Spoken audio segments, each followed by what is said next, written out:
I'm Tyler. I'm Chase, and this is A copy of our home game. Today we're going to look at a relative rarity in TV home game board games, and a confusing one. TV Scrabble. It is the home game version of the TV show based on the board game that does not have the same rules as the original board game. And this board game does not have the explicit rules of the TV show. So it's going to be a lot, but we're going to get through it. Yes. First off, we want to take you through the history of Scrabble. What's the game that all America will be playing on July 2nd? Scrabble! The brand new television version of the game you all know so well. Super game. Scrabble's a word game with a real challenge. It was fantastic. Starring Chuck Willery. He's the cutest. Scrabble premieres Monday, 11:30 Eastern, 10:30 Central and Pacific. A 10-letter word. The clue is they keep businessmen moving up in the world. Escalators! It's the crossword game you've played all your life, but never quite like this. And that's the perfect way to describe NBC's Scrabble, because despite the famous board game name, this was not just people playing regular Scrabble on television. The series premiered on July 2nd, 1984, as a co-production of the Reg Grundy Organization and Exposure Unlimited, a company involved in product promotion and prize fulfillment for game shows. The main game was the crossword round. Contestants solved pun-filled clues on a computer-generated Scrabble board with words running between 5 and 9 letters. Players drew numbered tiles to reveal letters, then tried to solve the word. But mixed in with the real letters were stoppers, letters that didn't belong. Hit one of those, or make a wrong guess and control pass to your opponent. There were also blue and pink bonus squares. If you placed a letter on one and solved immediately, you could win extra cash. And when all 3 stoppers came up, the round shifted into Speed Word, a rapid-fire version where the remaining letters appeared one at a time until someone buzzed in. The second half of the show was Scrabble Sprint, where players solved a set of words against the clock. That round decided the champion and later fed into the bonus sprint, where returning champions played for a growing jackpot. Over its lifetime, Scrabble went through a surprising number of rule changes. Champions versus challengers, 2 crossword games per episode, tournaments, bonus jackpots, same word sprints, and a rather infamous spelling format. Hashtag if you know, you know. Okay, fill them in. You. No, that's incorrect. I'm sorry. Fill the blanks in order or pick a tile, Chris, whatever you want to do.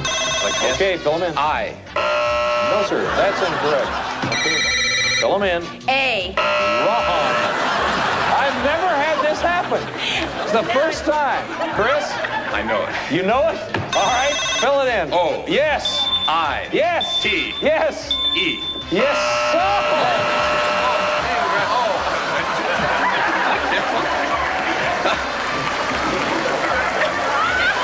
I'm going home. The show also notoriously moved around NBC's daytime schedule at least 3 times before ending its original run in 1990. NBC brought it back briefly in 1993 with an updated set and new theme song, but the revival lasted only 21 weeks. And while later shows like Scrabble Showdown and the CW Scrabble have used the name, they didn't preserve this specific format. The one that turned a familiar word game into a fast-moving, pun-heavy, quintessentially 80s game show. A 5-letter word. The clue is the Outback.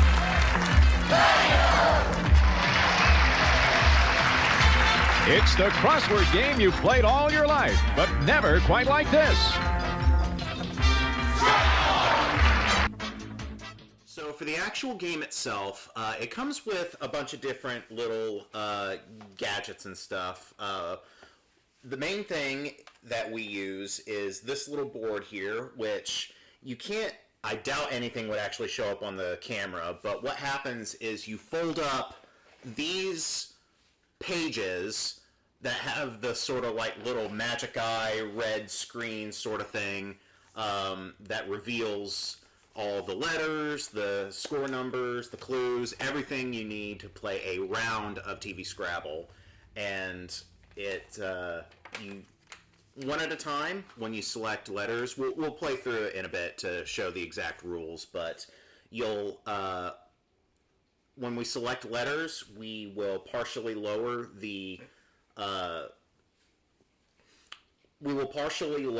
little switches on the front to reveal the letter, and then it will show whether it's an actual letter in the word or if it's a stopper. And what we're going to do is we're going to play one round as the instructions tell you to play it, and then we're going to tweak the rules a little bit, have some fun with graphics and sound effects from the TV show so that you can kind of feel what playing the game show would have been like in a home game experience that we would have liked to have played it. Yeah, so I guess without further ado, let's just go ahead and get started. Sure.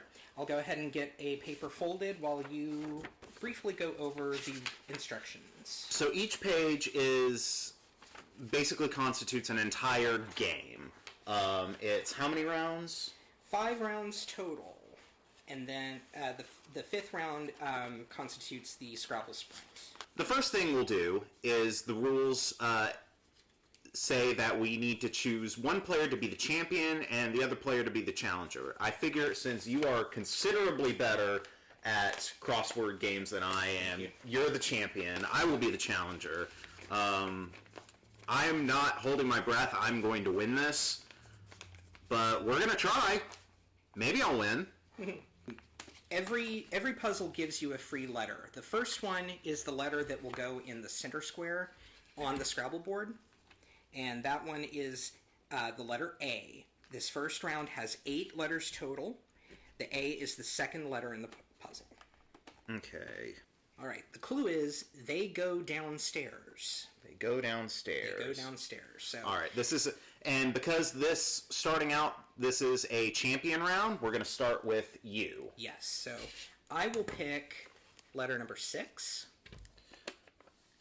That is an L. And number 10. That is an I. Let's place the L, please. Number 4 slot. 4th letter in the puzzle. All right. They go downstairs. No guess. Let's try the I. 5th letter. Okay.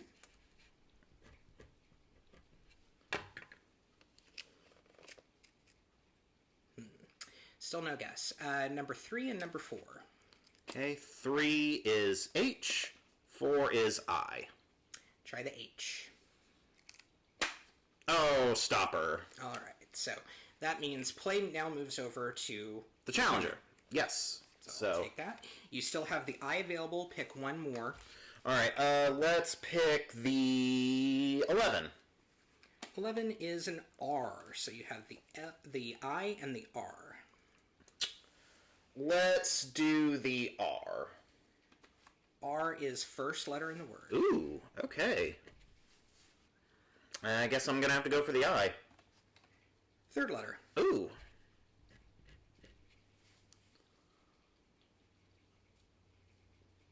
I know it. I think I know it too. So, you know what? I'm gonna try and go for some points. All right.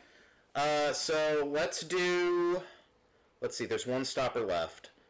2 stoppers. Oh, there's 2 stoppers left. Okay, crap. Alright, let's do 8 and 5. 8 is an S. 5 is a G. Whoops. Let's do the G. 7th letter in the word. Alright. And the S. 8th letter. Alright, since you can't give me the last letter, I'm gonna go ahead and guess railings. And you would be correct. Woo! All right, so each puzzle tells you how many points.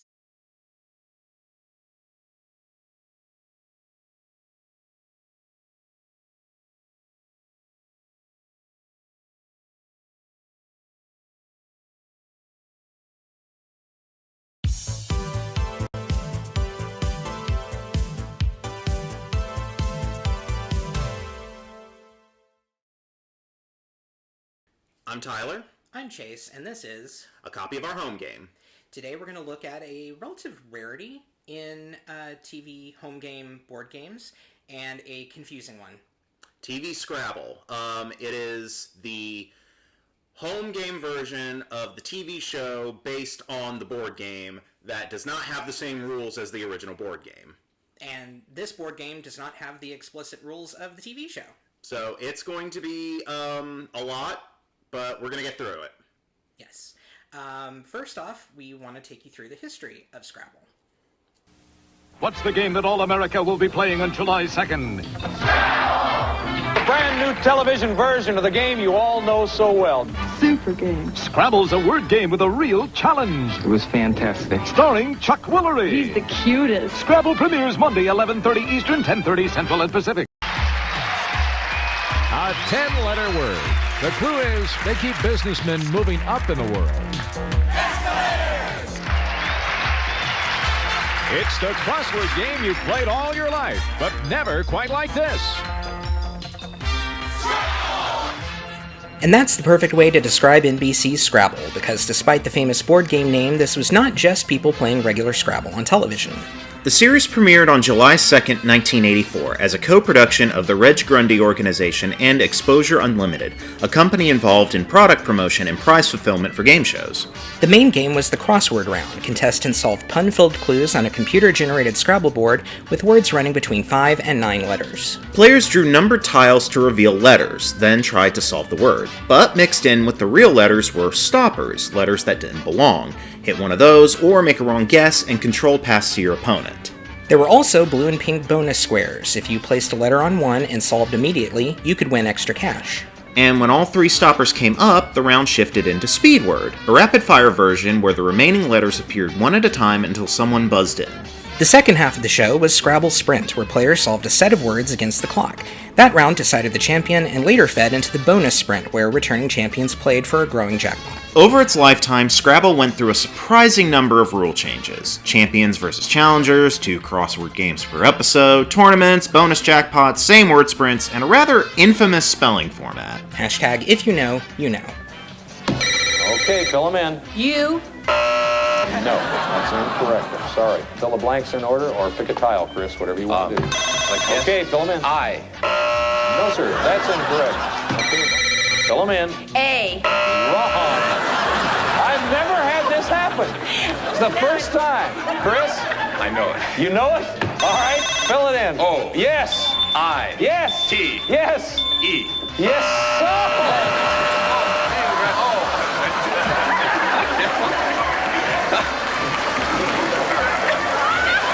I'm going home. The show also notoriously moved around NBC's daytime schedule at least 3 times before ending its original run in 1990. NBC brought it back briefly in 1993 with an updated set and new theme song, but the revival lasted only 21 weeks. And while later shows like Scrabble Showdown and the CW's Scrabble have used the name, they didn't preserve this specific format. The one that turned a familiar word game into a fast-moving, pun-heavy, quintessentially 80s game show. A 5-letter word. The clue is the Outback.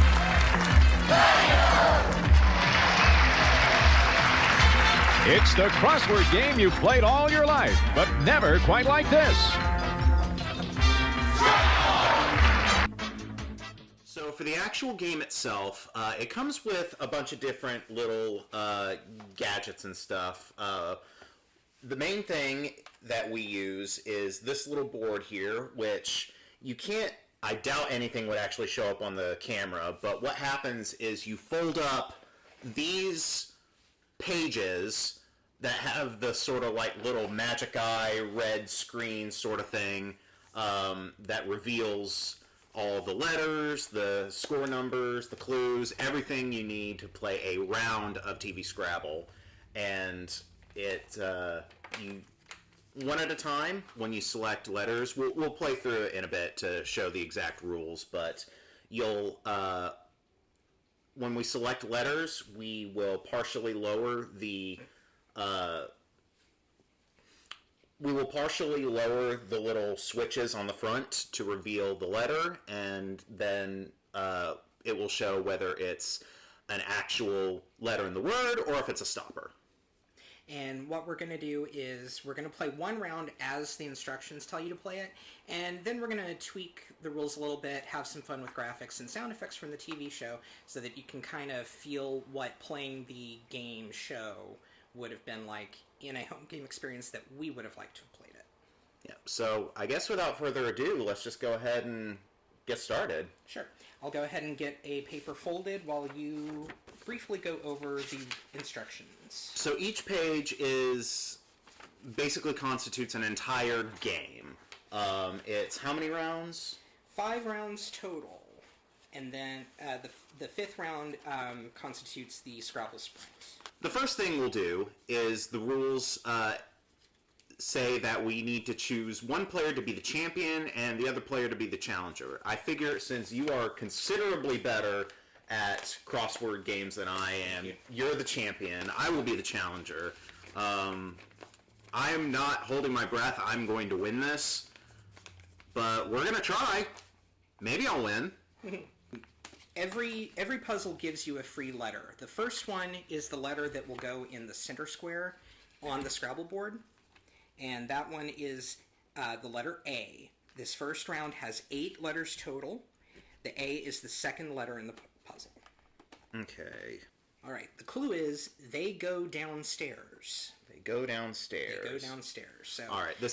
And because starting out, this is a champion round, we're going to start with you. Yes. So I will pick letter number 6.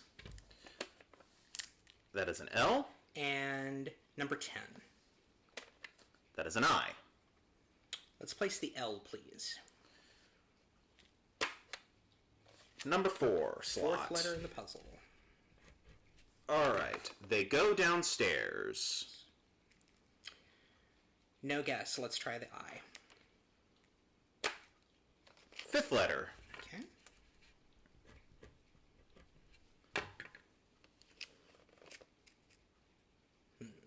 Still no guess. Number 3 and number 4. Okay. 3 is H. 4 is I.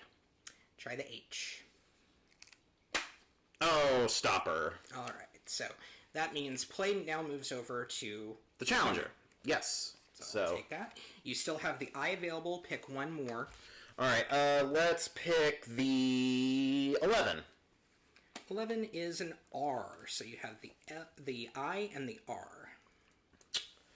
Let's do the R. R is first letter in the word. Ooh, okay. I guess I'm going to have to go for the I.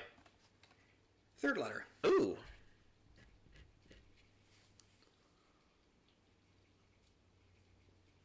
I know it. I think I know it too. So, you know what? I'm gonna try and go for some points. All right. So let's see, there's 1 stopper left. 2 stoppers. Oh, there's 2 stoppers left. Okay, crap. All right, let's do 8 and 5. 8 is an S. 5 is a G. Whoops. Let's do the G. 7th letter in the word. All right. And the S.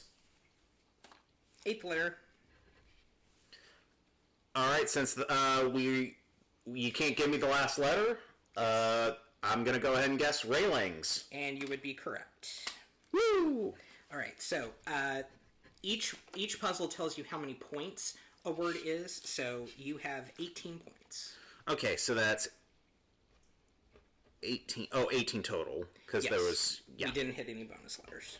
Okay, so word score 18. Okay, yeah, and no bonus points, so 18. So, yes, round 1, challenger, 18 points. All right, we move on to the second word.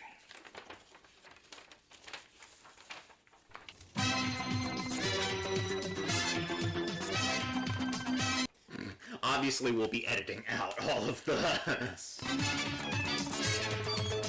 They try to have you fold these things equally, but if you're even the slightest bit off, it makes loading the puzzles a little difficult. Doesn't work. It just doesn't work. Okay. Round 2 is a 7-letter word. We're building off the I in railings. The clue is they're sitting on top of the world. They're sitting on top of the world. Okay. And since he won the last word, I get to choose first. You get to choose first. So I will pick number 1. Number 1 is an N. And a 7. 7 is an M. Let's go for the M. 5. Okay. And that is bonus points if you can guess it. They're sitting on top of the world. Can't do it. All right, we'll try the N. Stopper. All right. So let's do... I'll take the 5 and the 9. You have an S and a B. Let's do the B. Stopper. All right. 2 stoppers down. So we still have the M, and I will pick... Or we still have the S. We still have the S. And give me number 3. Number 3 is E. Let's try the S. 2, second letter. They're sitting on top of the world. No guess, I'll try the E. First letter.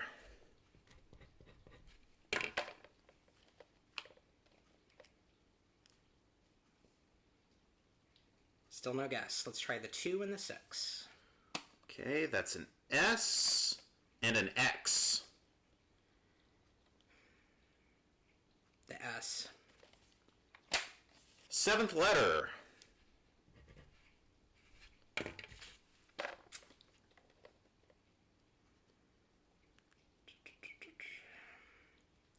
Pretty sure the X is a stopper.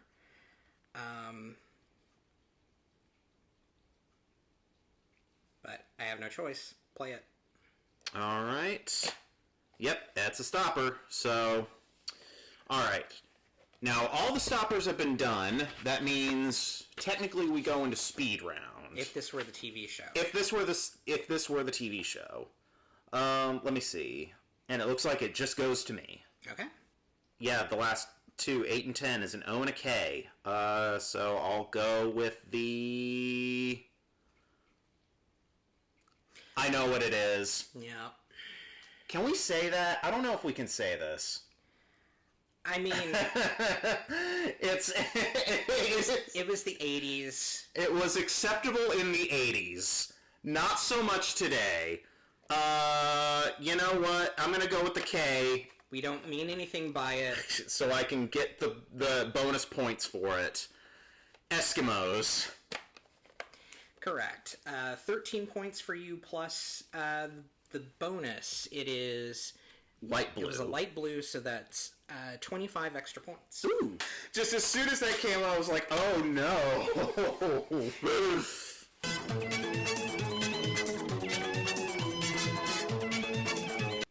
Okay, round 3. It's a 9-letter word. We're building off the E Okay. in the last word, which is the 9th letter in the word. Oh boy, okay, so... The clue is there's a light at the end of it. Alright, and it's your turn again. Yes. Let's do the 4 That's an F. and the 12. That's an A. Let's try the A. 4th letter. Okay. Okay. And the F. Stopper. My luck today. Yeah. Alright. Oh. Okay. Pick your numbers. Alright, let's do 1 and 7. You have an I and a G. Let's do the G. 3rd letter. Ooh, okay. There's a light at the end of it. Let's place the I. 7th letter. Ooh.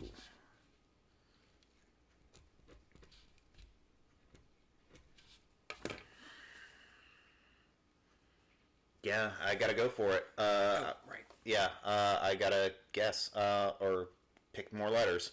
Let's do 2 and 8. E and I.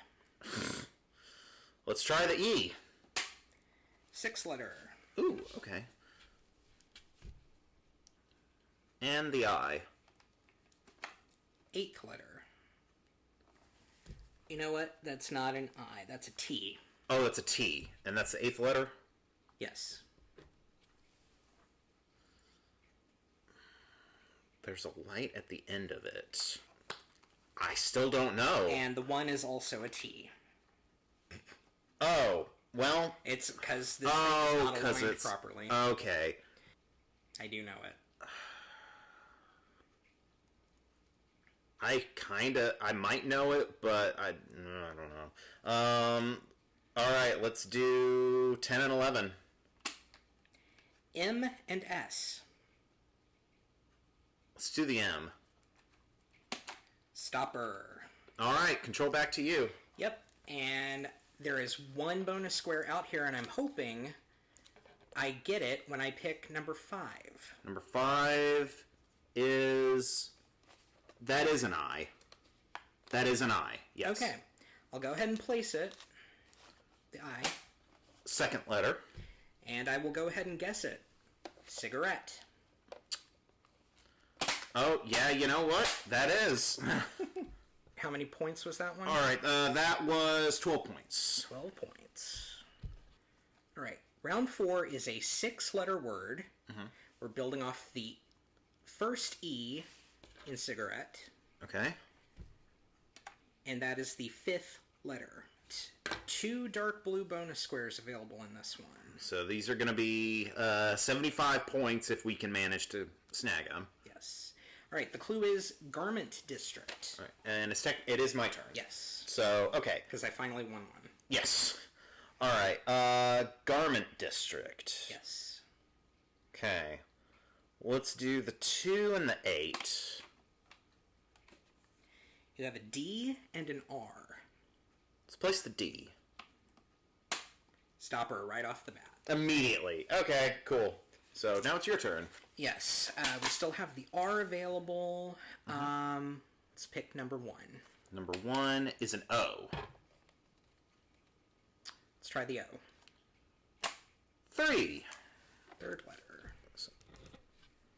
Garment District.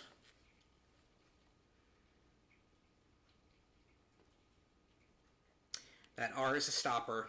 Closet. I guess let me see.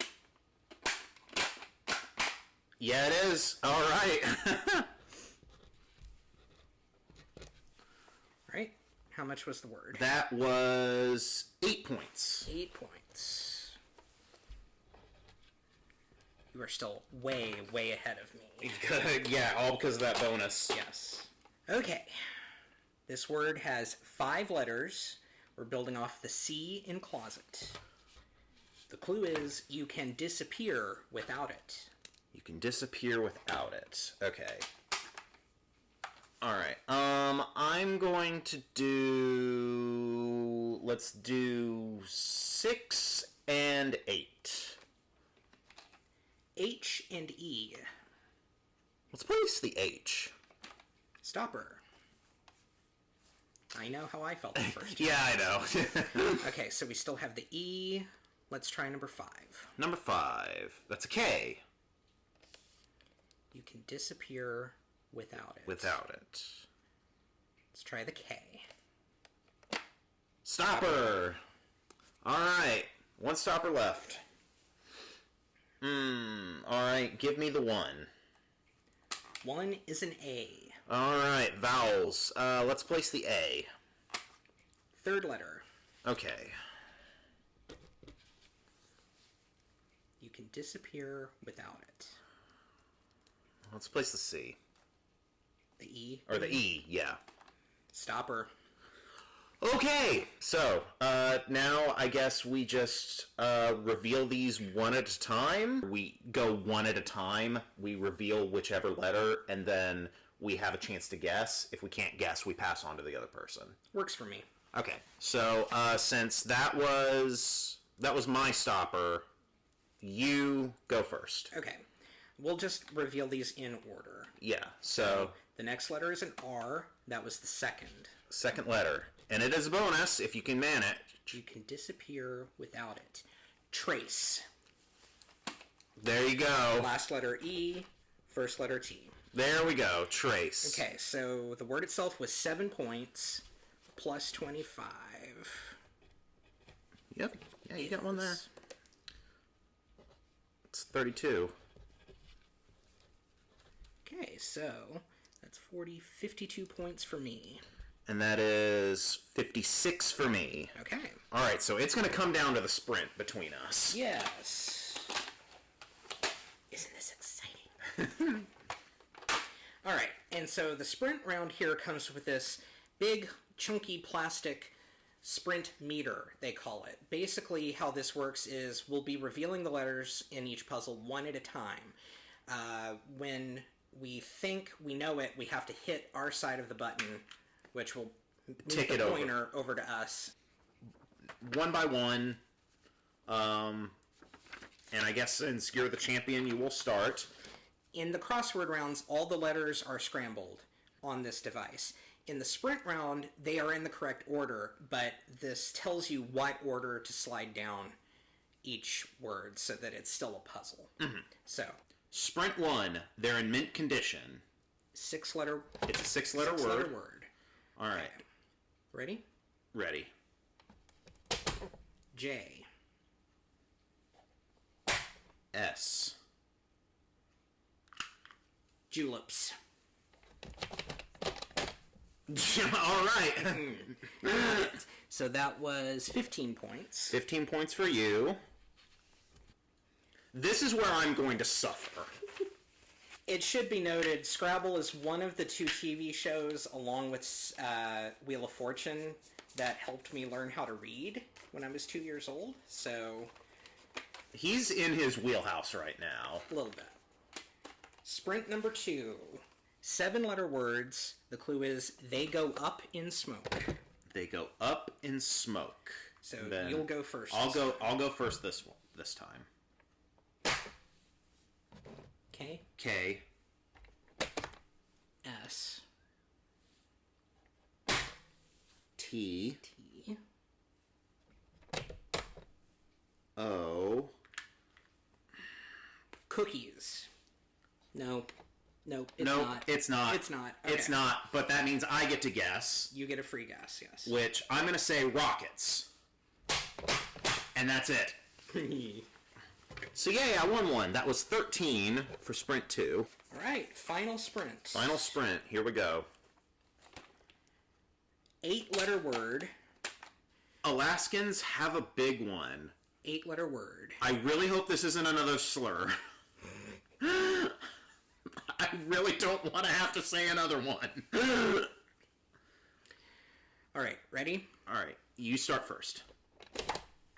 E. Pipeline. Yep, it's pipeline. So that's 12 points. And that is the game. Now we add up our totals. 69. Nice. 79. All right. So the champion has maintained his title in this round. We're going to take a quick break, and then when we come back, house rules. It's Game Show Host Week on Scrabble. You devil, you. I feel so stupid. I'm sorry. Catch the Scrabble Babble today. All right. And welcome back. All right, so we've played the game by the rules. Now it's time to tweak things a little bit to make it more in line with the game show. It's time for House rules.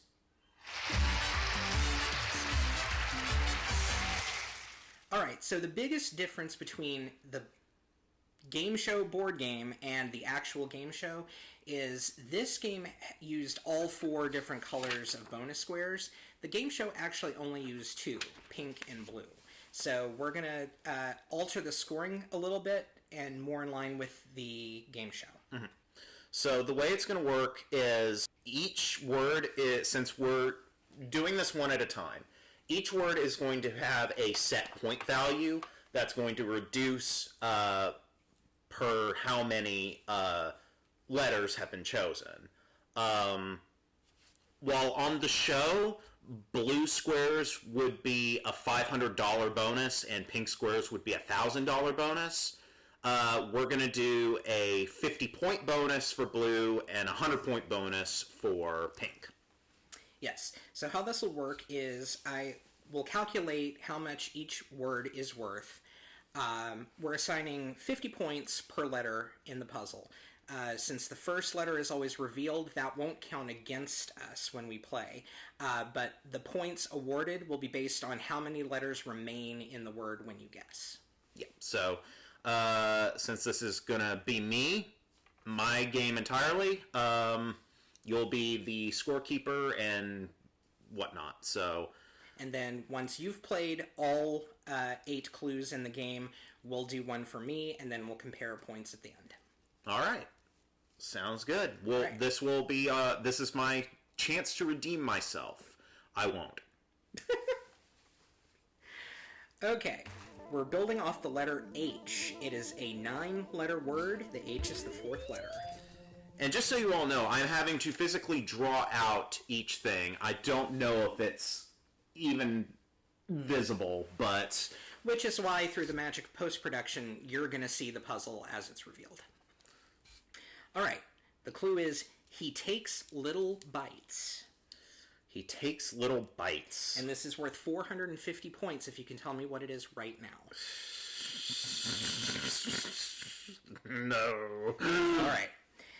Pick 2 tiles. Alright, let's pick 10 and 2. 10 is an S.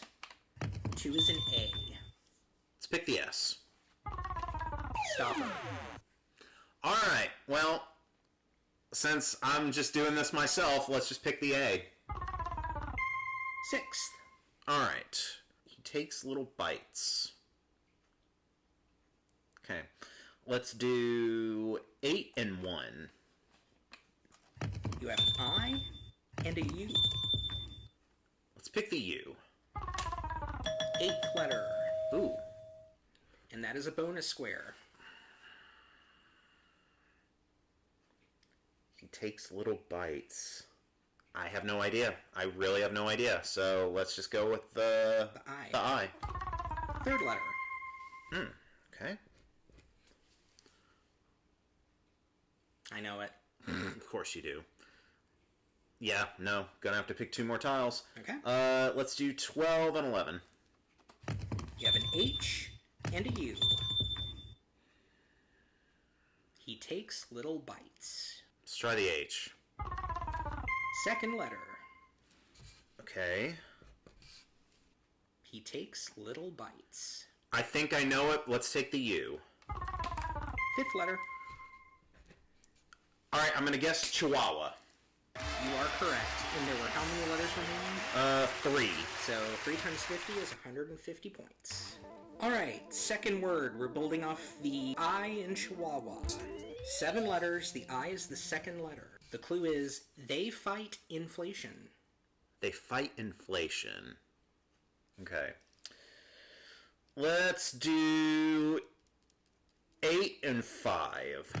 Alright, so you have a D and a T. D. 1st position. Ooh. And that's a bonus square. They fight inflation. No, can't. Okay, place the T. Yep, place the T. 4th position. They fight inflation. Well, let's do 2 more tiles. Okay. Let's do 3 and 7. You have an R and a G. Ugh. Let's place the R. 6th position. Ooh. They fight inflation.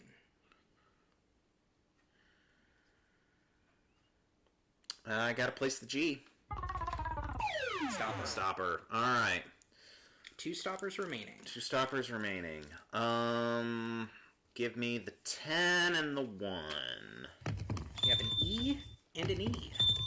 E and an E. E and an E. Well, I guess I'll pick the E. 5th position. Give me the other E. 3rd position. And that can't give you the last letter, so this is worth 50 points. They fight inflation.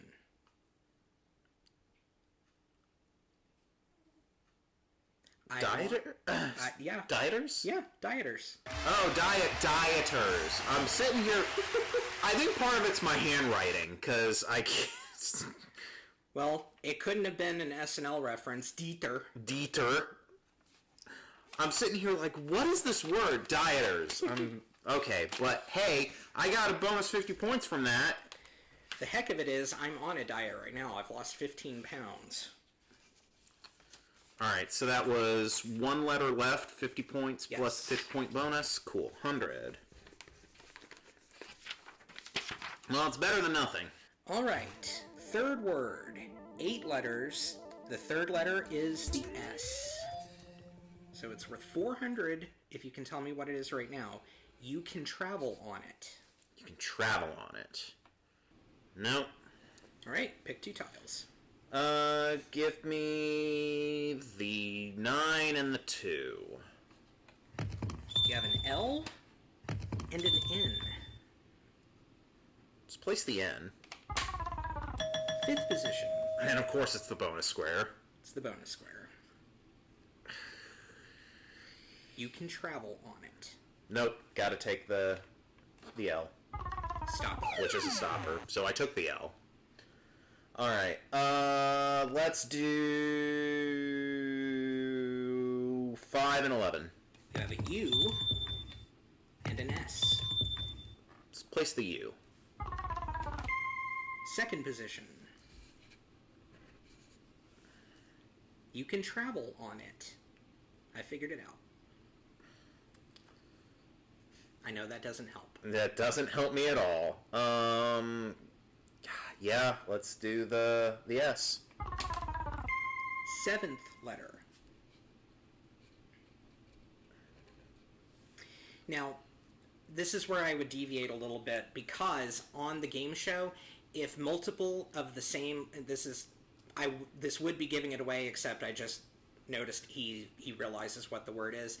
On the game show, if the same letter appears more than once, it fills in order on the puzzle. This one, you can't really do that. It just tells you where the letter goes. Where the letter goes, yeah. But I think I can guess it. Business? Yep. 1, 2, 3, 4 letters remaining, so that was 200 points. Woo! Everything's coming up Millhouse. Round 4. 6 letters in this word. We're building off the E in business, which is the 4th letter. Alright, 6 you said? 6 letters. Okay. The clue is a small timepiece. 300 points if you can tell me what it is right now. Nope, can't do it. Alright. So, let's pick the 2 and the 3.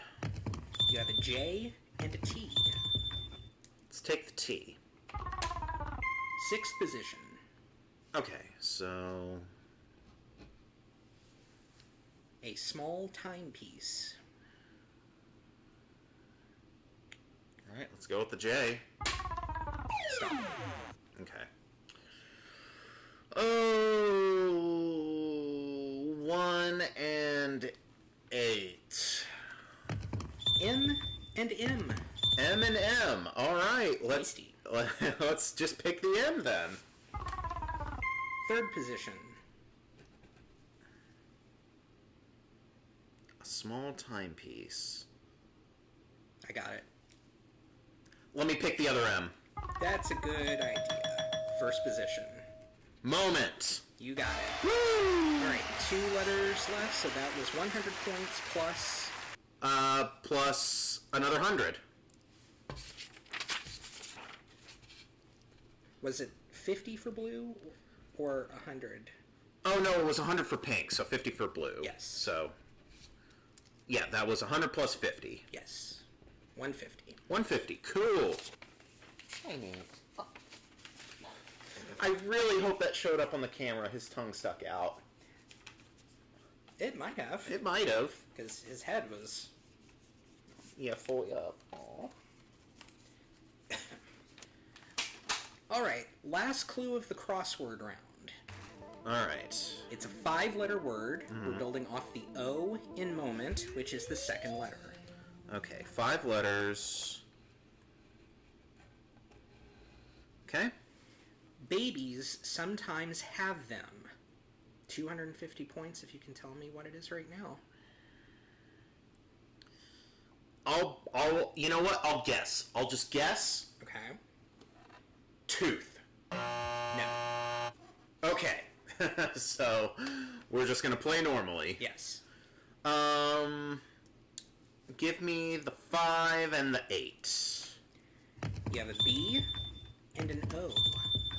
Let's place the B. First position. Babies sometimes have them. Well, it's not bottle. Place the O. Third position.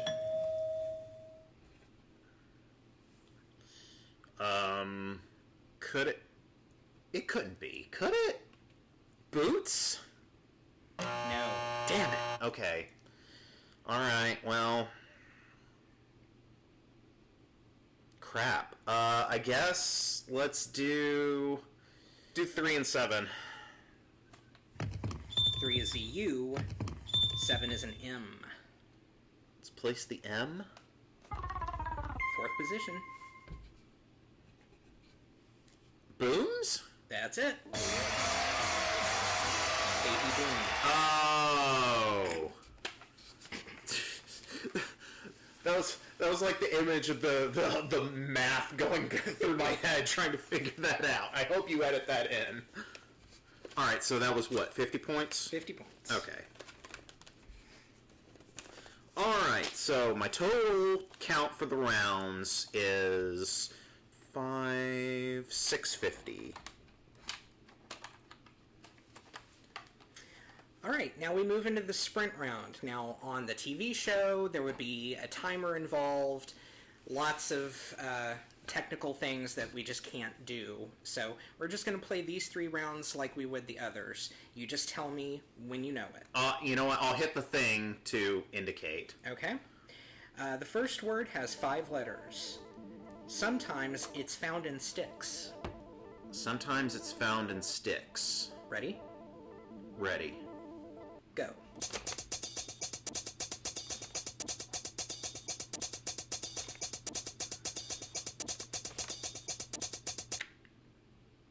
Can't give you the last letter. Bread? Okay. That's 50, I guess. 50 points. Alright. Second word has 6 letters. The clue is lots of horseplay goes on there. Lots of horseplay goes on there. Ready? Ready. Go.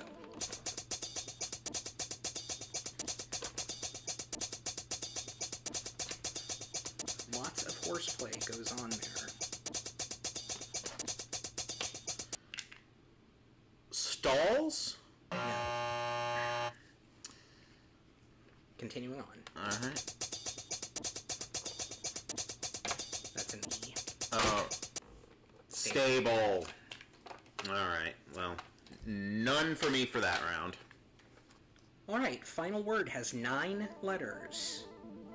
The clue is it's a fine line. It's a fine line. Ready? Ready. Go.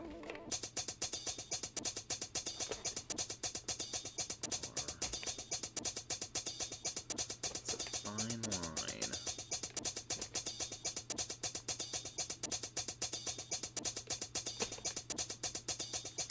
I was gonna say pristine, but that is not what this is. No, it's not. Okay, continuing on. Continuing on. Pinstripe. There we go. Alright, well, that was abysmal. So, 100 points for sprint, 650 for rounds, giving me a grand total of 750 points. Okay. Okay, time for Chase's turn. This is going to be a 9-letter word. We start with the letter O in the 3rd position. The clue is they help you stay on top of things. 450 points if you can get this right now. They help you stay on top of things. Not gonna try. Okay. Go ahead and pick 2 tiles. 1 and 2. 1 and 2. That's an S and an H. Try the S. Ninth position. They help you stay on top of things. Try the H. Sixth position.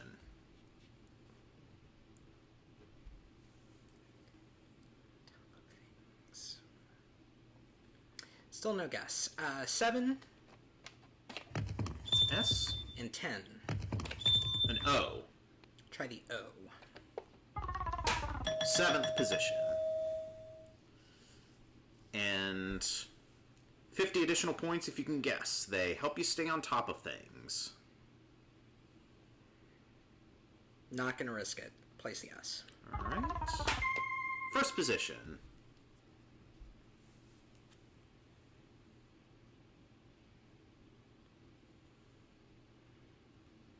Still not seeing it. Let's try 11 and 12. M and an S. The M. Stopper. Okay. Then the S. Fifth position.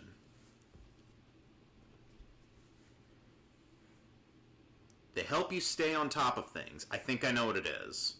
Still don't see it. 4 and 6. It's a U and an E. The E. Eighth position.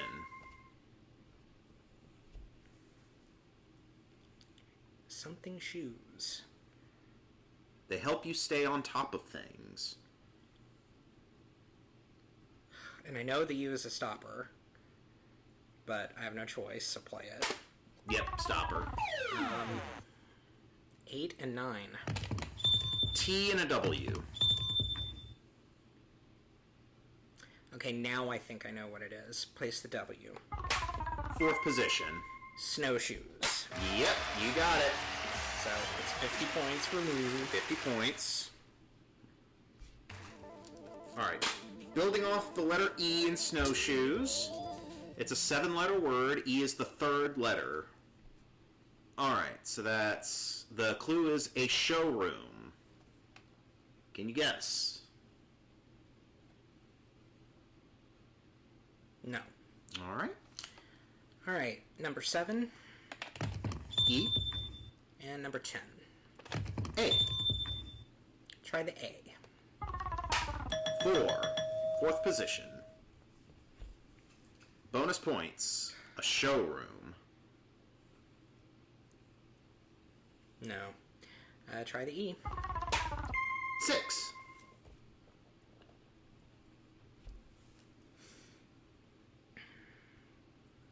No guess. 1 and 2.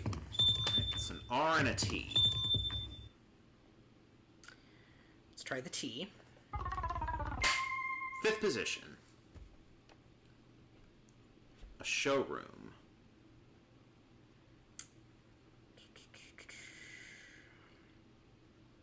I need more points, so I'm going to go ahead and guess it. Theater. It is theater. Alright, 150. Alright. Round tree. Alright, so we're building off the letter E in theater. It is the 7th letter of an 8-letter word. The clue is they sometimes hold up trains. They sometimes hold up trains. No guess right off the bat, so I'm going to take number 2. Okay, it's an S. And number 9. And an L. Try the S. 8th position. And the L. 6th position. They sometimes hold up trains.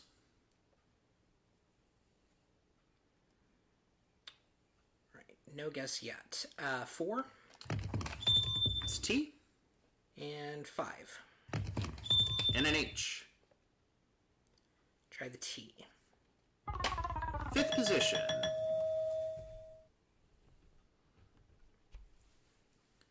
$100 points if you can guess it. They sometimes hold up trains.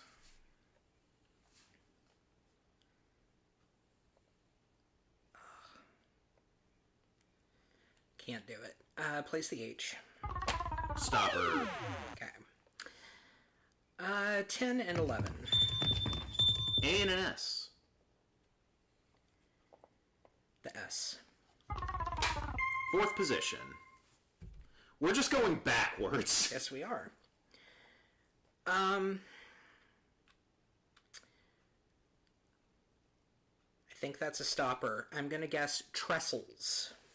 That would be correct. So another 150 for me. I would not have been able to get that. I don't know what a trestle is. It's a thing that sometimes holds up a train. Well, I kind of figured that, but... Okay, building off the letter E in trestles. The first E. It is the second letter of a 6-letter word. It should go without saying. It should go without saying. No guess. Number 5. It's a K. And 7. A V. K. Stopper. And the V. Stopper. Okay, 8 and 9. Alright, so that's an R and a C. R. Fourth position. It should go without saying. No, C. Third position. Secret. Yep. And another 150. Another 150. At least you're consistent. This is true. Meanwhile, you have my personal assurance that the cat in between us is not dead. He's just very, very deeply asleep. It's actually adorable. And so is that golden lump that you can't really see. Okay. Final round before the sprint. We're building off the letter E. It is the 5th letter of a 5-letter word. The clue is a viewfinder. A viewfinder.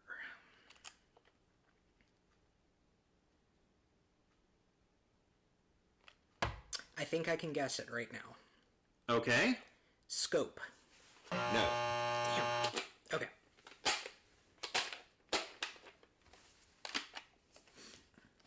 Alright, let me pick number 3. It's a U. And number 1. It's an I.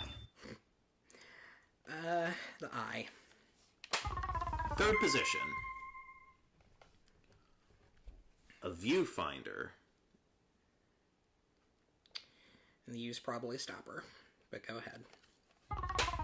Nope, second position. Second, okay. And 50 points. Okay. Guide. Yep. It is guide. So that's... Another 150 because of the bonus. Another 150 because of the bonus. So that's 650 points for the main round. All right. Now we start the sprint. All right. Hands on buzzers. Hands on buzzers. There are no stoppers in this round. All the letters are good. All right. First one is a 5-letter word. It can make people hot-headed. It can make people hot-headed. Ready? Ready. Go. E. E. V. Fever. That's it. Fever. Sprint number 2. 6-letter word. They often get a big hand. They often get a big hand. Ready? Ready. Go. S. E. G. V. L. Gloves. There we go. 50 points. 50 points.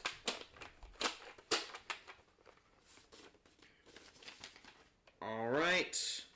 For a second, I thought it was graves, and I'm like, well, it might take big hands to dig a grave. To actually dig a grave. 7-letter word. Some guys cut it close. Some guys get it close. Some guys cut it close. Some guys cut it close. Makes it even more assurant.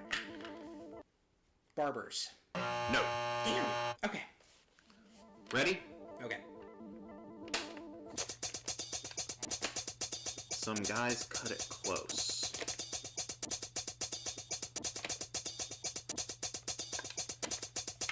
Flat top. Flat top. Okay, how many points was that one? I think it was 150. Okay. Alright, that means my grand total was 950 points. Alright, and mine was... 750. 750. So... I did win. You did win, and you won both rounds of this. I did. So, alright. And I wasn't so sure I would win the first one, because that was more difficult than I thought it was going to be. But that's how this game goes. It's the clues you get in this game are so they're all riddles. They're all riddles. Yes. So it's like if you're good at riddles, you'd be good at this game. Yes, and so often we would watch old episodes together, and we would point at people guessing the wrong letters and go, "You idiot! You fool!" Alright, so yeah, that completes our full playthrough of TV Scrabble, the Home Edition. Ultimate thoughts on it? It's fine. It does not do a great job of replicating the game show, which I think is kind of disappointing, especially since they made they put in such an effort of making a set like this. Yeah, and there are so many clues. There are so many, and I don't know if we've gotten pictures of that before, but we've already done like a dozen of these. Yes, so many more. There's so many more. So it's obviously going to last us a long time if we continue playing it even semi-regularly. So at least I would give it bonus points for longevity. And this thing was only put out in the mid-'80s, so this thing is almost 40 years old. It's still in pretty good condition for being that old. Yeah. How to actually turn it this way so it can be visible. Yes. It's playable. It's playable. It's not a faithful adaptation of the game show. I think this would probably have done better as a video game. Yeah, absolutely. In terms of board games, it's fun, it's cute. Being able to like punch down all the things is fun. I'd kind of rather just play regular Scrabble, honestly. Fair enough. I mean, or continue to watch the reruns on YouTube. Or just watch the reruns. I mean, you get a much better effect of it. But yeah. Thank you all for watching. Be sure to comment, like, subscribe, all that regular stuff, and tell us what TV show you would like us to review the board game of first. If we don't have it, we will try to obtain it. We have a bunch that are coming through that we did a little shopping spree on eBay, so we're going to be getting things like the $25,000 Pyramid. Mm-hmm. We have that coming. As I've mentioned before, we have two that are still completely unopened. We have High Rollers and we have Sale of the Century. Mm-hmm. But we're not sure which one we're going to do next. It'll depend part on our whims and fancies and part on what you guys say you want to say.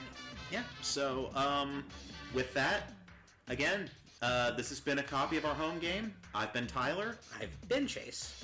And I'm sorry I said a slur.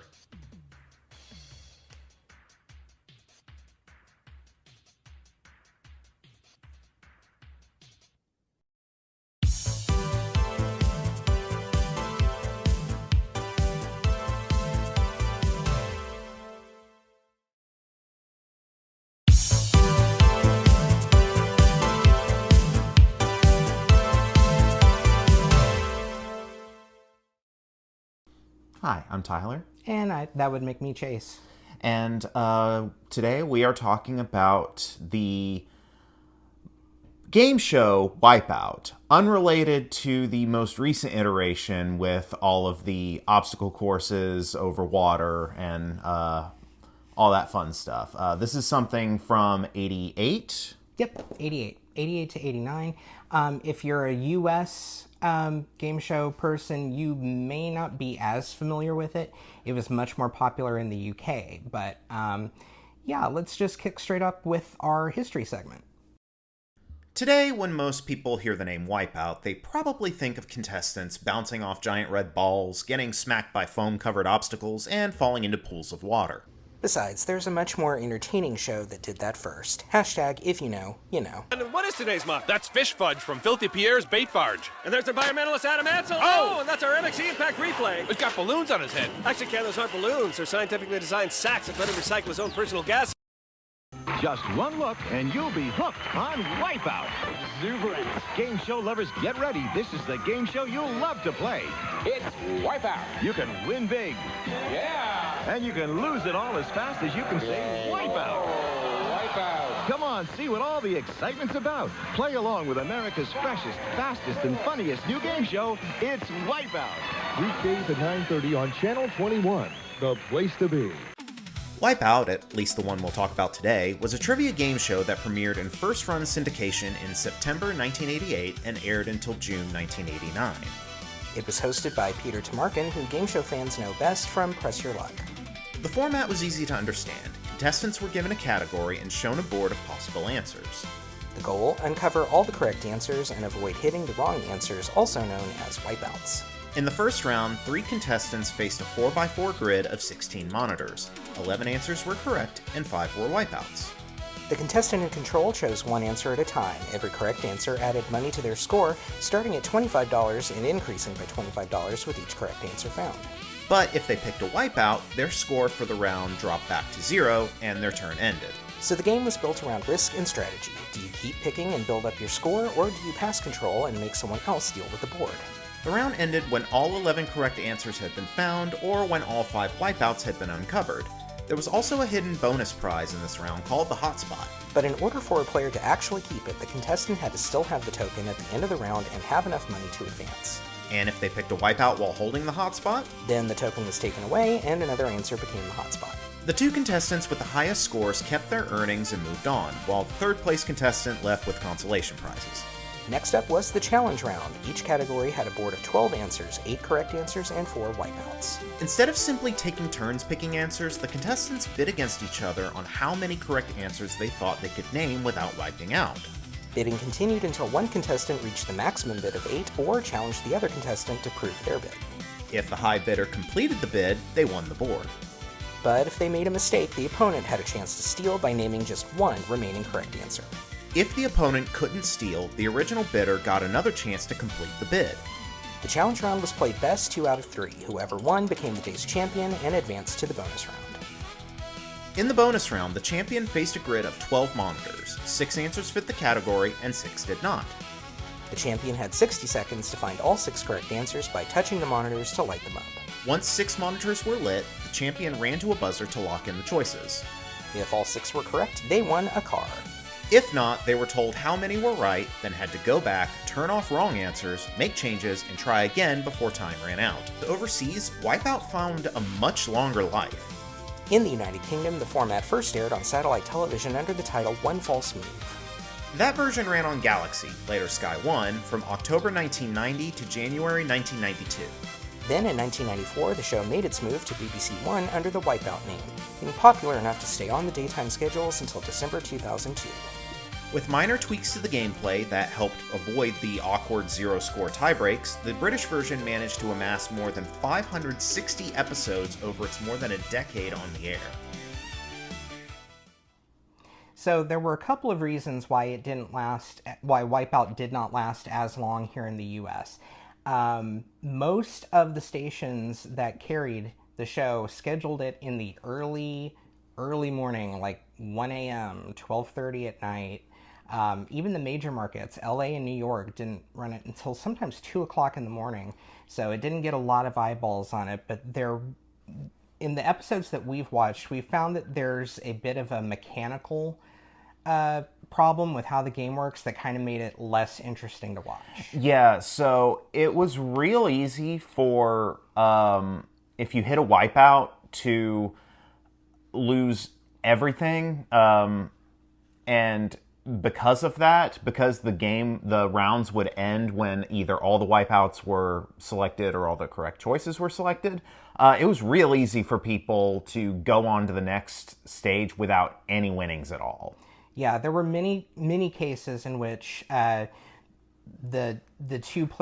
one person would win with money, and then there were two people with no money, and there had to be a tiebreaker round just to determine who would go on to the next section.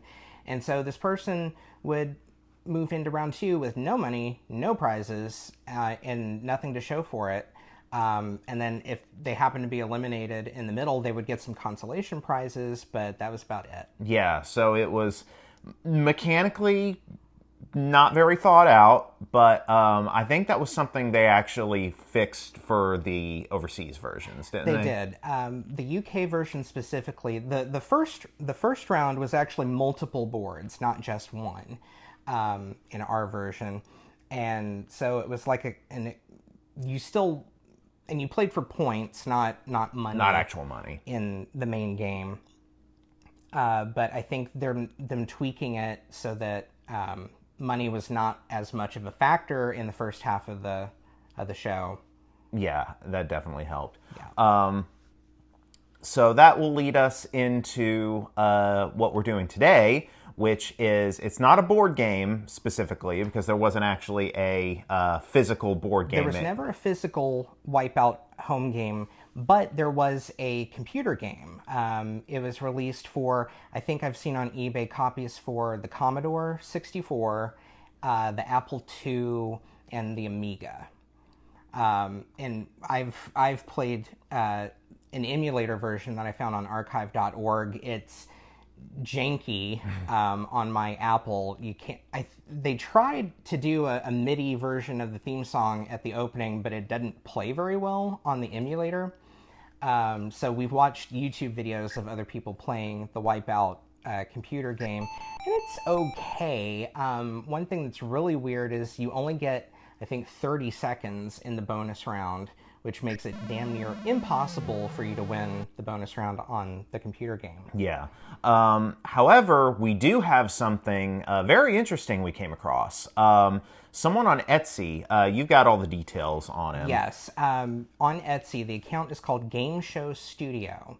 And this guy, Travis Griffin, has created Flash versions of so many game shows. There is Scrabble. There is Wipeout. There's High Rollers. There's Wheel of Fortune. Through different eras as well. You've got a retro 80s version. You've got a more 90s, and you've got a 2000s version. Dude's extremely talented. He made some really good programs. So that's what we're doing today. We're doing the Wipeout version. Yep. And it's really cool how it's set up. And I think he included all of the original sound effects. And most of them. Most of them. I'm sure that he didn't have great masters to work with, and it didn't come out well. Our recording system here didn't capture the playout very well on our TV, so I've edited in the sound effects so that you can get as close as a recreation as possible to what you would experience if you were to download this game yourself. And stick around after the game. We'll give you more details on how to find those games yourself. So without further ado, here is my attempt at playing Wipeout. All right, we have one human player and two not-so-human players ready to play Wipeout. Tyler, why don't you start off by telling us about yourself? All right, I'm Tyler. I'm from Alabama, and I'm a cancer survivor. John and Marcia are actually a married couple. John we don't know what he does. All we know about John is that he recently broke his teeth on one of Marcia's cakes.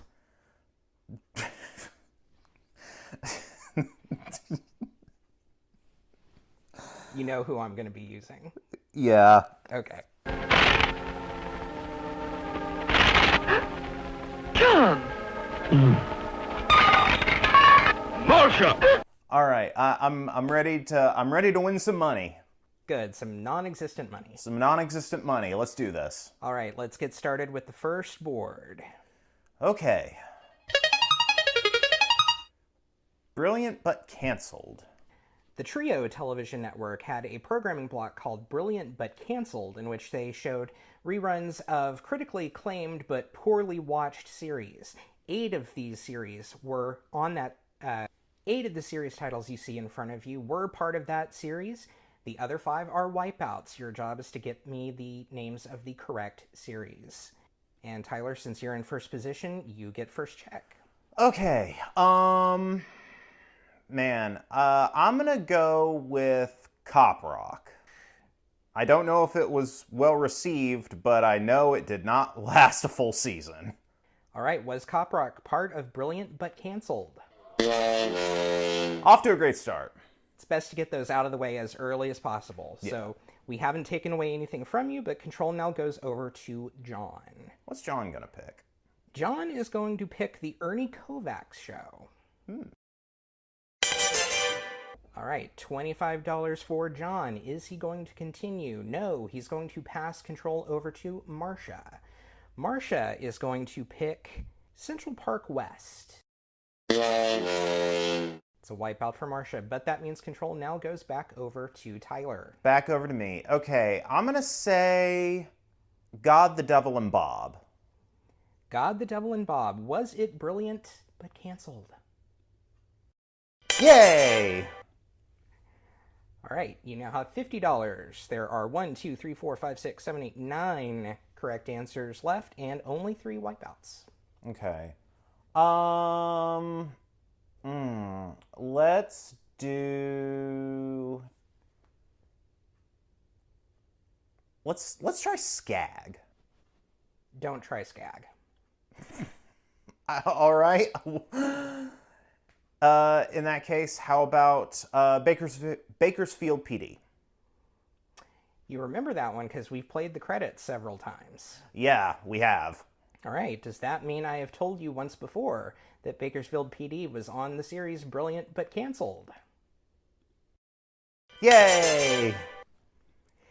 You're now up to 125. All right, I'm going to pass this one. All right, control now going over to John. John thinks he remembers Now and Again was a Brilliant but Canceled show. Is he correct? He was. You are now tied. 125 each. He's going to try one more time. He's going to say LA Confidential. He knows it was a very popular movie. He also remembers it was a TV show. Was it brilliant and canceled? Was it? Hey, it was. He's now doubled 250, and he's passing over to Marcia. Marcia, after thinking about it, thinks she recalls a big hubbub about Brideshead Revisited. A very classic book. But did it make the series? Let's see. Hey, it did. Well, good for Marcia. Maybe she can buy some cooking lessons. Or maybe some more Snowdrift. Everyone needs Snowdrift. All right, Marcia's going to pass, so control goes back over to Tyler. Oh, God, okay. Let's do Johnny Staccato. Johnny Staccato. Was Mr. Staccato brilliant and canceled? Yay! You've now taken an early lead, $300. 4 correct answers, 3 wipeouts. Ooh, okay. Okay. And that hotspot is still out there somewhere. And the hotspot's still there. Let's go with East Side, West Side. East Side, West Side. Oh my God, okay. Pass. All right. Passing. At $500, he passes over to John. And John is going to go for United States. That's another one that, if you'll recall, Tyler, we've played the credits for. Yeah. Is United States brilliant but canceled?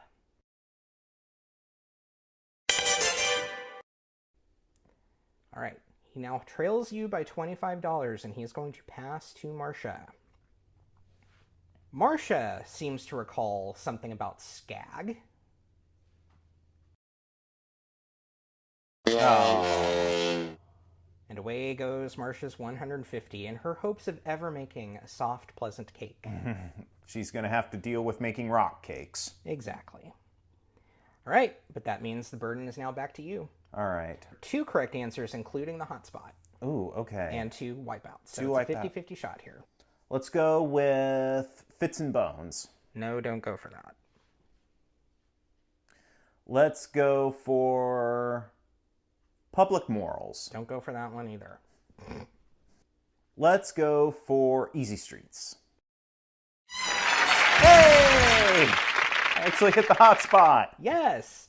So at this point, I need to point out that on the show, if you were to wipe out, with the hotspot in your possession, the hotspot would go back on the board. However, in doing my research and playing this game beforehand, I learned that functionality is not here in this game. So if you were to have wiped out, it would have been gone for the rest of the show. But I also wanted to point out that I don't have the cute little hockey puck that Peter Tamarkin had. What I do have is a salad plate. Yeah, so go ahead and just pass that over to me. Look at that. I've got my hotspot. It's blue. It's blue, and it leads you to a nice little pre-recorded package that we're going to play from the original show saying what the hotspot is. Oh. The hotspot is to a warm spot, Palm Springs, California. And the Oasis Water Resort Villa Hotel near famed Palm Canyon Drive shopping. Plus admission each day to the water resort with one of California's largest wave action pools. The retail value of this trip, Peter, is over $1,200. Isn't that amazing? I'm amazed. I can't wait. All right, you're at $750. You have 1 correct answer left on the board. Do you want to risk it, or do you want to pass it over to John? Oh, I'm passing it. All right. Let me announce the stakes right quick. If John were to wipe out, now it would be a tiebreaker between John and Marcia. And since I did not create any tiebreakers for this game, John is going to say that he's going to select profit. There we go. And that means you are tied. Oh, okay. But that also means Marcia is eliminated with $0. Womp womp. You are technically ahead, though, because you do have the hotspot. I do have the hotspot, so this is my edge. Yes, you do have the edge. That means you do get to go first in the challenge round. Ooh, okay. So let me change over to the challenge board now. All right, you'll notice that the board looks a little bit different. Each challenge round has 12 answers. 8 of those are correct, 4 are wipeouts. Let me get the first board loaded for you now.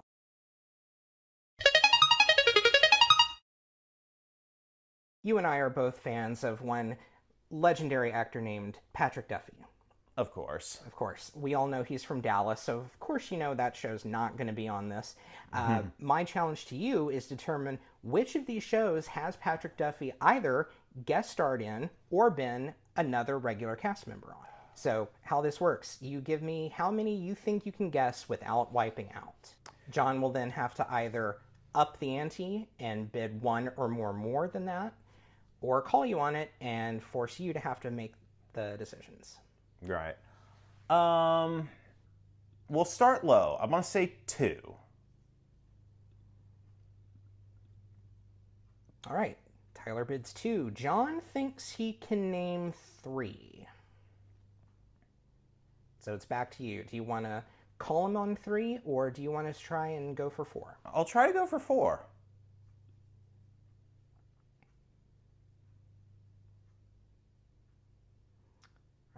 John thinks he might be able to edge out 5.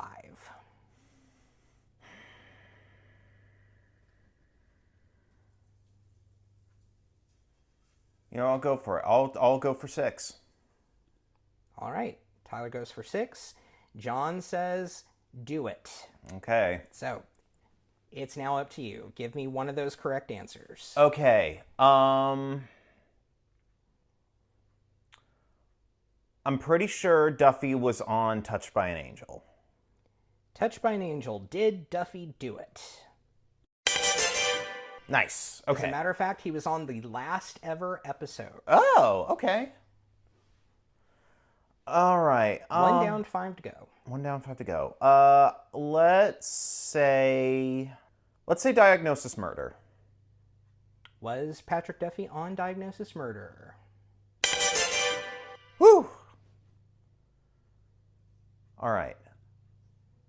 Next, I'm going to go for American Dad. You know that he was on Family Guy. He was on Family Guy. So it would stand to reason. It would make sense that MacFarlane would get him on American Dad. It makes sense, but... Did it happen? Did it happen? Did Duffy do it? Ah, okay. No. So John now can steal the board with 1 correct answer. To figure out whether he does or not, give me a number between 1 and 10. 7. He's going to guess Promised Land. Did Patrick Duffy guest star on Promised Land? No! No, so control goes back over to you. Oh. You do have to give me the 4 remaining answers, though. I do have to do... Okay.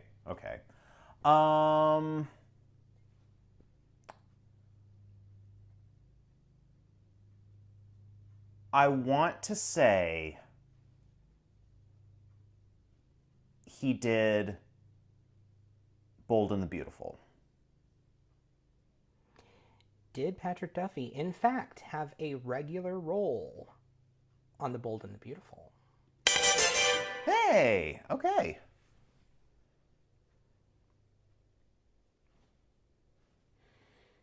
All right. I feel like Duffy was the kind who probably would have done Celebrity Jeopardy. So let's say Celebrity Jeopardy. Did Duffy do Celebrity Jeopardy? Nope. No. Back over to John.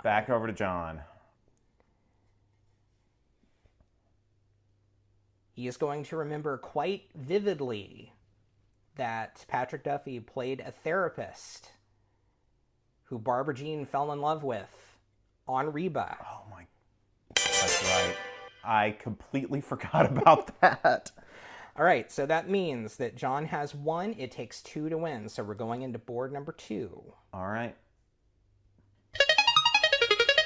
How familiar are you with the book Treasure Island? Not at all. I've never read it. Wonderful. This will be quite the challenge for you. 8 of these are actual chapter titles from Treasure Island. The other 4 are made up. Your job is to tell me how many of these do you think you can possibly get correct. Okay. I'm going to say 3. 3 chapter titles. John thinks he can go for 4. Let's do 5. Tyler says 5, and John says call. All right. All right. On to you. Okay. We're just going to be guessing. So I'm going to say The Boy of the Island. Immediately.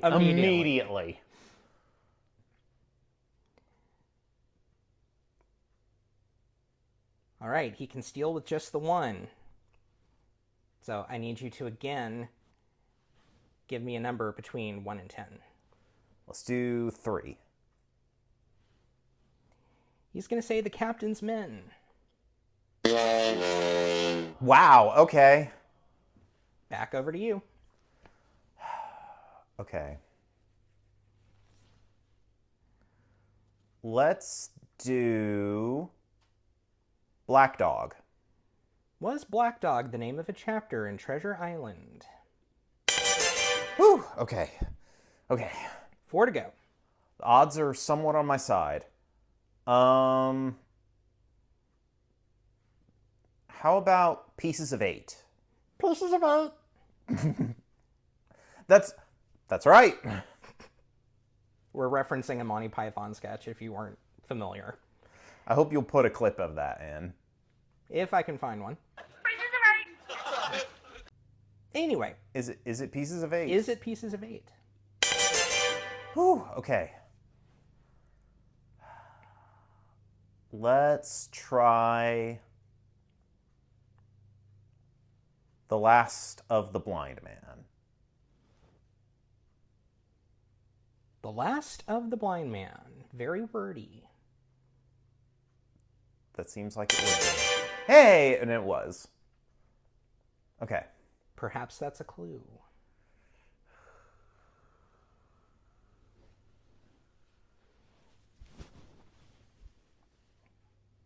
Let's go for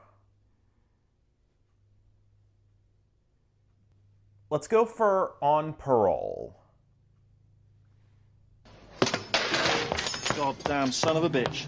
I specifically said go for the wordy ones, and he goes for On Parole. Let's see. Oh my god. Okay. This is stressful. Yeah, especially for me when I'm trying to carry you through every round here so that we have a complete game to play. You don't realize, people who are watching this, I'm very stupid. You are not. I'm not good at these games. Okay. I did have to go through 5 different websites to get the answers for this one category. So...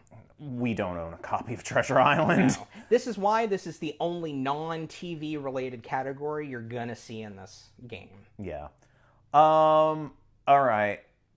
All right, just one to go. Just one to go. Let's try My Cruise in a Coracle. Do you even know what a coracle is? No idea. Me either. But it sounds wordy. It sounds wordy. Whew, okay. And that means you have won the board. We have a tie, and we're going to go for the third and final game.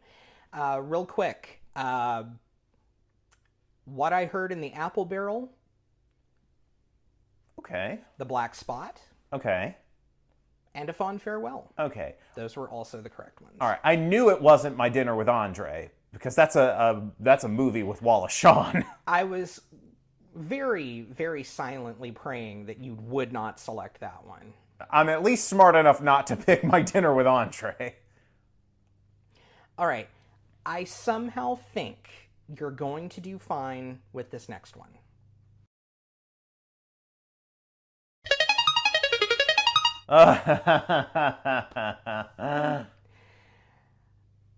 So, good old lovable Bart Simpson and his prank phone calls to Moses Slack, which he does not do very often anymore, but the calls that he did make were very, very memorable. 8 of these were actual names he used when calling Mo. The other 4 are not. How many can you name? I'm gonna say all 8. Well, okay. I'm gonna go all out. We're gonna try. All right. Okay, first off, homosexual. Huge ass. Alcoholic. BO problem. Ivana Tinkle. Okay. Okay.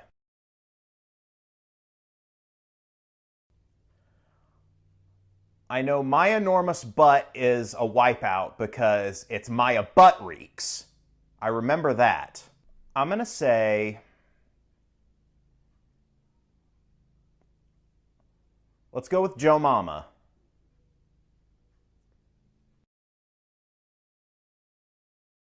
Nope. Okay.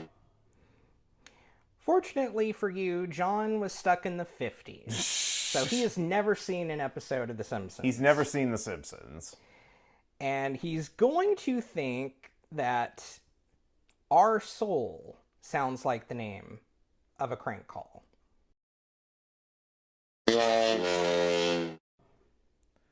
All right.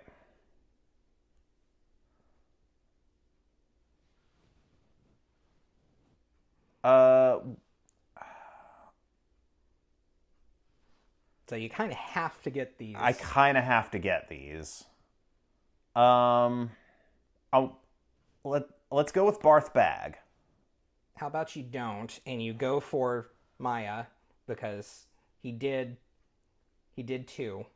Oh, with the word Maya. Okay. Let's do my enormous butt. That's you put that in to trick me. Actually, Travis did that. Really? Yeah.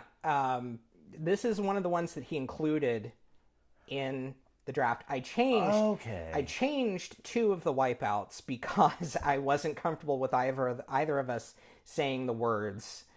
Gotcha. Okay. That those original clues were. There's one up there that I hope you do not say because I forgot to change that one. Right. Then I think I'm gonna go with Ahmed a Duty. Is Ahmed a Duty a Bart Simpson prank call? All right. So the last one, I would be fairly certain is Oliver Closeoff. Is Oliver Closeoff a Bart Simpson original? There we go. Okay. Yeah, Barth Bag was another You Can't Do That on Television. I knew it was a You Can't Do That on Television. I just wasn't sure if that was like an early season Bart Simpson thing. Because I know some of those had to have been early season. Yeah. So that means we go now to the bonus round. Okay. Where you will play for this beautiful, non-materialistic car. Peter, here's the new Buick Century Wagon. Featuring front-wheel drive and a large carrying capacity makes this wagon a practical, elegant way to travel the great American road. From Buick. The car for the imagination. All right, I'm going to briefly show you how this is going to work. Since this is not a touchscreen television, you can't run up and go touch things. You're going to have to tell me what it is. So I'm going to give you a demonstration category. So 6 of these are actual obstacles from the original Double Dare obstacle course, 6 of them are not. You will have to call out what you want me to activate for you. So in this case, I would say, I want fancy footwork, I want the syrup tank, I want pies in the pants, I want the blue plate special, I want bats in the belfry, I want the slushy surprise, and then you would tell me to check it. Okay. And you'll see that I only have 3 correct. I have to turn something off for you before you can activate something else. So I would say turn off syrup tank, turn on crowning glory, turn off pies in the pants, turn on the Sunday slide. And then you'd have to tell me again to check it. All right. All right, so I got 4. All right. Are you ready for yours? Yes. Oh, God. All right, so over the past 18 months, Tyler and I have been religiously watching EastEnders on BritBox. Mm-hmm. We've been enthralled with the hard-hitting storylines such as Who Whacked Cindy?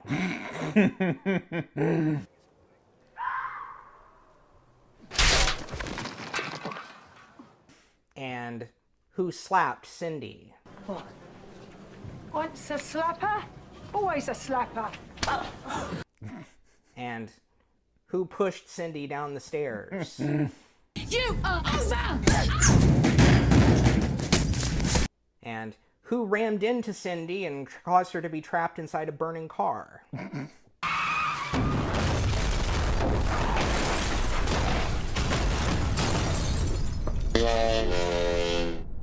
A lot of stuff happens to Cindy in this series. You'd be surprised to hear. Cindy's had a hell of an active 18 months. She has. Anyway, the point is, these are businesses that have appeared on Albert Square over the show's 40-year run.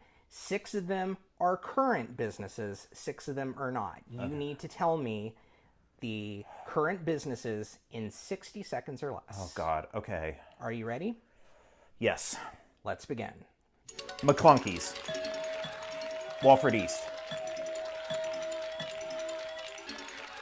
Walford East. I heard you. I can't find it. There we go. Cabs. Kim's Palace. Fox and Hare. Moon and Monroe Limos. All right, check. Okay. You have 4, so tell me to turn 2 off. All right, turn off Kim's Palace. Add Angie's Den. Check. Okay. Take off Fox and Hare. Add Kim's Palace. Check. All right. Remove Kim's Palace, Fox and Hare. Cats, Cabs, Deals on Wheels. Check. Nah. No. No, you actually had Cats, Cabs right. Okay. Angie's Den is not correct. Deals on Wheels is not, and Walford East is not. Oh, okay. The Funeral Home, and that one's the rarest of them all. Hungry Hank is the rarest. Hungry Hank. Hungry Hank. Okay. So. Oh, well. I mean, I got up to 4. That's, as good as a lot of people we see on the old reruns. Yeah, we've gone through a lot of the old episodes, and a lot of them don't even get to 4. So. But. Didn't win the car, but I did win 500. I got my blue. You got your. I called it your blue plate special. I called it the blue plate special. So I don't know. I won what it was. All right. So all in all, wasn't too bad. No. I didn't get the imaginary car, but not too many people did on that show. One dude in particular really figured out the strategy, and if I can find the clip, I'll show it to you. But he goes right down the middle, bam, bam, bam, bam, bam, bam, runs, checks, knows that he's not going to get them all, and then he just does side by side, 1-to-1, check, off, on, check, and he got it in about 25 seconds. So yeah, that was the non-knowledgeable version of winning the game, is to just. Something I kind of wish I had done, but since you've seen my take on this, the plan is in the future I will build a game board for him to play at some point in the future. Yes, and that leads me into how Travis's game show studio games work. When you buy this particular game, you will get a set of instructions and a Flash-based game board builder. So you can come up with your own categories and your own answers and your own wipeouts. You put in the answers where you want them, you hit a button, and it generates the code that's necessary for his game to play out. You just have to supply folders, title them a certain way, and then save the text files of each of these boards. It's really simple. Anybody can do it, and that's why teachers use this software for classroom instruction. Party planners will have TV versions of these game shows for everyone to play. It's really accessible. It tries to remain as true to the on-air gameplay as possible, which, if you know us, you know that's a big thing for us. Yeah. So if you've got some spare dollars, June 2026 is a good time to check out Game Show Studio on Etsy. He has got a sale going on. Everything is at least 25% off. He also has a mega bundle, which is every single game he has available in one big file. And that sale runs through June, the end of June. The end of June 2026. Yes. We'll put a link in the description. All the links in the description. I'll have graphics coming up here in just a second. Also, check out his YouTube channel and his Instagram channel. He goes by Game Show Machine on those accounts, and he has guests on. He'll play these games with other people through Zoom. It's a really fun experience, so give him a like and subscribe. And while you're at it, do the same for us. Like, subscribe, comment, and we need some input on what we're about to talk about next. Yeah, because we're trying to decide. We have 3 unopened games that we'd like to try out. We've got Hollywood Squares, we've got High Rollers, and we got Sale of the Century. All from the same era, the mid-'80s. 2 of them came out in 86. One of them was published in 87. Yeah, so, again, all 3 are unopened. They have spent 40 years almost completely perfectly sealed. There are a couple of tears in the plastic, but these have not been opened. Everything is still in them, so we're whatever we're going to do next, it's going to include sort of like an unboxing and just a general rundown of what all's included in it. But we need to see what to do. Yeah, we're not sure which one we want to do, so that's why we're asking you to give us a comment, reach out to us on our socials. We'll see the graphics come up for that again. But let us know, which of these 3 games would you like us to experience first? Yes, no matter what it's going to be, I'm excited because I think each one is going to be fun to do. Yes. So with that, I've been Tyler. I've been Chase. And I can't think of a good outro. This has been a copy of our home game. This has been a copy of our home game.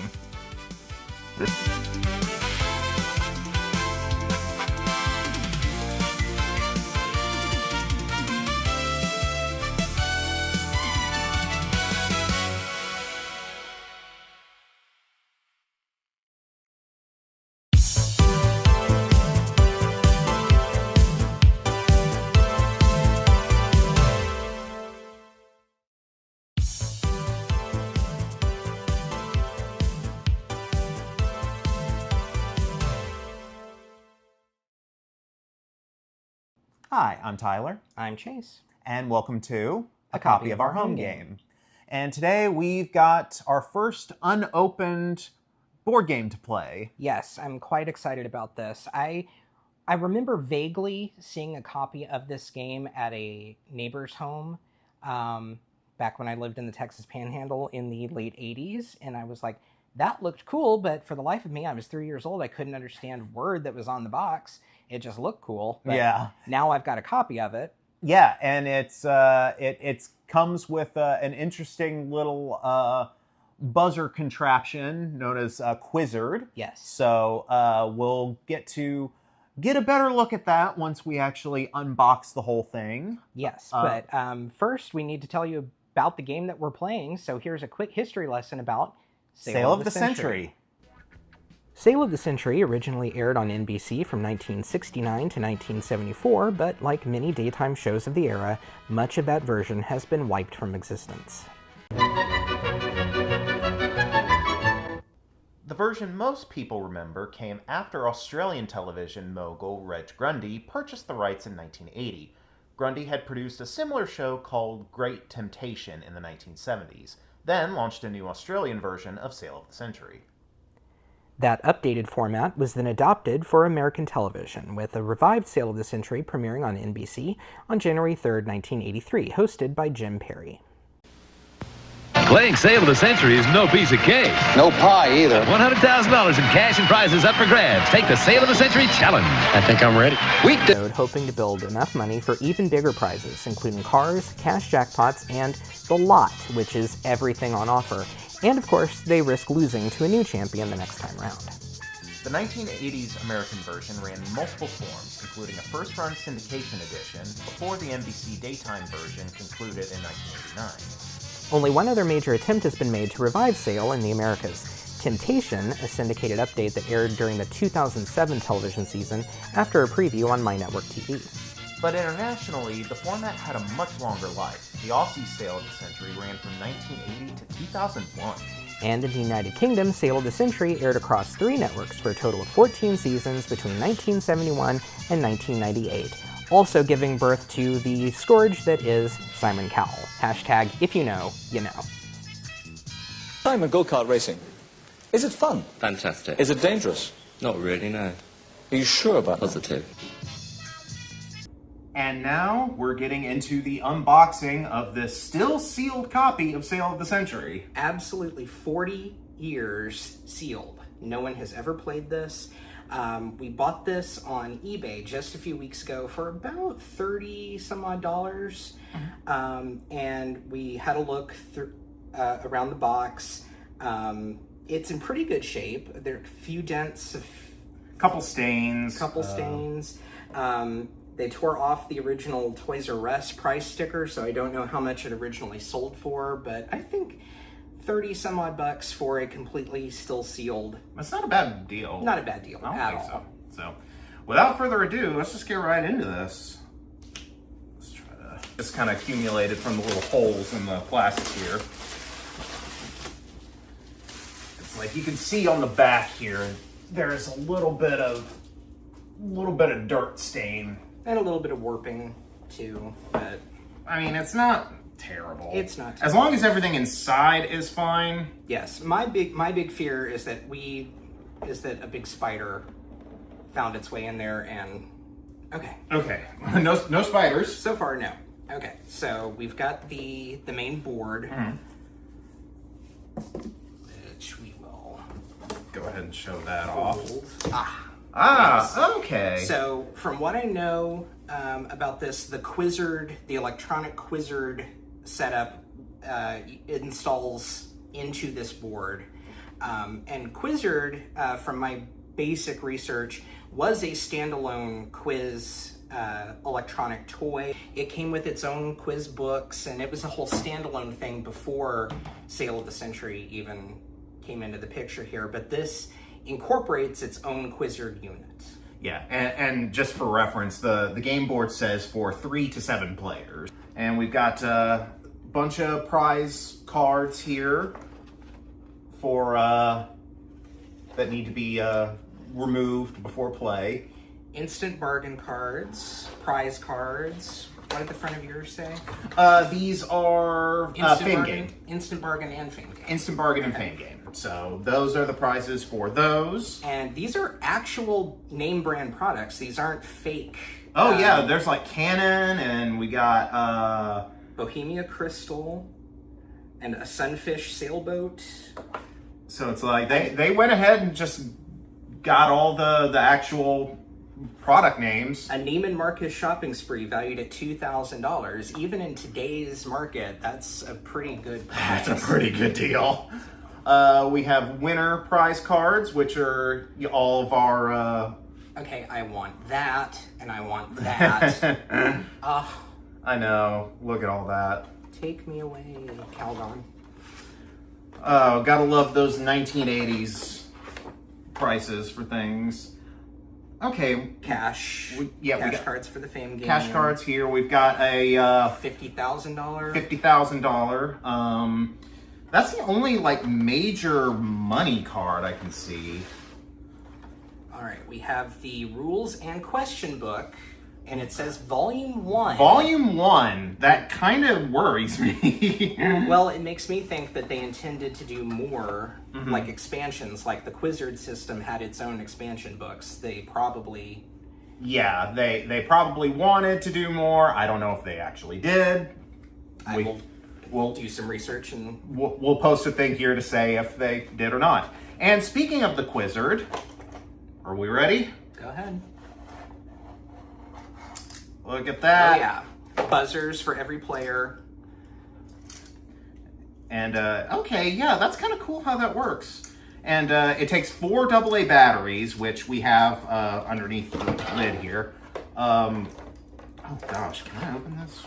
Okay, yeah, it just pops open. Cool.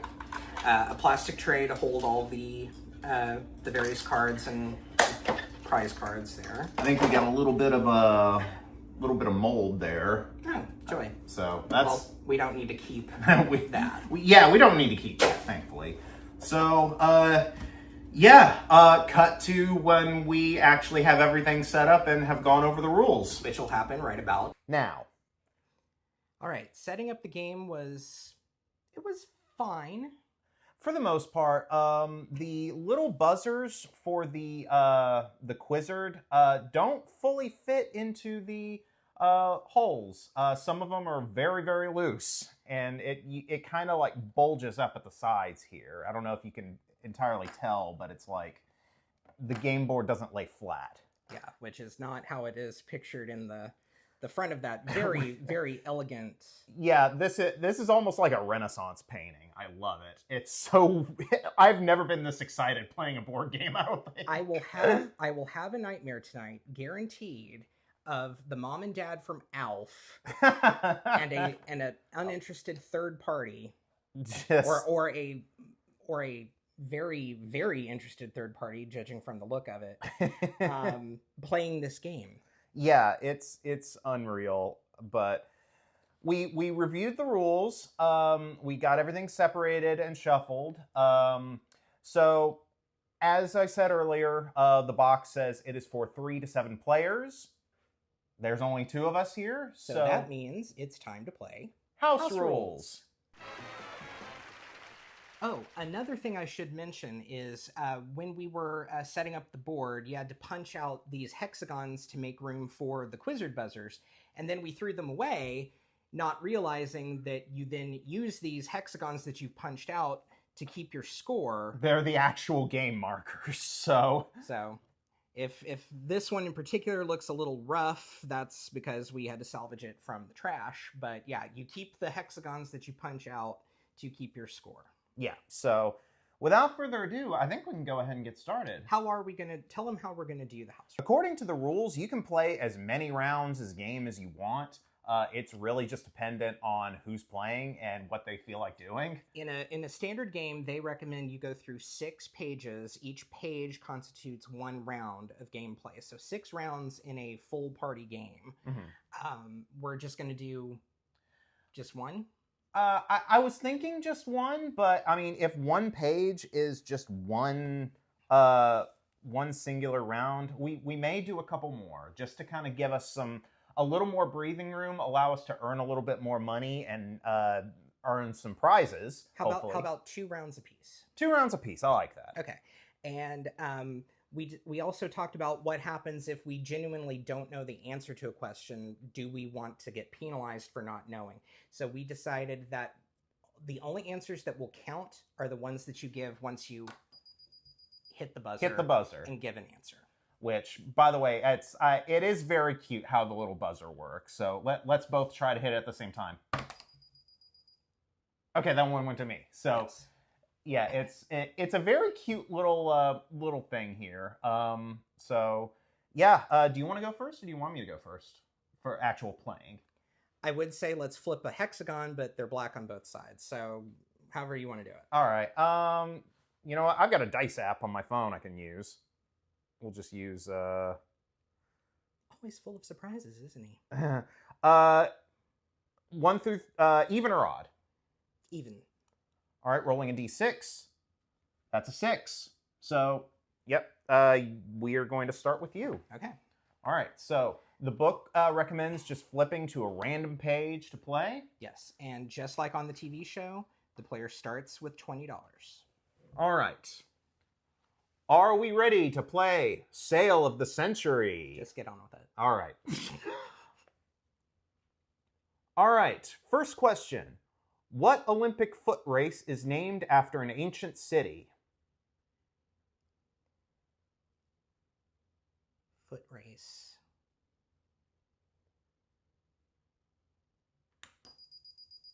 The relay?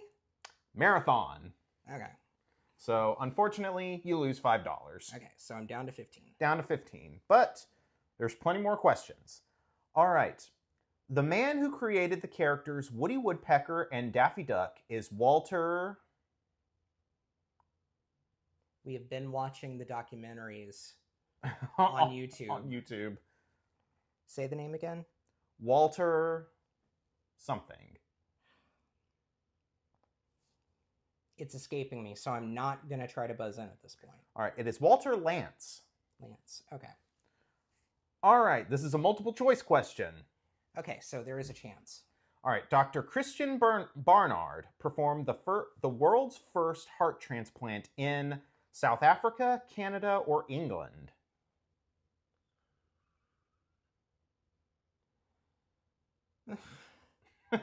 These are actually kind of hard. It is.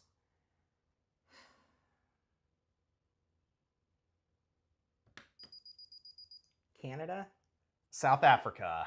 Okay, so I'm down to 10. Down to 10. We're off to a great start.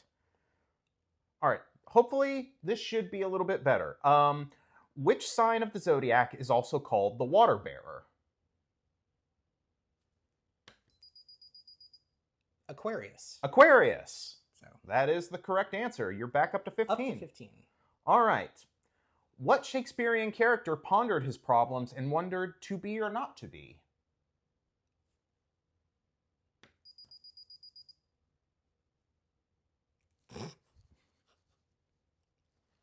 Hamlet. Hamlet. There you go. I was on the verge of saying Othello. No, yeah, that would have been rough. All right. Oh God. The Republican Party is often referred to as the GOP. For what do those initials stand? Grand Old Party. There we go. And that's all we're going to say about that. That's all we're going to say about that. Exactly. All right. Now it is time for a fame game. All right. So, identify the following. This is a famous person. I was born in 1754 and became the King of France. I was well-meaning, but history shows that my wife, Marie Antoinette, and I didn't fully understand the mood of our people. They beheaded Marie and me during their famous revolution. My name is... Marie Antoinette's the only one I know. So I'm not going to answer. It's Louis the 16th. Ah. So, no Got fame better game. things to do all day than remember his bloody number. I mean Louis the 14th. All right. Name the American artist who is best known for his covers on the Saturday Evening Post. Norman Rockwell. There you go. Now we're making some money. It's still $5. Still $5. Okay. At some point, the questions double to $10. Yes, so that's why I asked. It specifically tells me when that happens. All right. How many days are in the month of April? 30. Yeah. And that lands me on an instant bargain space. All right, time for an instant bargain. Let's see. We've got, It says... it actually tells the color. So blue. So we're picking the blue card here. All right. This is something that would be good for us. Right now, it is a Canon T70 camera valued at $500. And it can be yours for $5 dues. Dollary dues? Dollary dues. $900 dues to buy us! How many things am I going to have to cut into this clip? We're doing fine right now with our setup of the iPhone here on the corner and my Mac in front of us. So I'm going to pass. All right. Passing up on the instant bargain. Still got $35. Let's go on to the next question. True or false? The Best Little Whorehouse in Texas, a film starring Burt Reynolds, was originally an article published in Playboy magazine. I know it is based on a published work. Was it Playboy? But was it Playboy? Oh, we'll just take a chance and say true. That's correct. Woo-hoo. That's another $5. And speaking of Playboy, they're now on Blue Sky, and they've actually been posting their articles, which have been really interesting. This is the first time learning that he's now reading Playboy. I haven't actually read them fully. Then how do you know that they're interesting? Well, because they break it down in each of the posts they make on Blue Sky. It's really cool. They talk about a lot of cool things. Okay, moving on. What European country protects areas called the polders with a 1,500-mile network of dikes? Do you want to make sure I'm not seeing the page while you're reading? Yeah, there you go. Say it again. What European country protects areas called the polders with a 1,500-mile network of dikes? I'm not going to try. Netherlands. The Netherlands. Or it says Netherlands, or in parentheses, Holland. What is a blue Argus? Is it a type of fat cattle, a butterfly, or a flower? Flower? Butterfly. So back down to 35. All right. Which is faster, Mach 1 or 500 miles an hour? Mach 1. There you go. All right. It's time for another fame game. Okay. So, if this is a famous thing. My local version acts on the nerves, transmitting pain messages to the human brain, whereas generally I act on the brain, blocking pain and causing partial or complete unconsciousness. I am considered vital in modern surgery to prevent discomfort and shock to patients. I come in a gas form for inhalation or a drug that can be injected by an anesthetist. I am...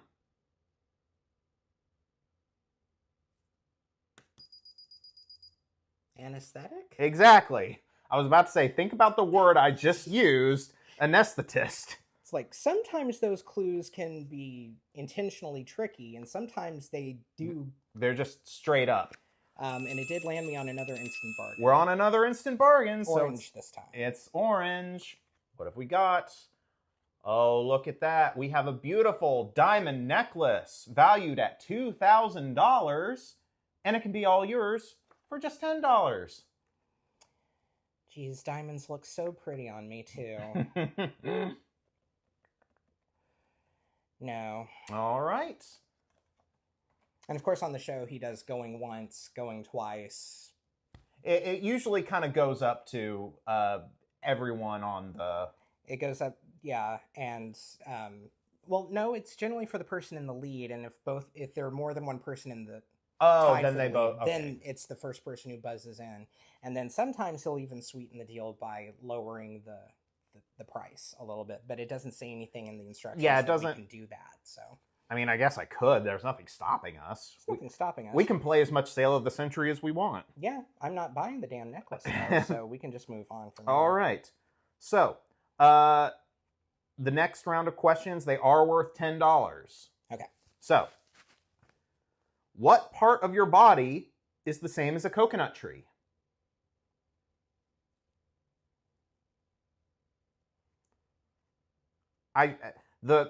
This is phrased really weird. I should probably say, what part of your body has the same name as a coconut tree?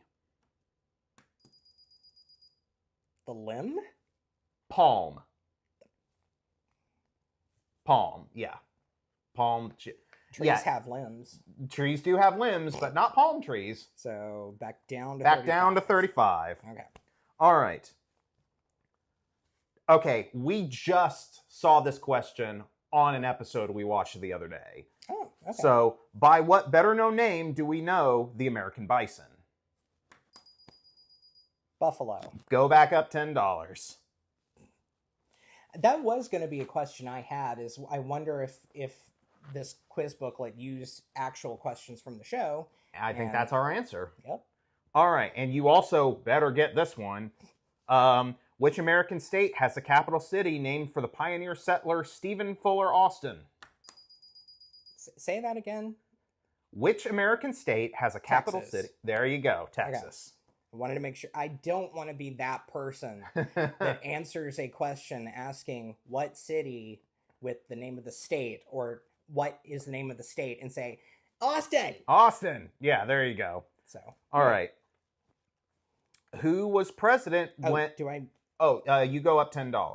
Oh, green. Oh, we're at the green. We're all right. This is the last one you have for this one.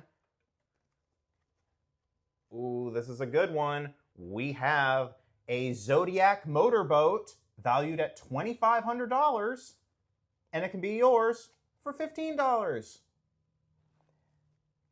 But we don't have a lake to go out on. We have Lake Gunnersville.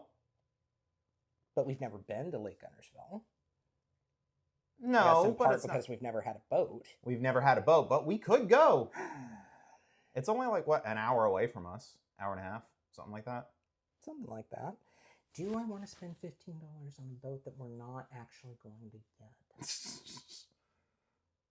Keep in mind that your prizes add up at the end. Oh, that is true. Are you going to do the going once? Going once, going twice, and sold. You got $2,500 boat. Knock yourself down $15. All right. Who was president when Hubert Humphrey was vice president?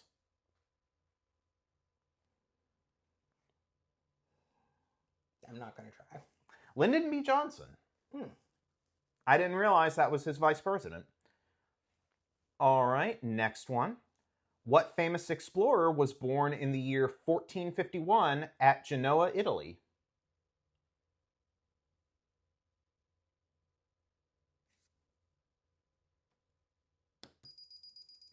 Columbus? Columbus. Christopher Columbus. Up $10 more. True or false? The boiling point of water is 100 degrees Fahrenheit. False. False. It is 212 degrees Fahrenheit. It's the boiling point is 100 degrees Celsius, but not Fahrenheit. All right, this one is an easy one. What was carried on the Pony Express? Mail. There you go. $15.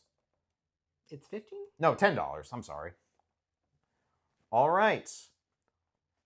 Oh, and if according to the instructions, if we go past the $75 point, we just start at the beginning, and we have to remember at the end that we owe ourselves 75. Yeah, you just add 75 onto your final. So, all right. Who was the first American in space?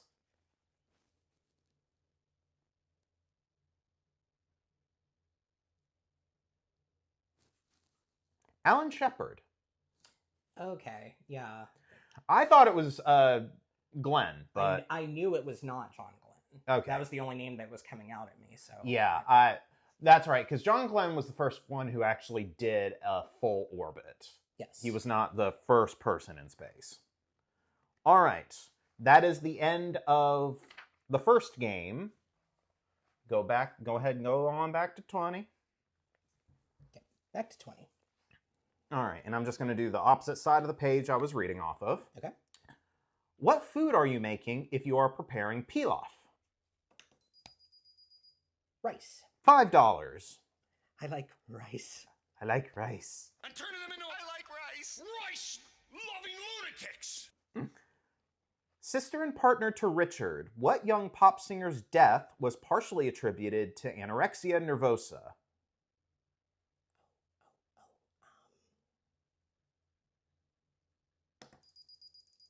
Karen Carpenter. Correct. $5.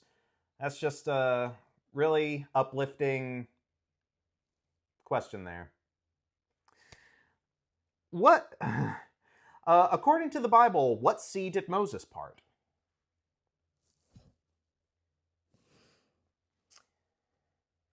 Oh, gosh. I'm not going to try. Think of it's the Red Sea. Okay. What Midwestern metropolis is served by O'Hare International Airport? Chicago. Chicago. There you go. And we have another instant bargain. Bing bong. You know what? What? We have our boat to go onto Lake Gunnersville, but if you wanted something a little nicer, we have a charter weekend valued at $1,000 available for only $5. All right. So go ahead and keep that. That's another very, very aquatic prize for you. Yes. I like water. So. I'm scared of open water, at least of the ocean. And yet he wants to go on a cruise. I would like to go on a cruise, but if it's a cruise around like the coastal US, I should be fine. If we get out into like the middle of the Pacific, I'm going to be terrified. It's going to be awful. Just need to watch Titanic and calm me down a bit. No. Okay. In the classic novel by Oscar Wilde, who remained youthful while his picture aged?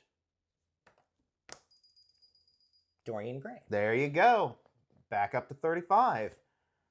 All right. Name the husband and wife comedy team who created Desilu Studios. Lucille Ball and Desi Arnaz. There you go. Another $5. All right. Fame game time. It's another famous person. I was king of Great Britain for only a few months after succeeding my father, George V, in 1936. My abdication caused much bitterness, and although I became Duke of Windsor, I remained a relatively unhappy man until my death in 1972. My name is...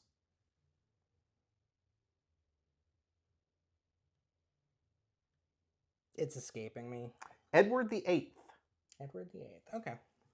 So far we have not gotten a single fame game. No. Hopefully that'll change later on. You graduate from college with a BA. What do those initials stand for? Bachelor of Arts. There you go. $5. And our next instant bargain. I have a BS. Yeah, you do actually have a BS. A degree. I have an AS. Associate of Science? Yes. All right. So, for this instant bargain, we have some Rambler deck furniture. For the patio that we do not have. For a patio we do not have, valued at $1,000, it can be yours for only $10. Going once, going twice, and no.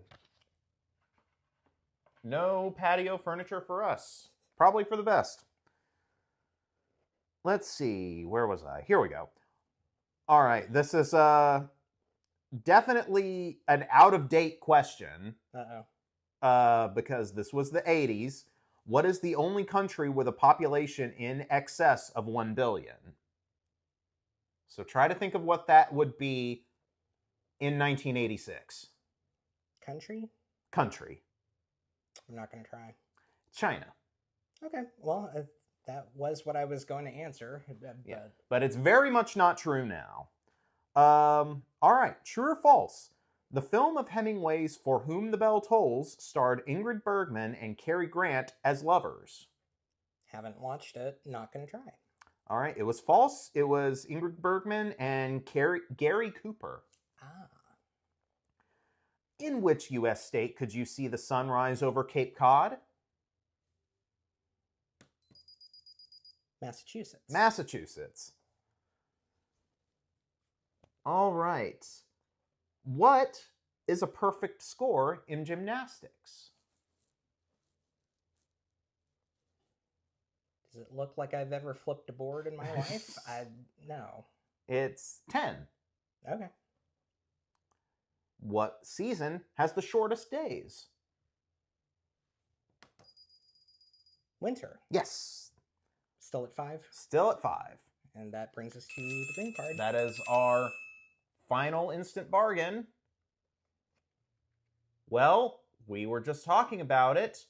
A cruise for 2, valued at $3,000 from Sitmar Cruises specifically, for only $15. And that does not look like it is anywhere close to land. That is out in the middle of the ocean. Do you want to go for a third aquatic prize? More to the point, do you want to go on that specific third aquatic prize?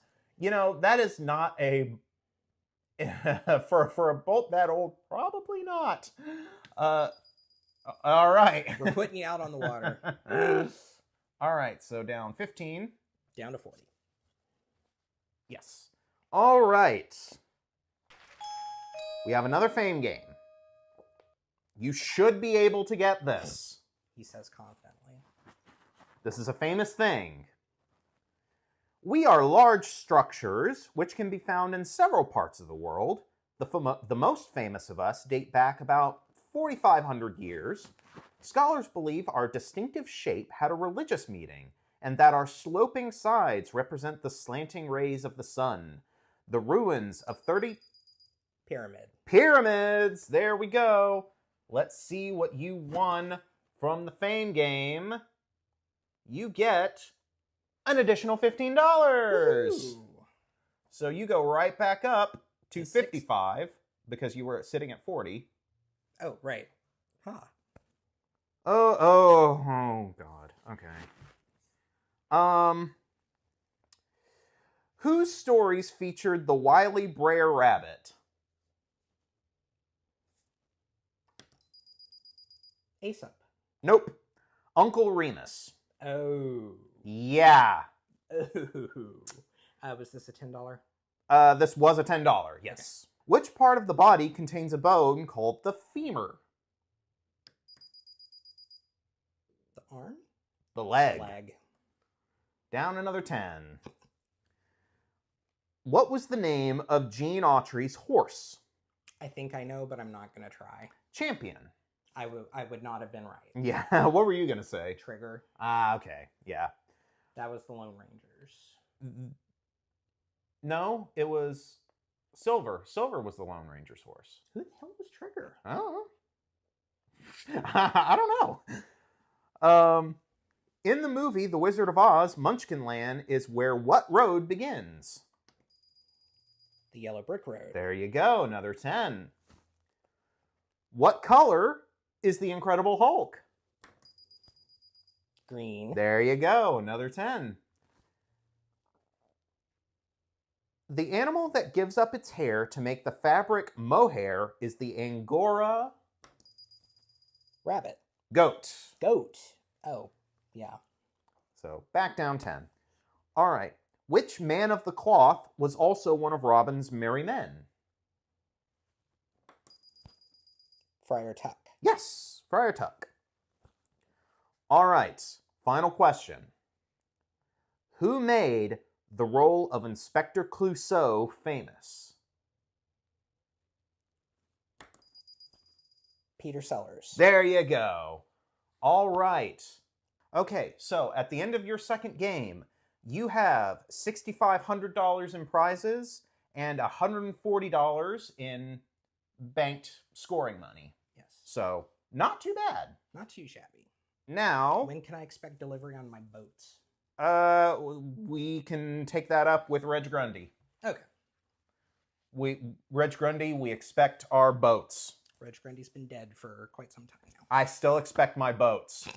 All right, I am ready to begin my round. And I automatically regret the page that I've turned to because I automatically know he's going to get a bunch of these. All right, let's see. All right, question 1. What friendly characters did Jim Henson invent? The Muppets. Yep. Boop. A stopwatch is used to open what weekly TV news magazine show? 60 minutes. For however long that might last. Yeah. Again, the less said about that, the better. All right. Multiple choice. The world's longest earthworm was found in Africa in 1936 and measured in length 3 feet, 7 feet, or 22 feet. Ooh.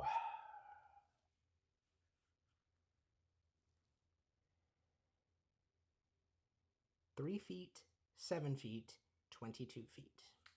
I'm going to go with 7 feet. You want to buzz in? 7 feet. Wrong. 22 feet. 22. That's creepy. That's very creepy. All right, back down to 25. In literature, what was the name of King Arthur's palace? Camelot? Yep. Cool. Yay. What do we call a rabbit's house?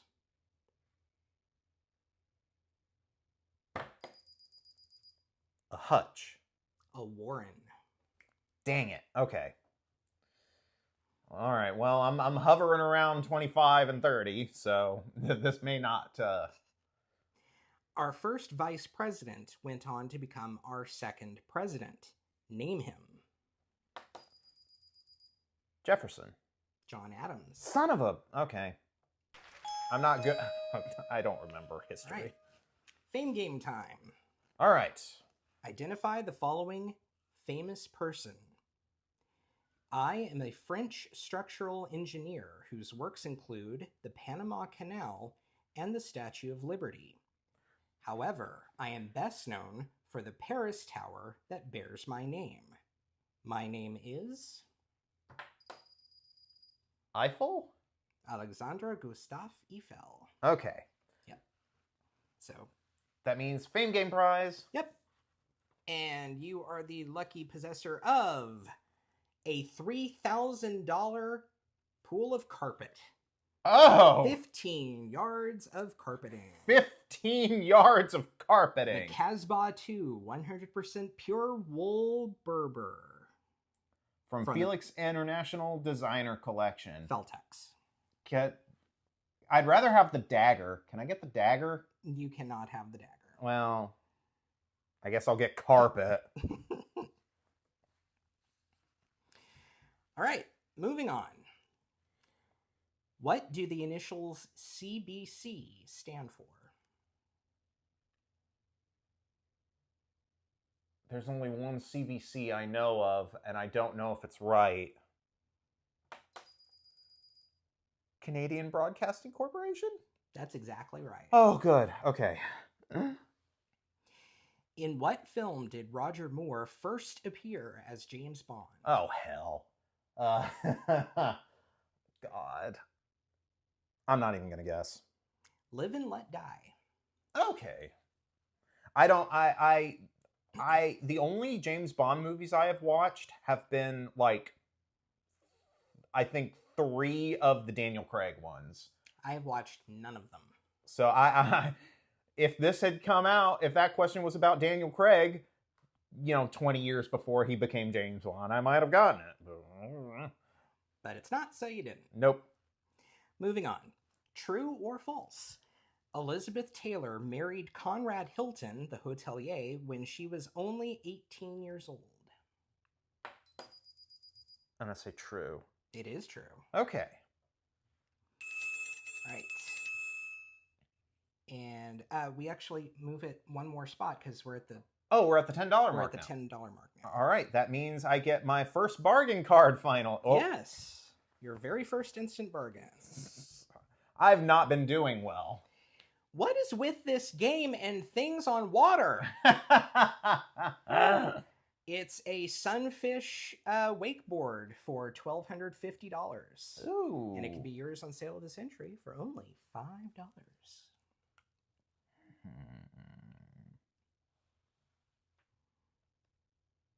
Going once. Going twice. More time. All right. Maybe I didn't shuffle those well. I didn't get a good enough look at the actual sheets. Yeah, but... we had a cursory glance at everything that was on these cards before we broke them apart and put them in the stacks, but I didn't stop to realize how many things were actually watercraft and water related. And here's the thing, I know at least a couple of those are duplicates.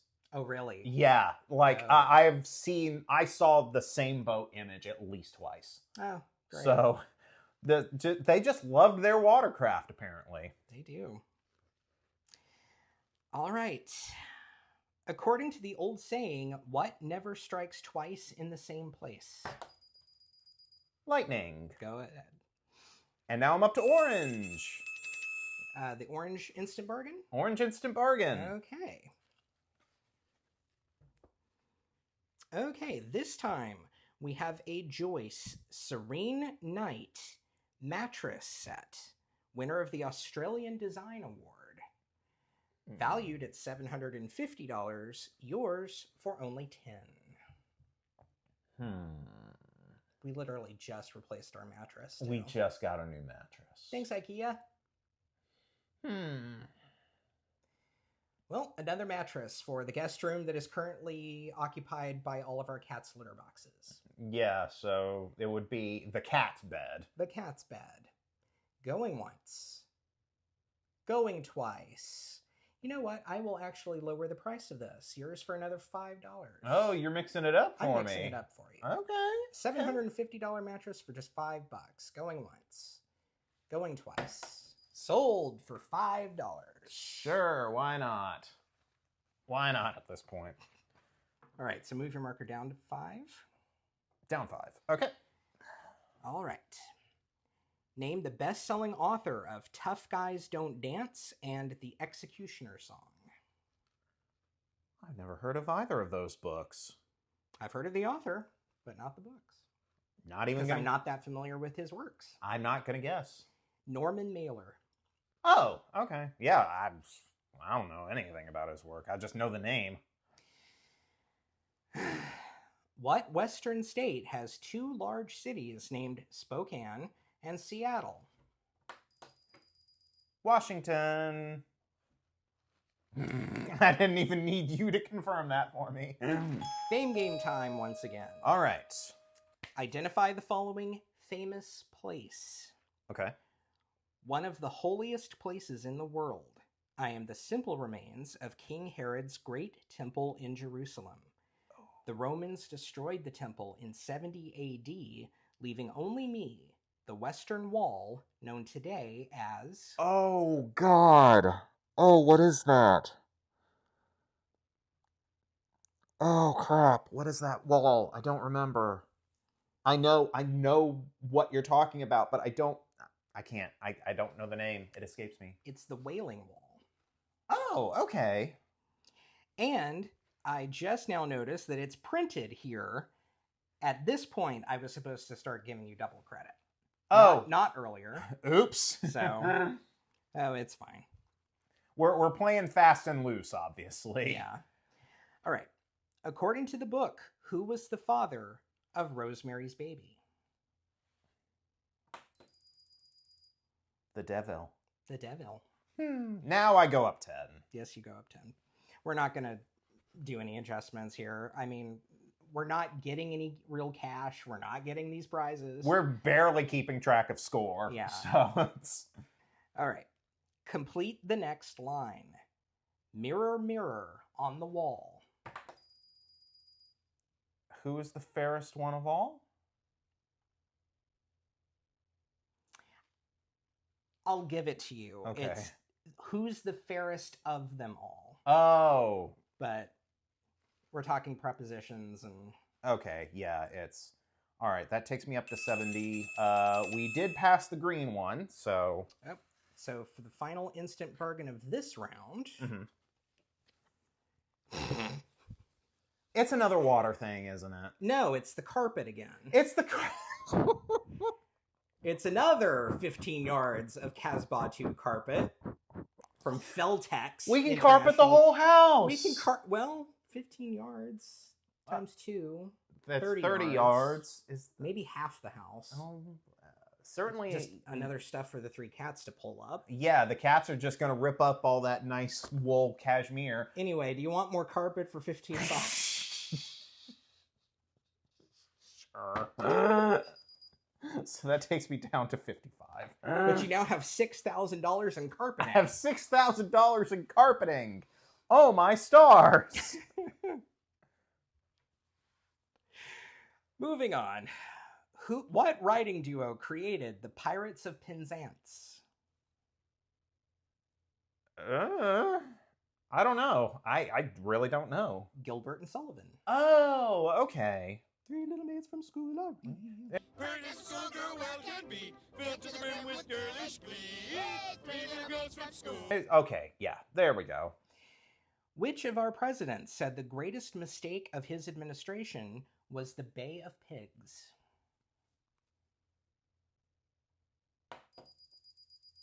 That was JFK, wasn't it? It was. Okay, cool. All right, so up to 65. Okay, yes. Cool. What city parades its armed forces right through Red Square in May? Beijing?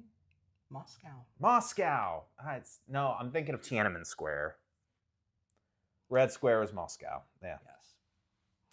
True or false? The term Iron Curtain was coined by Harry Truman just prior to his election as U.S. president. Oh, all these Cold War related questions. Well, it had just ended around the time this came out, so it makes sense. It would have been recent history to those playing at that point. It would have been. I got a 50-50 shot. I'm gonna say true. False. Nah. It was Churchill. Oh, okay. Churchill coined Iron Curtain. All right, down to 45. And staying with British. What British Isle attracted the largest crowd ever to a rock festival as of 1986? Because I'm pretty sure that would now be Glastonbury, but it's not Glastonbury. No, I'm not even gonna guess. The Isle of Wight.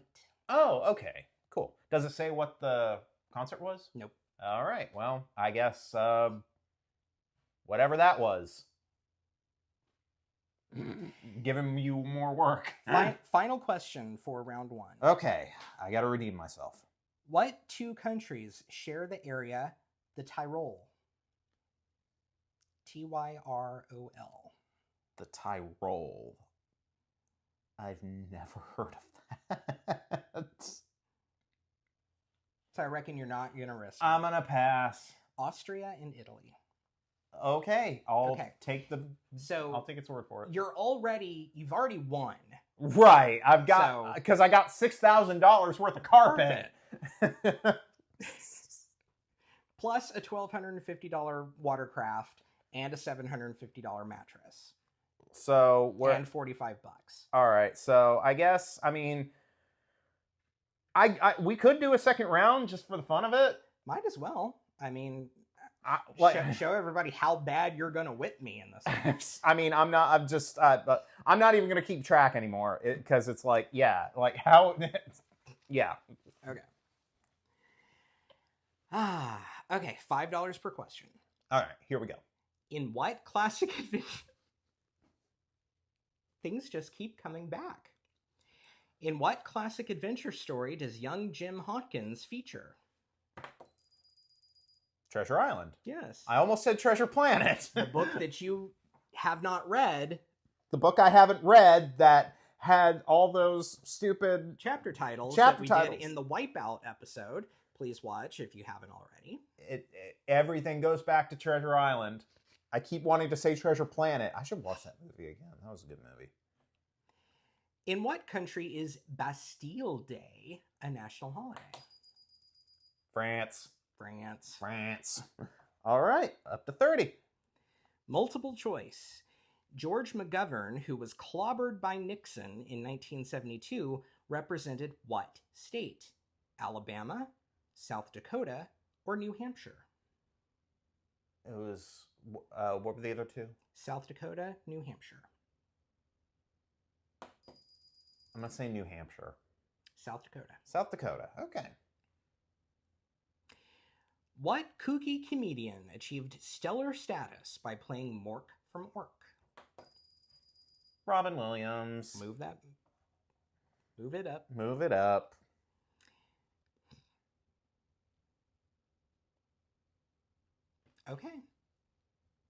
Okay. This sounds like a riddle, but when is a red mullet a green mullet? When is a red mullet a green mullet? That's what it says. In the summer? When it's alive. A red mullet is a dead mullet. Oh. What is that? Moving on. Which Canadian province is known by the initials BC? British Columbia. Yes. I knew that one at least. For a fame game card, okay, identify the following famous person. I was born in Indiana in 1931 and died in 1955. While working as a busboy in New York, I got a role on Broadway in the play See the Jaguar. This led to a part in The Immortalist. Then came the screen test that propelled me to the top. I made 3 films in less than 2 years and gained a cult following with East of Eden, Rebel Without a Cause, and Giant. I am... Oh.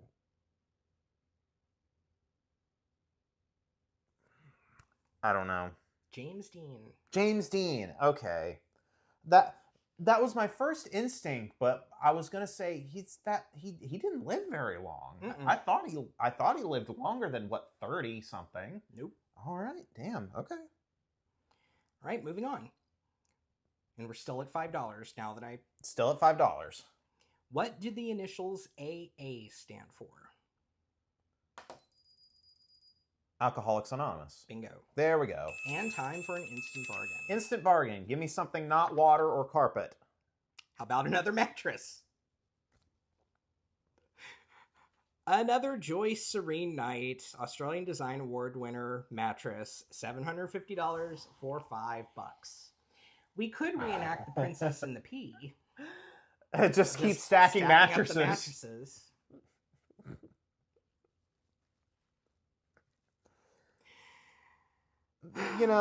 No, I'm gonna pass. Okay. I already have a duplicate carpet. I don't need duplicate mattresses. We could make a duplicate bedroom. Yeah, just completely remake the master bedroom somewhere else in the house. It's me looking at this next question. Uh-oh. What bird is known as the laughing jackass? I don't know, but I love that name. You'll love the name of the actual bird. What is it? Kookaburra. Oh, the kookaburra. The laughing jackass. I never realized. True or false? Whales are not fishes. They are air-breathing mammals. True. True. In what city could you see the infamous Texas School Book Depository? Dallas. Dallas. And instant bargain time. Woo! All right. What do we got? Give me something good. We do have something good this time. Oh, okay. We have a $1,000 Neiman Marcus shopping spree. Huh. So you could buy all these nice-looking pantsuits and skirts and other women's apparel for just $10.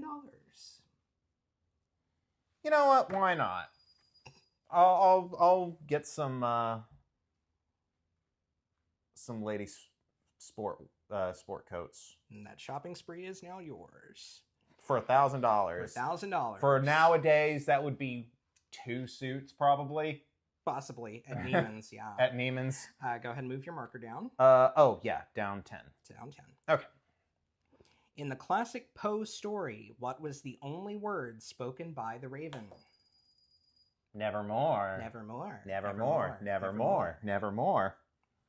And we're still at 5? Still at 5. Okay. What work does TV character Trapper John do? He's a doctor. He is a doctor. All right. Have you ever watched the show? I haven't watched Trapper John MD, but I watched MASH. Okay. So...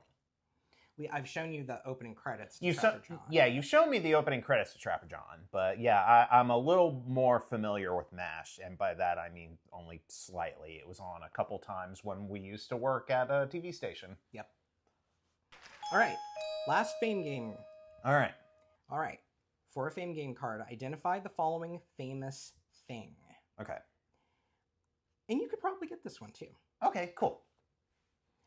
I am an imaginary band extending around the heavenly sphere in 12 sectors. My name means Zone of Animals. I am believed to influence the lives of people according to their birth date. The Zodiac. My sectors include Leo and Aquarius. I am the Zodiac. All right. All right, so fame game. Fame game. What do we got for the fame game? Behind the fame game, we have a resort weekend valued at $750. Whoa. So let's pick a resort. Where could we go for $750 nowadays? one day at Universal. Well, one day at Dollywood. We could do more than one day at Dollywood. I bet that, you know what? A Dollywood vacation, Absolutely. that would $750 would absolutely get us that. So let's just call it a resort weekend at Dollywood. At Dollywood. $750, that is yours. I will happily take that. I really do want to go there. I want to go again. That was so much fun. Yes. Get you another hand-forged knife. Get another hand-forged knife. Get some more cinnamon bread. Oh, God, the cinnamon bread. Cinnamon bread was... Like, we ate it cold, and it was still amazing. It was still amazing, yeah. I don't know what they do. It's crazy, but... Yeah. It was worth, us exhausting our feet and not being able to make it out of the hotel room the next morning. Yeah, exactly. We were there from open to close. It was... By the end of that day... We wanted to die. We were exhausted. It was bad. But it was a good experience. It was a lot of fun. I loved it. All right. Now worth $10 a question. $10 a question. Cool. What country's culinary specialty is the dish called goulash? What country? Mm-hmm. Oh.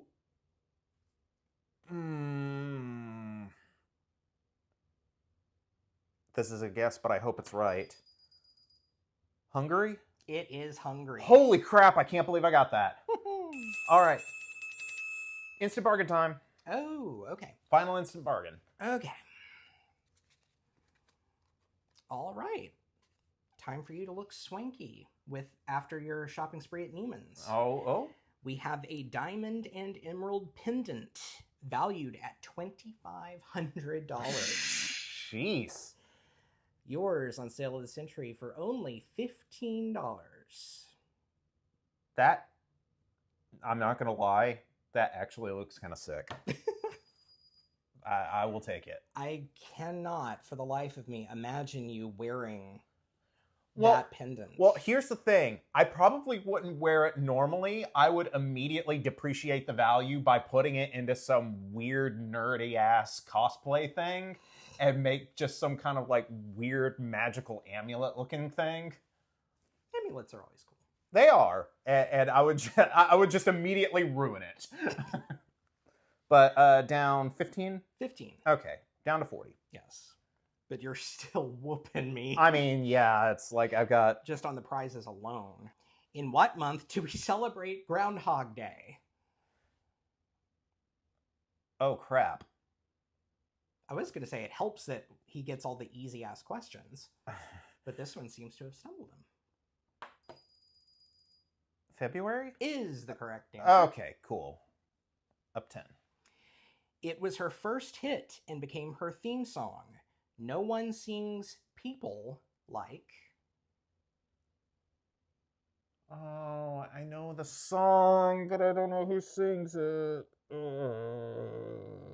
We're gay, but we're not that kind of gay.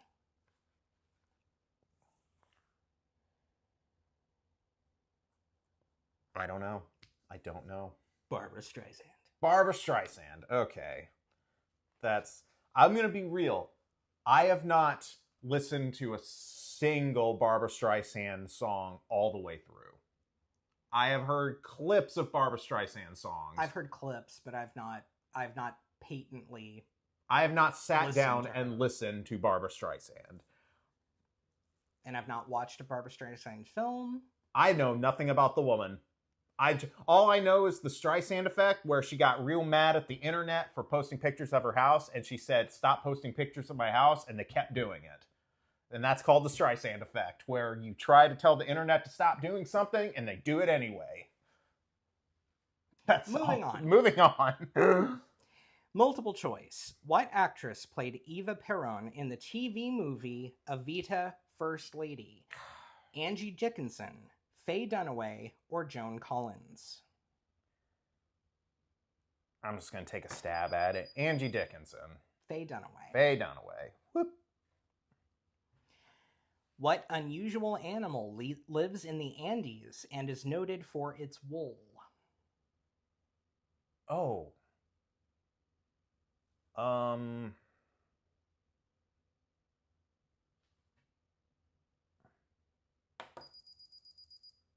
Alpaca? Is an alpaca a llama? It's related to a llama, yeah. Then I'll give it to you. Llama.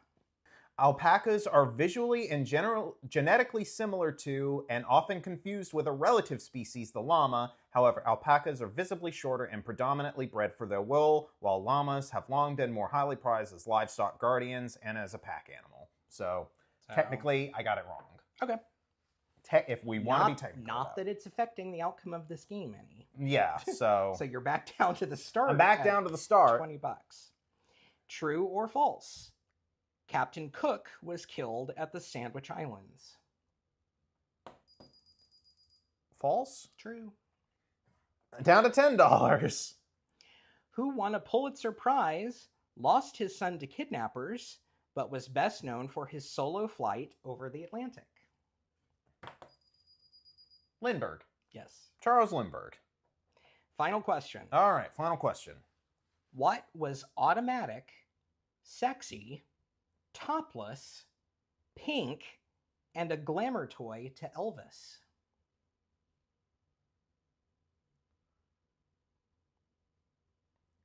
All I'm thinking of are not appropriate answers. All right, what? There's only one thing I'm thinking of, and that's...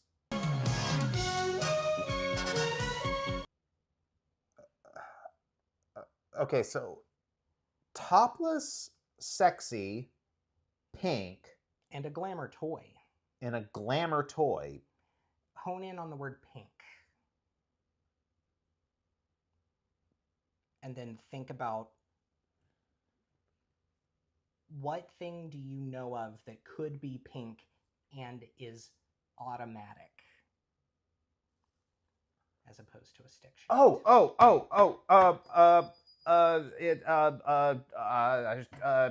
Cadillac. A Cadillac car. Cadillac car. It literally says. Literally says Cadillac car. Cadillac car. You owe me a Cadillac car.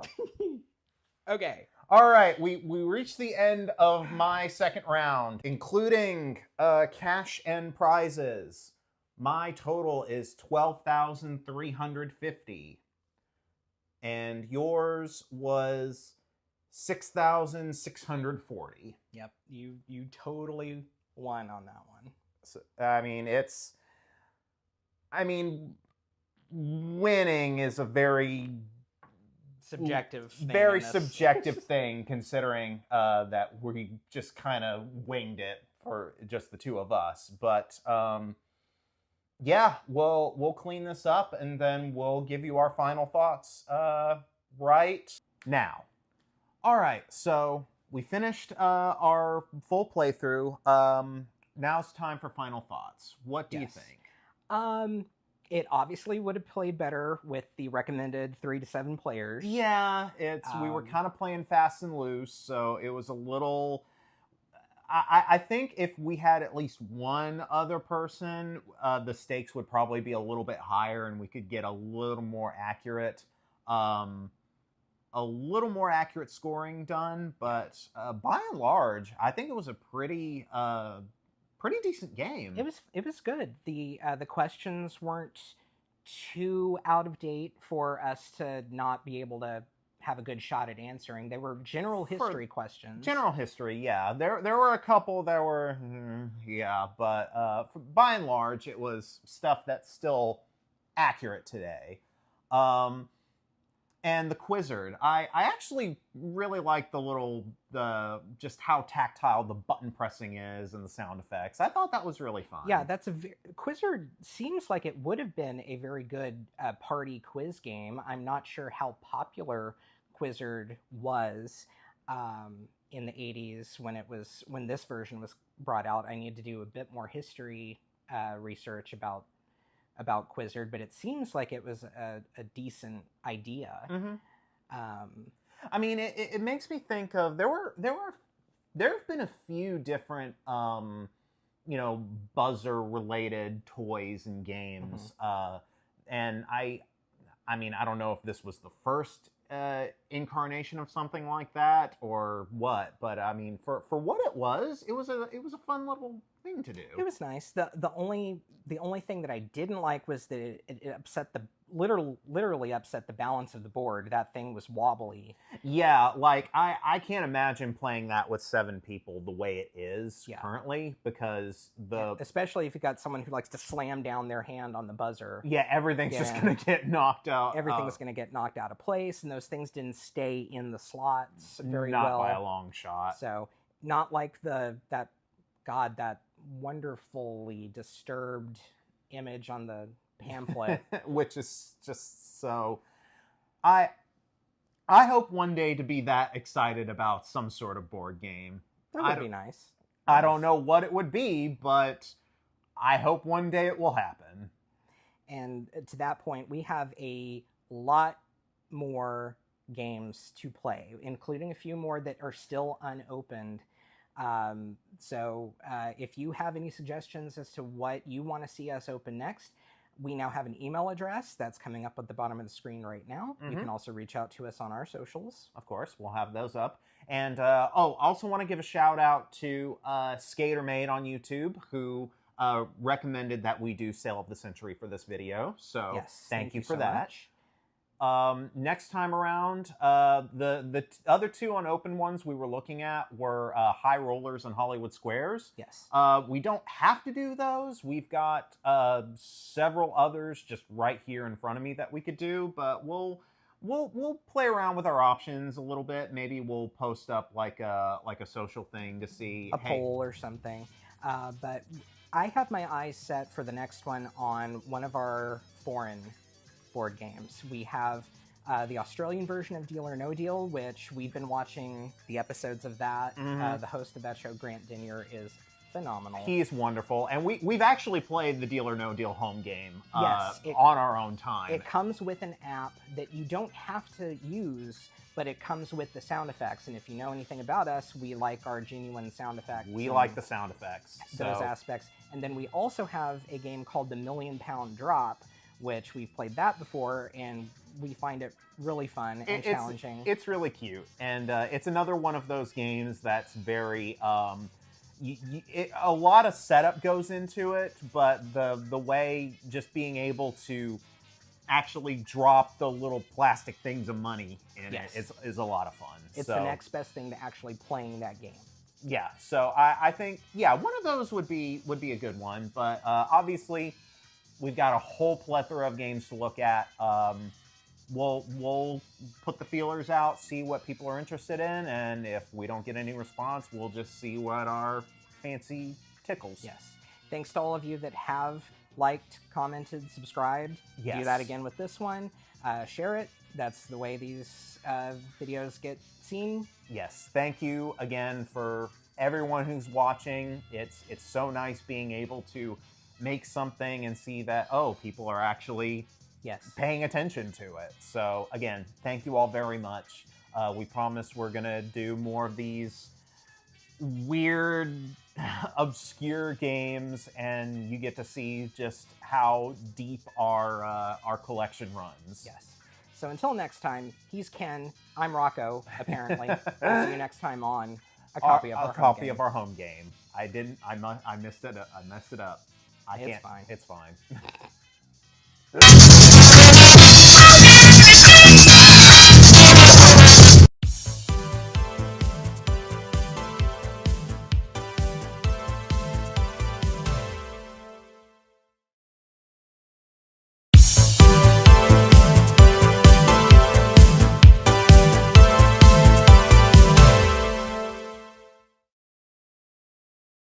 Hi, I'm Tyler. That would make me Chase, and this is a copy of our home game. And today we've got something that I'm personally excited about. It is something we've played a lot in our downtime. It is the Australian version of Deal or No Deal. And this is actually the second time we're going through this, because the first time we had some audio issues. It was kind of like, I sounded like... Yeah, it was not good. It just the little lapel mics we were using didn't really work as intended, but we've got a better setup now, so hopefully this will be a much smoother operation this time. Yes, and it was a bit of a pity because you did really well when we played the game. I did. I'm really hoping for another good run. Fingers crossed. We'll see how it goes. But I guess... Alright, so as for the game itself, it's got some nifty little things. First and foremost, it comes with this neat little... number board. It's a little bit different than the American home game version. That one was all plastic. And little shutters that closed over the values as you pick them off. But with this one... Yeah, they're nice little cardboard things you can pull straight out to just kind of set aside to say, hey, here are the things you indicated. That also leads into my main complaint about this this version of the game, is that you have to be very careful how you hold this thing. It has to be either completely flat or completely upright, because if you lean it one way or the other, everything starts sliding out. And I'm not going to make a mess this time. Try not to, at least. And my one complaint on this is that there's actually a misprint on this one. The Australian version is supposed to have only 5 of these green spaces, and the $20,000 space there is actually supposed to be red. Yeah. It doesn't affect the outcome of the game any, it's just a cosmetic thing that got overlooked in the publishing process. And the thing is, the 20,000 card is actually the correct color. It is red, but for some reason it's just green on here, so I don't know. And another cool thing about this particular board game is that it actually comes with its own app. Yes, the publisher GameStar actually developed an app called App and Play for all of the games that they publish. And it is a paid app, but it's $3.99, and for that you get a year's worth of access. So if you intend to play these things often and at many different times throughout the year, it's worthwhile. Which we do. I've got it on the Australian territory right now. You can swap between territories as often as you need. That's another good feature. And it's region free. Like, you don't need to be on any kind of VPN or nothing. Yeah. Just on our regular internet provider, we can pull this up. Yes. And for that, you get the digital version of their scoreboard. And when you hit the things to turn them off, you will hear the sound effects. There is the alert sound from the Australian show for when the banker does the offers. So that's the app. You'll see it more as we actually play. But as for what's in the box itself, we've gone over the board itself. It comes with these cute little cardboard briefcases that you put in these little cards. Just kind of slide right in, and they show the value. Another thing that came with this board game, so this edition of the board game, when it first came out, it came with a sweepstakes. Each box has a golden ticket that comes with the host Grant Denier's face on it. And we love Grant Denier. We love Grant Denier. He's a hardy cherub of a man. He really is. He's so delightful. He has a wonderful energy. And so yeah, every edition comes with this little golden ticket that has a code that you upload on their website to enter into a sweepstakes, basically, for $1 million. Australia only, and of course we're long out of the... Yeah, we wouldn't have been able to enter even if we wanted to, which we really did. We did, but... But it's a nice little artifact, a nice little memento of the reboot of this show, which it appears to be very, very popular over in Australia because they've been on consistently since 2024. They're adding new features to the current season. It's a hoot from what it like. Every episode we've watched so far has been just a lot of fun because the main thing that we like over certainly the American version is just the sort of party-like atmosphere. It feels like a party game. It doesn't feel like, everything's down to the wire. Your life could change if you make the wrong decision here. Yeah. It's more. It feels like more of just kind of like a celebration of a bunch of close people. Most of that, I think, is due to the lower stakes involved. The original Australian show, you could win up to $2 million on it, and it was an hour-long show. Then when the reboot came along, they decided to make it 30 minutes. The grand prize is $100,000, 22 cases instead of 26, or however many it was on the original version, but it's much quicker paced. Yeah. The fact that everybody gets a chance to win some amount of money, even the people holding the cases, I think that lends a lot to the energy of it. Also, you'll see, if you watch the episodes, there is a banker's phone near the host, but it is rarely ever used. Yeah, whenever that phone rings, it's kind of a big deal. Yeah, it's not like the American version where you had to wait for the phone to ring, have Howie answer it, have a couple of moments of chat with the banker. That's fine in moderation, but I think you'll agree with me. It gets tiresome after a while. It really does. The quicker pace of this version, I think, really benefits from it. Yeah. So yeah, I guess without further ado, let's go ahead and get set up, and we'll see who gets to play first. Yes. And we're back. And one more thing I forgot to mention that actually comes with the board game. If you don't want to get the app itself, it actually comes with its own little kind of banker offer guideline card that kind of gives you an idea of how to kind of calculate the best offer given the things that have been removed. It's good if you don't want to, spend $4 for the app, which, is understandable, but it requires math, and I don't want to do math, so... And as you can see, we've got our setup here. We got a couple of cheap plastic spice racks from Walmart, along with a bunch of pins with clips on the edge from an office supply store. You don't have to go through that yourself, but if this is more of a party game that you're going to play and you don't want to put everything on the floor or on a tabletop, just want to have a nice little display, I'd say that would be a nice cheap way to go. Yeah, it's very precarious, though. Trying to set these up without the cards falling out of the envelopes is a little harrowing. It's kind of like building a house of cards, but that's our burden to bear right now.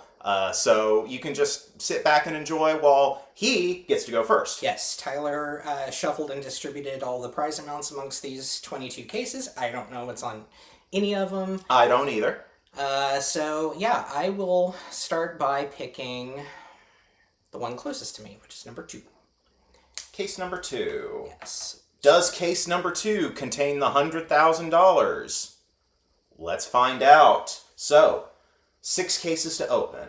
What do you want to go with first? Let's go for 22, right there at the end. 22, right at the end.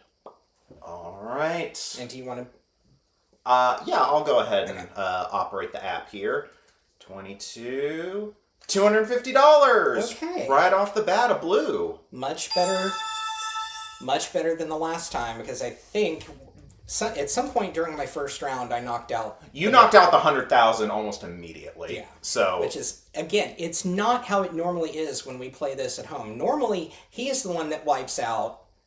I wipe out almost instantly. Yeah. With any version of this game we play, I wipe out almost instantly. Yeah. All right, 5 cases. 5 to go. Let's go for number 8. Number 8 is $25. Okay.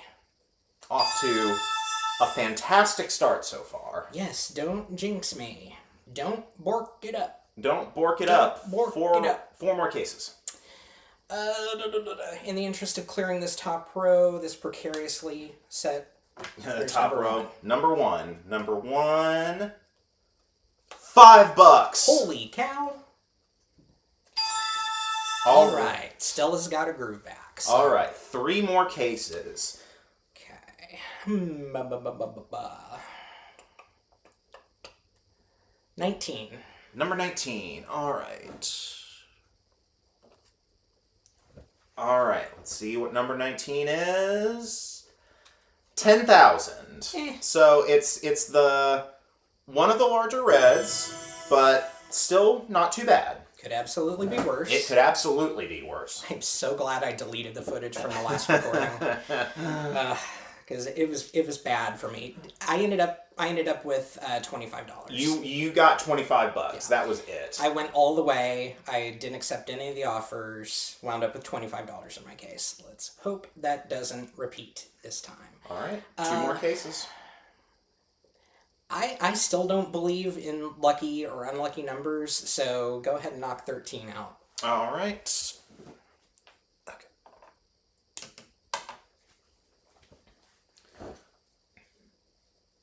40,000. So it still kind of holds true. Still kind of. And I mean, that's the thing. It's like, whenever we watch these games, Australian or US or UK version, any version of Deal or No Deal, they're always like, oh, what's your strategy? What strategy is there? It's pick a number, folks. It is random choice. Everything is completely random. There's, like, you know, if you believe in your heart of hearts that there might be some kind of significance, good on you, I guess, but at the end of the day, it is, you pick a number. That's it. My strategy is to be the winner.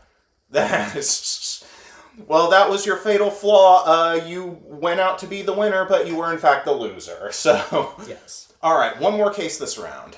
Number 5. Number 5. Can we avoid a green? $10. All right. So, all in all, not a bad first round. Not bad at all. So I definitely approve of this better than the last round. Yeah, than the last one. All right, banker offer incoming.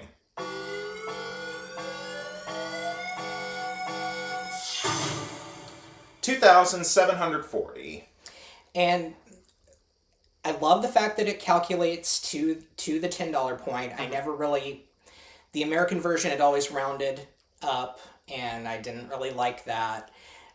One thing I will say, I wish this app would kind of reveal the offer at the sound effect punctuation mark like they do on the show. Yeah, because whenever that sort of kind of siren goes off, it just says, you know, deal incoming or whatever. Bank offer. Bank offer, and then during that final stinger is when they reveal the actual amount. Yeah. But $2,740, it's the first deal or no deal. Yeah, there's no box like the American version to kind of close. There's no glowing button or anything.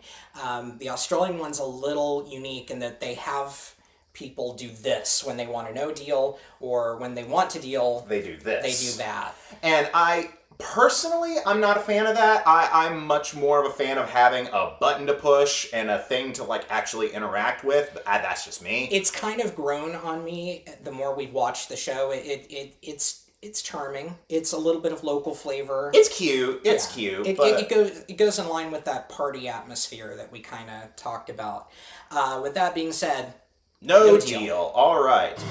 You never take the first offer. That's the rule of the game. I think if anyone ever did, it's probably been an unaired episode and will never see the light of day. Probably. Unless, of course, we're talking about Nan from the UK version. There you go.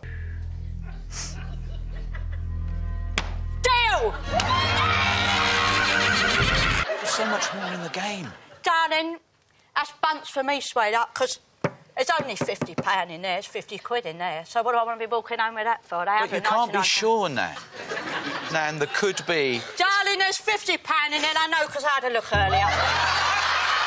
Okay, 5 cases. 5 cases. Let's go for 12. 12. Go ahead and get rid of this other precarious top row. $75. I'm liking this streak. Yeah, you're doing pretty good. Let's see if you can knock out the rest of these blues. Yeah. My birthday is October 11th, so do I want to go for the 10 or the 11? It's 1 digit off. Yes. Very good, Sabrina. Now what color is the tablecloth? Let's go for 11. Number 11. All right. Number 11, 7,500.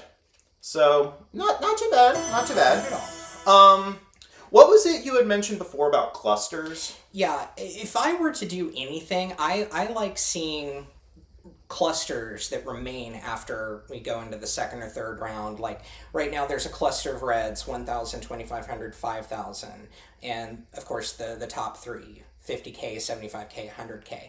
If I hold out hope for anything, it's that I have some sort of cluster when I get to the end game. Yeah, so that fall isn't as so it's not a big it's not as intense. Yeah.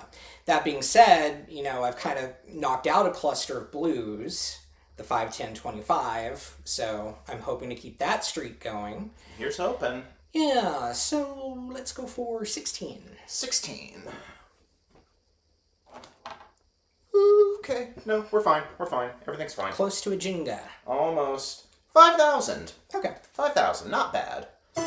Not bad at all.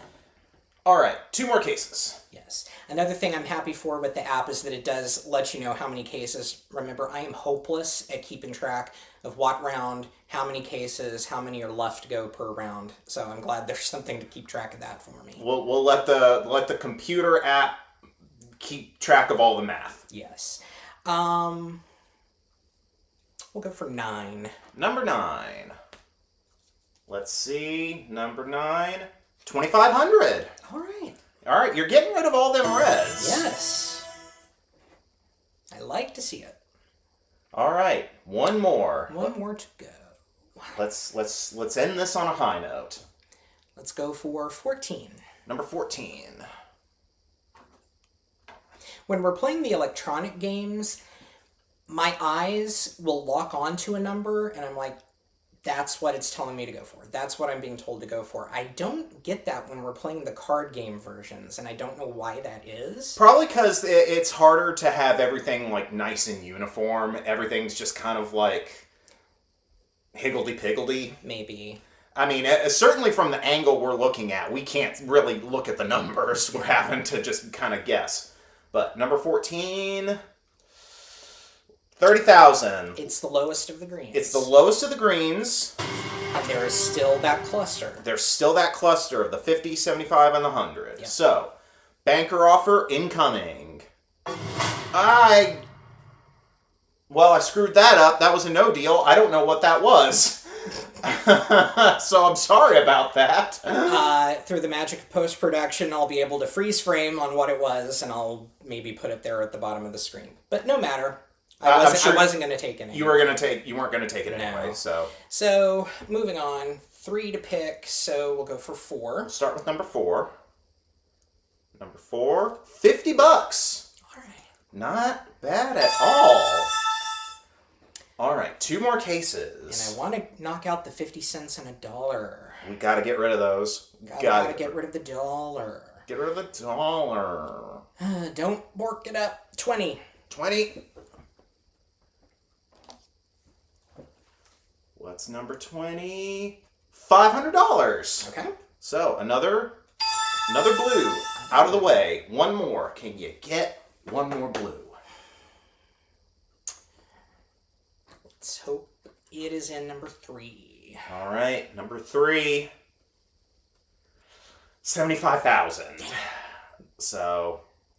There goes my precious little cluster. Yeah, there goes the cluster. So it's kind of a big gap between 100 and 50,000. Yeah. So, all right. Bank offer. $7,520. Okay. Still several above that mark. Several above that mark. So I don't even need to question it. No deal. All right. Okay, so specifically 3 above that. Yes. And we're down to 2 cases. So let's go for 18. Number 18. All right. Number 18. 100,000. Okay.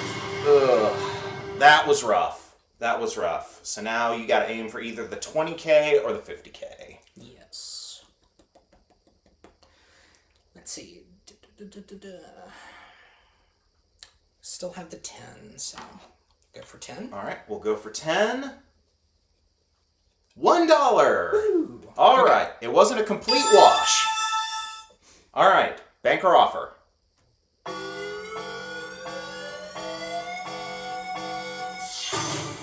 $5,990. Did go down. Still a hell of a lot better than the 25 I did. That's true.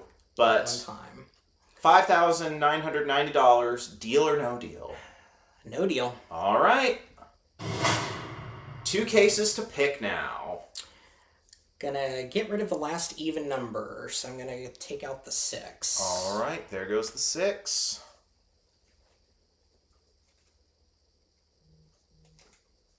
I forgot which way to pull it up. Okay, 1,000. Okay. So 1,000. Not too bad. Not bad at all. Okay, so I'm left with only the odds, and of course mine, the even one. Your case is the only remaining even. Maybe that's a good sign. We'll see. Right.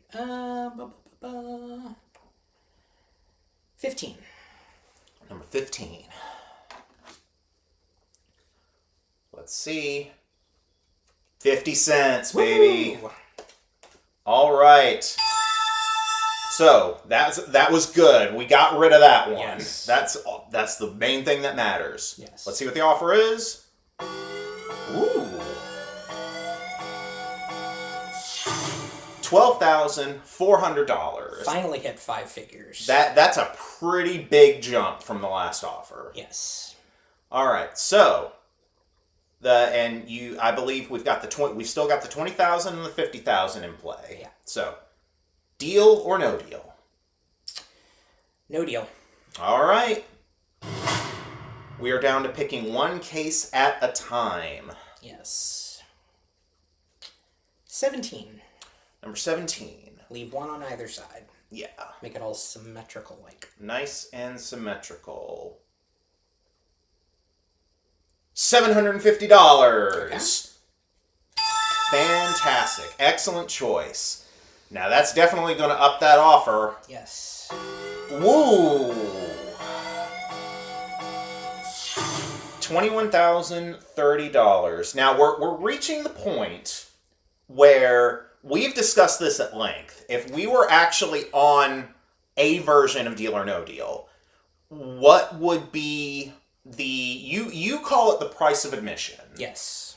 Where it is, what would be the most worthwhile offer to take if you were to take an offer, depending on where we are with everything else. Yeah. There's still one blue in play. Mm-hmm. You still have the 20,000. You still have the 50,000. Yeah. There's only one figure higher than that. Yeah. So I feel like if this were real money we were playing for, we would probably consider taking this deal. I would most likely deal at this point, especially given the way the board is stacked up right now. If that's another thing where the clusters kind of come into play, mm-hmm. Like if we still had the 50 and the 40. Yeah. I mean, that's a small enough gap that I wouldn't even bother taking a deal. I would do one or the other, because either way, that's a life-changing amount of money. It's at least a life-improving amount of money. Yeah. given today's rates and all that stuff. Yeah, that too. But with the gap being, 20,000 and 50,000, would I be happy giving up the 1,030 and end up winning 20K? Yeah, I mean, because the price of admission, only paying $1,000.30 mm-hmm. to have the experience of being on a game show, winning an amount of money, and getting to the end of the game, yeah. All that being said, mm-hmm. for the purposes of drama, I'm going to say no deal. All right. One more case. 100. I was saying 500 before, wasn't I? I don't know. You got $100, you got 20K, and you got 50K.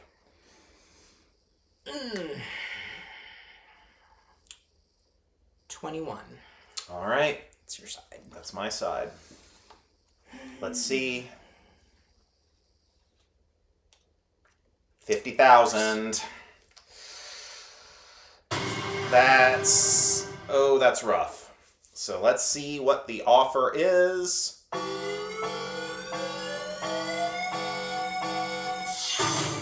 $12,060. Now, it is a little over halfway. Yeah.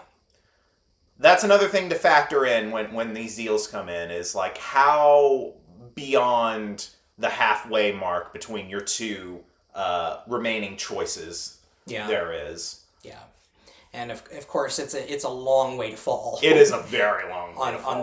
On this particular board. If this were real life, if we were talking a real check being made out to me, I would absolutely take the deal at this point. That being said, this is not real money. This is not going to affect me in any way. We're playing for fun. So we're going to go all the way. No deal. All right. Now, the moment of truth. I will take number 7 over here. Do we want to open it at the same time? Yeah, let's go ahead and open it at the same time. On the count of 3. 1, 2, 3. Hey! You got the 20K! Fantastic! So you won $20,000. Much better than I did last time. So much better than your last one. I definitely would not have taken that risk in real life. Oh no, the 21,000 offer you got, that would have been it. I would have said, take that deal, do not screw this up. Absolutely. Don't bork it up. Don't bork it up. And I didn't bork it up in this case. There you go. So yeah. All right. We're going to take a quick break so that I can shuffle up the cards and get reset, and then Tyler's going to have a go at it. Yes. And we're back. The number 1 is over here. It just fell over.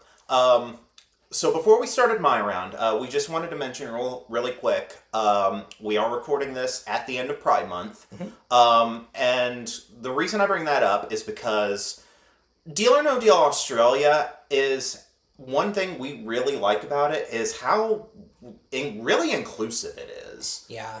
There have been so many people on the show who identify as gay or queer or LGBT, somewhere on the spectrum, and they don't make a fuss about it. It's just, oh, hey, this is your husband, this is your partner. That's awesome. And they use the term partner a lot, even for straight couples. Mm-hmm. They will constantly say, this is my partner, instead of this is my wife, or this is my husband. And it's really cool to see. And it's, again, major shout out to Grant Denyer. He is so welcoming, so loving. He is just the coolest dude. I would love to actually meet him in person. Same here. I wish that they would reboot the main Deal or No Deal game here in the States. Maybe put Deal or No Deal Island on the back burner for a little while. Yeah, because that's... The less said about that, the better. We're not fans. We're not fans. We're really not. But bring it back to its roots. Have a half-hour show. Structure it just like the Australian version now. Have him as host. And yeah, we'd be set. Absolutely. I would want that to happen when our country is not how it is now. But the ideal, perfect world, I would love to see that. Yes. But anyway, now, and since, Pride, I'm wearing my Pan Pride shirt. And this, we've had these forever, inclusivity in TTRPGs. Yes. We love them. Now, for me. Yes, I've taken the liberty of reshuffling everything, different amounts in the cards. I don't know what they are. He doesn't know what they are. He was in our green room, which is to say our kitchen. All right, just sitting in the kitchen. And I'm curious if you actually do have a favorite number. I asked him this last time. Yeah, I do actually have a favorite number. I don't know, I wouldn't call it my lucky number, but it was lucky for me last time. Yeah. And it holds significance for you. It does hold significance for me. It is the number 13, because I am a colossal fan of Fallout, specifically the original Fallout games, and this is my own hashtag, if you know, you know. Number 13 is very big in those original games. So I always, more often than not, even on the electronic versions, I always pick number 13. So that will be my case. That hasn't worked out well for him on the electronic games. Hasn't worked out well for me, but it worked out for me in the deleted footage we had. Yes. What did you end up getting? I ended up 48,000? Something like that, because I was between like 50,000 and 30,000. Yeah. If I recall correctly. And it was like 30,000 and something. But yeah, ultimately, and that had the higher number. Yeah. So we'll see if I can have a similar game this time. All right, well, let's get this started. 6 cases. All right, well, let's just get one out of the way since it's already just kind of off camera now. It was offering itself to us. Exactly. So hopefully that means it's a small amount. And indeed it is. Woo! $10. $10. All right, off to a good start. Let's just do the... I didn't see the color. I just saw the border. We're just going to keep it to the side here until it's needed. Yeah, there you go. I'm just going to do number 22. Number 22. Okay. 30K. 30K. Okay, well, the smallest of the greens, not that big a deal. Not big a deal. Well, since this just fell on me, we'll go ahead and do 12. Do what you done before. What is it? Oh, okay. 100. $100. Cool. All right, 3 more cases. On the UK version, they used to call it a blues cruise when you would get 3 or more on the left side at any one time. So let's see if you can make it a blues cruise. Oh, and you know what? That's another thing that I do like about the international versions of Deal or No Deal is how they color code everything. Color coding, yeah. You just don't have that on our version. It's like you got the top 5. Everything's gold. Everything's gold. But I like having just the color coding of everything. Okay, let's go with number 2. Okay. Because I just want to get rid of these top rows. Yeah.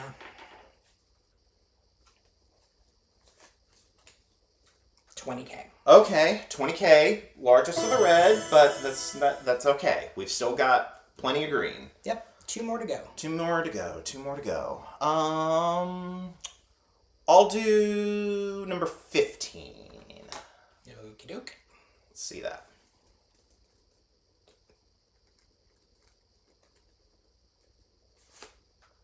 Whew. $1. All right. $1 redo. $1 redo. Cool. All right, one more case. If you can knock out the 50 cents in round 1. That would be ideal. It would. Let's do number 11. Number 11 here at the end.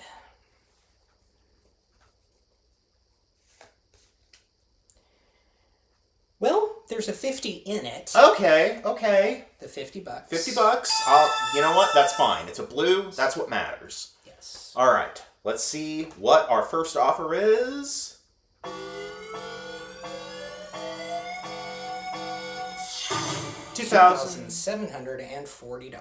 So about on par with what I did in round 1. Yeah, which is generally about on par with all the other opening offers. Like, unless you really screw up bad, royal. Like, typically the first offer is gonna be between 2,000 and 3,000.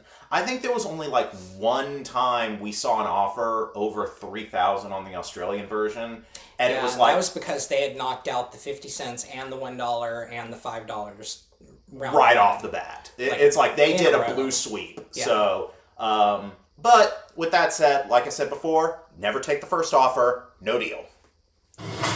All right. Round 2, 5 to open. Okay, we're gonna do 17. Okay.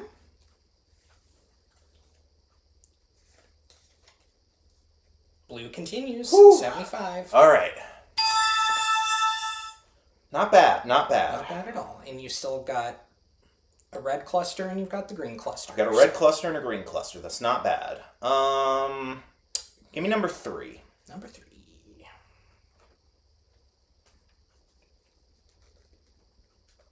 It's blue. It's blue. It's blue. 750. 750. I'll take it. Okay.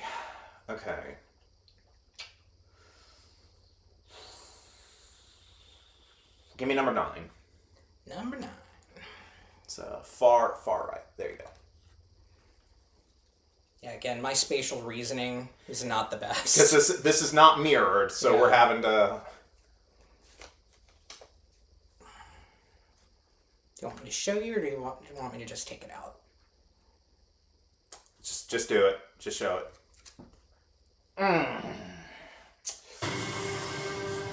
That hurt. Yep. That hurt. Okay. And you still have 2 more to go. I still have 2 more to go, but I still have a cluster of greens, so Yes. as long as I can avoid those, let's do 14. Yeah. 25. All right, that's better. It's better, but the 50 cents is still out there. 50 cents is somewhere. still out there.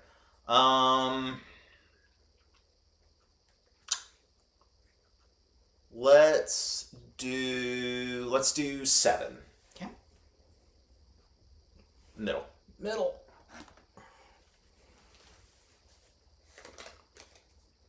Another blue, 500. Whew, okay. So we're about out of blues, but we still have a good red cluster, and we've still got 3 greens. Yes, so and that's the important bit. that is the important thing. So let's see what our offer looks like.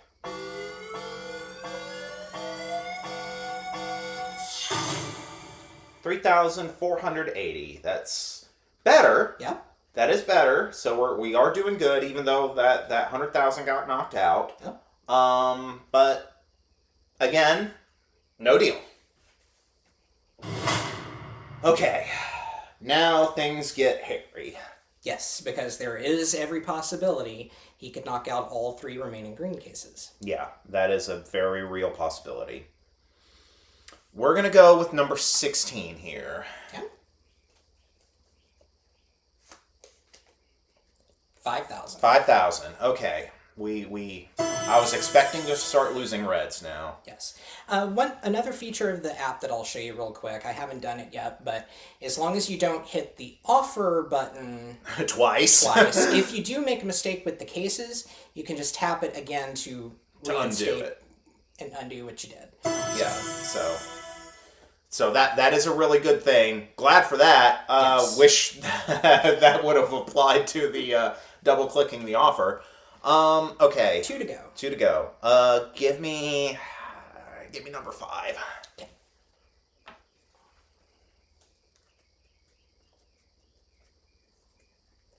Oh, it's a green. And it's 75,000. Okay.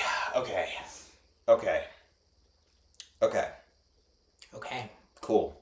Tight. Let's do number 4. Number 4.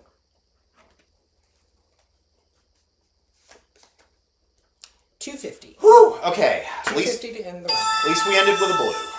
Ended with the blue, but you've still got the 50 I've cents. still got the 50 cents. That's scaring me. Yeah. So... But 40 and 50 still grouped together. 40 and 50 still grouped together, If so... we go by my logic, that's a good sign. That is a good sign. So... Offer. Offer time.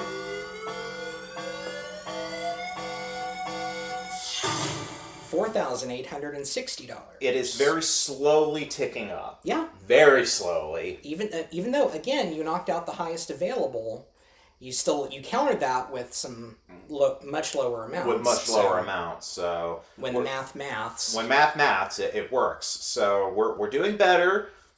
We've still got plenty of big values, so no deal. Okay.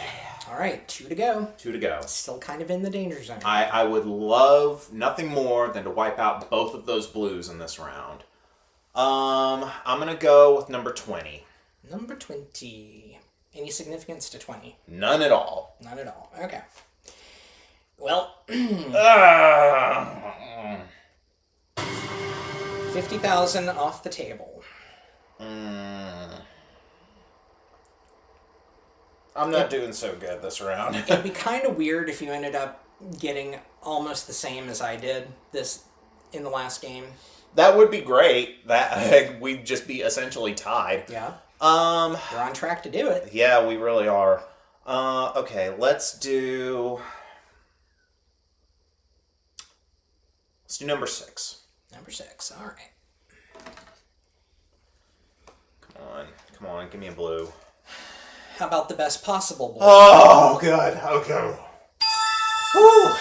Fine, that little blistery, buggery 50 cents is now finally gone. Yes. Leaving just the $5. Just the $5. That's still not great. No, when that cheese stands alone, yeah, that makes people get nervous. Yeah, but let's see what the offer is. It's bound to be much higher. Yeah.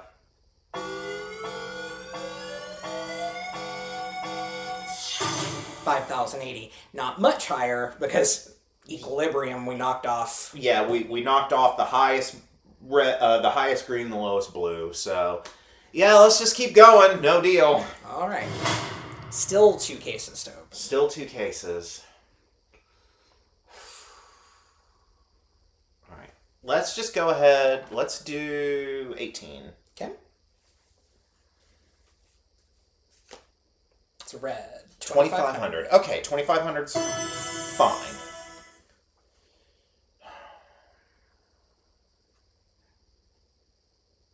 Number 10. Number 10.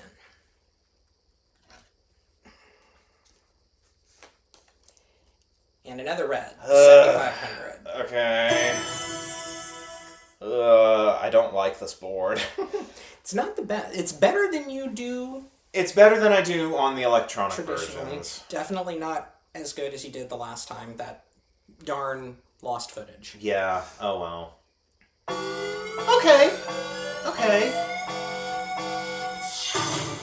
8,930. We're getting there. Yes, and we're finally at the point where it's 1 case at a time now. At this point, I just want 5 figures. That's just all I'm looking for is 5 figures. That's all you could possibly get. Exactly. That is, if I can just break the 5-figure line, I will be good. So, in the meantime, no deal. Okay. Everything may hinge on this next case. It may hinge on this next case.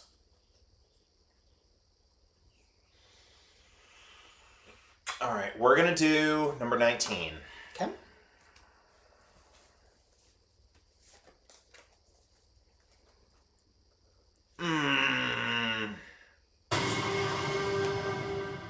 Yep. Well, it hinged and it slammed shut. It slammed shut. So that offer, this is going to tickle.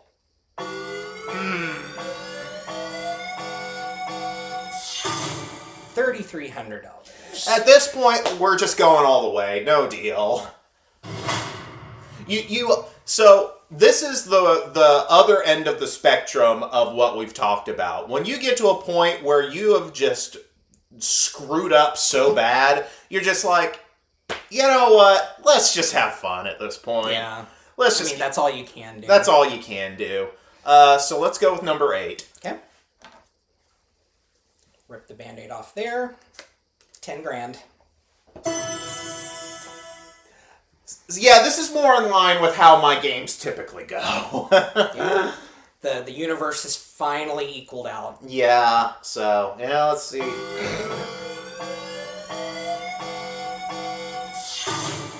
One round of groceries. Yeah.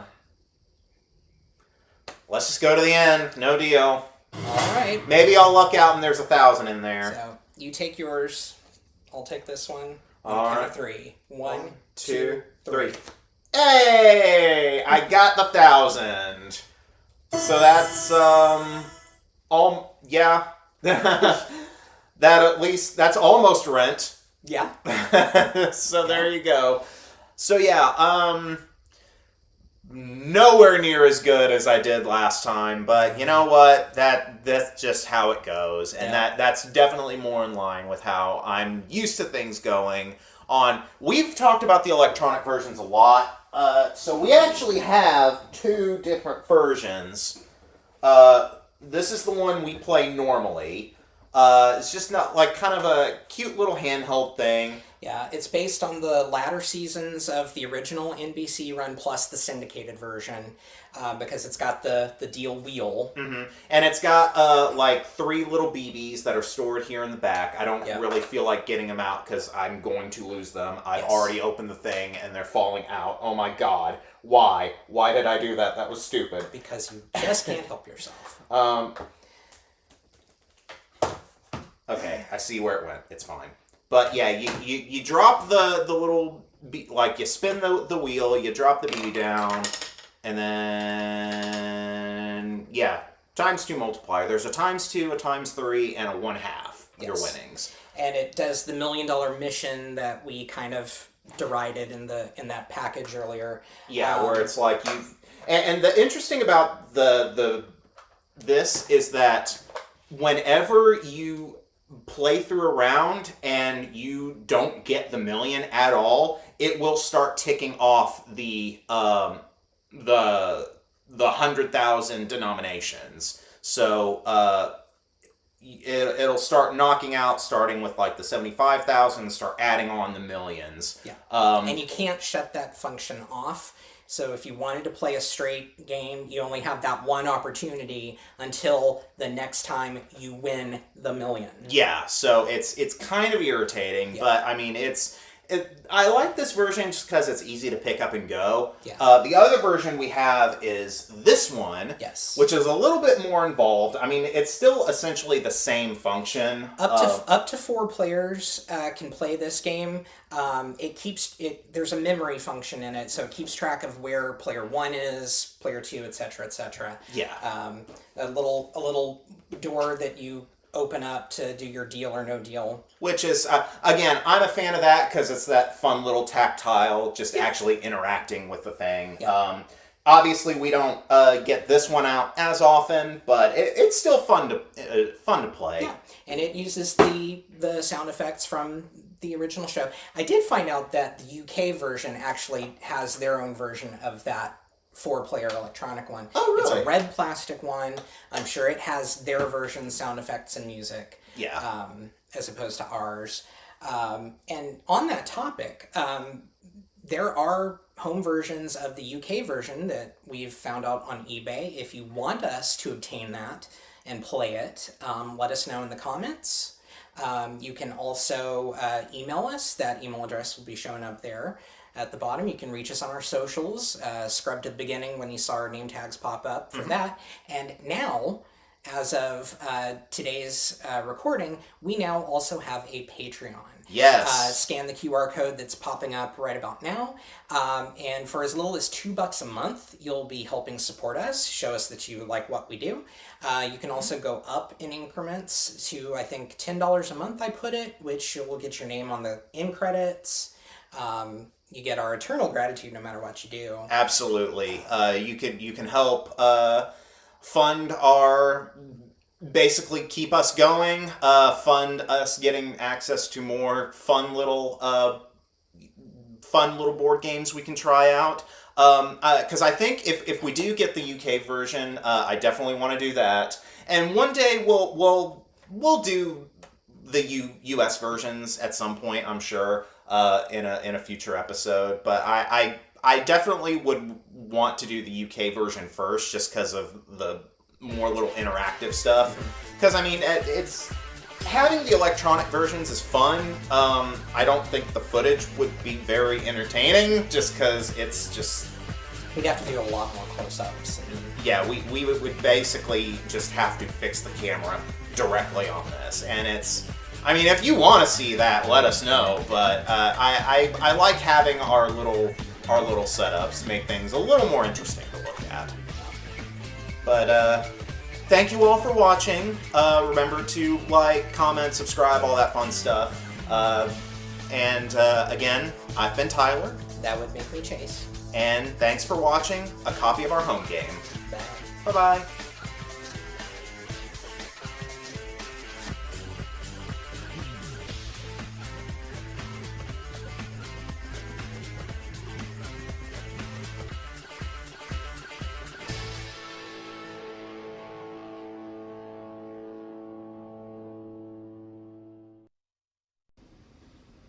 Hi. I'm Tyler. That would make me Chase.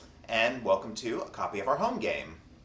And today we've got something relatively new for us. Yeah, very new. I mean, it literally came through our door about 4 days ago, and the game itself is really new. It was 2022, I think, the first year this came out. And I think it was like only a couple of weeks ago we actually started watching episodes of the show. Yeah. And we got hooked onto it.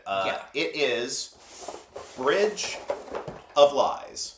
Yes. The UK, actually, Scotland developed this format. Oh, okay. STV, which is the ITV franchise in the UK.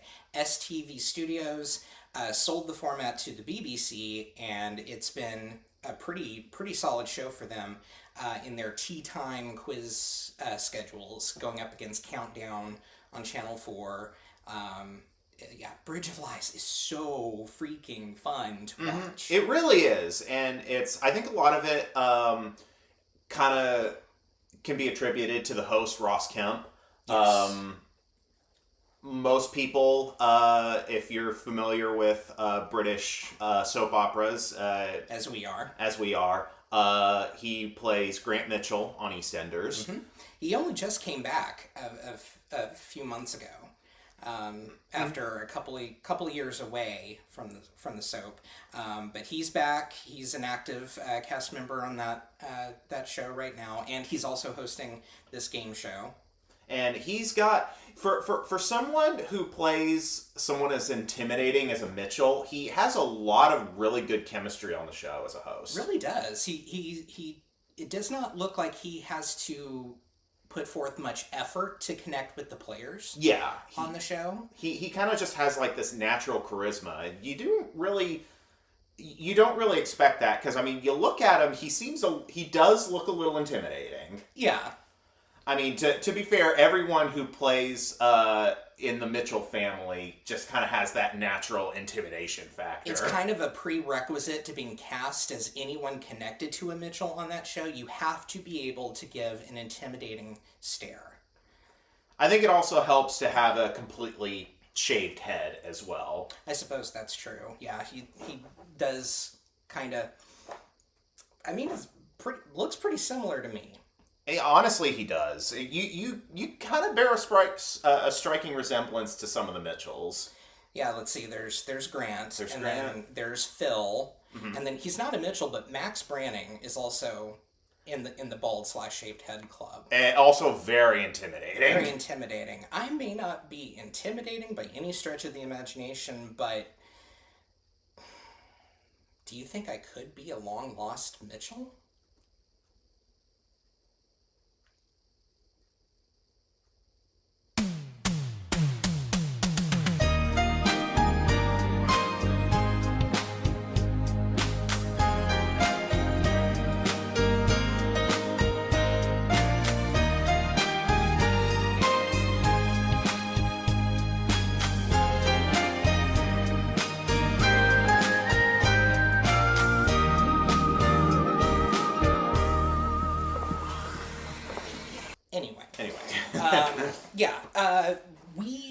The Americans did a version of this show back in 2024. Game Show Network, they called it Beat the Bridge. We've watched one episode of it, and that's about all I can stand. It was so painful to watch. It was... dumbing it down puts it mildly. Yeah. Well, let's talk about similarities first off. It is hosted by a soap star. Cameron Matheson is from General Hospital. So we've got a soap star running the show. That's a similarity.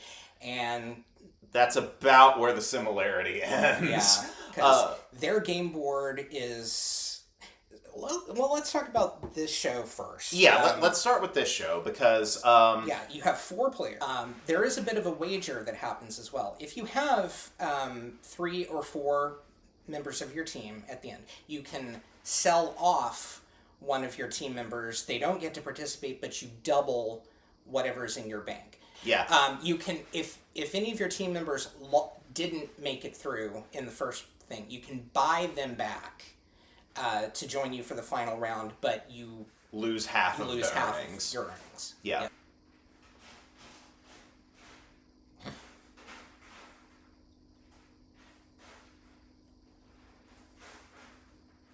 If this ends up getting picked up on the microphone, this would be a great just, like, cutaway. Okay,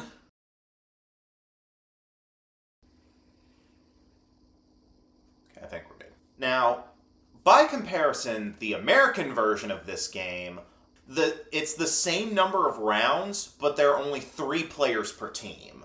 The teammates are not secluded.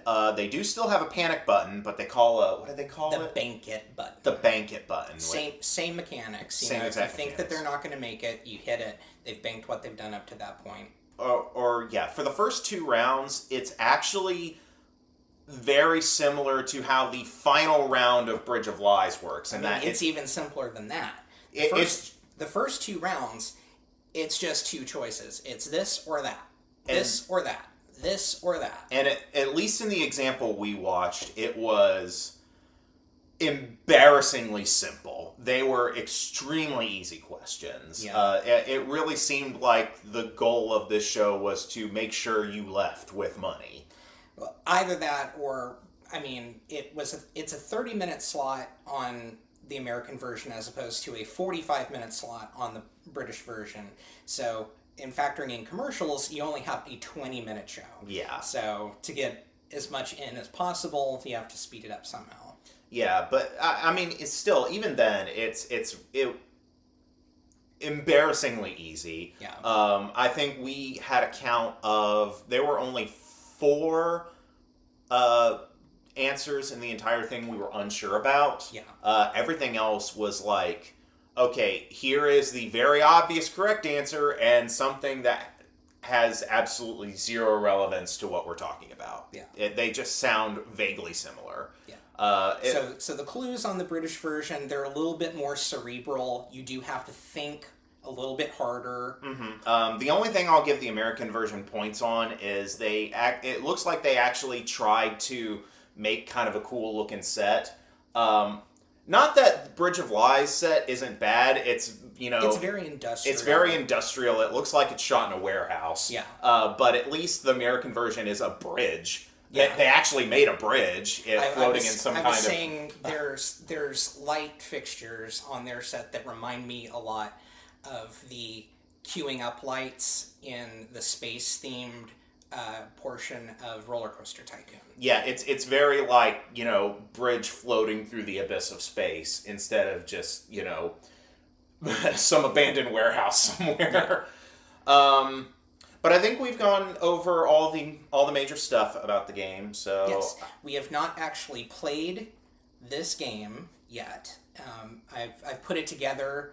There wasn't much to put together. We'll show you the parts that come with it. But let's crack it open. Yes. So first things first, you get a sand timer on this. I tested it out. There's not actually 5 minutes worth of sand in this. There's about 4 minutes and 45 seconds worth. So we're not going to be using this as we're playing along. We're going to rely on good old-fashioned stopwatch app. Stopwatch app, Stopwatch app. You've got a money ladder here so that you can keep track of how each person is scoring. It also tells you if you get a answer wrong, how much you've got to subtract. But it's half. It's half. If you can do basic math in your head, you can pretty much do that. So we may not be utilizing this very much in our playthrough here. You've got a stack of category in question cards. There's a ton of them, too. There's 25 on here, and they're double-sided, so you have a total of 50 rounds that you can play with this set. I would hope, in the UK, where these things are actually being sold, they will come up with some expansions, because... Yeah, as it is, it's once you get through all these, that's pretty much it. That's pretty much it. You can do what we plan to do in the future and scan this in on your scanner at home and then make your own category cards, print them out. Which I think that would be a lot more fun. Yeah, it'll be a bit more localized to us because there's going to be a lot of references in here we're probably not going to get. Yeah, that's the one thing I'm nervous about playing in this. Anglophiles, though we don't know everything there is to know about UK pop culture. So. Yeah, or geography or any of that. Kind of thing. You get a stack of play money here. Which is a nice little way to keep track of our earnings. Nice little way. And then you've got the board itself, which is this plastic apparatus here. Got like little perfection-looking sort of things that are supposed to pop out. Well, they're supposed to pop out, but that's part of the brilliance on here, because you don't want to reveal too soon whether the answers that you've slid in are lies or truths, to your opponents. So each part here is a pop-off blue marker and a pull-out metallic wedge. This part, the metallic thing, will conceal whether something is a truth or a red ring or a green ring when you put the cards in. So you wedge the thing in there, and then you wedge the blue thing on top, and you've got a nice little way to reveal answers and whether or not they're truths or lies. Yes. So when we're playing this, you're going to see us place the game board this way. The category is going to be in this slot here, and the goal is to move your token. And you're supposed to play in teams, so you only have a total of 2 teams per game. But they start here, and then they make their way. Okay, that's a truth, so they get to move over there, and we'll open up the next 3 answers here. Where do I go? We'll go here. And then we reveal, which one and so on that. down the line. Yeah. Yes. All right, so with all of that out of the way, I say we get the show on the road. All right, I've got my phone with a timer function for 5 minutes set. That's ready to go. I've got my little tracker here. Yes. And I guess between... Do you want to be pink or fuchsia? Okay. Oh, that's fuchsia. Okay. It's fuchsia. Purple, if we want to be layman about it. That's never purple. That's almost looks magenta. Fine then. Magenta. I don't know colors. I'll just take the pink one. It's fine. Okay. It'll kind of match your Doki Doki. My Doki Doki. All right. So what's my category? The bridge has decided that your category is ologies and their subject. Oh, fun. We are looking for the ology paired with the subject of study. Okay. Okay. Cool. So I'm going to move you here. Uh-huh. And then let me know when you're ready. All right. I'm ready. Time will start now. All right. Biology, living things. Ornithology, antiques. Oh, biology, living things. Easy. Okay. And don't place it on there immediately, because you got to take the thing off. It is a truth. Green, so truth. All right, that opens up our next 2. That opens up 2 more. Paleontology, fossils, arachnology, arachnids. Oh, I got to go with paleontology. That's the easy one. That is a truth. Yep. Okay, opens up 2 more. Entomology, insects, batology, bats. Well, I know entomology is insects, so I'm going to go for that. That is truth. Woo! All right, up to 600. Yes, and opens up 2 more. Meteorology, meteors, cardiology, the heart. It's cardiology. Meteorology is weather. Yes, we've worked with enough meteorologists to know. Exactly. All right, so that opens up 3 more options here. All right, I'm up to 800. Hypnology, sleep. Ooh. Audiology, speech. And epidemiology, diseases. Ooh. Hypnology. Hypnology, sleep. Mm-hmm. That is the truth. Woo! All right. Take me to the safe zone. Okay, so stop the clock. Stop the clock. All right, so on the TV show, when you hit either of the 2 corners here, that does stop the clock, and then the computer will show the player 1 guaranteed lie from what remains on the board. Obviously, this is more of this is a less technological game, so you can't automatically pick a lie unless you, of course, know. Yeah. So the player is just asked to pick one of the exposed answers, and we will reveal whether it's a truth or a lie. Okay, so you do not earn money for it. It's just there. And it's just and if it's a lie, it doesn't count against your total. All So right. from here, pick an answer you want All right. Since I don't think it's fully clicked in and I can kind of see the border of it, I'm going to go ahead and select Batology because I unfortunately could see that was red. Yes. But, all right. So that leaves... Yeah, just make sure everything else is pressed in. All right. That leaves audiology, epidemiology, arachnology, ornithology, meteorology. So that reveals phairology, lighthouses, and histology, history. All right. Clock starts now. All right.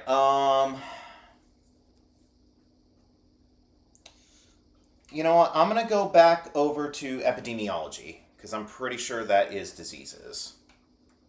Is that a truth or a lie? It is the truth. All right, up to 1200. Okay, opens up 3 more possibilities. Seismology, earthquakes, lexicology, words, and horology, horoscopes. Ooh, give me seismology. Seismology, earthquakes. Open, you bastard. Yes. All right, up to 1400. Up to 1400. All right, I'm just earning money at this point. Yeah. And we open up 3 more. Cryptology, codes, rhinology, rhinoceroses, and heliology, the sun. Heliology. The sun. Yes. All right. Okay. It opens up 2 more, and you're in your other safety zone. Gerontology, aging, and apiology, honeybees. All right. Take me to the safety zone, stopping the clock. Okay. All right, we're stopped at 224. Yes. I'm up to 1,600 pounds. Haven't hit a lie yet. You have not. So, okay. I'm trying to be very fair here. The more of the blue things that come up, the more it's easier to see the rings from this angle. Yeah, so if there's a negative that we're experiencing, it is definitely the fact that this board is not fully concealing. Yeah. But I'm going to be completely fair. I will remove lies that I can see, and the one I can see is this one. Audiology, speech. Yes.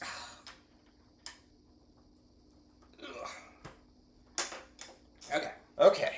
So, now I'm sure for yours it's going to be a lot easier because I think, well, not easier, but it's going to be harder for you to see what is from the angle you're looking at. Possibly, because I mean, just again, since I'm looking at it at just kind of an angle here, yeah, it's kind of hard. Okay, so, all right, I'm ready to start again. So time starts now. Take me over to cryptology codes. Okay. Because I know that for a fact. Yes. You do enough of that in your tabletop gaming. I do. Cryptology is the truth. Yes, I'm up to 1800. Yes. 2 more. Dendrology, trees, mycology, fungi. Mycology. That was very quick of you. Oh yeah, I know mycology. Well, I don't know it, but I know what it is. Okay. Obviously that's the truth. Opens up 3 more. Ethology, ethics, oecology, bird eggs, and angiology, England. Oh.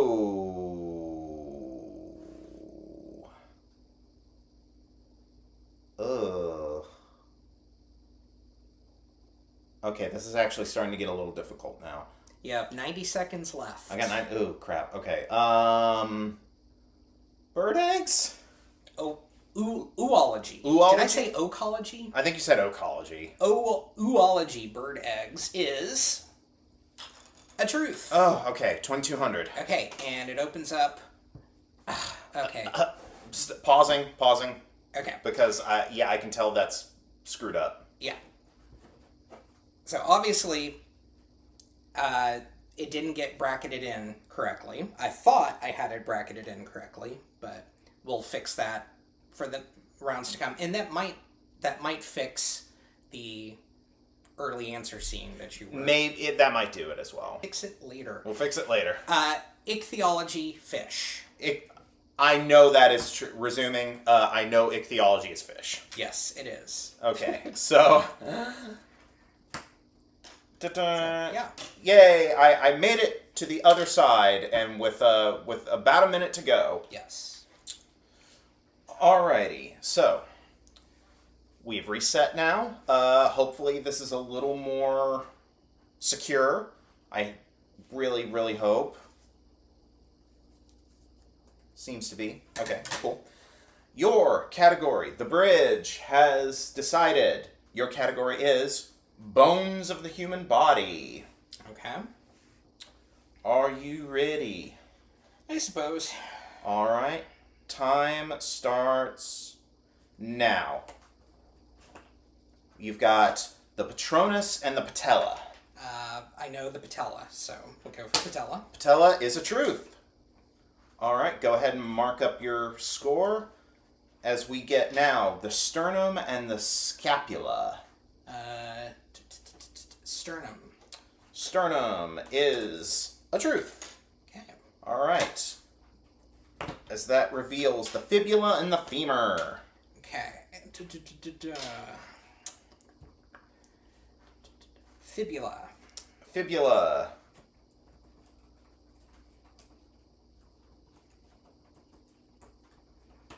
Is indeed a truth. I'm sorry, I'm burning your time. Yeah. Okay. Yeah, we reveal 3 more. The radius, the hippocampus, and the biceps. Okay. I'm going to try to rack up some more money here. Femur. Femur is indeed a truth. And that reveals the mandible. Okay. I know about the mandala. Mandala? Mandible. Mandible. Go there. Alright, mandible is a truth. That also opens up the crucible, and you have a safety zone. Safety zone. I'm not going to go there because I know the crucible's a lie. Mm-hmm. I'm going to go back over to radius. Radius is a truth. That reveals 3 more. The humerus, the ursa major, and the hermia. Not hernia, hermia. And Ursa Major is a constellation, so I'm going to go for humerus. Humerus is a truth. That opens up the malleus and the metatarsal. Metatarsal as a foot part, because I know the phrase metatarsal arch. Oh. So metatarsal. Metatarsal, that is indeed a truth. That reveals 3 more. The maxilla, the bacchus, and the distal phalange.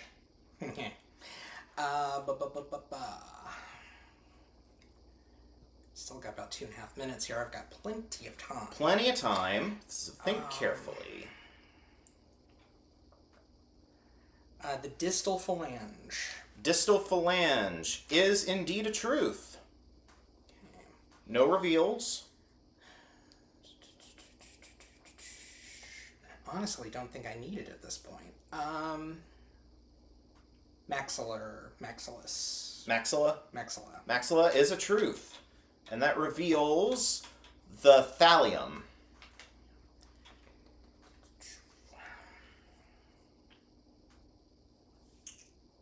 I'm going to go back down over to malleus. Back over to malleus is a truth. That will reveal the stapes and the tib shelf. Tib shelf? Tib shelf. I don't think that's a thing. Stapes. Stapes is a truth. That reveals 3 more. The lunate, the incus, and the vomer. You've got a minute 15. Incus. Incus is a truth. The lunate. Lunate is a truth. Got a minute left. Yes. Go all the way over to maxilla. You're all right. You've already chosen Maxilla. That was already a truth. So Yeah. Because I don't. 45. Oof. God. Vomer. Vomer. Vomer. Let me pause real quick. Truth. Okay, resume. 35 seconds going down. Vomer, that was the truth. That reveals Talus. Go for it. Talus. Talus. Is the truth. Solar plexus. And I know that's a bone, so solar plexus. No, that was a it's lie. Not. It's not. It's not. Pausing real quick. 11 seconds. What is the solar plexus? It's like right here. It's a it's a muscle structure, I think. Well, damn. Okay. Well, I've got a thing to reveal since I'm on. Oh, that's right. You do have one thing to reveal. All right. The Calcaneus resuming now. 10 seconds left. Calcaneus is truth. Final thing. Hamate. Hamate. Process elimination. There you go. Okay. Just in the nick of time. Yes, and I wound up with 2,200. 2,200, so... 2,200 Great British Pounds. And Alright, the score stands currently at 2,200 for you, 2,400 for me. Whew. So that was a little more hectic. That was a little more hectic, because I was at getting near the end there, it was getting more difficult for me to remember... Yeah, which parts are actually like bones of the body. Oh, were you able to see any of the things from your angle? Truth be told, yes. Okay. Dirty, dirty liar, evil, evil white boy. I can see lie. In the midsection especially. Because it kind of like... I don't know if the overhead camera is going to be able to pick it up, but if... There is a gap here in the center where if you press down... You can see that the plastic should be touching. It should card, be flush, and it's not. Yeah, so it's. I think the only way to really truly be blind in this is if you are looking at it from straight down, or if you're not looking at it at all. And at that point, it's kind of hard to tell because there are so many options. It is. All right. So, what have we learned thus far? We've learned that this is not fully flush, so... And for a game called Bridge of Lies, this is not a great game if you've got cheaters in your party. Yeah, I'm doing my absolute best to only, in the last round, I only really picked things I knew with 100% certainty. Yes. And I promise I will do that this next go-around. I wasn't going into the first round intending to cheat, but once I saw how dang easy it was to do that with this game board, it's hard not to avoid it. It's hard not to avoid it. So we're gonna try our absolute hardest to be as impartial as possible. Our pledge for this one is total honesty. Yeah. So yes. I'm gonna try not to look at the board apart just to see where I am in things. So and this one might actually be a little bit more possible for you to not have to look at the board as much. Okay. Because this is a geography-based one. So I'm gonna suck at it. Possibly. I mean, only time will tell. The bridge has chosen as your category nearer than New York. Places which are closer to London than New York as the crow flies. Okay, so geographically places that are closer to London than they are to New York. Exactly. Okay. Okay. You got it? Yeah, time starts now. Okay. Sydney, Australia, Malaga, Spain. Oh, God. Well, Spain, that's closest. That is a truth. All right. Okay, that opens up Dublin, Ireland, Lisbon, Portugal. Oh, Dublin. Dublin. That is a truth. That opens up Los Angeles, USA, and Rome, Italy. I'm gonna have to go for Rome. Gonna go for Rome, and that is a truth. Cool. Okay, that's gonna open up 3 more possibilities for you. Okay, I'm going down the middle. Prague, Czechia, Corfu, Greece, and Nicosia, Cyprus. I feel like they're all way closer to London. Let's do Prague. Okay, again, looking for things nearer to London than New York. And Prague is a truth. I mean, basically anything in Europe is going to be closer to London than it is to New York. He's found a loophole. So that means... yeah, so... Oh, and I have more reveals. You have more reveals, so let me get this. Cape Town, South Africa. Ooh. Tallinn, Estonia. South Africa. Ooh. That is unfortunately... That's a lie, isn't it? A lie. Okay, yes. Yeah, that knocked me down. It knocked you down. All right, well, that was my first lie. Yes. I have 2 more. And if you hit a lie, you can't open up... You're not supposed to open up what's next to you. So I'm going to move you back over to Prague. Yeah, so let's do Estonia, then. Estonia is a truth. Okay, up to 600. Yes. That will open up Rio de Janeiro, Brazil. Oh, and Beijing, China. Oh, God. And as they say on the show, there is always a path. There's always You just have to find it. Yeah, I'm trying not... Cyprus. Cyprus. Take me to Cyprus. Yes, that is a truth. Okay. It's going to open up 3 more. It opens up Boston, Split, Croatia, and Mumbai, India. Oh, Croatia. Croatia is a truth. Okay. That does give you access to the safety zone. Give me the safety zone. Stop the clock. And I'm going to go ahead and open up what's next to you. Moscow, Russia, and Damascus, Syria. Okay. Okay. So, you're in the safety zone. I am going to go ahead and open up one. And I can tell you that Boston is a truth. Yeah. It is closer to London than it is to... Really? To New York, yes. I had no idea about that. Okay. So do you want to move to Boston? Yeah. Tell me where you want to move. Shift me over to Boston so we can open up a little bit more of the... Go ahead and start the clock. All right. Start now. That opens 2:30. Chicago and Istanbul, Turkey. Istanbul. Istanbul was Constantinople and it is a truth. All right. Up to 1200. Opens up Kyiv, Ukraine. Havana, Cuba. Ooh. And Addis Ababa, Ethiopia. Kyiv. Kyiv is a truth. Cool. Opening up 3 more. Sharm el Sheikh, Egypt. Praia, Cabo Verde. And Rabat, Morocco. Morocco. Morocco is a truth. All right. That opens up 1 more. Ottawa, Canada. Oh God, no! It can't be. It can't be that one.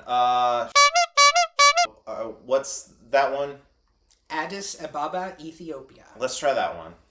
Addis Ababa, Ethiopia is a lie. Ah, damn it. Okay. Down to 800. Down to 800. And that's my second lie. Crap. I guess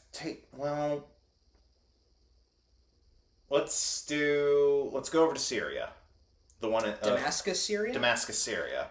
That is the truth. Okay, I'm up to 1,000. And you have just over a minute left. All that right. opens up Timbuktu, Mali. Let's go Timbuktu. Timbuktu is a truth. Okay. That opens up Tehran, India. Or Iran, excuse me. Tehran, Iran. Yeah, let's do Tehran. 45 seconds left. That is the truth. Okay. These pieces get stuck. And that opens up Dubai, United Arab Emirates, and Lagos, Nigeria. Dubai. Dubai is the truth. Okay. And you have made it. I can also tell you, Ottawa is the truth. Oh, okay. Ottawa is closer to London than it is to New York. I really need to actually study a map of the world because As the crow flies is the key to that. I don't know. That's a direct. You're not having to take certain routes. Oh, just a direct. It's a direct path. boom, Okay. As a bird would fly. Okay. I've never heard the term "as the crow flies," so I don't know what that meant. But okay, that earns me 1,600 additional pounds. For your second round, the bridge has selected as your category Naughties TV and Newer. TV shows that first aired in the UK in or after the year 2000. On or after 2000. On or after 2000. Okay. All right. Your time starts now. Great British Bake Off countdown. Great British Bake Off. Truth.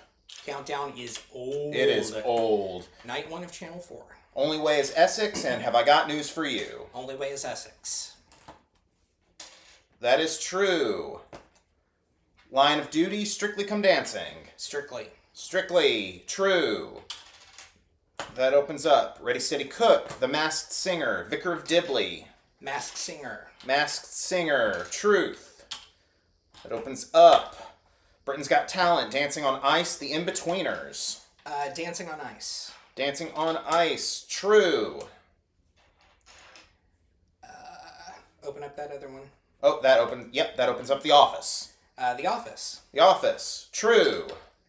I've not been tracking myself. Pausing. 407. How many do I have? 1, 2, 3, 4, 5, 6. You got 6 correct answers. I'm at 1,200 right now. All right, we were at 407, starting now. Britain's Got Talent. Britain's Got Talent.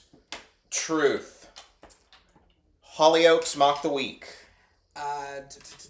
Mock the Week. Mock the Week. True. Gavin and Stacey, Catchphrase, and Bargain Hunt. Gavin and Stacey. Gavin and Stacey is true. That opens up Dragon's Den and Mrs. Brown's Boys. Dragon's Den. Dragon's Den is true.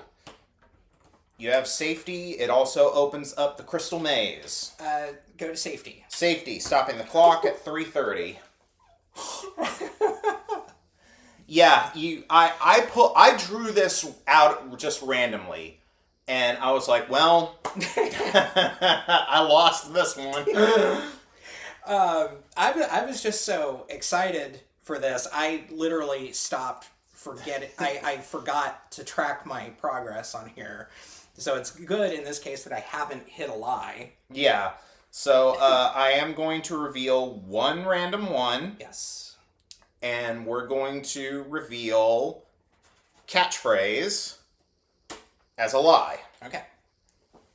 So, your choices as they stand are Hollyoaks, Bargain Hunt, Mrs. Brown's Boys, and the Crystal Maze. Are you ready? I am ready. All right, time starts now. Mrs. Brown's Boys. Mrs. Brown's Boys is the truth. It gives us Spooks and Antiques Road Trip. Spooks. Is the truth. That reveals Weakest Link. Weakest Link. Weakest Link is true. That reveals Sex and the City and Who Wants to Be a Millionaire. Oh, I don't think either of those. Antiques Road Trip. Antiques Road Trip is truth. That reveals... Come on. Big Brother. Big Brother. Big Brother is the truth. That reveals... Location, location, location, Loose Women. Location, location, location. That is true. And that reveals Pop Idol. Pop Idol. Is true. Ooh. All right. With how much time did I have left? You had over 2:30 left. Wow. Like 2:36, I think, is when you hit the final one. So I am a very, very sad person. But yeah, you breezed through that. I did. So how much money did you ultimately earn from that? 3,400 pounds. Okay. It's pretty obvious who won, but we will still count this out.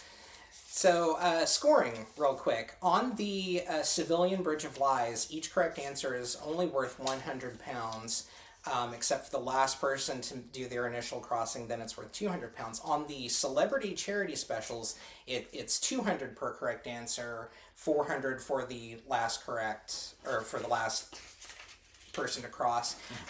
But they've gone for the 200 pound per answer thing for the home game. So yeah. I think that's worth note. Also worth noting, there's no bonus round available here. Yeah, so I think if we had taken the time to probably scan one of these initially, we probably could have made our own bonus round. But although it would have been the bonus round is set up a little bit differently to this board configuration, so we would not have been able to use this board. Yeah, we would have to have done something different. Yeah. But so by going by the printed instructions, you just between your teams you determine how many rounds you're going to go through, and then you just play those rounds, and team with the highest score wins. Yeah, it's a bit like how we did. What was it? It wasn't Sale of the Century. It was which one? Where it was just like it does not matter. You just go until you're done. Yeah. And that's basically how this works. Is you go until you're done. Yeah. So final score. Mine was 4,000. Or hold on, 1, 2, 3. I counted it before and I forgot. 2, 4, 6, 8. Yeah, 4,000 pounds for me. 11,000 pounds for me. So obviously, he's the winner. But if we don't want to, if we want to subtract the first round because I was a dirty rotten cheater, I still won. I mean, technically, yeah. Yeah. I mean, it's really hard to actually play this and not accidentally cheat because or deliberately because it is again just from where this board is right now and from where I am seeing, I can see that one is a truth. I can see these are both lies, and I can see the very faint outline of green there on that one, which for the record was Deal or No Deal. So yeah. Final thoughts on this? I mean, it's fun if you know what not to look for, or can again complete this without looking at the board. Yeah. Because it's really hard to not spoil the answers on this. Yeah. So it's the only way to play this is like either to play it so that you're not directly looking at the board, or everyone just goes in assuming they're going to cheat, and you just see it or stand like this and hang your head directly over the board so that you have a complete downward look at the board. That's really the only way to not be able to tell. That is literally the only way for you to be able to not see whether something is a truth or a lie. So, kind of a flaw in production there. A major flaw. Yeah. Again, that just means this is much better as a video game than it would be. Yeah. If someone could actually program this as a video game, this would work so much better, and I think it'd be a lot more. Well, I wouldn't say a lot more engaging because it did get kind of hectic as the timer was going down. Yeah. Especially on my last round. Yeah. But yeah, it's. But also in a computer game atmosphere or an online game where you have other people playing, they can secretly hit a panic button. Exactly. Yeah. You would be able to weave that part of the game into play. Yeah, you could actually implement all of the aspects of the actual game show instead of just the basic, regular round sort of thing. Yes. I mean, it's fun. I give them points for how they've set up how to do the board reveals, even if it is a pain to set up. It's a little time consuming, and actually getting that thing aligned. In the slots, that's a little tricky as well. And you eat up a lot of time trying to reveal these things. Yeah. Like, full disclosure, we're at about an hour 7 in the recording of this. We're probably cutting down a few minutes in between each setup. So yeah. So this is probably going to be one of the quicker edits. Possibly. Yeah. So, if you want to watch Bridge of Lies and you're outside the UK and can't watch, the BBC or hit the red button on your interactive remote, there are people who are uploading episodes on YouTube. Mm-hmm. You have to sit through their interruptions where they put in a QR code for their coffee page. But if it's the only way you can watch it, like for us, it's the only way you can watch it. And if you want to compare and contrast, there are a few episodes of Beat the Bridge on the Game Show Network's official YouTube page. If you really want to watch it. If you really feel like you must. I mean, honestly... Yeah. There's way more... there's way more drama, way more engagement in the British version. We had a lot of fun, particularly watching the episodes where they had EastEnders cast members on. That was actually the first one we ever watched. That was, yes. And that was fun to watch because it's just cool seeing those actors interact with each other outside of the soap opera context. Yeah, you sometimes forget these are actual people at the end of the day. Yeah, and they're wildly different to the characters they play. Yes. So yeah, ultimately, I really like the concept. Execution needed to be a lot better. Would definitely work better as a video game. Yeah, but still, it's nice to have this in our collection. Yeah, it's a fun little thing, and this would be... I'm sure we could probably break this out again at some point just to do, random rounds and hopefully find a way to configure it so it's not glaringly obvious what's the correct answers. True. Yeah. So anyway, that is Bridge of Lies, newest addition to our home game collection. We have imported quite a few, not imported, but we've actually purchased a lot of games this past month to add to the collection. We'll put up pictures and show you what we've got. If you want to see us play something, let us know in the comments. Email us at the email address showing up right here. We do now have a Patreon. Yes, we do. We're asking for at least $2 a month for us to fuel this weird habit. Help support us, help keep our lights on, and also get more potential games for our collection that we can show off here. Yes.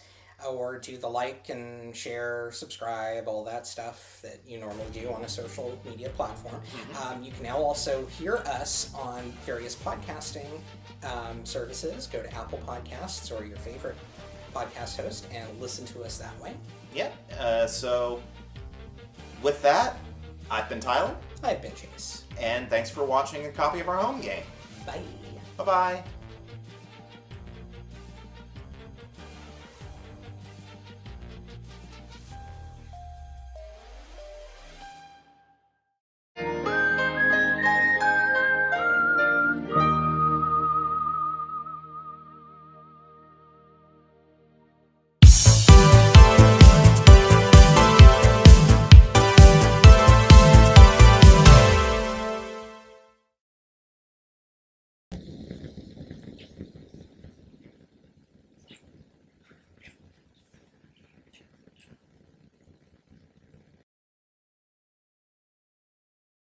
Kids love that water.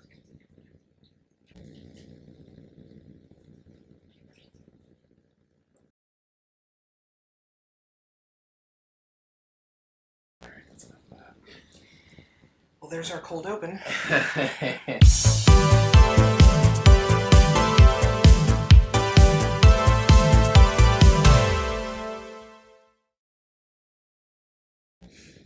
Hi, I'm Tyler. That would make me Chase. And welcome to a copy of our home game. This past weekend is a very big moment in television game show history because it is the 50th anniversary of the first broadcast of Family Feud. So we've got a special episode today. We are going to be comparing two different editions. First, we have the original 1977 printing of the Family Feud home game. Yes, Milton Bradley put this out during the first season of the show, so this is as close to the first as you can get. Yeah, and we will be comparing it to the 40th anniversary edition of the game, which obviously came out 10 years ago. By Endless Games. By Endless Games. And I think we mentioned this in our collection video, but we got this at a Cracker Barrel. Yes. Around the time, of the 40th anniversary. Yes. So this is, once again, a second take of this episode, because the first one did not survive thanks to computer BS. Yeah. We managed to get some video recorded. Yes, including a fantastic blooper moment in which he hit me with his version of the game. Which I didn't mean to. The car. Top one on the board. And he hits me in the process. I'm sorry to throw that at you, but we're going to try to avoid that this time. Yes, domestic violence aside, what we found is that we compared and contrasted these two versions, and we played around from each of them. And we found out that they're actually pretty similar. Yeah. In construction, it is the exact same plastic set build. Mm-hmm. The one from the 70s is slightly larger than the 40th anniversary version, but they're functionally identical. They're functionally identical. They use a printed fold-in-half double-sided print card system that you load into the plastic housing to reveal the answers as you go along. And we did find out you can actually use the cards from each version in each housing, which I thought was very interesting. Yes. But since obviously they didn't see our compare and contrast, we'll go through it again. Alright, so let's go ahead and get on this. So yeah, I think, yeah, push out tokens for you to use, and this came with a strike guide. Yeah, which is still in there. Of course, the 40th anniversary, we got the whole stack of rounds you can play. We've already gone through a couple of them, a few on our own time, and obviously one we did. There's our strike indicator. There's the strike indicator. Which we... Dang it. I'm sorry! Everything just flies out of this stupid edition every single time. None of it is secured. Mine came with a stack of paper play money. Which, we didn't use No. Because one thing about the 40th anniversary edition that we enjoyed, it actually comes with a little dry erase scorekeeping card.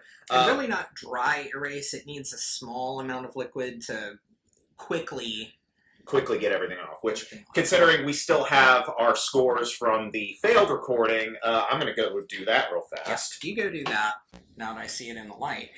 So this is the 70s version of the game board.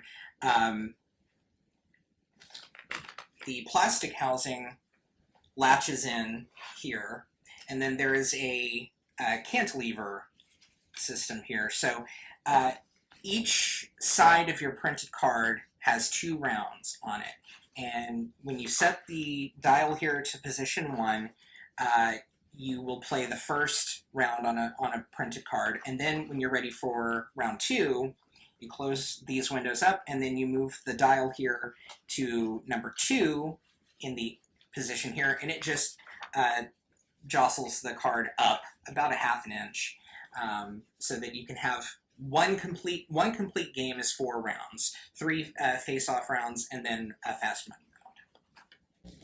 There was a bunch of scotch tape on the bottom of this card, I think because they could not get the bottom latches to stay engaged, as evident commenced by me.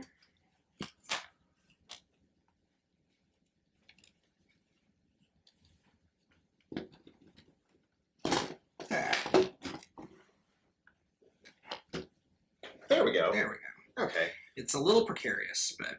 Well, hopefully I won't break it as I try to assemble mine. As long as you don't hit me with anything else today. I will take very care not to... That's another thing. You actually won. I did win. The game that we failed to record. Okay, watch. It's going to be exactly like the Deal or No Deal episode. I won the first time during the failed recording. Second recording, I'm going to lose spectacularly. Let's see. Okay. And then we also discussed what version of Family Feud in its 50-year history did we like the best. We were both pretty much in agreement that Steve Harvey's version, while he is a great MC... Yes, he's a very good host. We didn't really like the writing of the questions, because they're very... They really focus on the trying to get people to say very risque things. Yeah. Which, I mean... It's good every once in a while. It's fine in moderation, but when everything is like, show me the booty, show me sexy panties. Yeah, it gets a little tiresome. And never show me sexy panties. And then Steve Harvey makes a face like, he's dying on the inside. Mm-hmm. And then everyone laughs. And it's served him well for over 10 years now. Yeah, it's got to have been over 10 years. But, okay, so, now that we have both of these assembled, we can kind of talk about what we like, what we don't like. Obviously, this one is bigger. Functionally, they're, again, identical. You've got a little thing on the back here that you're supposed to put it into... It's supposed to be on position 1 when you just want the first round, and then... I already went through all that. Oh, okay, then never mind. I don't know how well this is going to work on this one because it's kind of crappy. But another major thing is, as you probably saw before, wait. You got him to work. Wait, now. I got it to work. What? What? Okay, one came out. Yeah, it's obviously the assembly on this is very wonky. But, yeah, I think, ultimately, we like this one better. Yeah. But I think we're still going to do what we did before. We will play around from each game, yes. From the 70s and the 40th anniversary. And we can say they are dated. The 70s one is a bit dated. Yes. The clue that I gave Tyler for his game was name, living or dead, a famous Gary. And the answers included Gary Collins, Gary Berghoff from MASH, Gary Cooper was Gary the top Cooper, answer. Gary Owens, from the announcer from Laugh-In. I remember Gary Cooper because that was the only one I could actually guess. Yeah, that's the only one you actually got in that round. But you still beat me. I still won, so we'll see if I can maybe do it again. Yes. So as far as scoring goes in our playthrough, what we're going to do is we're going to go by the scoreboard that came with the 40th anniversary edition. Because we like our little dry erase marker things. Yes. First round will be normal points. Rounds 2 and 3 will each be double, and then the fast money round will be however many points we achieve, and then we'll have a total. Yes. So, I guess without further ado, let's go ahead and get things set up. Yeah, you go ahead and pick a card. Don't pick the first one, because I've seen stuff over the course of the last 5 minutes. Yeah, I'll just grab one. Make it fair. Alright, so... First round, gonna be Chase. Ready to start? Let's do it. Alright, question number 1. Oh, let me go ahead and reveal the blank spaces. And do you have it in the correct position? Yes. Okay. Yes, it should be in the correct position, which means everything should look Good. All right. We have 5, 6, 7 answers on the board. Tell me a public place that's perfect for people watching. The mall. Second answer, 23 points. Okay. The park. Top answer, 40. I'm actually surprised mall was on there. 2016, they were already a dying thing. Yeah. Well, it says mall/store, so. Okay. Still 5 more to go. 5 more to go. A concert venue. An arena. Nope. First strike. Airport. Nope. Not an airport. I hate this game. Strike 2.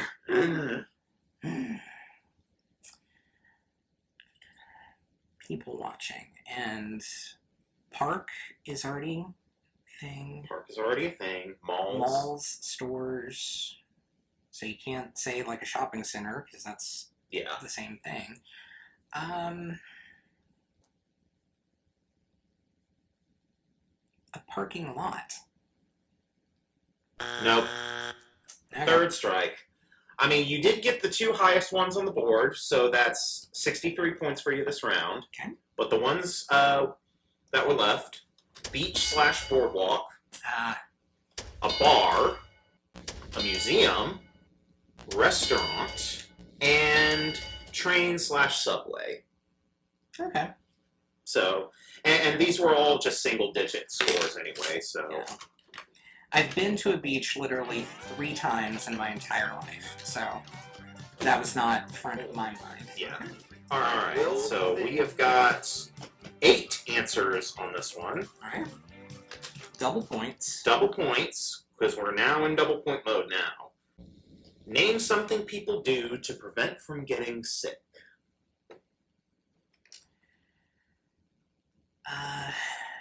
They wash their hands. Wash hands. 4 points. They cover their mouth when they cough or sneeze. Nope. Well, if we learned anything from the pandemic. Yeah, this did come out pre-pandemic, so. Sure, that's now the number 1 answer. Oh, yeah. Along with wearing masks. Oh, yeah, along with wearing masks, which I'll spoil it right now, is not on here. Okay. That does not count against me. Yeah, that doesn't. That was not an official guess. That was not an official guess, no. Like, what else is there between washing and covering your mouth? Well, 7 other things, apparently. Not great at this game.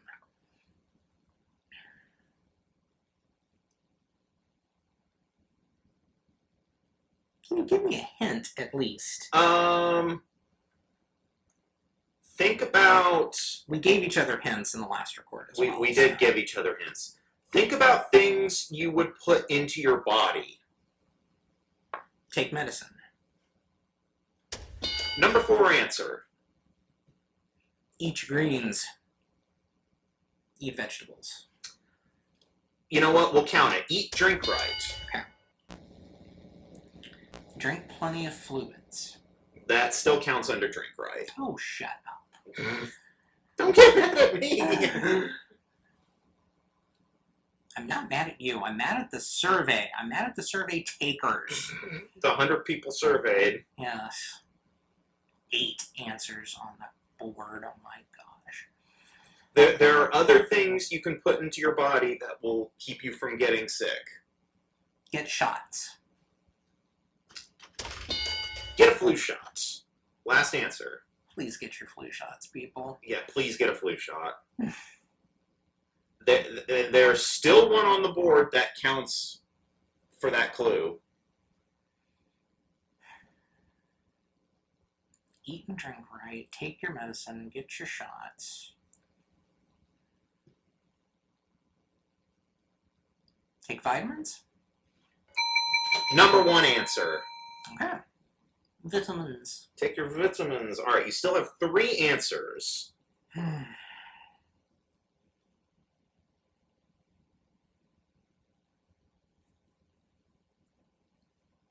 Use Kleenex. No, strike number 2. Okay. I'm probably going to tap out at this one because I'm honestly spent for ideas. So. Okay. All right. The remaining answers: exercise, visiting the doctor, and dressing warmly. Okay. Fair enough. Yeah, it's like that. When you hear them, it makes sense. Yeah.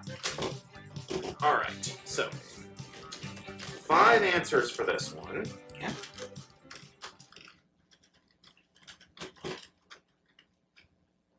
Okay. All right. Name a good outdoor sport for a husband and wife to do together, or a married partner. Tennis. Number 1 answer: tennis. Bowling. Outdoor sport. Outdoor sport. Right. So that will count as a strike. Yes.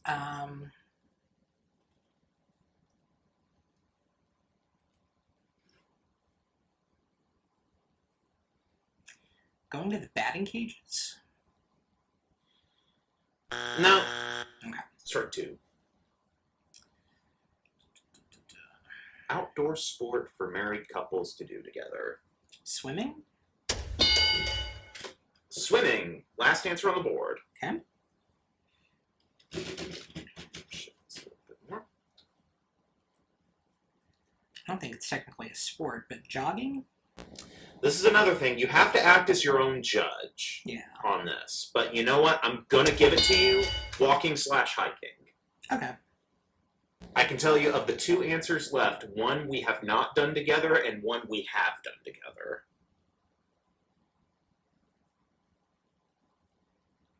And you got 1 strike left. Shooting. No. Unfortunately, no. Because we have gone to an outdoor shooting range. We have gone to outdoor shooting ranges. Okay, so... Because Alabama. Because Alabama. All right. The second answer, the one that we have done together, golf/mini golf. Ah. And the one we have not done together, riding bikes. Ah, yes. All right. Because I can't balance worth crap. Neither can I. Neither can I. Okay. Now, fast money. Normally, depending on what version of the show you'd be watching, the first player on... If 2 people play fast money. You okay there? Yeah, I'm good. I'm just trying to make sure this is aligned so the camera can see it. First player on fast money would get 15 seconds to answer. Second player would get 5 seconds more, or 20, depending on what version. Yeah. We're not going to time ourselves because we have to write down our answers. So. Yeah. All right. You ready? Do it to it. Name something a man might have a collection of. Okay. Name a complaint people have about city streets.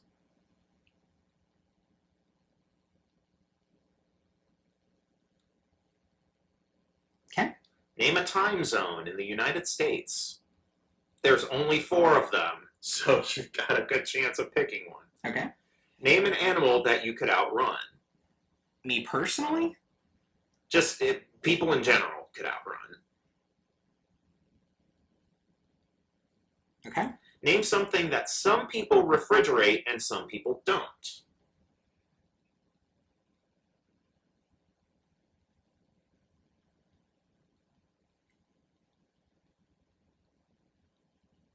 Okay. All right. So, fast money question 1. Name something a man might have a collection of. Going off the fact that I said shooting on the last one, I said guns.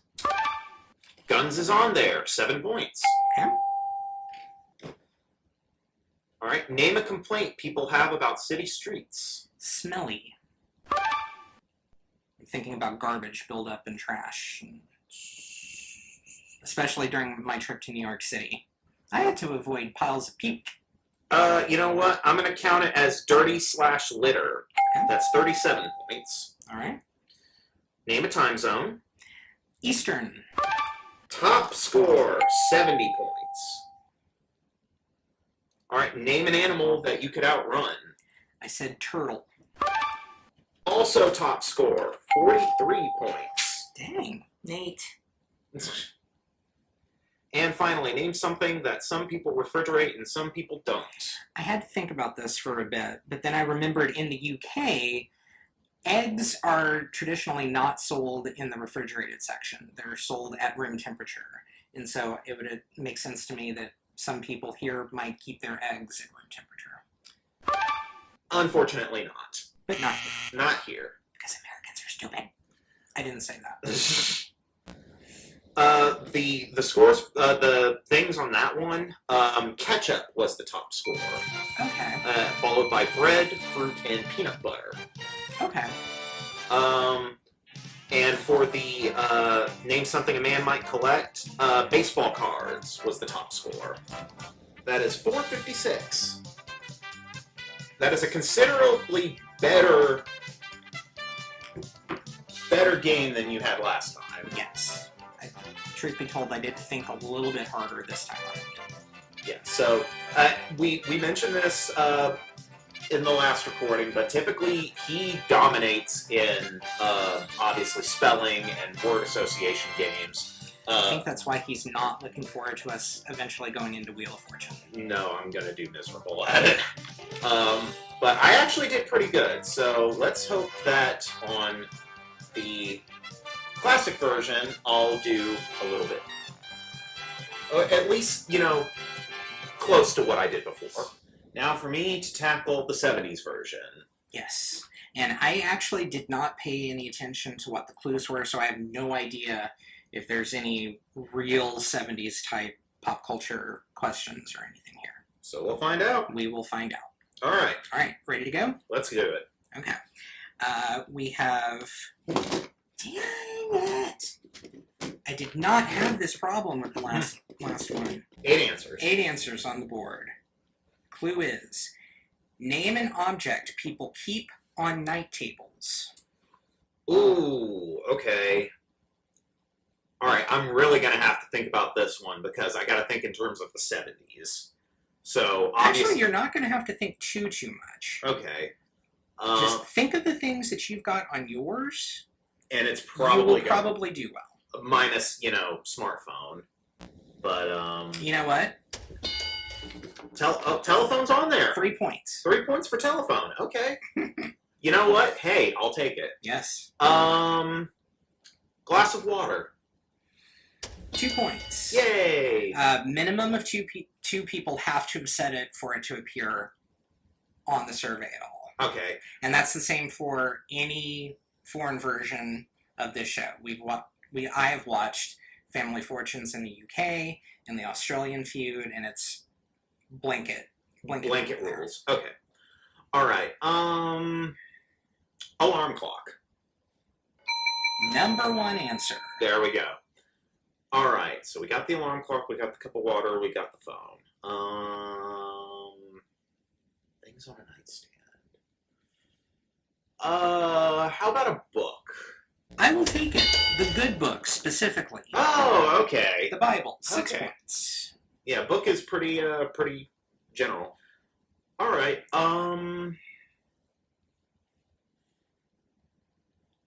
Medicine? I think they would want you to be more specific, but I will take it. Sleeping pills. Okay. Specifically sleeping pills. Yes. I don't keep my sleeping pills on my nightstand. I keep my other medication on my nightstand. Yeah. We are very unhealthy people. We are. We have lots of medication. There's so much wrong with us. A lamp. 38 points. Nice. And it looks like you just got 2 left to go. I've got 2 left. Okay. One you might get. The other one I don't think you're going to get because you don't have... I don't have. You don't have... I don't think you have either of these things on your nightstand, but... I need to think just kind of... You don't do this one thing specifically for it to come to mind for you.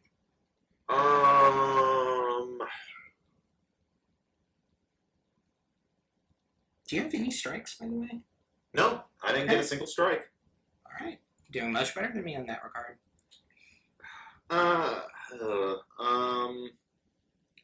A remote control. And there's your first strike. There's the first one. Yeah, I figured that was a stretch. Think storm preparedness. Flashlight. There we go. Another 2 points there. All right.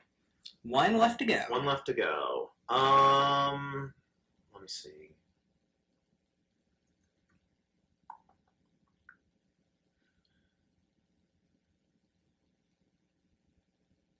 Yeah, I'm going to take a shot in the dark. Dentures. Strike. Worth a shot. Another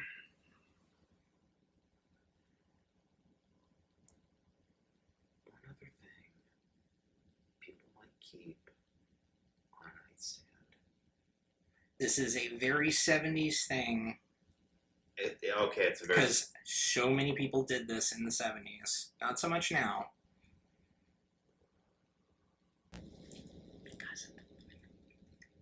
Yeah, I have no idea. I'm going to have to tap out. Alright, the one thing you lacked was ashtray. Okay. Everybody was smoking in bed. Yeah, which, yeah, people don't do that anymore because As people... much. Some people still do. Some people still do. On their own head and on their own bed being. Yeah. Okay, next one, double points. Double points, moving up. And the screw actually functions on this one. Screw actually functions on this one. Okay, double points. Okay. Yes, because there's only 4. Ooh, okay. On this one.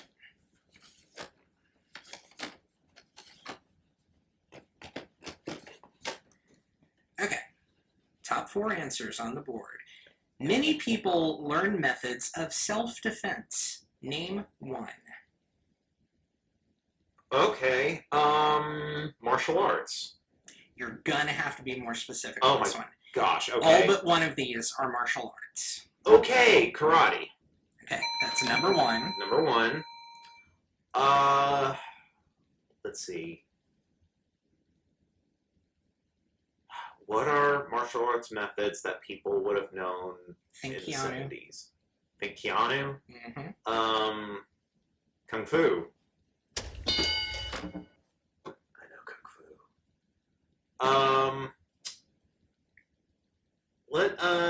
Let's do shooting courses, shooting instructions, shooting. Strike. Okay. So guns are not part of it. No. Strangely enough, not a 70s thing. That's more of a now thing. Yeah, admittedly, but okay. Give me the question again. Many people learn methods of self-defense. Name one.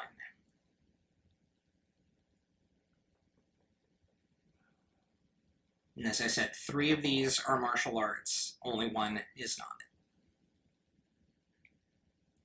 And you've got 2 of them already. You just need to figure out the one. I need to figure out the one. Tai Chi? Strike. Okay. That's a method of relaxation. Yeah, it's more of a method of relaxation. But I mean, if you sped up Tai Chi, you could kill someone. You would be doing karate. Yeah, you'd essentially be doing karate. Oh, jeez.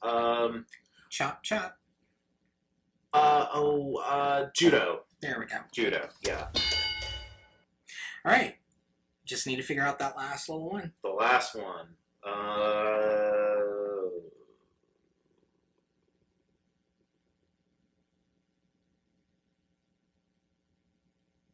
Methods of self-defense.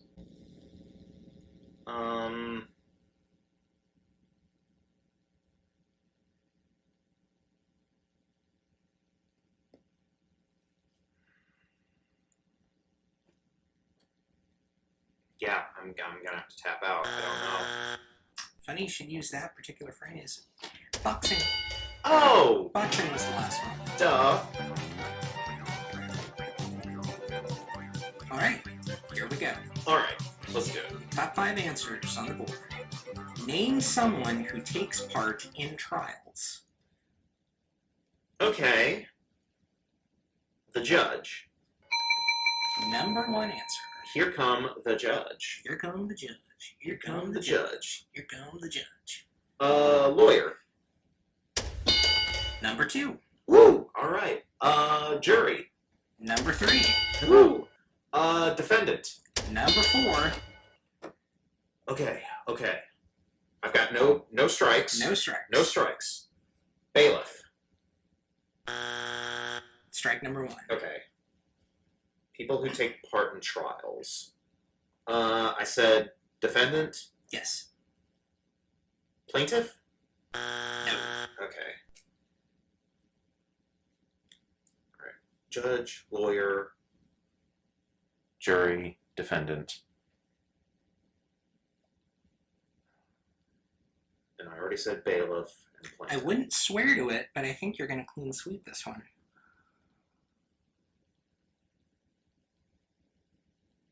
I wouldn't swear to it. Oh, Bible.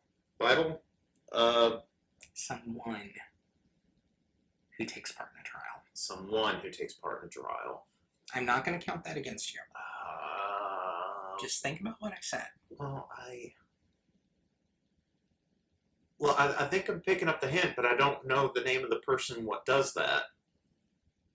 Then you're not getting the hint. Then, who is sworn in? Who takes the stand by which it is named? Oh, witness! There we go.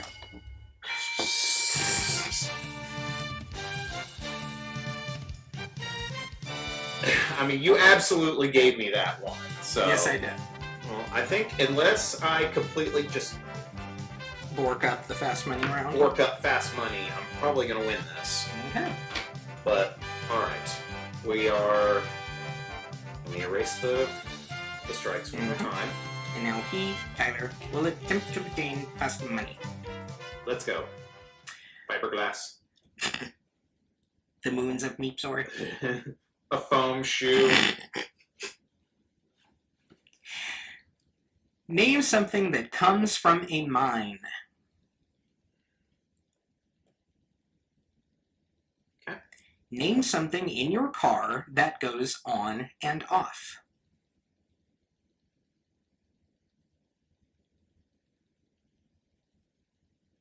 Okay. A black and white animal. Okay. A rock and roll superstar. Okay. Name something that you grind.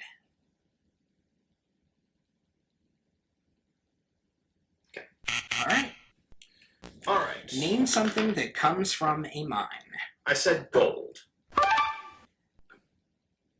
41 points. Nice. Coal was the number 1 answer. Coal. Name something in your car that goes on and off. You said? Headlights. 35, number 1 answer. Nice. Name a black and white animal. Panda. 5. Really? Just 5. Number 1 answer was zebra. Oh, okay. With 40, followed with skunk at 39. Oh, okay. Name a rock and roll superstar, and this is the one that I thought might trip you up, but considering... as long as you thought 70s. I thought 70s. So, and earlier. And earlier, I put Elvis. Number 1 answer, 39. Nice. Because Elvis is everywhere, man. 2 of the Beatles are on there. John, as in Lennon, I'm guessing, because it only has the... Okay, so it says Presley, but then it says John. And I think you're just supposed to assume Lennon. Yeah, John Lennon. John Lennon at 33. Paul McCartney, 2. Really? That surprises me. That's very surprising.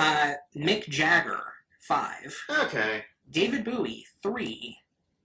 And Neil Diamond, 2. Huh. So Neil Diamond and Paul McCartney only having two apiece. That kind of blows my mind. But I mean, Elvis being the top answer, that makes sense. All right, final one. Name something that you grind. I said pepper. 5. Oh. Number 1 answer here was coffee. Oh, okay. All right, so we kept balance in the universe by having you win. I actually won for once. Well, officially, on camera, on record, I have won. Yes. Again, we said before, you dominate in word and spelling games. More like word association games, not so much. Yeah, which is kind of what this is. And trying to predict what other people said. It's like we've been watching Majority Rules episodes that have come up on the Game Show Vault, and yeah, which it's like it's an interesting concept because I mean there's like you don't know Jackbox games that kind of function off the same thing where it's you guess the percentage of what the majority of people think of a certain topic. Yeah. And it's like it's fun to do, but the show they tried to do just wasn't that. It wasn't great. But of the two versions of the Family Feud home game that we've got, which do you prefer? I prefer. Okay, so it's for simple functionality. I prefer the original '70s version because it actually works. You know, the trying to get the stupid little sliders to work on the anniversary edition just isn't that great. And besides, you know, the screw thing, the lever, the little screw lever does not work at all. I cannot figure it out. Yeah, the only problem I had with mine was keeping the board and the plastic thing. I'm going to show them. Obviously, both of them are kind of rickety. A little rickety. But, yeah, you can kind of see. So, like, this is where this little, you know, screw lever is supposed to go. And it's, I cannot, it's supposed to just pop in, I think. But it's like, you know, you just can't get it to. But I was thinking more of the fact that the A-frame here is so far off ground.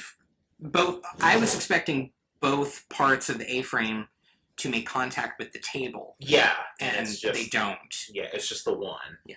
This stands up surprisingly well with just one leg, though. That's kind of funny. The one thing I do like about the 40th anniversary is obviously the scorecard. Yeah.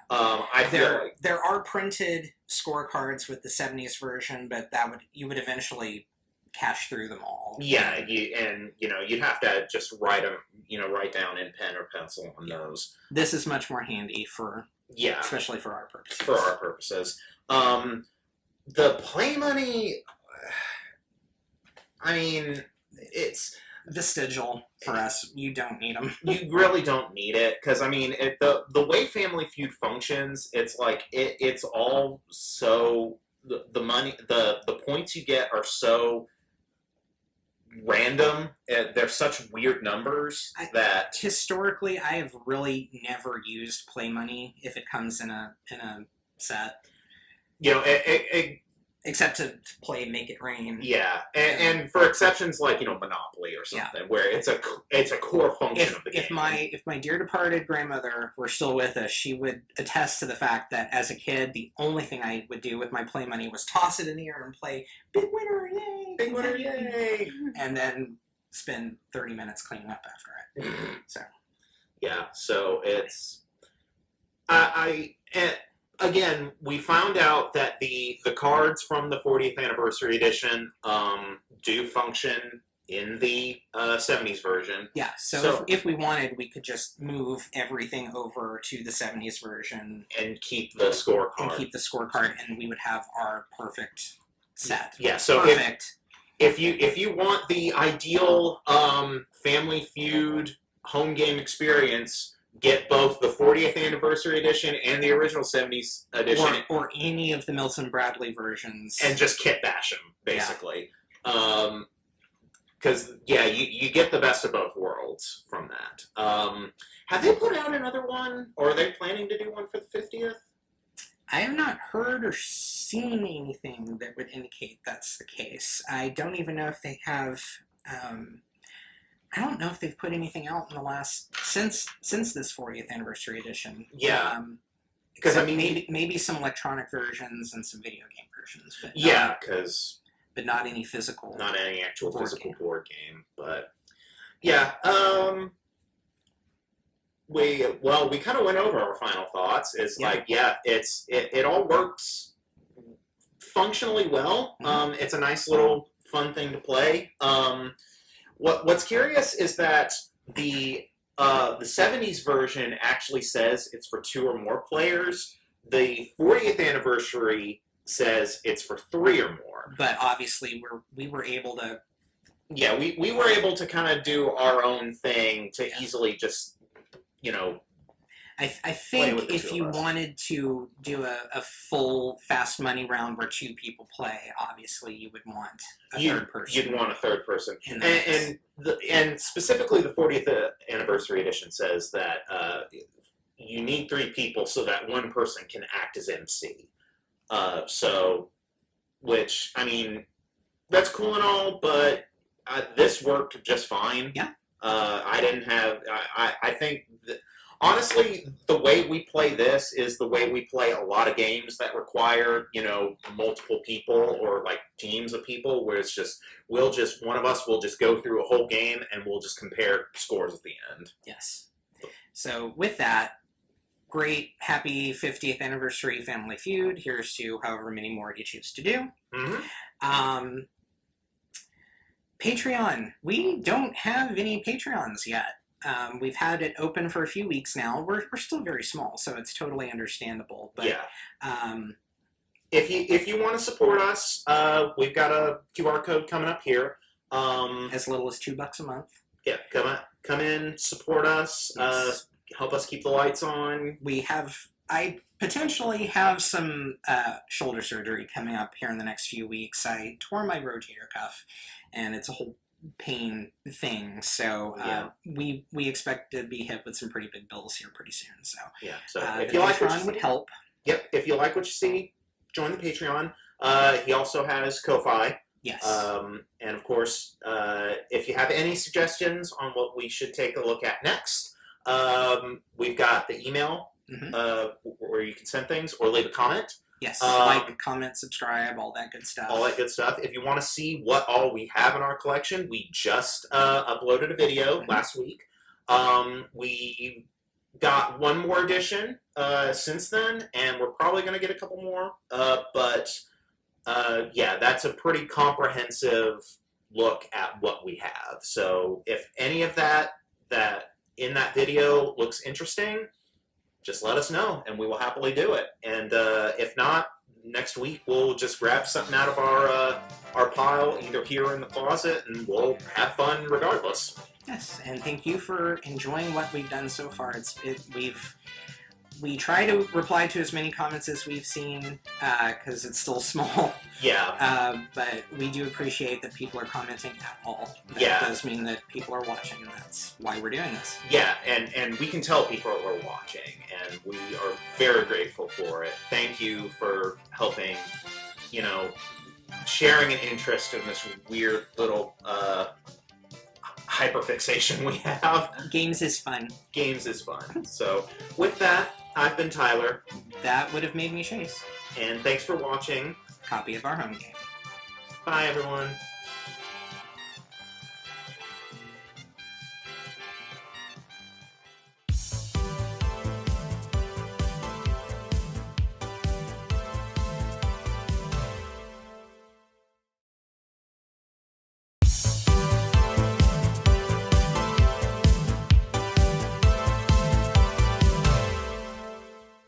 Hi, I'm Tyler. That would make me Chase. And welcome to a copy of our home game.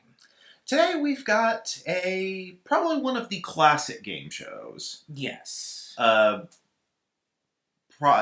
Definitely one of the classic, most common ones, and with a very admittedly generic-looking home edition, the Hollywood Squares board game. Yes, this one is specifically from the 80s version, hence the lovely graphics. Yes. And this is another completely sealed one that we got off eBay. Well, so, completely. It's still a little torn up. For all intents and purposes, it's not been opened. It's not been played. So we will be the first ones to open it up and play it. Yes. I'm excited for it. And of course, as you can see, we've mentioned this before, but the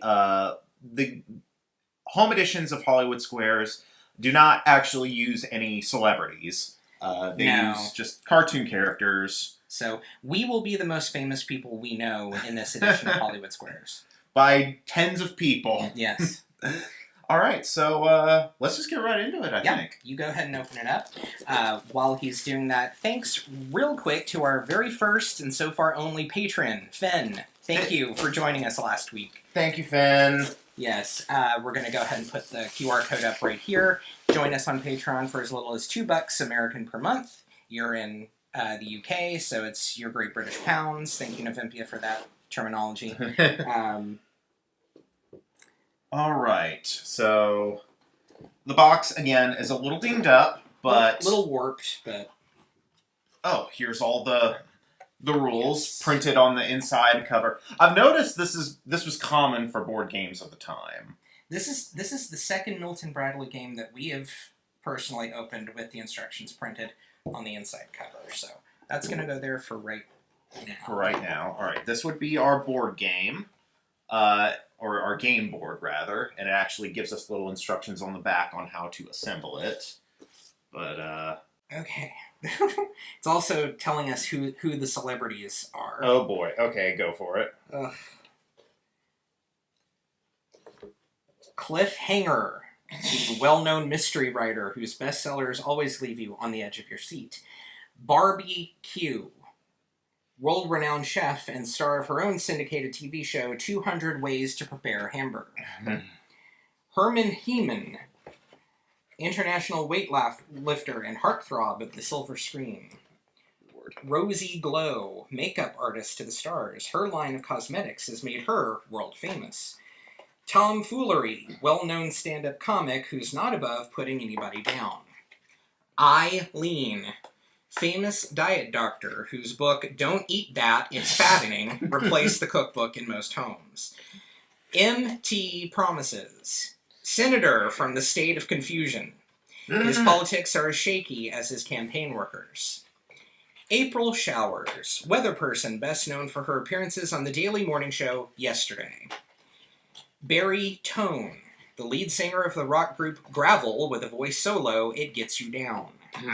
Belle E. Laugh, Southern sweetheart, comedian, hostess of the celebrity roast show Southern Fried. Will Argue, the bad boy of tennis, known to break his racket over the heads of anyone who dares defeat him.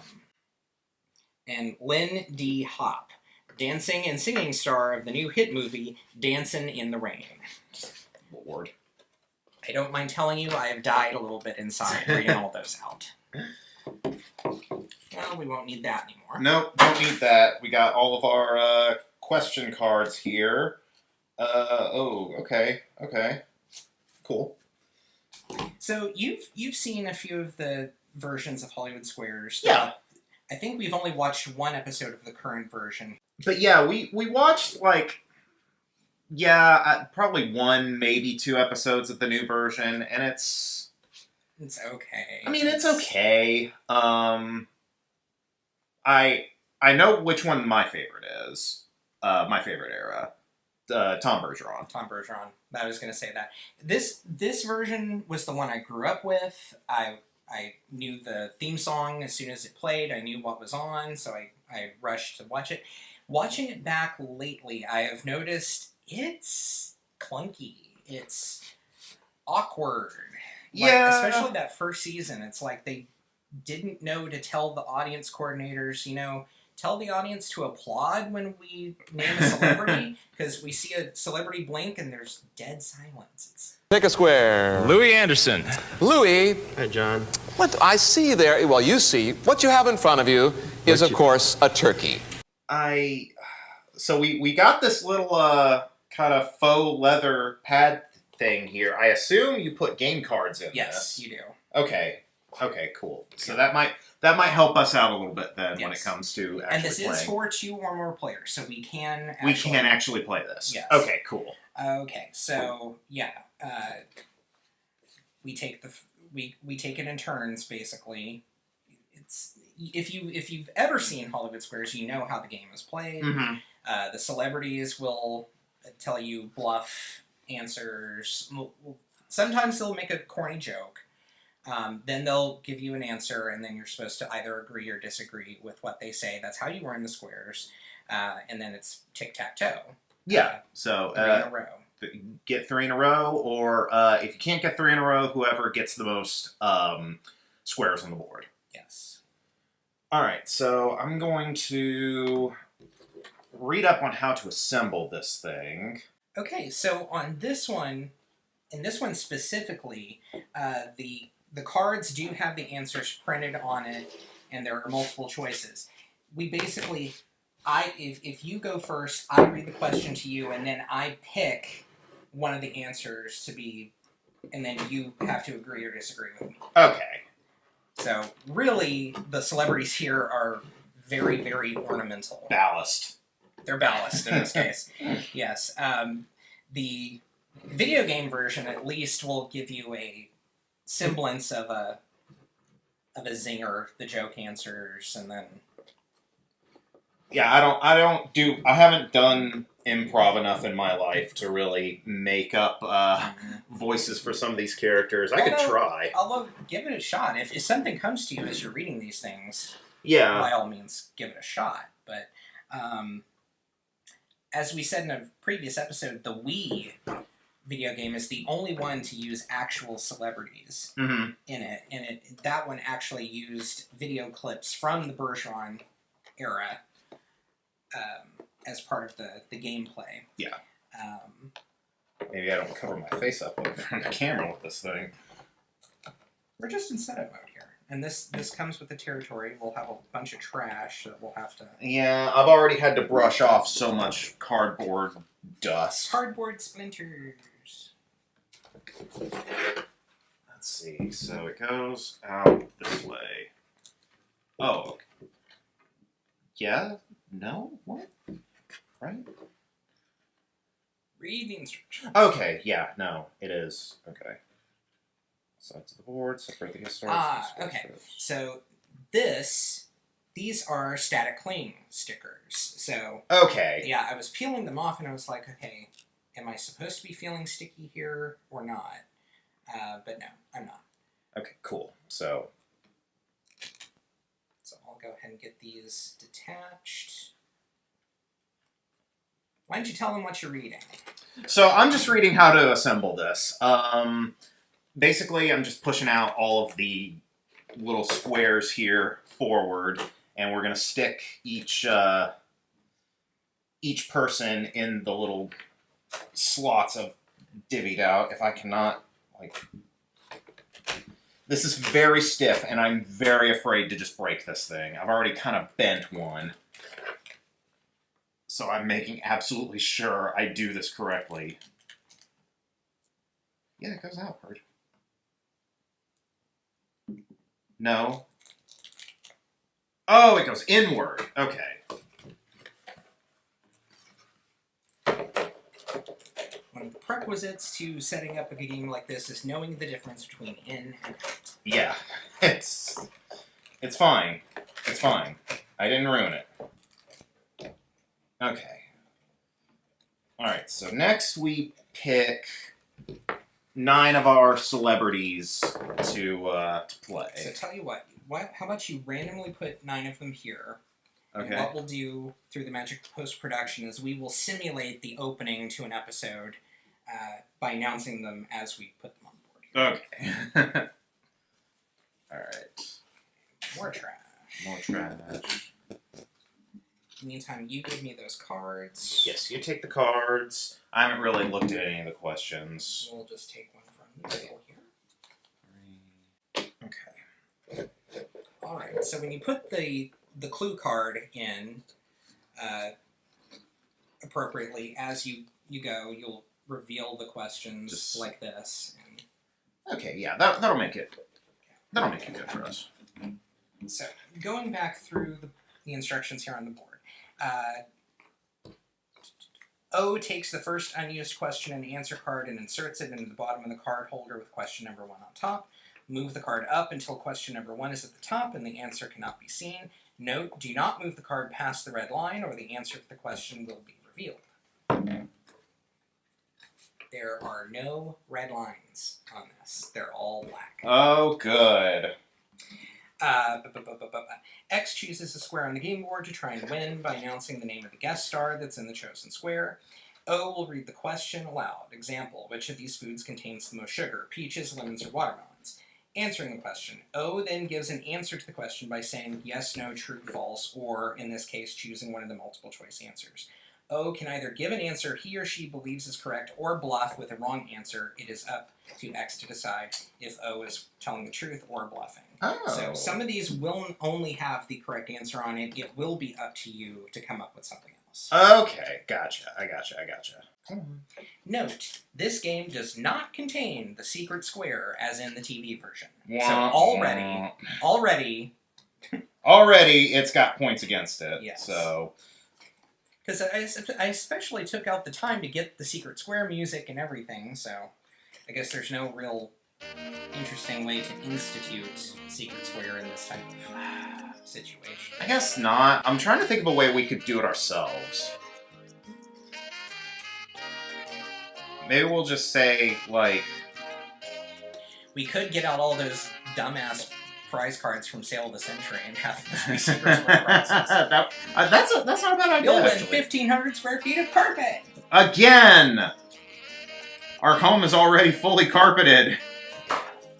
Actually, it isn't. Well, no. There is no carpet in this house. There is none.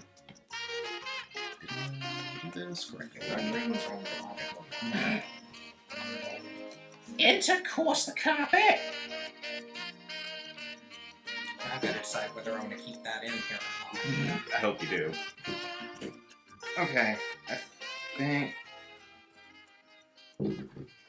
Okay. Well, it at least shows up there, but... There we go. We got everyone in. Yeah, it's a little wonky. But, I mean, it's a nice little, thing here. It is more of an A-frame kind of...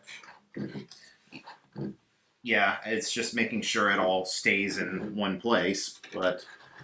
Alright, without further ado, you go ahead and announce our stars. Alright. Because you're the one who put them in there. I gotta do my best, Shadow Stevens impression. I'm glad you remembered his name. Well, of course. From the world of food health, Eileen. Morning weather person, April Showers. The bad boy of tennis, Will Argue. Makeup artist of the stars, Rosie Glow. From the world of stand-up comedy, Tom Foolery. From the political world, MT Promises. Weightlifter and movie star, Herman He-Man. World-renowned mystery author, Cliff Hanger. And from the center square, Belle E. Laugh. They're all here to play the Hollywood Squares. That was thoroughly embarrassing. I thought I did a good job. You did. I mean, Shadow Stevens has a very distinctive tone and cadence. So. Yes, it's very hard to imitate that. It is. And the whole time I'm staring there at Cliffhanger, and the only thing I can think of is from Between the Lions. Cliffhanger. Hanging from a cliff, and that's why he's called Cliffhanger. I hadn't thought about that in a very long time, but that was one thing I always remember. That was the first time I ever heard that term, cliffhanger. And I never understood it. I was like, okay, so you just hang from a cliff? What does that term mean? And that's why he's called Cliffhanger. Exactly. All right, shall we get started with this? Yes, let's go ahead. Okay. Do you want to, since I've already basically seen the first question, do you want to... I mean, I'll go first, yeah. Okay. Because I'm Circle, he's X. Yeah, so pick star. All right, let's go with Belly Laugh.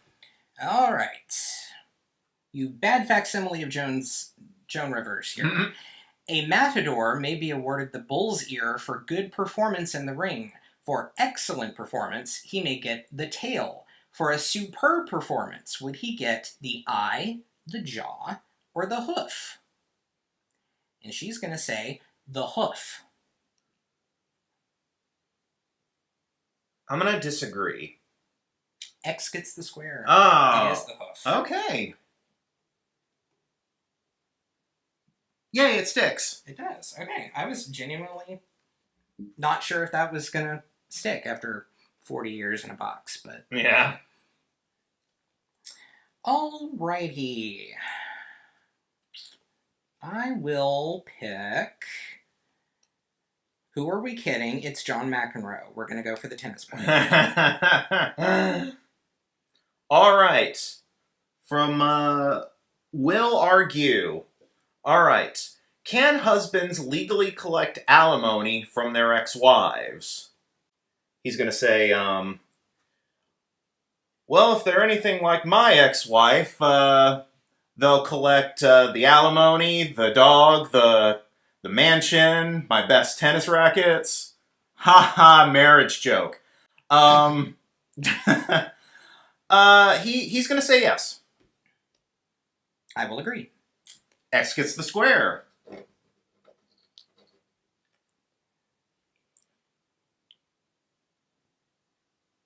All right. All right. So I'm going to go with MT promises to block. All right. That would be the good thing to do. Good thing his name is not MT Foxtrot. Cruelty Squad reference. Okay. I'll send you an image of that later. Okay, don't feel like you have to. True or false? The first American cookbook was published in Hartford, Connecticut in 1796. Ooh. You know, he's a politician. He's not going to come up with anything that's funny, so I'm not even going to try. He's going to say false. I'm going to agree. It is true. I'm not doing well at this.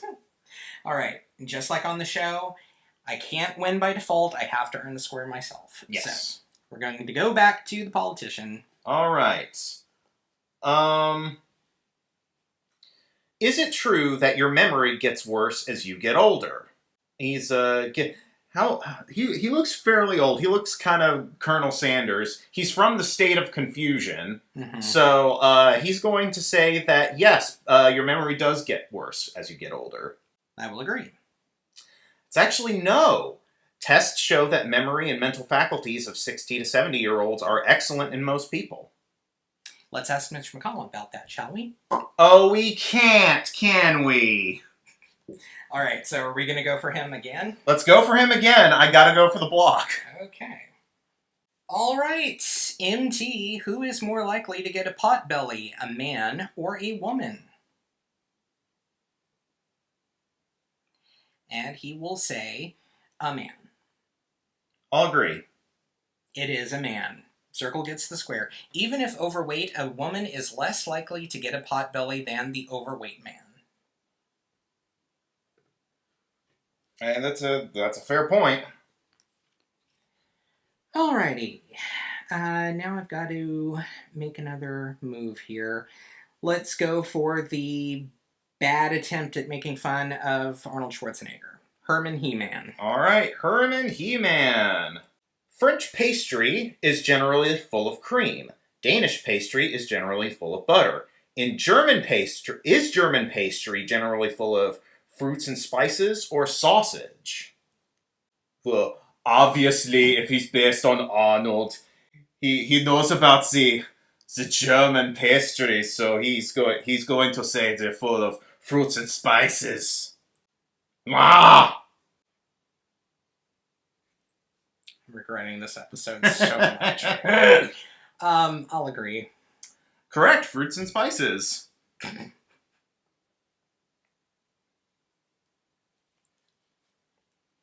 Okay.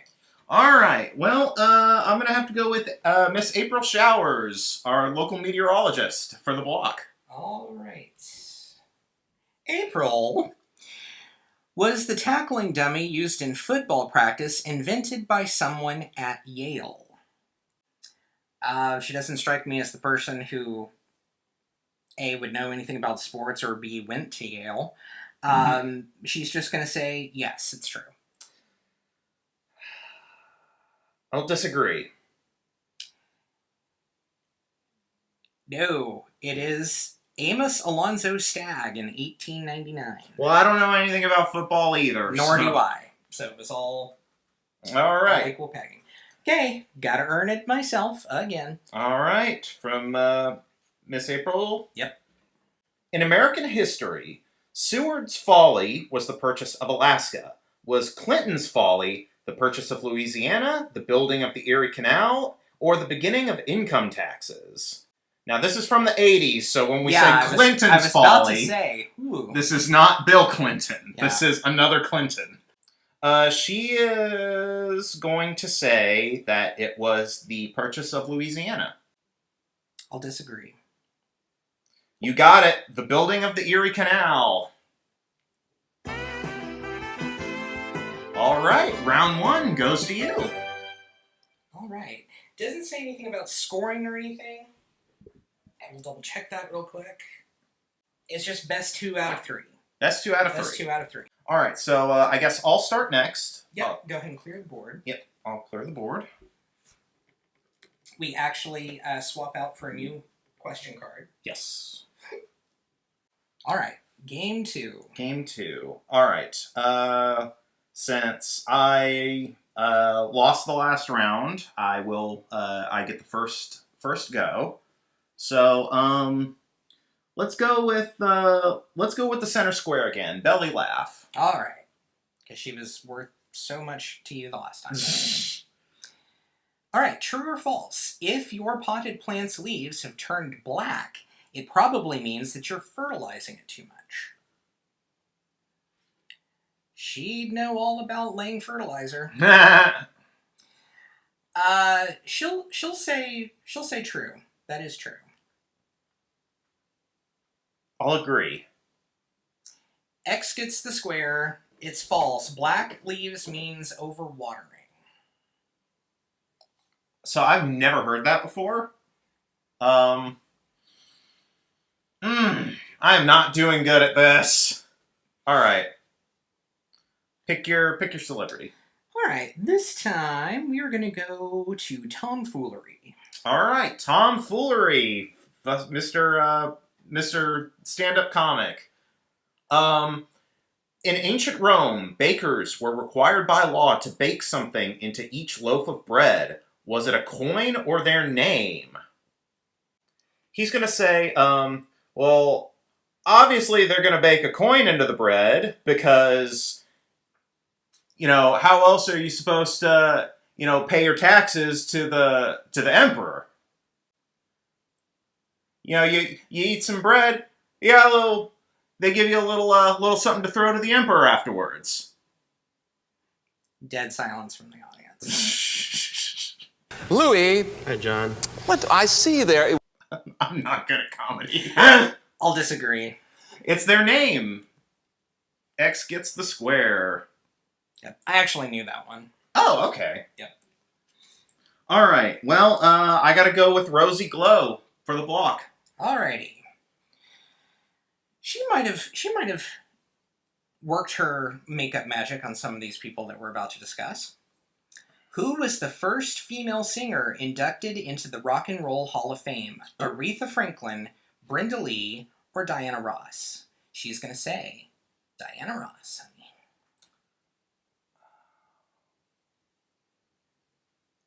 I could have sworn it was Aretha.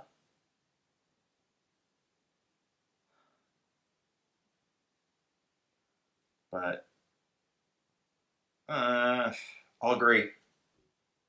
Why are you trusting me so much? Well, because I thought you were mixing it up. It was Aretha. You were right. I was right. It was Aretha. X can't earn the square. Can't get the square automatically. He's got to earn it himself. All right. So we're going to go for Rosie again. All right, we're going to go for Rosie.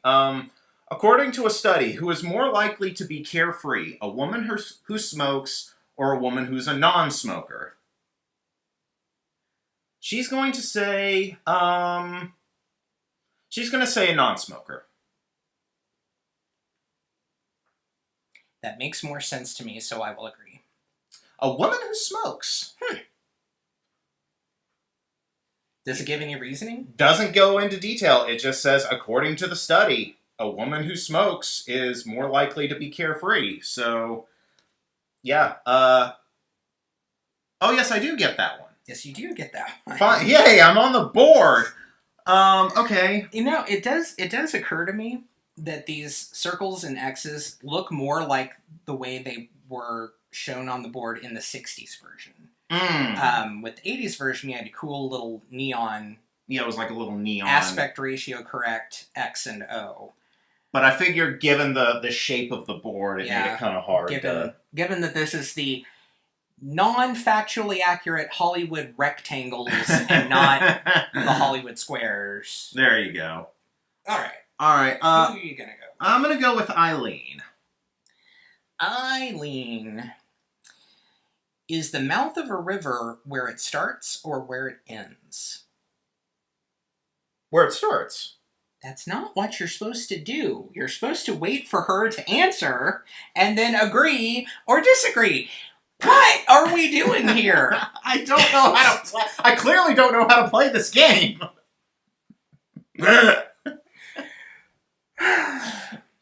Put your damn circle on there. And I was... Wait, what did you say, even? I said it was the start of the river. Take that back, because you weren't even correct. The mouth of the river is where it ends. Ends. You can't even incorrectly play this game correctly.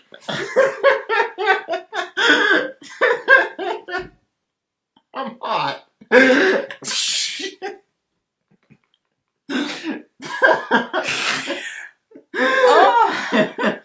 Okay, we're going. And here I was concerned that we weren't going to have enough content to fill the normal 45 minutes.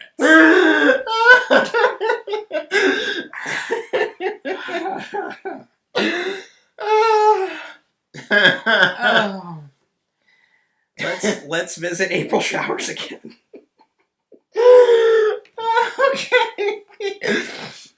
Okay. One of the following foods actually acts as a detergent on your teeth. Is it hard toast, strawberries, or melted ice cream? She's gonna say melted ice cream. And I will straight up disagree. Hard toast. X gets the square. It makes sense to me, because, I mean, toast is rough, and... Yeah, it kind of helps wear all that down. Alright, Ready for another adventure? Okay, we'll argue for the block. True or false? According to Glamour magazine, you read Glamour, don't you? Of course. Your hips and your bust should be about the same size. Okay. Wait for me to answer before you say anything. Okay. Because I don't trust you no more. Okay. Okay. Well, you know what they say. The better the hippie, the better the... Never mind. He's going to say true. Hips and bust should be about the same size. Let's see. This was from the 80s, so yeah, I'll agree. Circle gets the square. Okay, good. Ideally, they should have the same measurement. Okay. According to the 80s. Let's pour one out for all the top-heavy women out there. Oh. Yeah. Or bottom-heavy. Let's not get into that. Why not? Okay. Herman He-Man to win. Alright. Herman He-Man. Which contains more calcium? 1 cup of skim milk or 1 cup of whole milk? It's got to be the whole milk. You have to drink whole milk to get strong and get strong bones. I fear this may be a trick question, so I'm going to disagree. That's it. It's skim milk. X gets the square and you win. Well, see, here I thought it was a trick question, meaning they would both have the same amount of calcium. But no, skim milk actually does have more calcium. That's interesting. That is interesting, and you've won. I have won the game. Can I get one redemption round? Can I try one more time to just not completely screw this up? You know what? Here's what we will do. I will do some on-the-fly house rules here. Okay. We will do one of the bonus rounds from the Bergeron Hollywood Squares. We will just go rapid fire, square to square to square, and I will read you a question. You agree or disagree? Okay. All right. We're just going to go left to right, row to row. Okay. Okay. Which TV show did evangelist Pat Robertson host? She says The 700 Club. Agree. That's correct. Okay. Is it possible for humans to sleep with their eyes open? Yes. Agree. Correct. Which sounds higher, a flute or a piccolo? He's going to say the flute. Disagree? Correct. Okay, cool. True or false? The last name of the famous Nicholas and Alexandra was Stroganoff. False. Disagree? Correct. No, you were wrong. Oh, okay. It was false. It was Romanoff. Oh, okay. Oh, okay. What metal other than silver is contained in sterling silver? She's going to say copper. Oh, disagree. False. Or wrong. It was copper. Okay. True or false? You can tell if a grapefruit is ripe by its color. He's going to say false. Oh. Agree? Wrong. False. The only way to tell is by touching it. Do the seven dwarfs... Wait, did I say agree? And they said... No. Okay. Okay. Do the seven dwarfs in the book Snow White and the Seven Dwarfs have a last name? He's going to say no. Agree. Correct. Moonlight Serenade was the theme song of whose famous band? Steve Miller's, Arthur Miller's, or Glenn Miller's? And he's going to say Glenn Miller's. Agree? Correct. Okay. Do winemakers remove the grape skin before or after crushing the grapes? He's going to say before.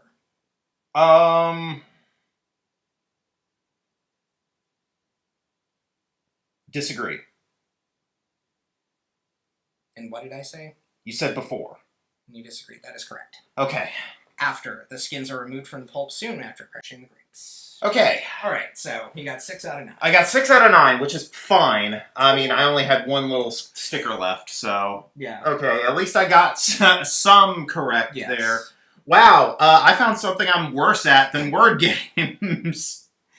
This can get confusing, when it's a true or false, agree, disagree. You're dealing with a lot of potential double, triple negatives. So Yeah, I think understand. that's what threw me off a lot of the time. Yeah. Especially in this last rapid fire round. Yeah, that is something that kind of hampers this. A true or false in an agree or disagree situation. Yeah, that's very confusing. Yeah. So, all right. Well, we've played a complete game with this. Yes. Certainly a shorter game than we've had in a while. Mainly because we couldn't come up with enough funny stuff to say. Yeah, that's the thing. It's like we are also not improv people. I had 4 years of drama school. Or drama class in high school. You can just go ahead and set that down. Yeah. Well, I'll set it to the side here okay. so I can at least be visible. Yeah. Yeah, I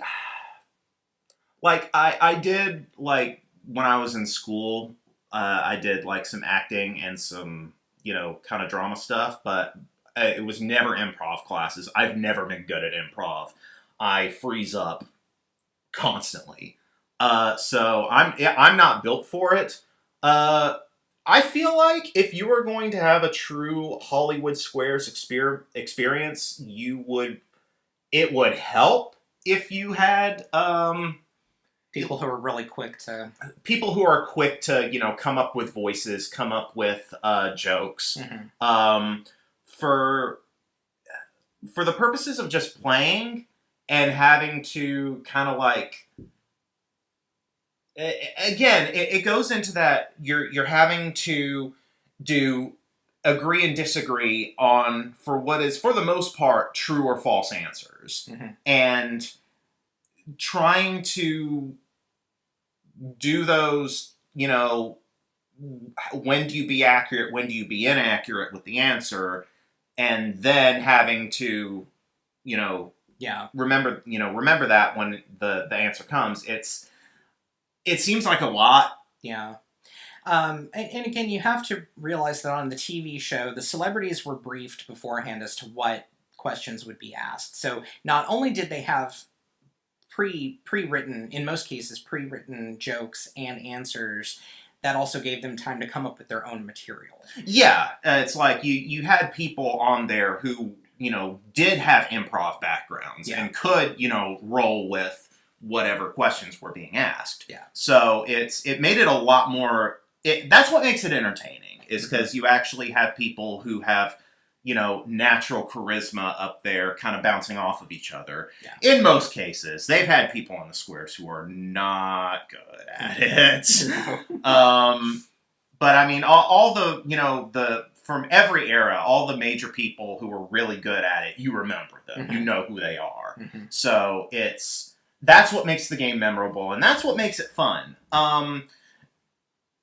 Home version, I mean, without that, you're just playing tic-tac-toe, really? Yeah, I mean, with 100% completely made up celebrities, you've removed a lot of the fun out of the game. Yeah, it's like, I understand you can't use actual celebrities in this. No celebrity, even back then, was going to put their likeness to this. So, yeah, without having, like, that baseline idea of who is on here and what their personalities are like, there's not really much you can do with that. So, if you're...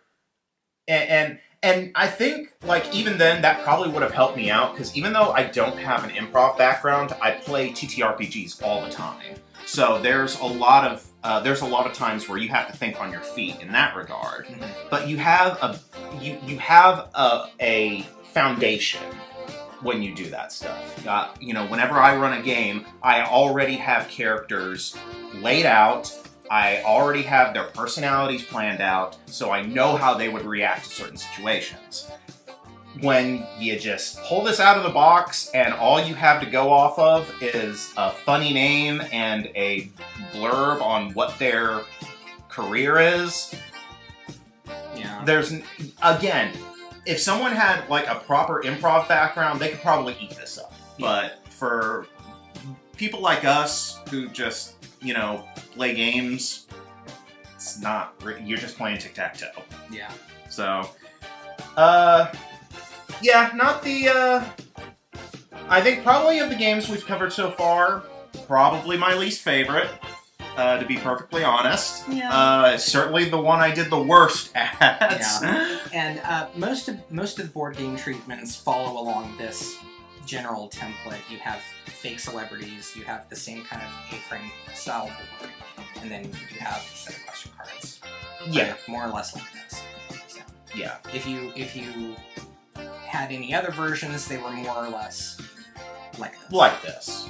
And of course, yeah, like you mentioned, there's the video games too, which would, you know, since they're actual, you know, even if they use clips from the show, then, I mean, at least then you're getting something from it. Yeah. You're getting some of that chemistry. Yeah. But, yeah, that was really our final thoughts. It's, you know... It's okay, but it's not, No, it's far from the best thing we've played so far. But, there's still plenty more games for us to get through. If you know what we have, email us, comment, like, subscribe, share, ask our others' opinions, then tell us what they want to see. We will play it. Yep, and we've got plenty to do. Our socials are coming up here, and we'll also, yeah, I'm sure we've already seen the email at this point. So yeah, with that, I've been Tyler. I've been Chase. And I'm bad at Hollywood Squares. Bye. Bye.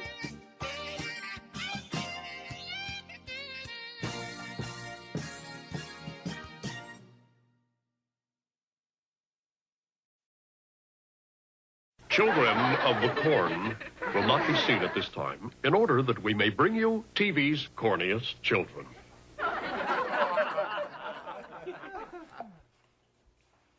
Hey, what's with the plastic? The drop claws. What's up? Well, we've got our Double Dare episode coming up, and I'm just checking over all of our supplies in case we decide to do any recording inside. Okay. But wait, the Double Dare games aren't messy, though. What do we need the drop claws for? Well, the Wet and Wild one might be, wet. But it's been a while since we've employed the house rules on any of the games this far, and I thought it might be a fun idea if we incorporated some of the mess that made the show iconic. Okay, yeah, that's not a bad idea. I can get behind that. What'd you have in mind? Well, for starters, we could always get some cans of whipped cream. Problem is, if we tried to do that outside, what would that be like during a heat wave in the middle of summer in Alabama? Wasp season. Yeah. Right. So shaving foam it is. Yeah. And I got a couple different kinds of slime mixes. Oh, okay. What's the difference between them? Well, there's not much difference between the two kinds. One just might be better suited for an outdoor shot. Okay. I just need a really good way to use the other one indoors. Do you have any thoughts? I don't know. Maybe...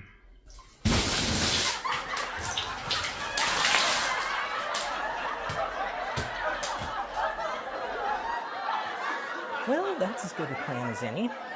Good thing I had all the cameras set up.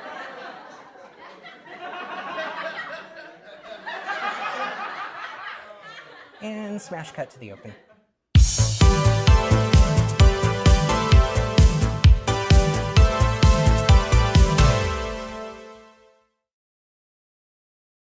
Hi, I'm Tyler. That would make me Chase, and this is a copy of our home game. Today we have the OG of the kids' game shows, Yes. Double Dare. Double Dare. We're very excited to do this one. Yes. We've been eager to do this ever since we got our hands on these two copies. Yes. This is the achievement of a lifelong personal dream of mine to own a copy of this home game. Because my grandma, bless her, rest in peace, never got it. As a matter of fact, quick little story, I didn't even know this one existed first, because this is the first one I saw. The second one, the Wet and Wild. Wet and Wild. Saw it in a shop window, way back when, begged and pleaded, never got it. She suggested that I play my own version of Double Dare at home.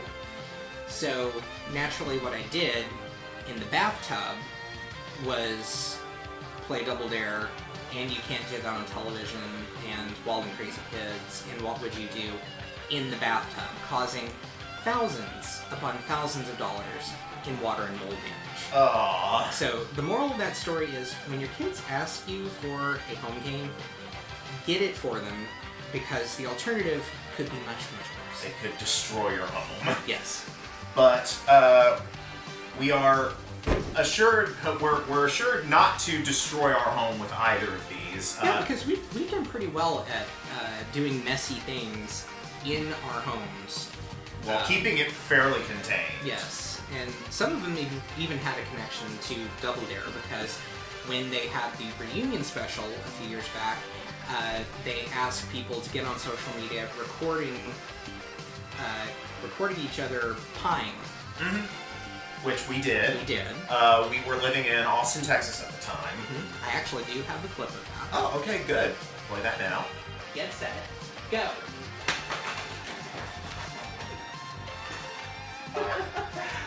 Oh, wow.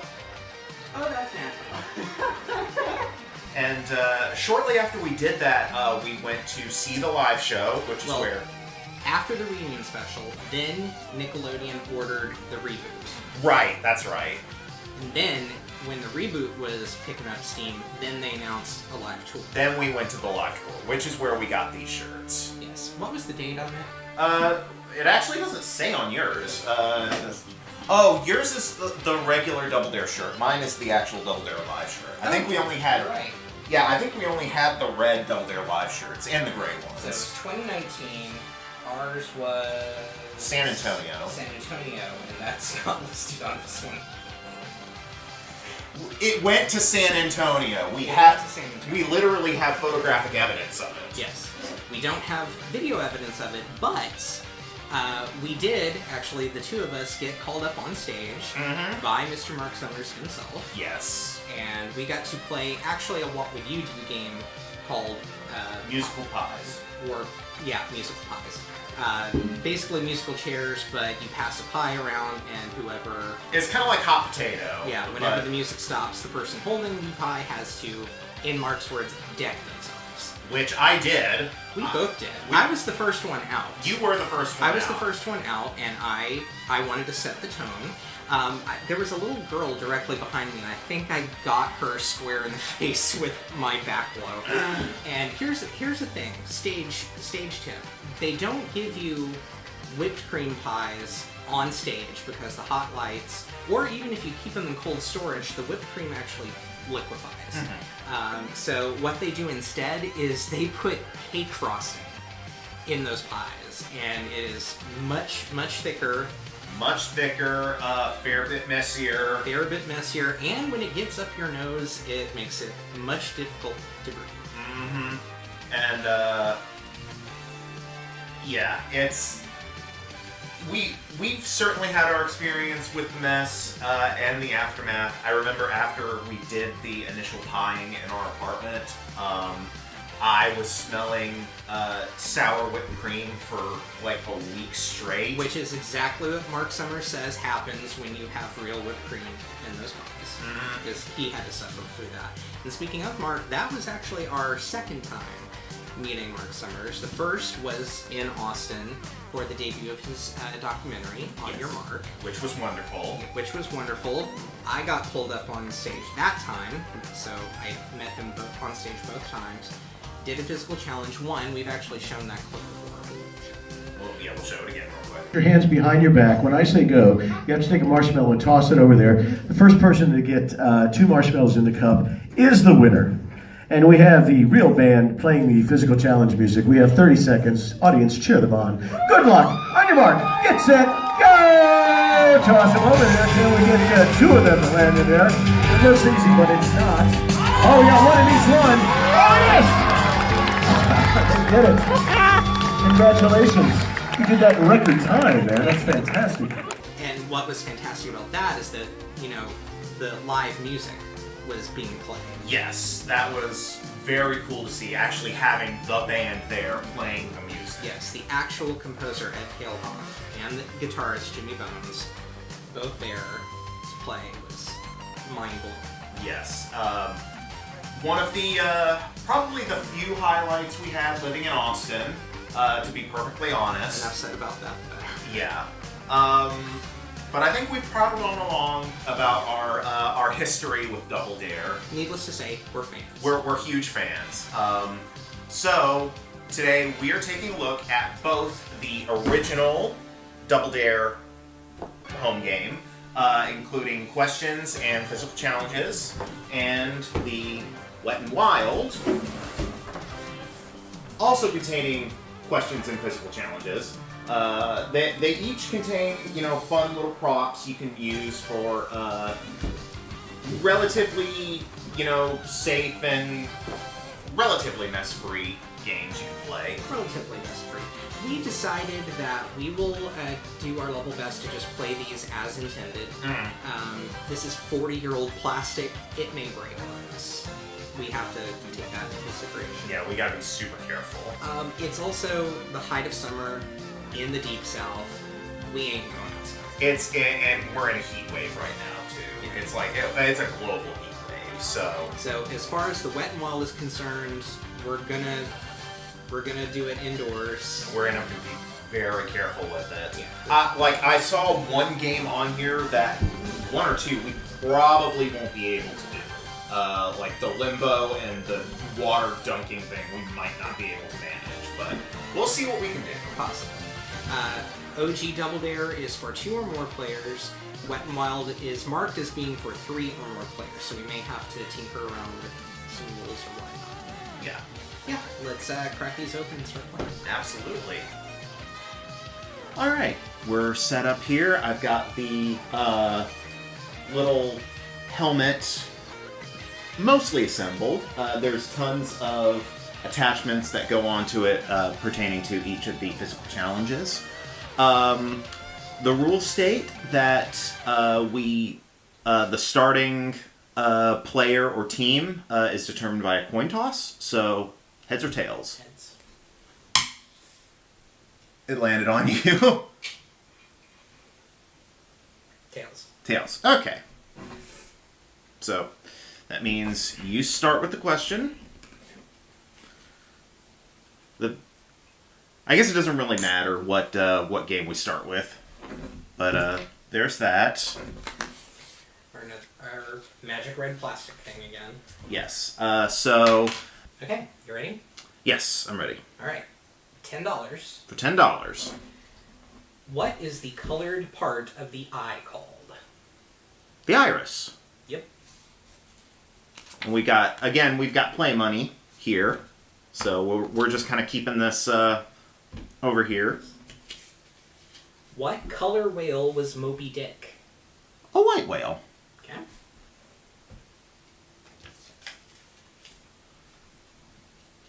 What does the word Polynesia mean?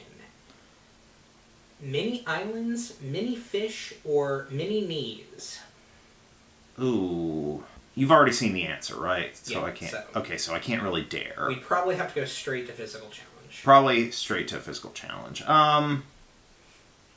You know what? I'll go for the physical challenge. All right, mini islands. Mini islands. Okay, that makes sense. All right, so how do we determine what physical challenge?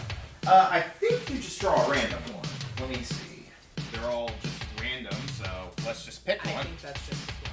Yeah, so here, you grab one. Okay, this one is called Chicken Wing Fling. Chicken Wing Fling. Is there an echo in the building? All right, we need rings, the paddle, the DD disc with strap, and the A plug. Okay, so I think I've got this right. Okay. For the most part. So we have the paddle attached to the disc and the strap somewhat wrapped. It's not tight by any stretch of the imagination. I mean, there's no way to really fully tighten this. It is so loose. Okay. So what he has to do with this one is he has to throw the discs with his free hand over onto the handle of the paddle. And I'm making it more difficult for myself by using the throwing as the non-dominant hand. So...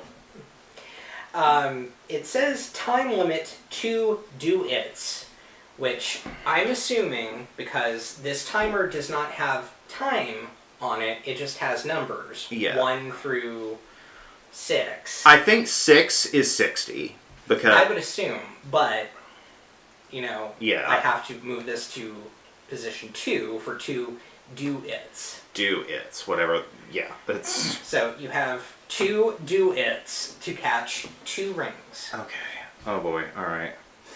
Let me retighten real quick. Okay. Attempt to.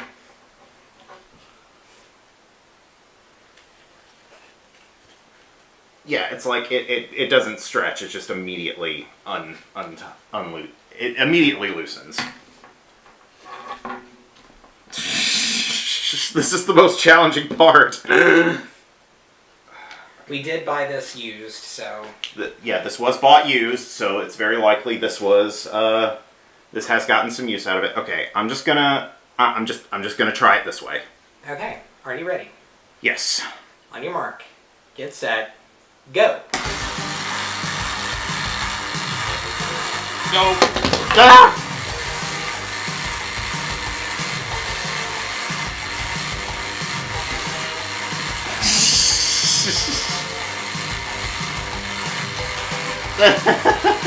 Oh no! Down! Alright.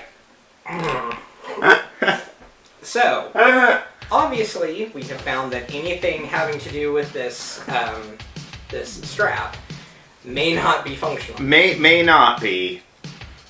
Cause yeah, cause let me look at the illustration again. Cause I was doing it right for the most part, I think. I don't know. It's... And we'll save that because we're going to need to scan those. Yeah, we'll need to scan those. Alright, so that means control. $40 and control goes to me. Yes. So let me go ahead and get you some Double Dare bucks. Yes, good old Pressman color coded money. There you go. Alright. Alright, on what old TV show would you find the Fonz? Happy Days. There you go. $10. $10 for you. What's the name of the triangle in the Atlantic Ocean where boats suddenly disappear? Bermuda Triangle. There you go. It's another $10. What were Mozart's first and middle name? Was it Wolfgang Amadeus, Ludwig Thomas, or Sam Bob? Wolfgang Amadeus. There you go. Another $10.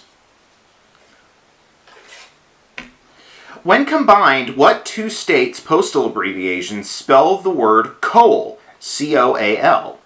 Colorado and Alabama. There you go. We're going to run out of these soon. We are, because you're just going to get all of them. In the book, movie, and play, Oliver was the boy who asked for more. What was his last name? That I genuinely don't know, so physical challenge. Alright, it was Twist. Oliver Twist. Alright, so let me pick one here. So the cards say 1 or 2 players or 2 players only. So he's going to sort through like I did to find one that says 1 or 2 players. Mm-hmm. Which there's a few. We'll do this one. The swing of things. It requires the helmet, the swing ball, the cup, and the DD disc. I think this one might be a little bit easier than the one I tried to do. Okay, so this physical challenge is called the swing of things. Basically, you are going to wear this helmet that has the little swing ball attached to it. You will have this on your elbow, and you will have one do-it to catch the swing ball into the cup on your elbow. Okay. So you're kind of going to hold it sort of like how it was, how I did the chicken wing, just not, trying to fold it. Hopefully better? Yeah, hopefully better. Well, since there's no elasticity, I'm probably going to... My strategy, oh boy, is to hold it between my bicep. Oh, okay. You actually got it tightened? Getting it tightened. There we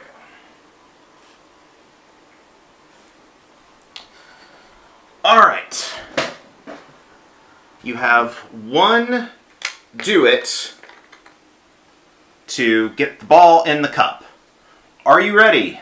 Sure. On your mark, get set, go!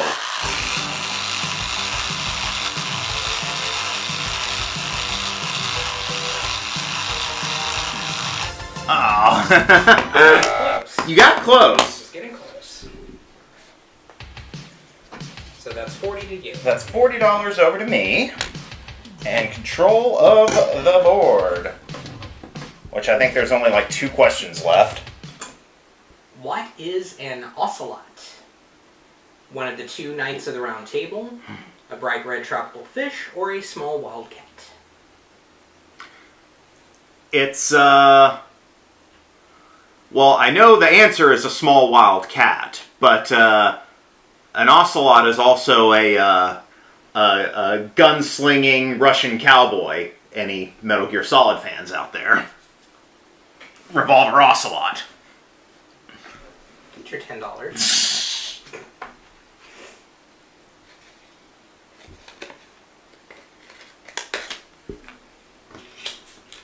Alright. In the Life cereal commercials, what's the name of the boy who will try anything? Oh, God. We've seen those commercials pop up. I'm gonna have to go with the physical challenge. Mikey. Mikey. He likes it. Hey, Mikey. All right. Go ahead and pick me out. Pick me out one.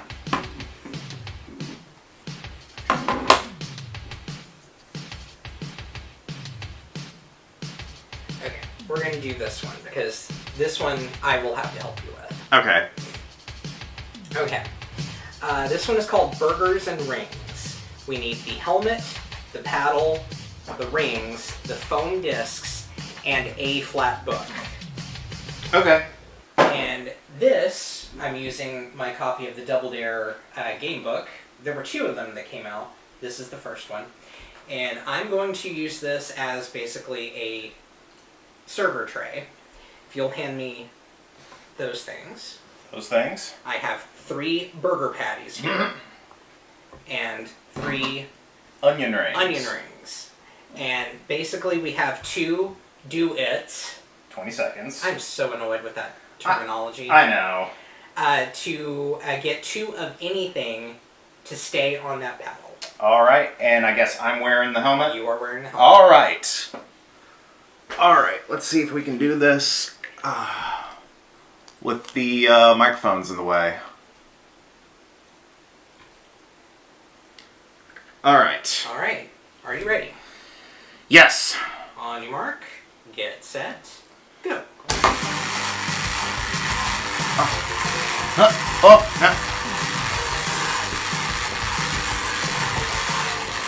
Oh, there's one.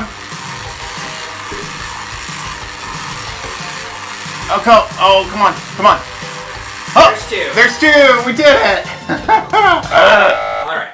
Look at that. So another $40 for you. Woo. That one was actually kind of fun to do. Yes. All right. All right. So should we move on to the Wet and Wild one now? Yeah, we can move on to Wet and Wild now. Yeah, because I figure there's a lot. So there are so many physical challenges. A lot of them require way more space than what we have. We could probably do them if we didn't have the table here, if we had better cameras, if we could go outside. And to get on your hands and knees, which I'm not about to do. Yeah, I still have, physically, literally cannot do. Yeah, still rotator cuff. Rotator cuff issue. Support our Patreon, by the way, if you haven't. That might help us out in the future. Yeah. So we're going to set up for Wet and Wild. Yes. All right, so we broke out the Wet n Wild Double Dare, and we noticed a few interesting things. First off, the copy we had, so it doesn't appear that it was used very much, if it was used at all. I did notice a little bit of mildew on some of the green plastic pieces, particularly on the little hydrant. There was dust, there was mildew growing on the green plastic parts like the little hydrant blaster, which has gotten me sneezing, so, there's that. Like, the little yellow highlights on here, these stickers were not on here. I had to put those on myself, because they were completely still on the sheet of plastic. The helmet, while the original Double Dare one we had was almost fully assembled, I had to fully assemble this myself. There's a lot more little plastic toys that come in this edition. We've got like this little ring here. We've got 2 measuring cups, along with a few other little plastic attachments and like tubing. It's got tubing as well. There's also no questions. That surprised me. Yeah, this version of Double Dare is entirely physical challenges. You've got this little like scorecard here, and apparently the way it works is you do a coin toss, like how we did the original. Basically, what happens is the team that's in control just grabs the first card on the stack of physical challenges. They decide if they want to do that or not. If they don't want to do it, they can dare the other team to do it for double the points. If the first team decides to do it for 10 points and they fail, no one gets points, but the control goes over to the next team. If it's dared, you get obviously double the points if the opposing team can do it. If not, the team that did the dare gets those points, and then same rules apply with the double dare. And the timer is different. And the timer is different. Instead of the little plastic timer, which we noticed does not count accurately in 10-second increments, you do have a little sand timer that has the actual denominations of numbers on it. So Pepto-Bismol pink. In Pepto-Bismol pink. So once you start it, you basically, whoever is keeping a watch on the time just indicates where to stop the timer based on the time limit of the physical challenge. And that's another thing. This version calls for 3 players. Specifically, they want a third player to act as the host, to be the scorekeeper, the timekeeper, the one to basically just dictate the rules, make sure everything is functioning properly. So with that, maybe we do just like a couple of physical challenges out of this, maybe ones that won't risk damaging our very expensive equipment around here. Yeah. What we'll do is we'll kind of scoot over this way as we do stuff. And yeah. All right. So why don't you pick one out for me first? Okay. You decided you'll go first. I'll go first. We're gonna eschew the coin toss. We're gonna just eschew the coin toss. We're just doing this for fun at this point. There's crab walking to be done in some of these. I saw crab walking in the original Double Dare game too. Stain. Mm. Yeah, it seems like even if this wasn't used, there is some kind of water damage. Yeah. Water if we're lucky. If we're lucky. I'm gonna have to take allergy pills when we're done with this, because this is already starting to affect me. The majority of these are 2-player only. Oh, wow. Okay. Whew. Oh, man. Okay, so this very first one wants you to actually soak the rings in the water. Oh, wow. So it's a good thing I have a bucket down here filled with water. I think we can do that one. Okay. Helmet, the 2 tubes, rings, and a pail of water. Okay. Attach the tubes to the helmet like antenna. Soak the rings in water. So in the olden days, antenna were what were used attached to televisions to pick up a signal. The rabbit ears. The rabbit ears.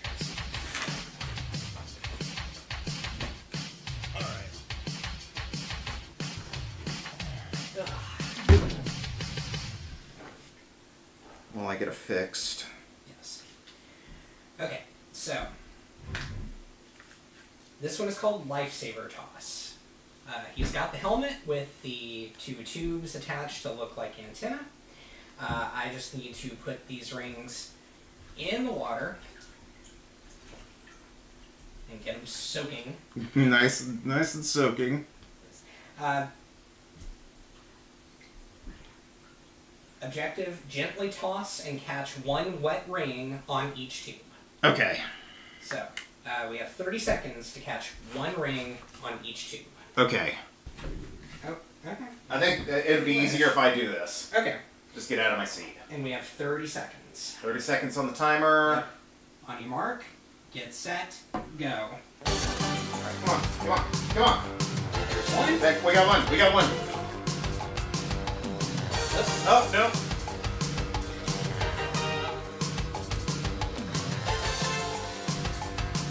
Here we go. Yay! There you go. Good thing I grabbed a towel. And I don't mind telling you, this water is nasty looking. Oh, yeah. I'm hoping that's just because of all the LED lighting here, but I somehow don't. You want to take a look? Oh, gosh. Yeah, some, For the sake of just being hygienic, I'm going to refill the one. Okay. I'm going to refill the pail and let these drain in the bathtub. Go for it. Go for it. Okay, I'm trying to find a physical challenge for Chase to do. The first one that's up here on the card I just grabbed. How in the hell are you supposed to do that? Coming in behind. Like, this doesn't seem physically possible. That stuff, whatever scent is on that thing is lingering. Oh, great. And when I poured the water out, it was clear that it was just the coloring of the rings. Okay. It was the same orange color. It was just the dye or whatever. Just leaking out. Okay. Kind of looked like Gatorade. The nastiest Gatorade you ever did drink. Yeah, really. So I guess technically that we're gonna say that last one was you, since you were the one actually tossing the rings, because this one's gonna require me tossing things at your face. Okay. So let me get the thing assembled. Helmet, tube, hoop, and universal connector. Okay, so this one is called Dropping Raindrops. I will attach, we've already attached the hoop. Basically I have to gently toss these, foam squirts, they're called. And when you measure distance using those, you measured them in squirt bits. Or 2 bits. 2 bits. 2 bits. Yes, so this one technically is supposed to be 5 2-bits in length. Since we have to get in the shot. Not really feasible, but I'm gonna get these soaking. Make some more fun here. Oh yeah. Yeah, get all these nice and absorbed. Alright. So, I have 30 seconds to toss 5 foam squirts through the tube, through the hoop. Alright. Somehow I think you can do it. I think I can do it. It's certainly at this range, but I'll try to back up a little bit. This thing will not stay secured, so I'm just going to hold it like this. Alright.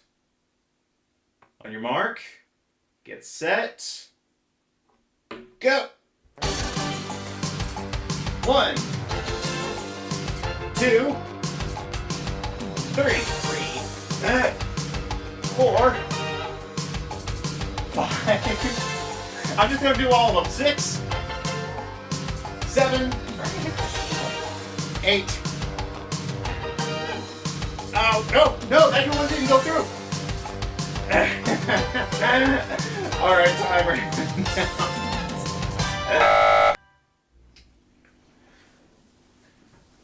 Not as much residue came off of these ones.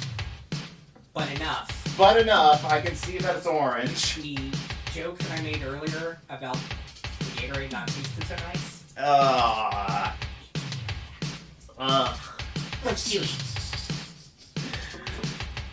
I think that's probably all we're gonna do of this this version, because again, a lot of these require way more space, way more water for one thing, and again, crawling, moving around, stuff that is not really physically feasible for us right now. But is it everything your childhood self hoped for? It was nothing my childhood self hoped for and less.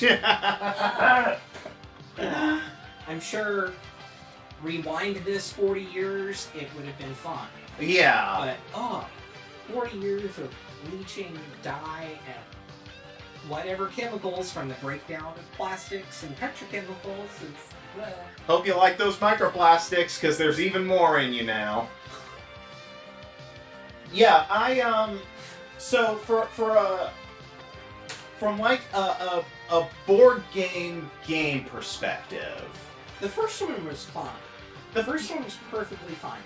I figured there wasn't going to be any toss-ups. Mm-hmm. I knew there was not going to be an obstacle course. Yeah, the way the first one says you do the obstacle course is you basically just line up like 3 physical challenges to do. Oh, 3? Yeah, 3 of them. 8? Yeah. Well, at least they gave an attempt. They at least gave you an attempt. It's still not a lot, but it's for what it is. It's serviceable. If you're gonna, and again, the stack of physical challenges to do is huge. So if you had more than 2 players, since a lot of those do require 2 people to do. And the questions were set up pretty much like they were on the show. There were a bunch of easy ones, even for 8 and 10-year-olds. There were a bunch of easy ones. Mm-hmm. And then there were at least 2 on that card that were difficult enough to warrant us wanting to do a physical challenge. It's like I know with the Polynesian one, I probably could have guessed that one, but since the whole point is physical challenges. Yeah. As for Wet and Wild, again, it's weird there's no questions at all with this. Yeah, I was not expecting that at all. I mean, I guess when you think of this as a strictly, like, summertime fun, get the kids outdoors sort of thing, it makes sense. Yeah. But if you're trying to play, like, actual Double Dare, I mean, if you were to play actual Double Dare, if you had both of these sets, I see no reason why you couldn't just mix them up. Yeah, just do the, again, like we've done before, kit bashing them, where you just, combine physical challenges, have it be Wet and Wild, do some regular, like, around the house stuff. You could absolutely mix this up a little bit. And maybe if there's a day where physically we feel up to it, we could try have more people around that kind of help us out. Yeah, if we had at least one more person to help us, we could probably at least try doing like competitive. Yeah. Competitive. And we could actually institute actual mess. Yeah, it include some slime, include pies. I think that would be cool. Actually, like taking some of the games that were on Double Dare and then applying them on a smaller scale. I think that is possible to do, especially with this equipment. But yeah, we're gonna go ahead and get all this cleaned up. We have to really. Oh god, it's just steeping. It's just getting worse down there. Yeah, I see it. It's not pleasant. Yeah.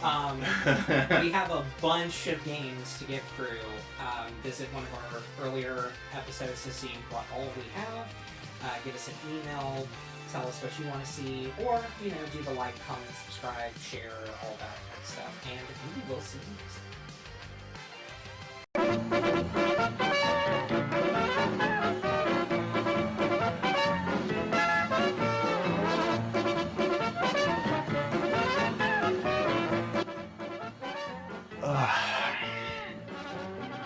Oh, hey. How was the shower? Good. Yeah, thanks for that. No problem. But you know what? I'm gonna get you back for that. I've got a bucket of slime with your name on it. I would just like to see that.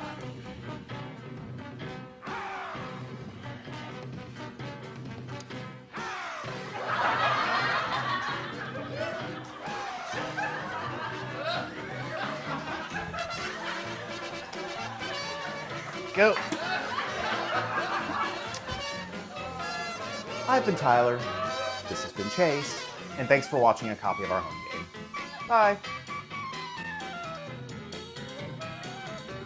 All right.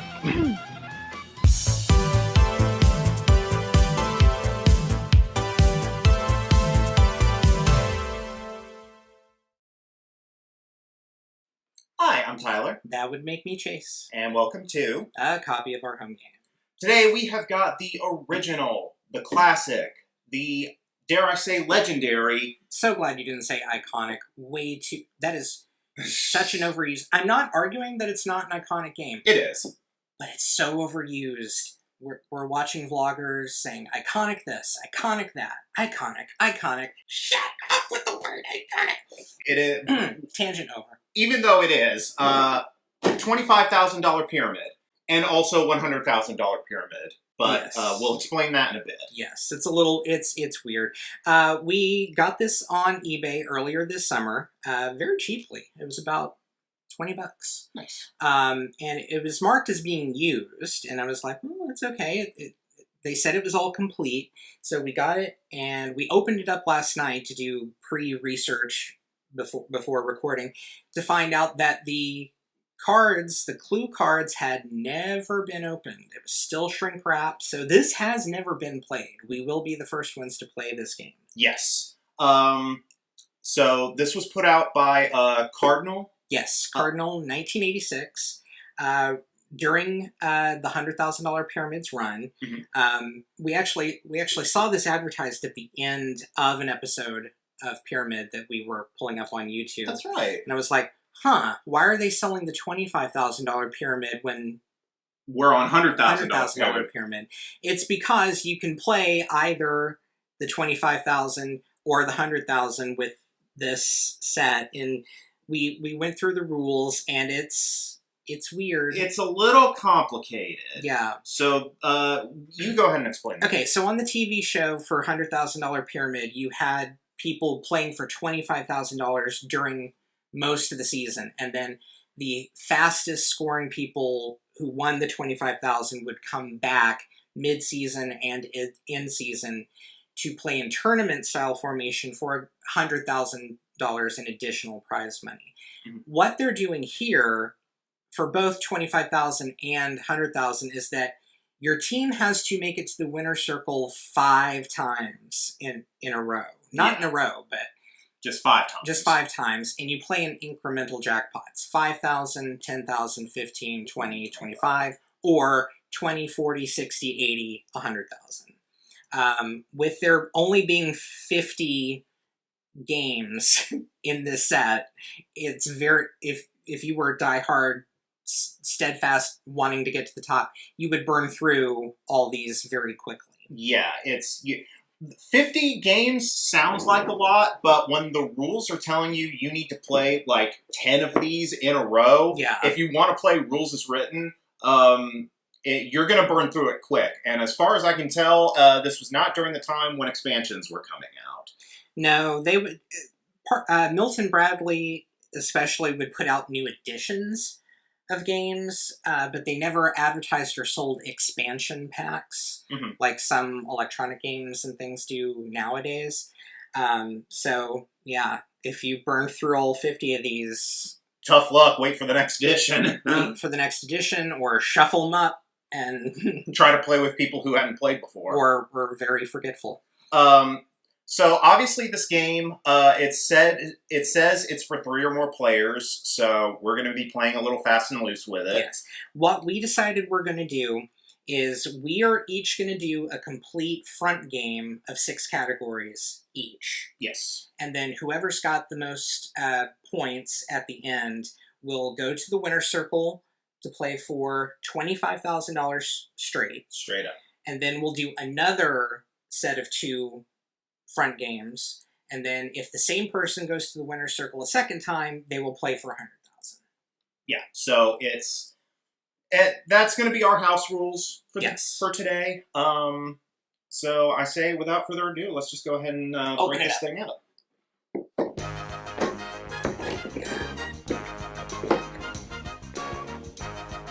So we've got our rules and instructions on how to assemble the thing. Yes, with hand-drawn illustrations, which I found interesting. That's beside. We got another Pepto-Bismol pink timer here. Yes. If you can see that. We had Pepto Pink in the Wet n Wild Double Dare in the last episode. Yeah. We did time this out. It is pretty accurate. It's just shy of 30 seconds. Yeah. So the way it works is during the winner's circle, you would have 60 seconds. What the game wants you to do is once this runs out, you just flip the timer over. I don't think we're going to do that. I think when we get to the winner's circle, we're just going to set a timer on the phone. Yeah, we'll set a timer on the phone. You'll get to see fancy post-production graphics. Yeah, this is just for our benefit here. We've got these little blue cards that cover up the... They actually don't cover up. I thought that's what they were for. Oh, they don't? They don't. Those are your score markers. Oh, so, okay. Like, in the winner's circle, if you get the first one, I hand you the $50 card.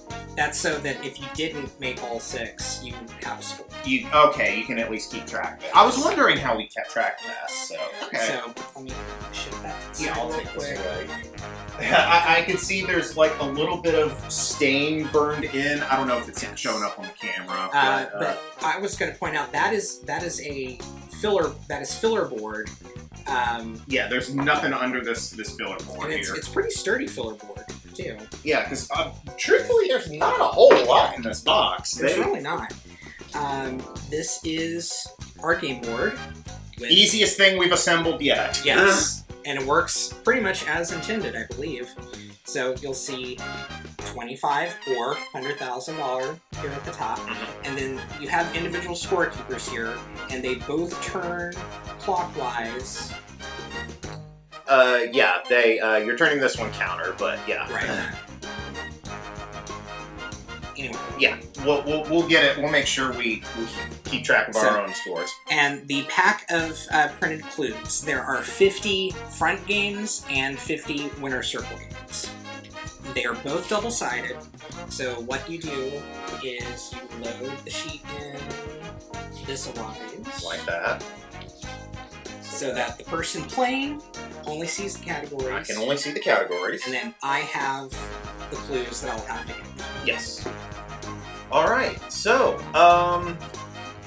And I will say, with this at an angle, the printing here is not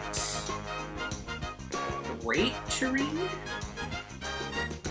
Is it kind of like Family Feud? It's a little Family Feud-ish where, yeah, the angles are kind of off kilter. But I think I got it. Okay, yeah. I mean, I can at least see the front just fine. Yeah. So since I'm clearly seeing what's printed in here, you're gonna go first. I will start first. You will start first. Do you want to be the scorekeeper? Yeah, I'll be scorekeeper. Okay. I can do that. Okay. So let me read out the categories for go you. for it. You have After the Beep, Down Main Street, You Can't Win 'Em All, At Your Service, Bend But Never Break, and A Run for Your Money. Alright, And no bonus games.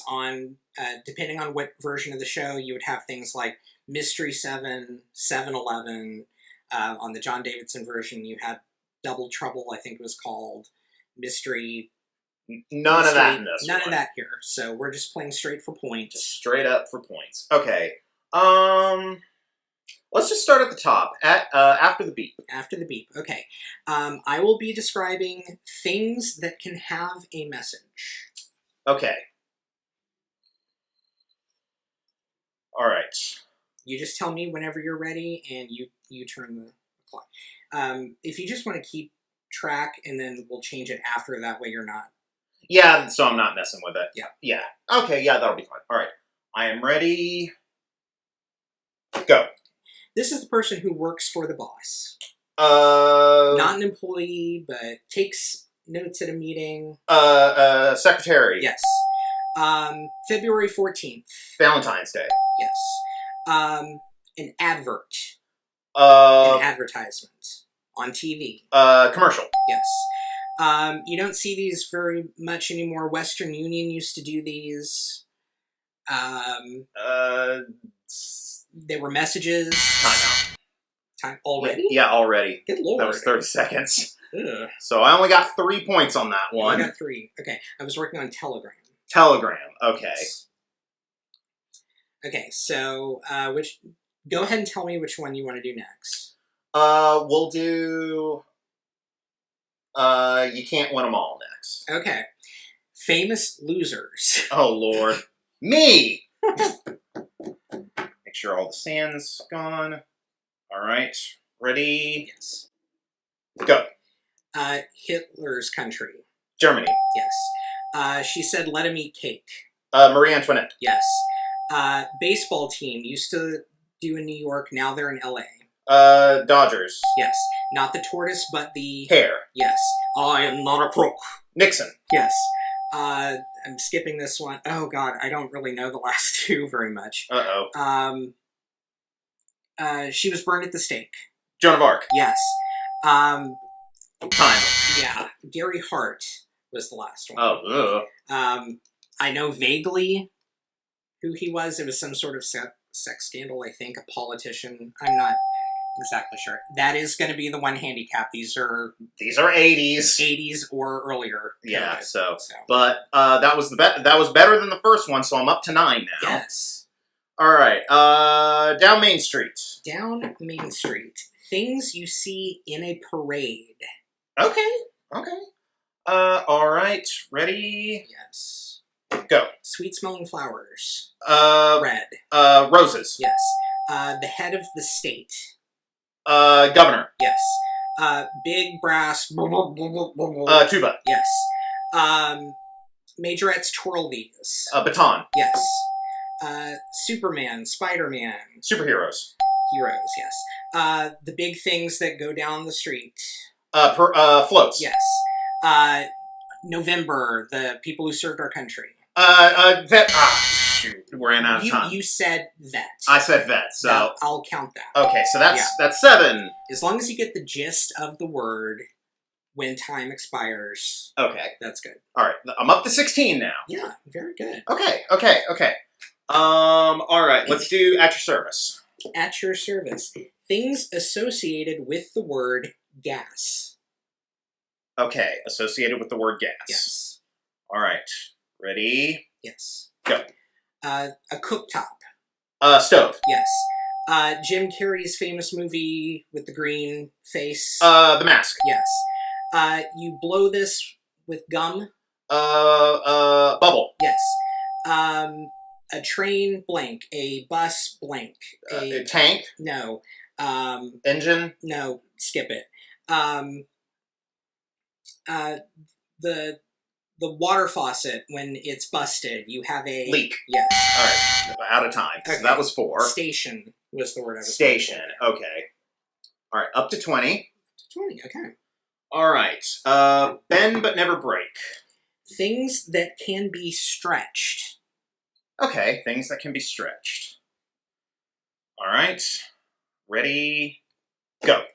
You put this on your foot, not the shoe. Sock. But yes.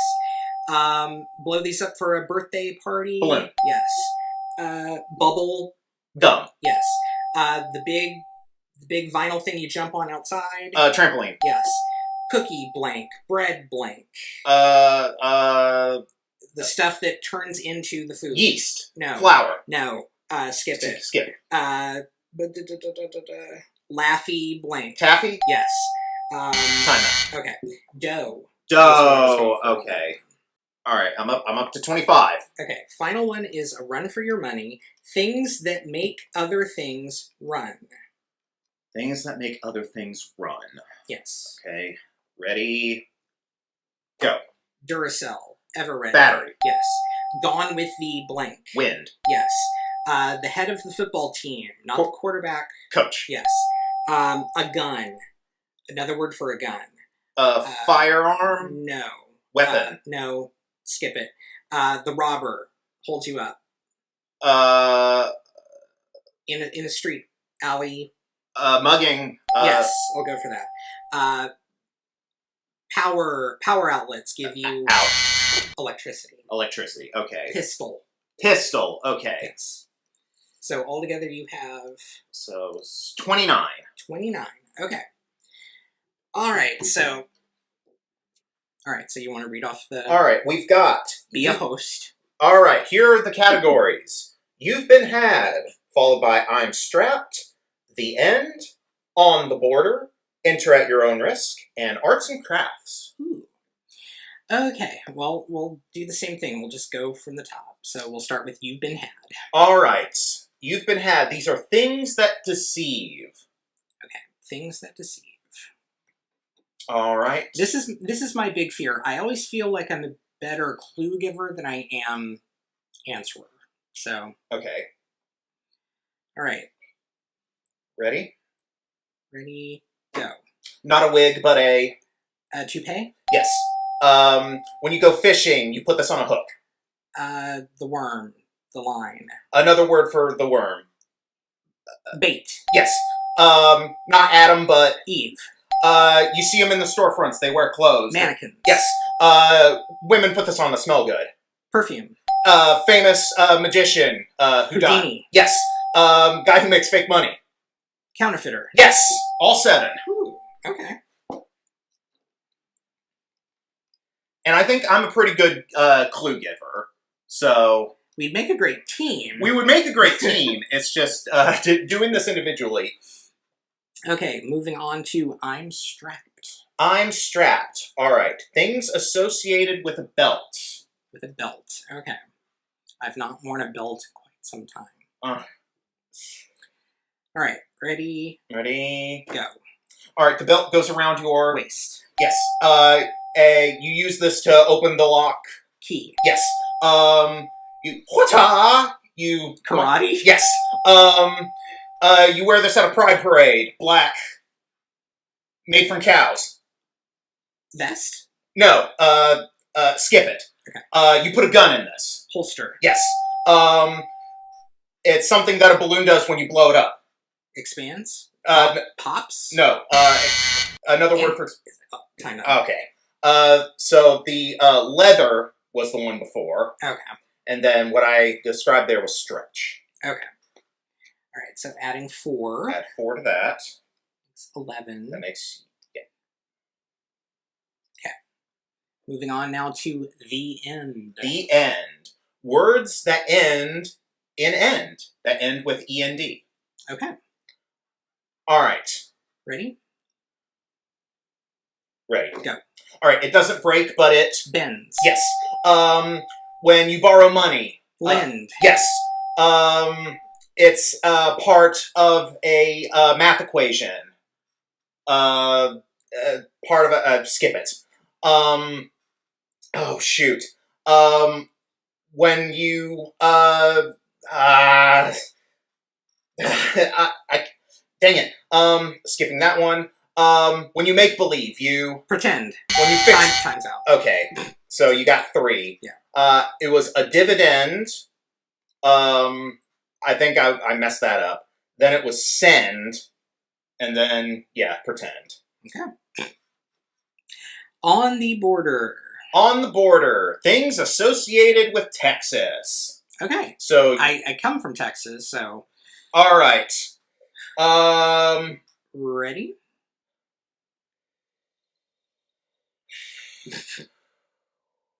Yes. Okay.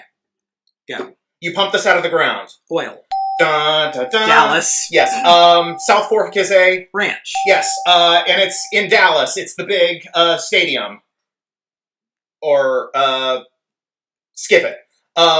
You ride a bull at the... Rodeo. Yes. It's in San Antonio. Remember the... Alamo. Yes. And it's the big open area where there are little varmints. Prairie? Yes. And, okay. Astrodome was the one. Astrodome. Okay, that's no longer a thing anymore. Okay, So yeah. why... That was another... that was another thing. So that was 6 on that one. So we're up to 20. Okay. Enter at your own risk. Enter at your own risk. Things a person gets into. Okay. That's a pretty broad one. It's a pretty broad one. All right. Ready? Ready? Go. Not hell, but... Heaven. Not a shower, but... A bath. Another word for it. Tub. Yes. When you're sitting in your car and you're stuck in Traffic. Yes. You wear this to reduce your waistline. Women typically wear it. Girdle. Yes. When you owe a lot of money to someone, you are in debt. You put this on for Halloween. Mask. Costume. Yes. And something you get into All right. So another 6. 26. 26. The last one was booth. Okay, so 23, so just take it to 3.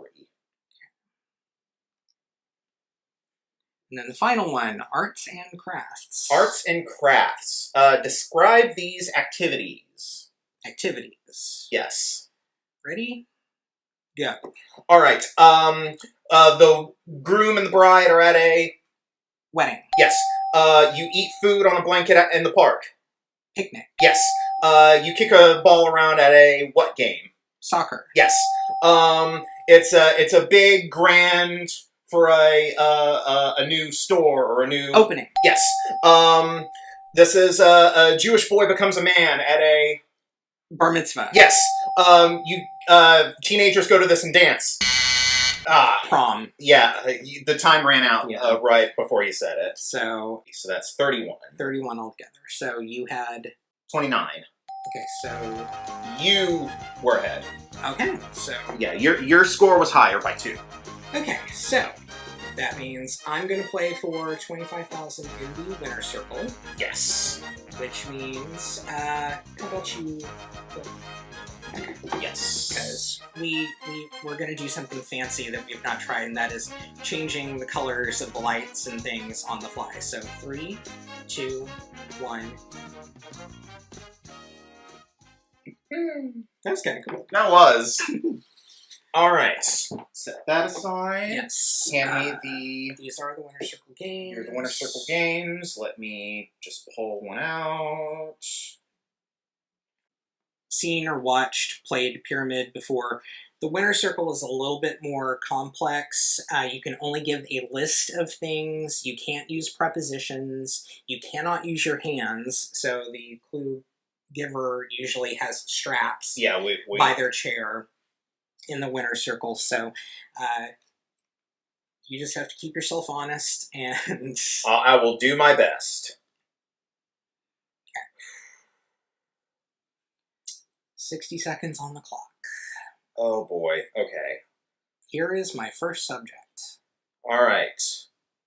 Things in the ocean. Oh, no, sorry, bus. I'm dumb. We're gonna put that away.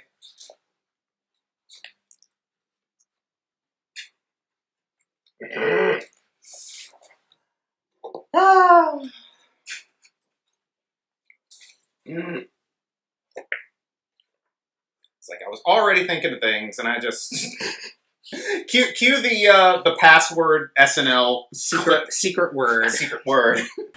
How am I gonna do this? All right. Oh, I know. Here we go. Gown. Okay, are you ready?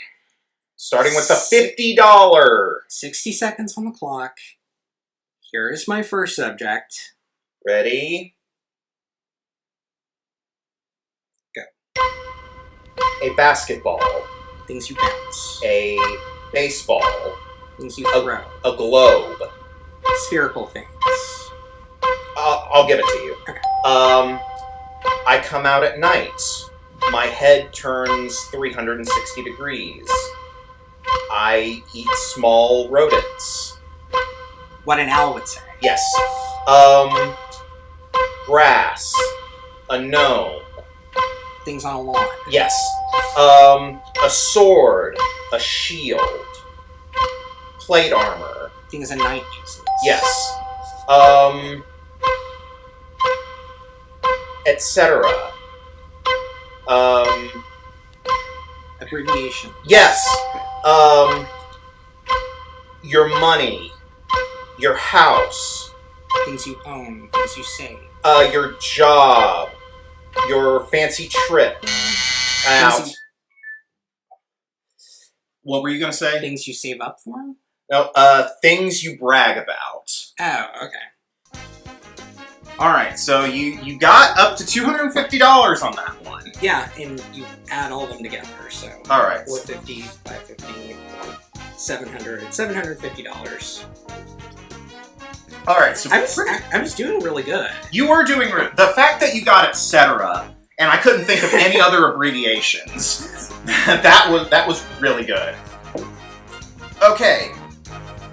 I already put the thing over there. All right, so let's change the set back. Let me pull it back up. 3, 2, 1. Nice. Okay. Reset the scores. Scores back down to 0. All right, we are set up for our second round here. These are your categories. Pen pals, the garbage collector, try to understand, and don't forget to visit. What's the category? And the body shop. Okay. You know what? Let's start from the bottom this time. Let's do, and don't forget to visit. All right. Describe these tourist attractions. Ooh, okay. Okay. Ready? Ready. Go. Los Angeles, California. The big sign. Oh, Hollywood. Yes. Washington, D.C. White House? Yes. The Pope. Vatican City. Rome. Yes. Vatican. Egypt. Pyramids. Yes. Ireland. Blarney Stone? Yes.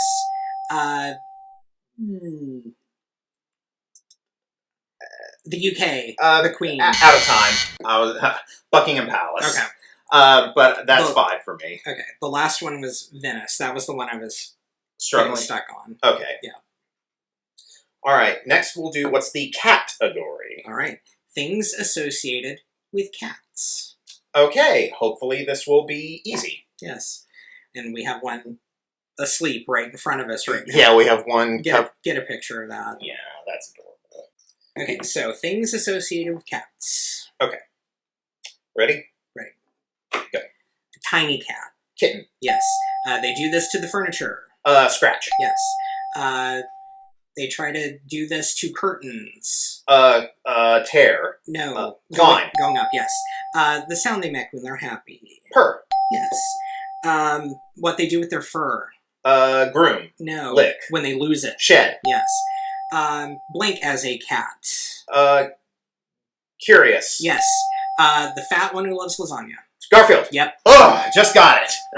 Perfect 7. Perfect 7. That takes me up to 12. Your perfect 7, buddy. Perfect. All right. The body shop. Moving on to the body shop. Things associated with a body. Okay. The body. The body. Well, aren't you going to examine the body? All right. Ready? Yes. Go. Wrapped up in bandages. Mummy. Yes. You're very tall. You have big... feet? If you're tall. Height. Yes. The one with nuts in his neck. Frankenstein's monster. Yes. Not exercises. They are exercises, but you do stretches. Skipping it. Blank and... body and blank. Body and... blank train. We're out. Soul. Okay. Calisthenics was what I was... Oh, okay. Yeah. All right. That's 15 for me. Okay. All right. Next up, let's do garbage collector. The garbage collector. Things you find in a junkyard. Okay. Ready? Yep. Go. 4 of these on your car. Wheels. No. Hubcaps. The rubber things. Tires. Yes. Not a mouse, but a... rat. Yes. It smells. Garbage. No, it is a smell. And... odor. Yes. Ice. Another word for an icebox. Freezer. Other thing. Refrigerator. Yes. Not summer, but... Winter. No. Spring. Yes. A chest of drawers. Out of time. Chest of drawers. Dresser. Yes. Okay. And then a hobo is the last one. Hobo. I don't know how I was going to get that one for you. All right, that's 20. Yes. Next is try to understand. Try to understand. Understand. Things you sit or stand under. Oh, okay. Yes. Sit or stand under. Okay. Ready? Yes. Go. Not a bath, but a shower. Yes. You kiss under this. Mistletoe. Yes. Not the roof, but the ceiling. Yes. Native Americans would live in these. Teepee. Yes. The big sign in front of a theater. Marquee. Yes. When it rains, you use umbrella. Yes. McDonald's has a golden arch. Yes. Woo! All 7, baby. All right, so that takes me up to 27. Yes. And the final one is pen pals. Pen pals. Oh God, things that write. Ooh. Okay. The first one is going to be difficult. All right. Ready? Yes. Go. In a courtroom, she takes the minutes. Stenographer. Yes. A MacBook. Laptop. Another word for a laptop. Computer. Yes. They do this at the newspaper. Press. No. They make the changes. Editor. Yes. William. To be or not to be. Shakespeare. Yes. Not a marker, but a pen. No. Sharpie. No. No. Skip Okay. it. Crayon. Crayon. Okay. So that's 8. 8 plus 23. That's 31. Okay. Which is what I had last time. That's what you had last time. Okay. So okay. Set that over there. Hand the stack to me. Timer. And this gets nerve-wracking after a bit. It's a little nerve-wracking. All right. Say when. When. All right. Come on. Okay, here we go. Alrighty, so your categories. We have at the top, Parting is Such Sweet Sorrow, followed by Give 'em the Hook, The Big Build-Up, Rings and Things, You're in the Way, and On the Loose. Okay, I'm going to start from the top. Parting is Such Sweet Sorrow. Parting is Such Sweet Sorrow. Things that are associated with a farewell. Okay. Alright. Ready? Ready? Go. Okay, when you cry, you let out... Tears. Yes. When you leave high school, you go to a... Graduation. Yes. Steven Spielberg movie about the little alien. E.T. Yes. When you hug someone, a very long, passionate hug, it's an... Embrace. Yes. It's French for saying goodbye. It's... Au revoir. No, when you say it when you go on a cruise, it is... Bon voyage. Yes. Here's looking at you, kid. Casablanca. Yes. When Time. you... Okay. The last one was a journey. So you got 6 there. 6. All right. Give 'em the hook. Give 'em the hook. Things that have a hook. Okay. All right. Ready? Okay. Go. All right. You put this around your waist to fasten your Belt. belt. Yes. You hang this over the windows to block out the sun. Curtains. Yes. Ships have this to keep them in place. Anchors. Yes. Van Gogh made a lot of... Paintings. Yes. This guy gets in a ring and punches people. Boxer. Yes. It's a big metal links. The weakest, it's whips and... Chains. Yes. And... Time. Okay. The last one was closet. All right. Another 6. Another 6. Okay. Luckily, I know how to multiply by 6. All right. Big build-up. Big build-up. These are physical exercises. Oh, boy. All right. Ready? Go. Not running, but... Walking? No. Jogging. Yes. You get in a pool, you go... Swimming. Yes. It's good for your heart. You do a lot of... Aerobics. Yes. You get on a big ice rink. Skating. Yes. When you go like this... on the floor. Curl-ups? Close to that. When you're laying on the floor and you... You're going to have to skip it. Skip it. You flip. Flip back and stop. All right. It was sit-ups and then a somersault. Okay. So that was 4 for that one. 16. Rings and things. Oh, God. Okay, these are things associated with the word ring. Ready?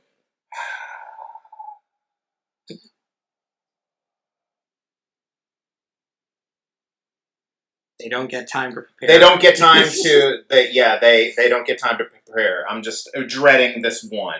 Okay, yeah, I'm ready. Go. Okay, before you get married, you get engaged. Yeah, I'll give you that one. Promise ring. Yeah, yeah. You call someone on the telephone. Yes. Skipping the third one. It's in the Wizard of Oz, the blank city. Emerald. Yes. It's next to Jupiter. It's planet next to Jupiter. Skip it. It's something that musical instruments are made out of. Okay. Okay, so that was brass is what I was going to say. Brass, yeah. Okay. Brass, the brass, planet brass. was Saturn. Okay. Yeah, I don't know positions of planets. I'm not an astrologer. And Liz Taylor was the one I got confused on. All right. Okay. So I'm up to 19. You're up to 19. Okay. You're in the way. You're in the way. These are things in front of other things. Okay. Okay. Ready? Ready. Go. Okay, they stand in front of the class. Teachers. Yes. This surrounds your front yard. Fence. Yes. The person who is in front of the band. Who keeps the time. Yes. On the car, you turn on the wipers for the windshield. Yes. It's the kitchen sink. That the sink is in. Counter. Yes. The time. Okay. The next one was lobby. So that's 5. So it brings me up to 24. I'm restarting at number 1. Okay. On the loose. All right, and I believe you've already won because I don't think there's any way I can. I mean, unless you get all 7 on this one, then we'd have to do a tiebreaker. Oh, okay. So okay. The last one is on the loose. Things that break out. Things that break out. Ready? Ready. Go. You get vaccinated for it. It just came back. Flu? No. It's you break out in little spots. Measles. Yes. Laughter. The bullfighter says. Olay? Yes. A guy in prison who escapes. Escapee. No. Skip it. Fugitive. Skip it. No. I'm breaking out in a hives. My skin is red and it's rash. Yes. Time. Okay. Convict. Convict. Okay. So that means you get to do the winner circle. I get to do the winner circle. For a chance at 25. For a chance at 25. So that gave you 3, so that brought you up to a total of 27. Yes. Alright. Ready to change the set? Yes, let's go ahead and change the set. Synchronize in 3, 2, 1. Love that. So good. Alright, so again, winner circle, it's a list of things only. I can't do prepositions. No hand gestures. And what you need to do is just grab them as you get them. Okay. I have a look at these things. I think you could get this. Okay. Not to put any pressure on you or anything. No pressure or anything. $25,000 is a lot of imaginary money. It's a lot of imaginary money. Okay. Right. Are you ready? Yes. 60 seconds on the clock. Here is your first subject. Go. Lipstick. Blush. Makeup. Yes. Your little girl plays with me. Things a doll would say. Yes. Spare change. Loose change. Things in your pocket. Yes. Anger. Elation. Emotions. Yes. The Civil War. Battles. Artifacts. Things you see in a museum.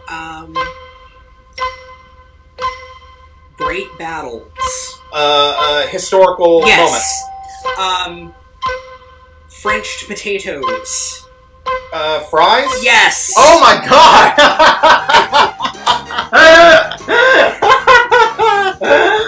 Oh, wow!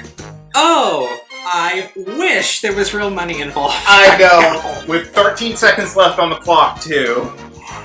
Oh, my gosh. $25,000, baby! Yes, which means you have categorically won. I won! Today. I won a thing!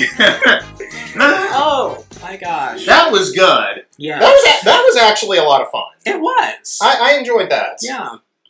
It's always fun to surprise yourself because, again, this is one where I didn't feel like I had as much strength in guessing clues rather than giving them. But I did pretty well, especially to win the first round. Yeah, you and especially with that last one, I think you did a good job with the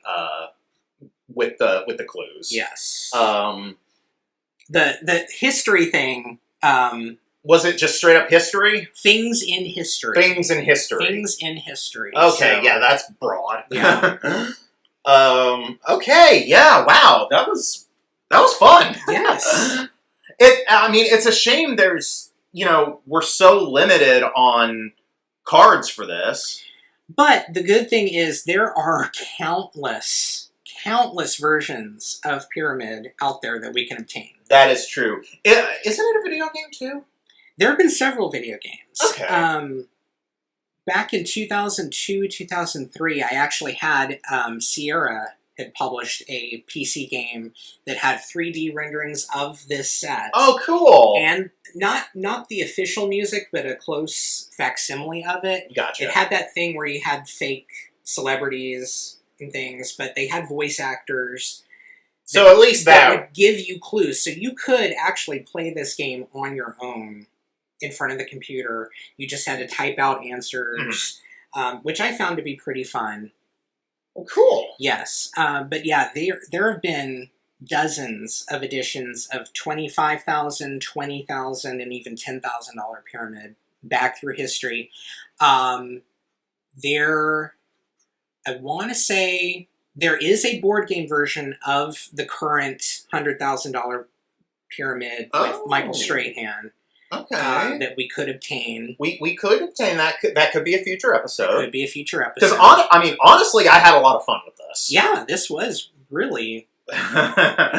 This kind of it gets your blood pumping. It does, and it got my brain more active because when we started, I was kind of in a brain fog, and here we are at the end, and my mind is firing on all cylinders. Yeah, that's one thing I love about a good board game is that it may not be a good physical workout, but it can be a good mental workout. Yeah, exactly. Games can do good things for your general health. They really can. Which is one of the reasons why I'm glad we started this project. Yeah. I think we were mentally in a place where we really could use...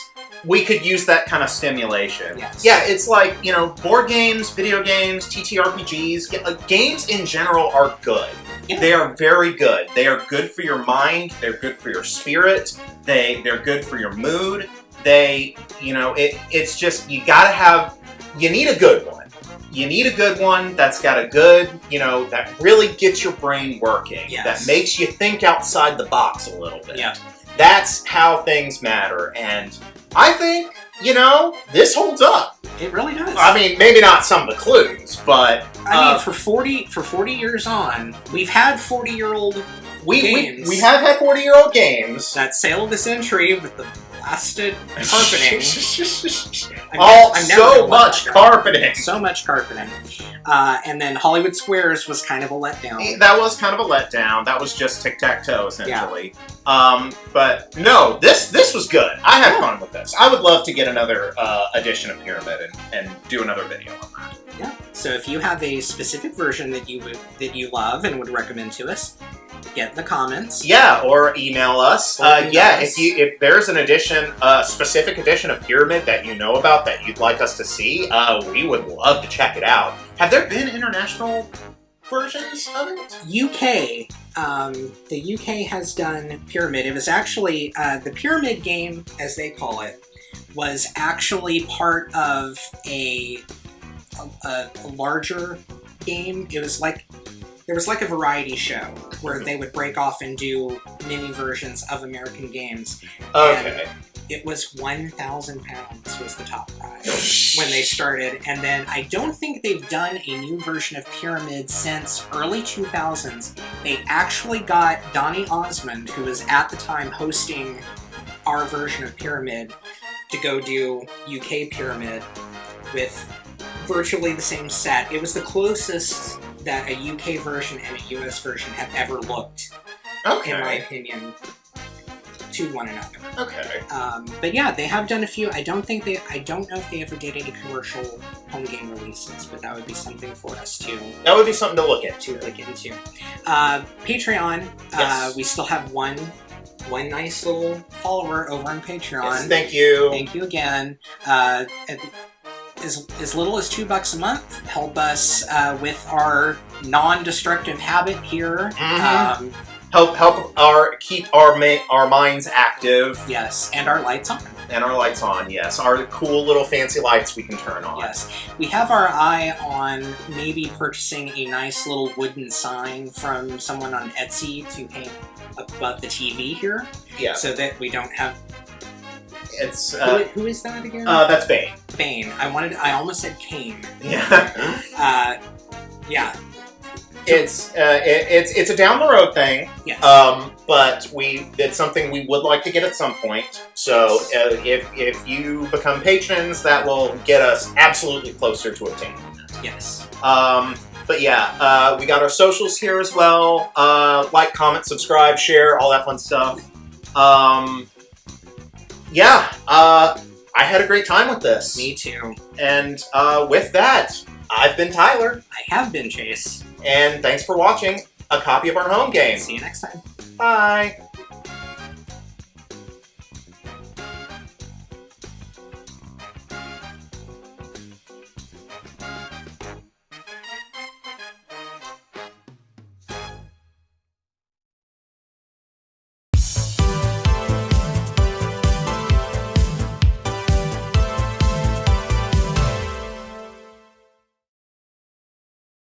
Hi, I'm Tyler. That would make me Chase. And welcome to episode 10 of A Copy of Our Home Game.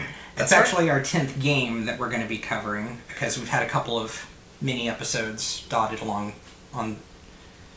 Yeah, but this is our actual 10th game we've played, and I think this is an interesting one. Mm-hmm. It is High Rollers. So why don't you talk us through the game show of this? Because I feel like not a lot of people know about High Rollers. Well, we'll do that in a little bit. As you can see, this is still partially sealed, and very dirty. Very, very dirty. So I think you came prepared with some supplies. Yeah, I got some. We have a little bit of housekeeping to deal with, so I will beyond go into just that. this. Yeah. You go through the physical housekeeping of getting that unwrapped and cleaned and all that stuff, and I will talk about a couple of things that have come up in the last week or two since we last saw you. Yeah. If you want to skip straight to the actual gameplay, we'll throw up a time code right here. There. We're going to be talking about AI for a little bit, and that's a bit of a heady topic, so if you're not interested, skip. But what we're going to talk about real quick is the Wipeout episode, which was the second game that we played. And after we released it, I included a file of the theme song, and there was a little bit of confusion about where that came from that crept up in the last week or two, so I wanted to explain what happened. The summary is it's my fault. It was misunderstandings on my fault and assumptions, and you know what happens when you assume. Yeah.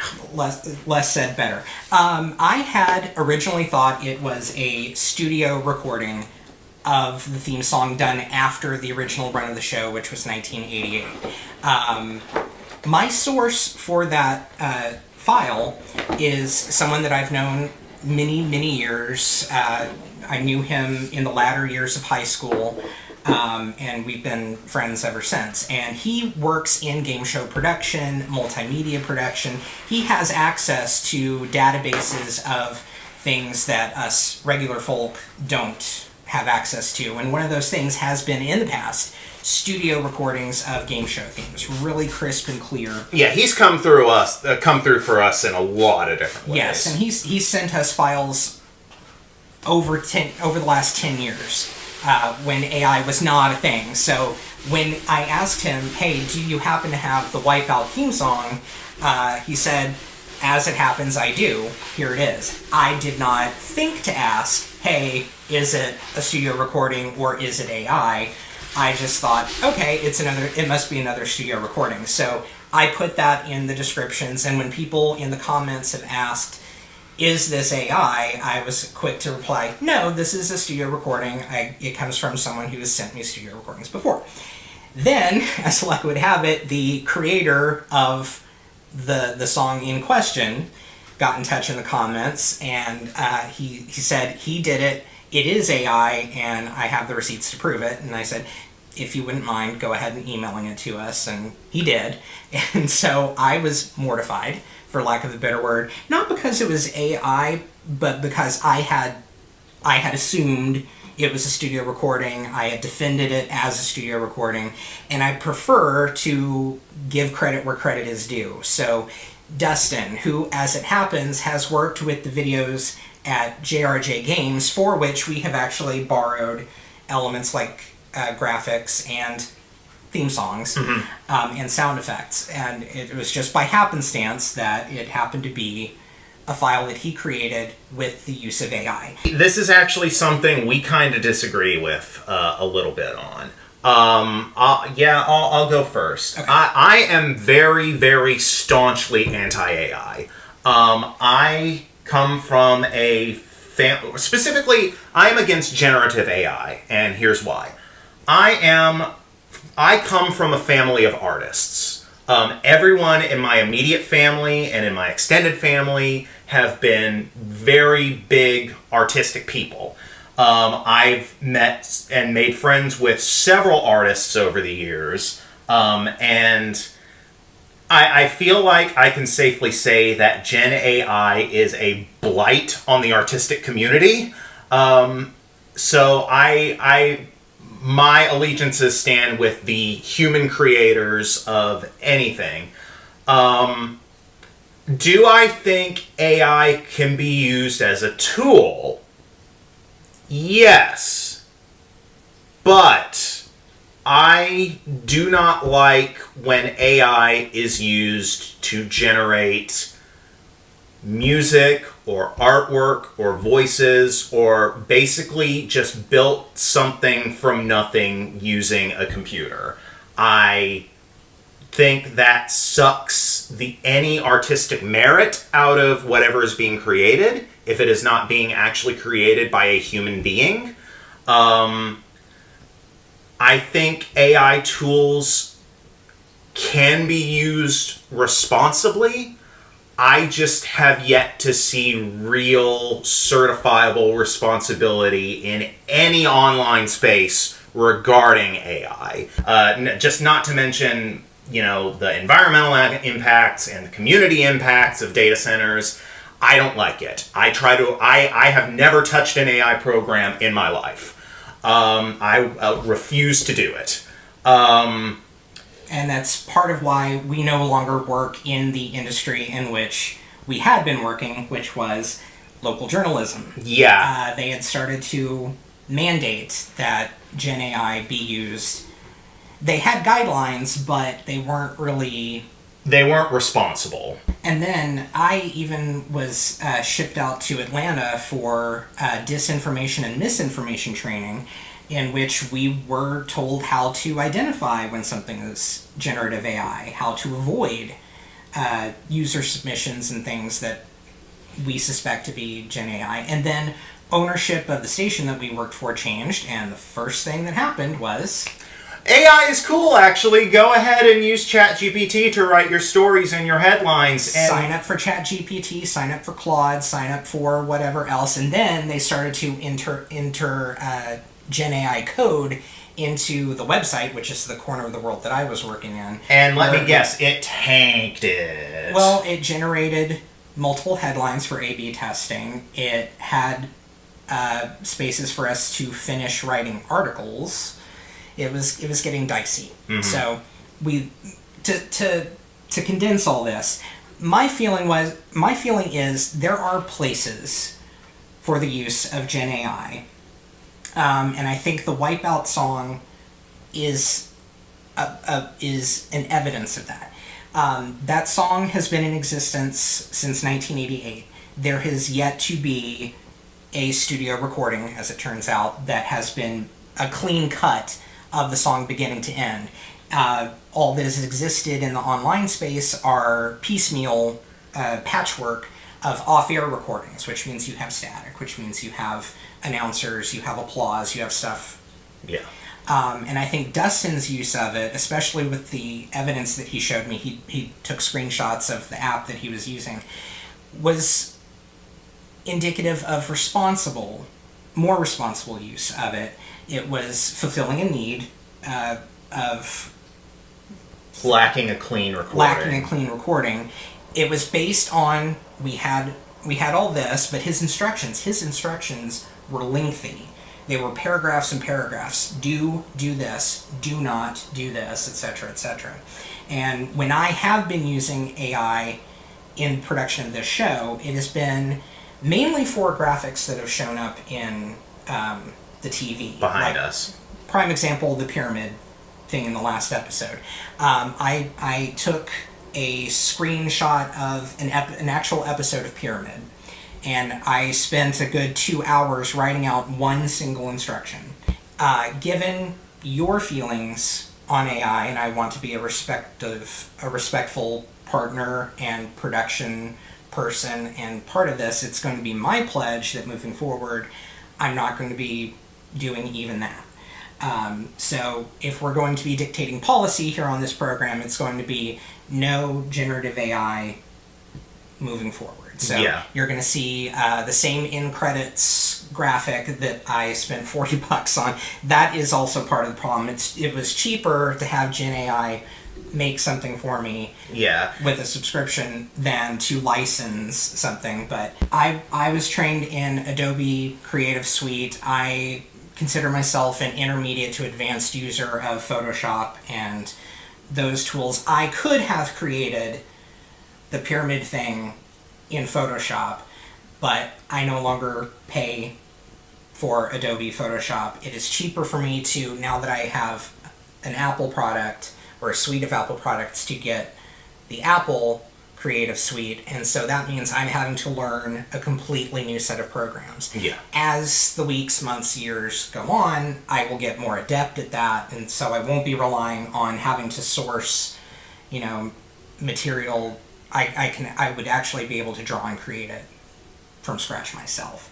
I was using the AI stuff as a stopgap solution until I learned those skills, but no more. That's my pledge. This is evidence of this. The background was a stock thing that I was able to obtain for free. The logo, as you've seen at the end of every episode, was created for us. Yes. We did pay the artist, So Maddie Games, for that logo. So those things are going to stick. We're not going to rely on Gen AI for graphics. Fonts and stuff I can obtain pretty easily, so we're going to try to remain true to those types of graphics and etc. So that puts the book and we're not going to pull the Wipeout video. We already rang that bell, so to speak. So we'll leave it up. People are enjoying it, and now that I've given proper credit to Dustin in the credits and in the replies, I think the matter is closed. Thank you for your graciousness, Dustin, and for allowing us to continue to use that song. Thank you for clearing the air. If we do a revisit of the Wipeout, we'll use it, because, again, we've already rung that bell. But moving forward, no more. No more. Okay, so that's that taken care of. Next item of business is there was an interesting comment that was put in the pyramid video while we're on the topic. maybe not criticizing. Yeah, I wouldn't call it a criticism. No, it was a fair comment about his winner circle moment. The clue was things you fry, and I said, Frenched potatoes.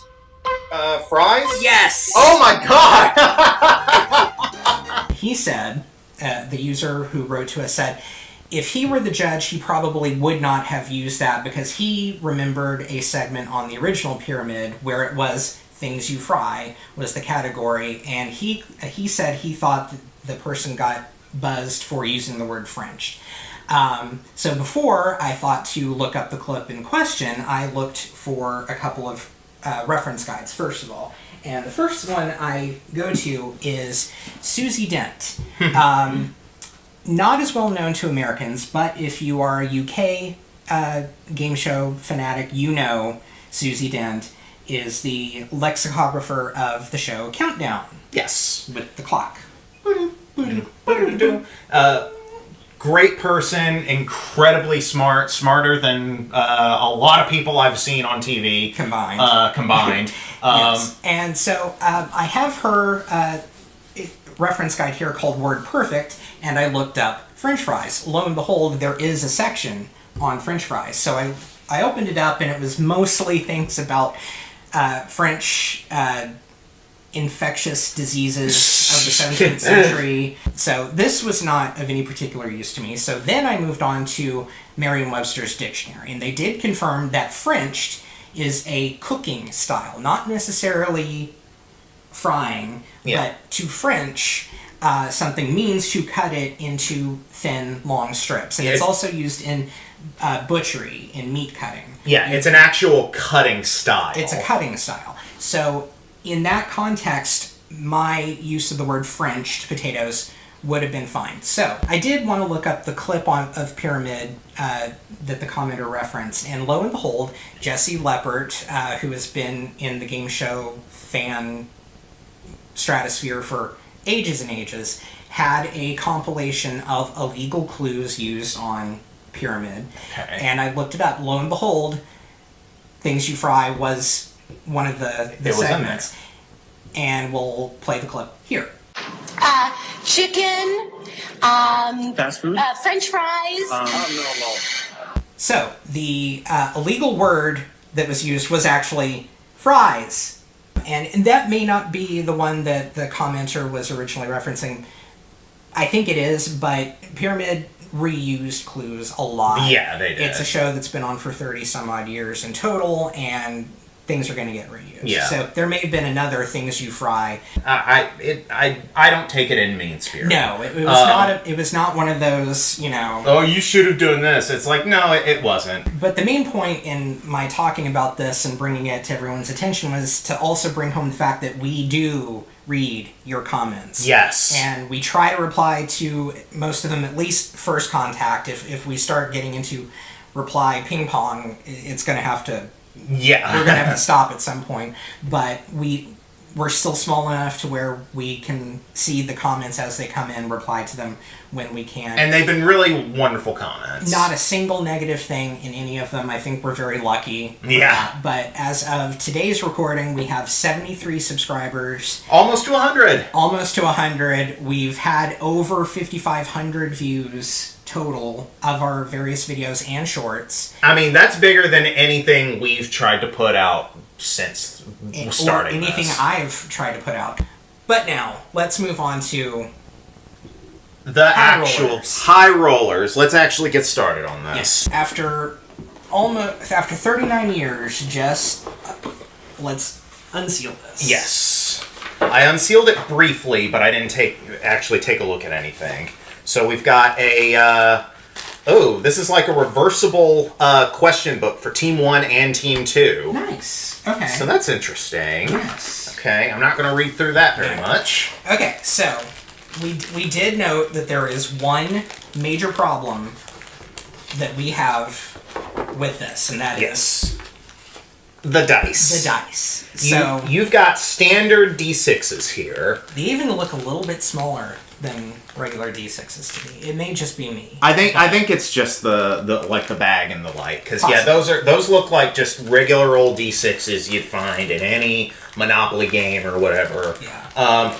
Now, if you have seen anything of High Rollers, the big thing about that show was they had this set of really big dice you could throw. Yes, and watching. Well, I was going to say, go ahead and talk about that game itself, because I don't think a lot of people know about the High Rollers game show. It's not in reruns anywhere. You have to scope out the episodes on YouTube to find it. But there was originally a 70s version with the late great Alex Trebek in it, and then they tried to do a reboot in 1987 with Wink Martindale, and that's the one that I remember because those were the ones in reruns when I was growing up. A toss of these dice is all it takes to change your life.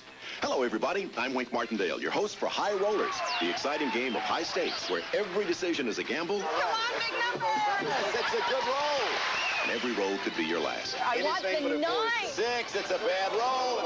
All it takes is a little skill, strategy, and a bit of sabotage to win thousands of dollars in fabulous prizes.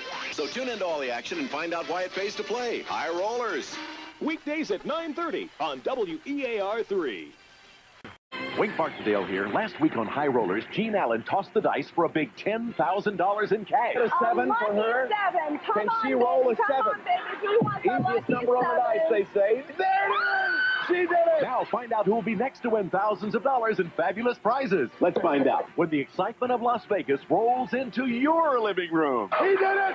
$10,000 on High Rollers. Weekdays at 10:30 on TV6. So, you have a board of 9 randomly assorted digits, each one in a column for 3 columns. Each one corresponds to a prize of escalating value. Your job is to make dice rolls to clear off numbers to earn prizes. If you wipe numbers off, you will eventually lose good rolls. And your job was to answer questions to earn the right to either make a roll, or if you think it's more advantageous, to pass it to your opponent and make them roll the bad roll and thus lose. It kind of got some flavors of press your luck in there, a little bit. Where it's like you can either play or pass. If you're in a good position and you don't think that like say there's only one number left on the board and it's a 3. You can only roll one thing on the dice to make that roll. So you can pass that to the other player and it's like, hey, you try doing it. Yeah. There's a much higher chance that they're going to fail. Yeah. So, the highlight, there were 2 highlights of that show, is the bonus round with the big giant light up numbers, and you had giant dice. And I'll put this in comparison to the box. You could have at least tried to make them a little bit bigger. Oh, here we go. Yeah, it's like, this, because here's the thing. This, I'm kind of getting ahead of myself.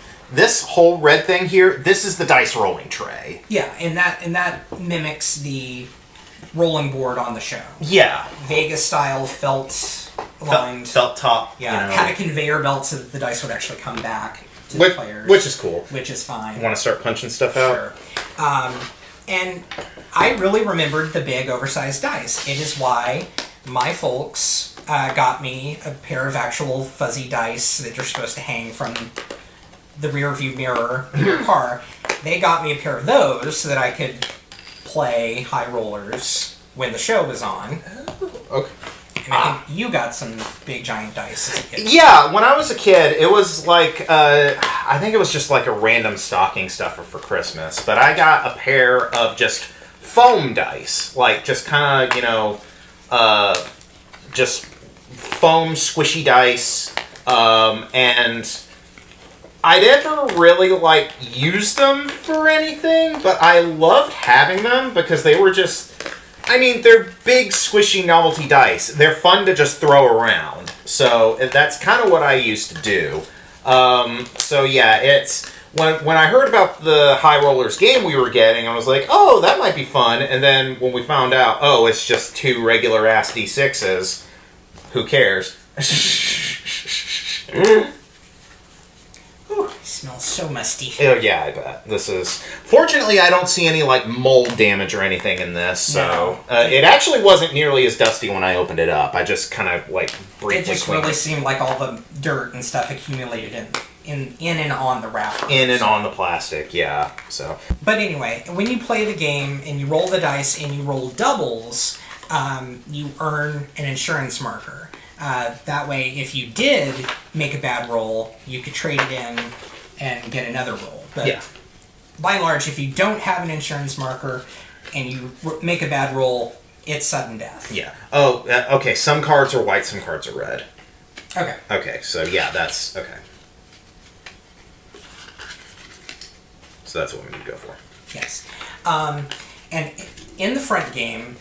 you have the numbers 1 through 9 randomly assigned, and since it was a computerized front game, they had a way to make one column always be able to be cleared in a single roll. Yeah. So, and they called it the hot column. For instance, if you had 1, 2, and 3 on there, obviously, if you rolled a 6, you could knock all 3 out in a row in one go.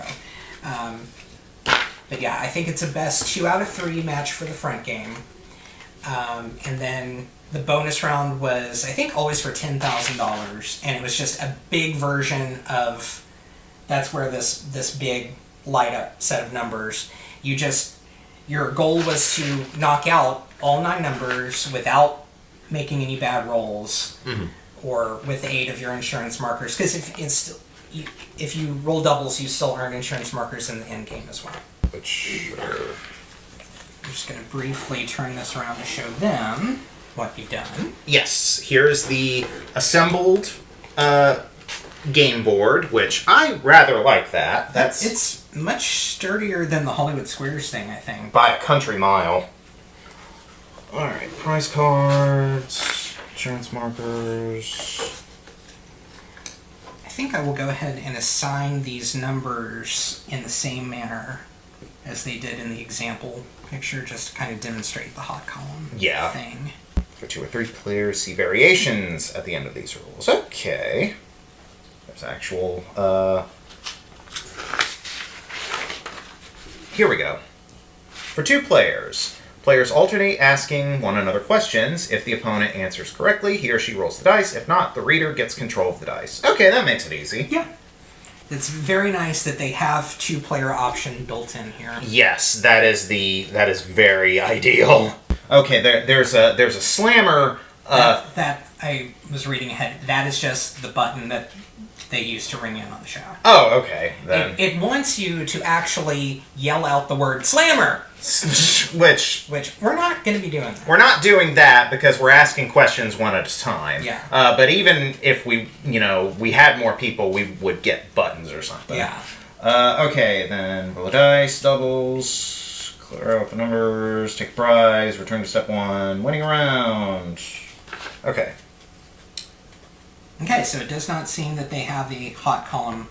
Alright, so now you just need to assign prizes. Yes, so I just draw 3 random cards to act as our prizes. Okay. First prize is a golf cart and clubs. Okay. Next is a crystal collection. Worth $5,476. The golf club is worth $5,320. Okay, pretty similar so far. And the third one is a mini game. Okay. Mini game's worth up to $18,000. All right. All right. So I'm gonna put the dice here, where you unfortunately can't see it. We're gonna have to announce what we get. Yeah. And you'll just have to trust us. Yeah. I will take the team number 1 side of the question book, and you can take team number 2. Okay. That way, and we'll just do that throughout. That way, okay, then we don't have to worry about seeing each other's questions. Yeah, that's one thing I really like about this, being able to just flip it and see. And questions marked with an asterisk are suitable for younger players. Oh, so, well, good to know. Well, they've made accommodations for the whole family. That's a plus. That is a plus. All right, so I guess if you read the question first, I'll answer first. Okay. All right, are you ready to play? Yes, let's Okay. do this. All right, your question. Of sports figures Joe Louis, Joe Namath, and Joe DiMaggio, which one picked up the name Broadway Joe? Oh God. What was the first one? Joe Louis, Joe Namath, and Joe DiMaggio. I'll go with Joe Louis. You would be wrong. Okay. It's Joe Namath. Oh, okay. So that means I get to make the first roll. You get to make the first roll, so go for it. All right. I don't know sports. So that's a 9. That is a 9. A 6 and a 3. So you can take out the 9, the 4 and the 5, the 6 and the 3. I'm going to take out the 2 and the 7. Oh, okay. Of column 3. Okay, so that's you're working on those mini I want that games. mini game because that's worth up to 18,000. That's a lot. That is a lot. That's a lot. All right, so my turn to ask a question. Yes, I'll put the dice back here. Yeah, put the dice back. And let me just make sure. I was reading from book number 2. It's fine. I'll read from book number 1. Okay. Was it Will Rogers, Mark Twain, or George Bernard Shaw who once told an audience, "The reports of my death have been greatly exaggerated"? Mark Twain. It was Mark Twain. It's the underlined stuff, right? Yeah. Okay, then yes. It's Mark Twain. Means I get to roll again. You get to roll again. Plenty of good rolls on the board. Yep. 10. 10, 6 and a 4. So I will take the 9. All right. And the 1. All right. Which means I get the mini game if I win the round. If you win the round. That's the important thing. Yes, you will only keep what you've won unless you actually win in the round. So, Yes. All right. You read from 2. Okay. This one should be easy. Should be. Yes. Do you hate men, women, or dogs if you are a misogynist? Women. That is correct. Women. All right. Do you want to roll or do you want to pass it? I think we've still got some good rolls up here. All right. So yeah, I'll go for a roll. Why not? That's a 5, a 4, and a 1. Oh, Lord. The only thing you can take off is the 5. The only thing I can take is the 5. So, yeah, we're working on the golf cart and golf clubs. All right. Okay.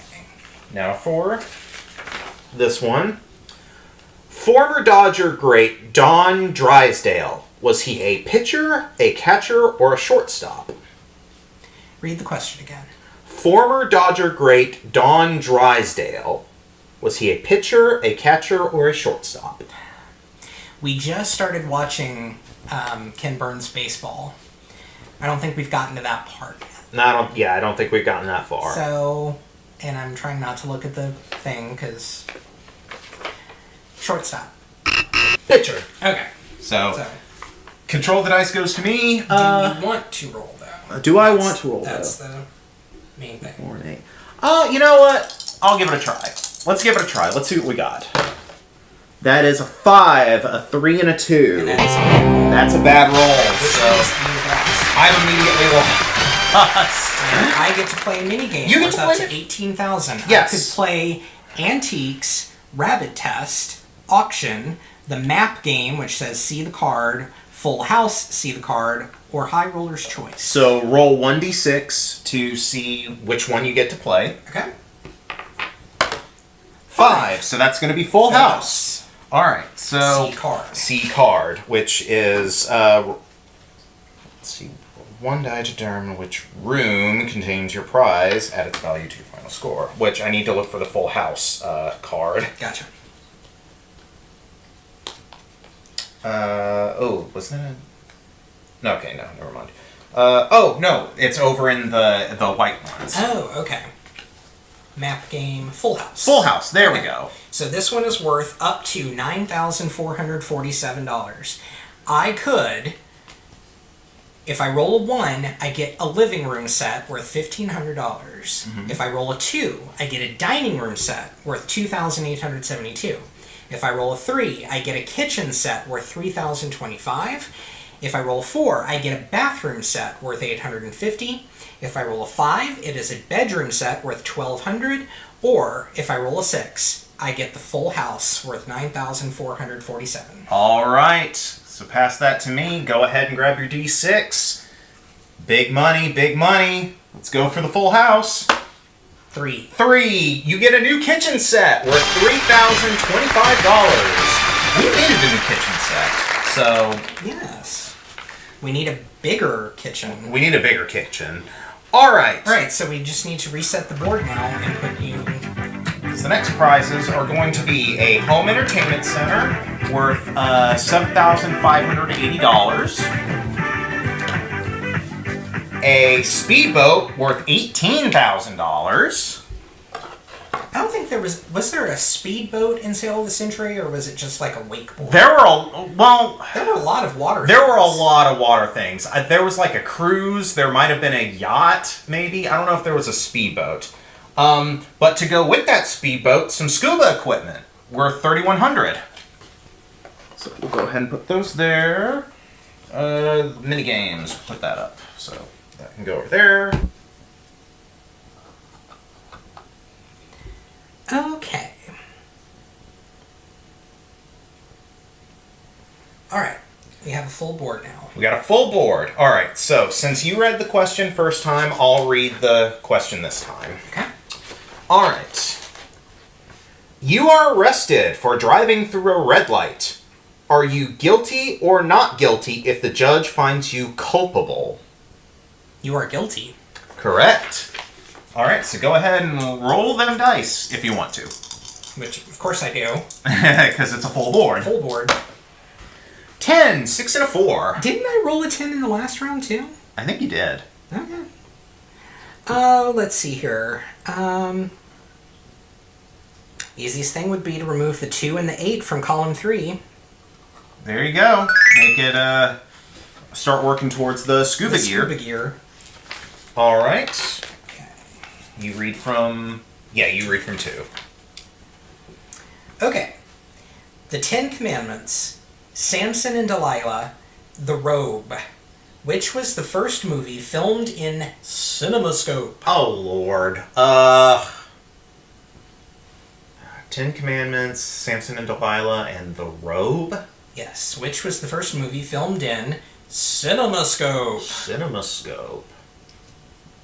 I mean, the only one I'm actually aware of is 10 Commandments. So I'll say 10 Commandments. Nope, it was The Robe. Of course. That was filmed in CinemaScope. Roll your damn dice. 9. 5 and a 4. Which means I'm going to remove the 4. All right. Which means the scuba equipment is yours. And the 5. The 5.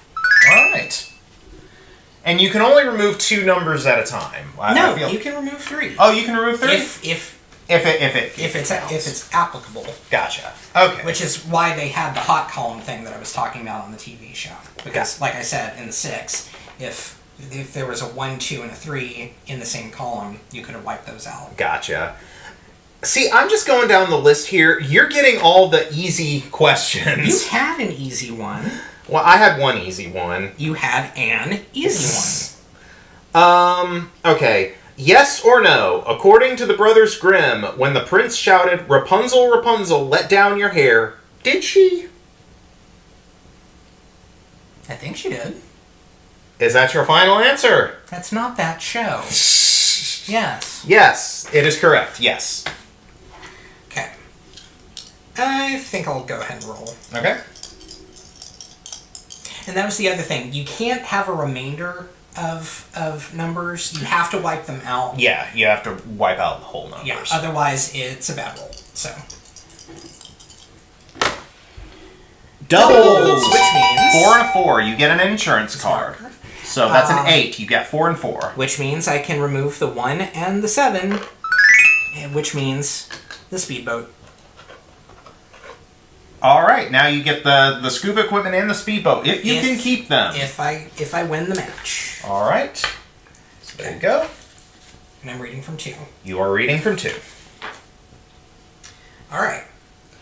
Was it Cinderella, Snow White, or Sleeping Beauty who was fed a poisoned apple? Snow White. Yes. Yay. Let's see. What numbers do we have? 9, 3, and 6. Oh. Which means 9, 6. 9 and 6 are your only good rolls. And 12. If I can manage a 12. No. Oh, yes. Math. Math, yeah. Yes. 9, 6, and 12 then. Or 3. Or 3. 3 would do it too. Yeah. So 3, 6, 9, and 12. Those are the only good rolls I have. Yes. I'll go for it. All right. Come on. That's a doubles, but it's 4. But which means you earn the insurance card, and then immediately you probably want to go ahead and use it. Yeah. So I got 2 and 2, which means you roll again.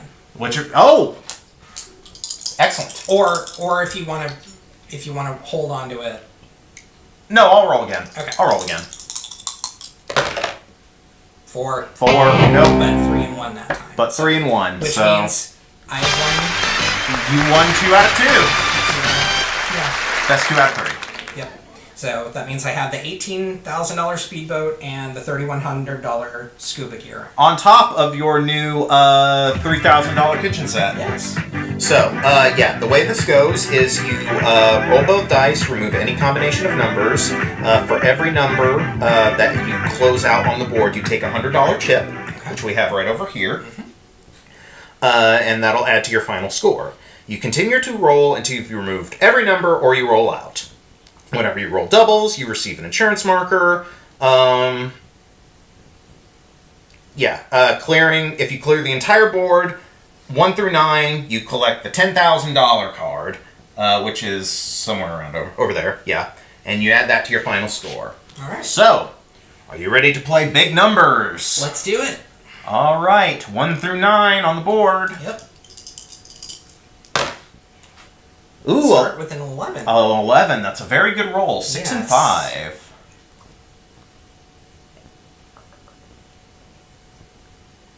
I'm going to go for the 6, the 3, and the 2. 6, 3, and 2. All right. So take 3 $100 chips. Which I've got. All right. Now, go ahead and roll again. 9. No, 10. That is 10. That's a 6 and a 4. It's really hard when neither of us can do basic math. Yeah, that doesn't help. I'll do the 5, the 4, and the 1. 5, 4, and 1. All right. Okay. Means 7, 8, and 9. 7, 8, and 9. Roll big. 6. That's a 6.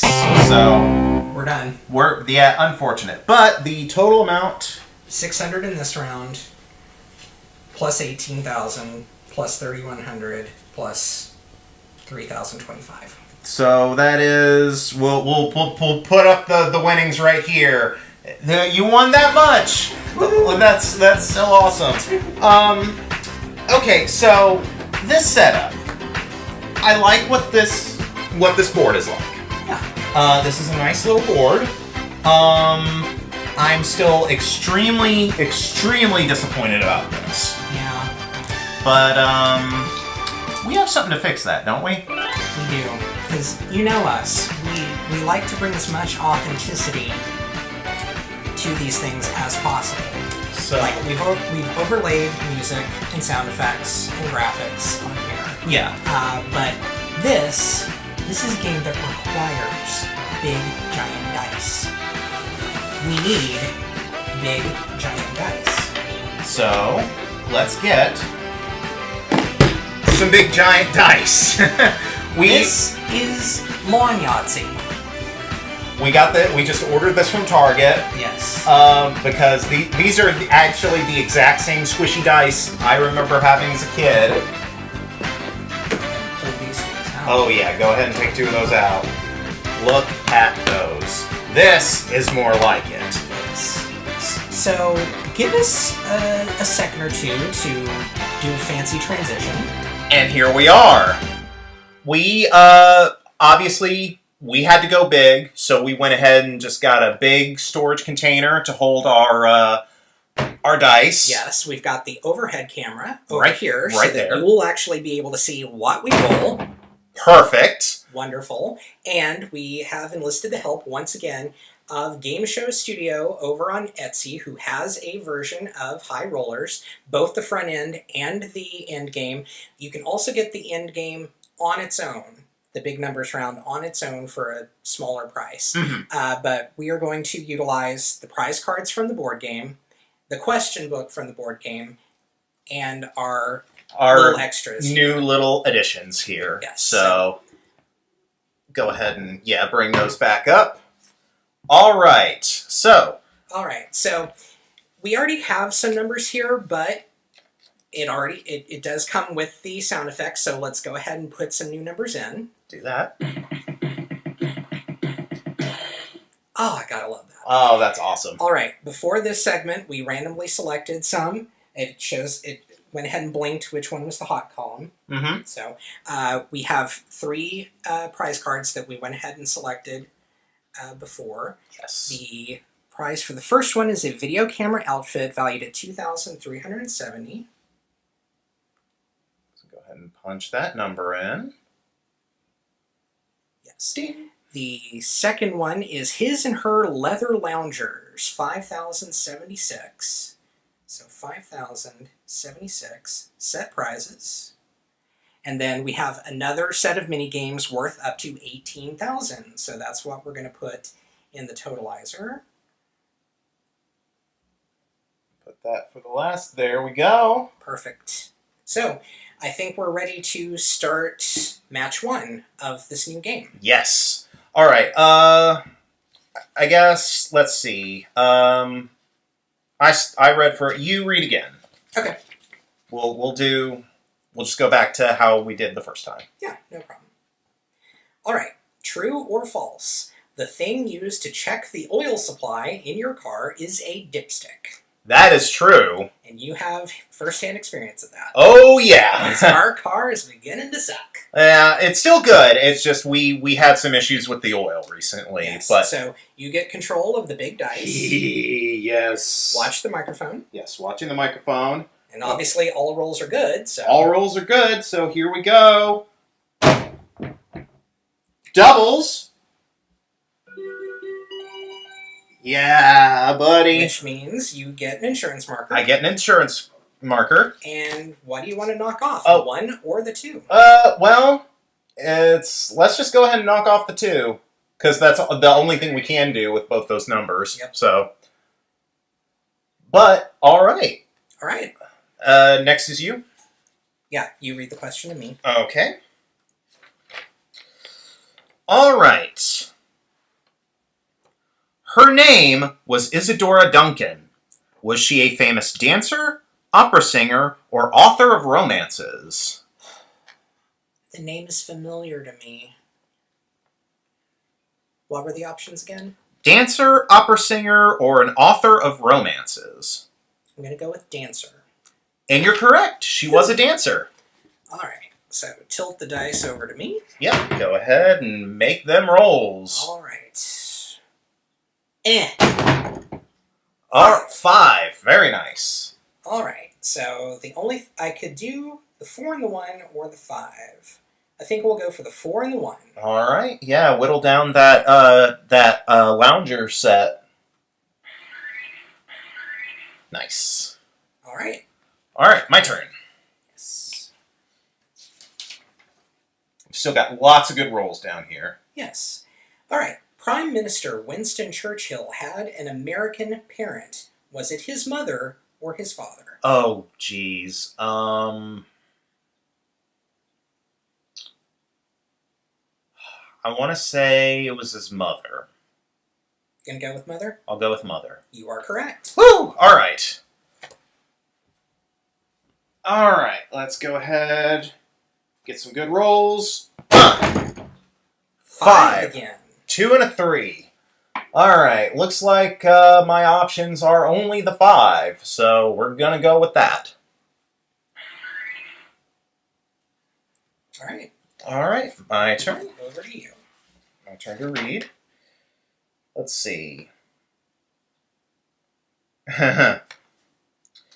So, this is a slightly dated one now, but I will go ahead and use the correct tenses.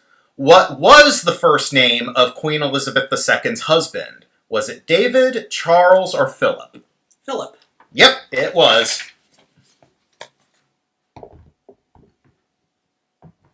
I don't mind sliding them back to me that way. That works. Lacking a conveyor belt. I mean, yeah, that's about the best thing we can do. Alright. We have a couple of bad rolls on the board, as you can see. Yeah, down here. But the 3 is good, and then 6 through 12. Yep, so odds are in my favor. I'll go ahead and try. Roll high. That's an 8. That is an 8. Alright, so... I think all I have is the 8. Yeah, I think all you can do is the 8, so... Alright. Alright.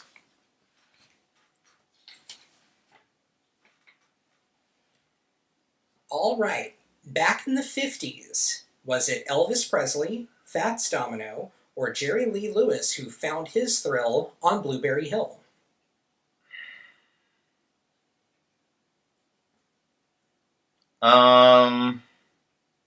What were my options again? Elvis Presley, Fats Domino, or Jerry Lee Lewis?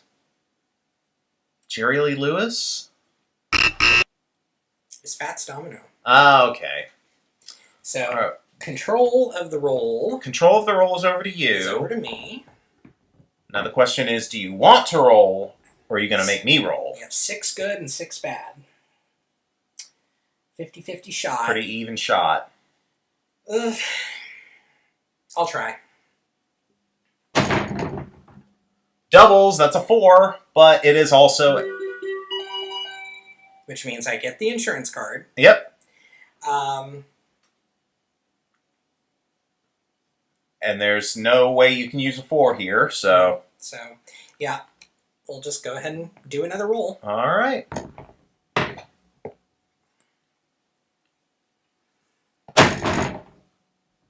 10! That is a good roll.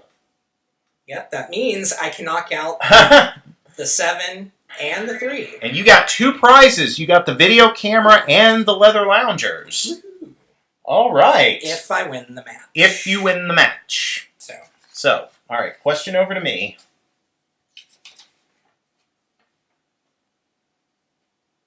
Oh, no, wait. It's your turn to read. Because that didn't I Yeah, that's right. Yeah, because Yes. you read one to me. So, my turn to read. Alright. If the salesman tells you the TV set has a 19-inch screen, does he mean it's 19 inches measured from top to bottom, side to side, or diagonally? Diagonally.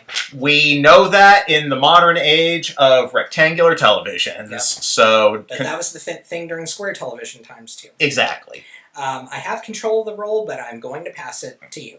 I do still have an insurance card. You do. So, 6 and 9 are the only good rolls. Yep. That's a 10. So I'll use my insurance. And then, do I have a choice to pass it? I have to roll. Since you took the roll, you have to. I have to make the roll. Will it work? 7. All right. Which means I win the round. Awesome. All right. A new set of 9. Yep. I like how they're different designs every time. Which is how it was on the TV show. Nice. Yep. So, all right. Give that back to you. Yep, that goes away. Our 3 prizes for this one are English bone china worth $5,000. Okay. Then a Whirlpool bath for $5,025. Okay. And a personal robot for $7,260. It actually kind of looks like the modern 2XL. It looks like Rob the Robot from the NES. Or a combination thereof. A combination thereof. All right, now you read this one. Okay. All right. Yes or no? Must your egg whites be stiff in order to make a souffle? Yes. Yes, they do. Stiff, but not dry. There you go. It specifies. That's from us watching a lot of The French Chef. Yep. All right. Let's do this. Big money. Doubles. Awesome. All right, so grab your insurance marker. All right. And you've got a 10. I've got a How 10. do you want to do it?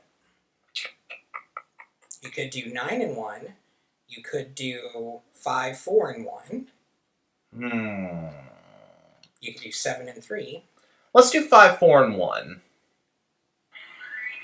Let's work on trying to get that robot. All right.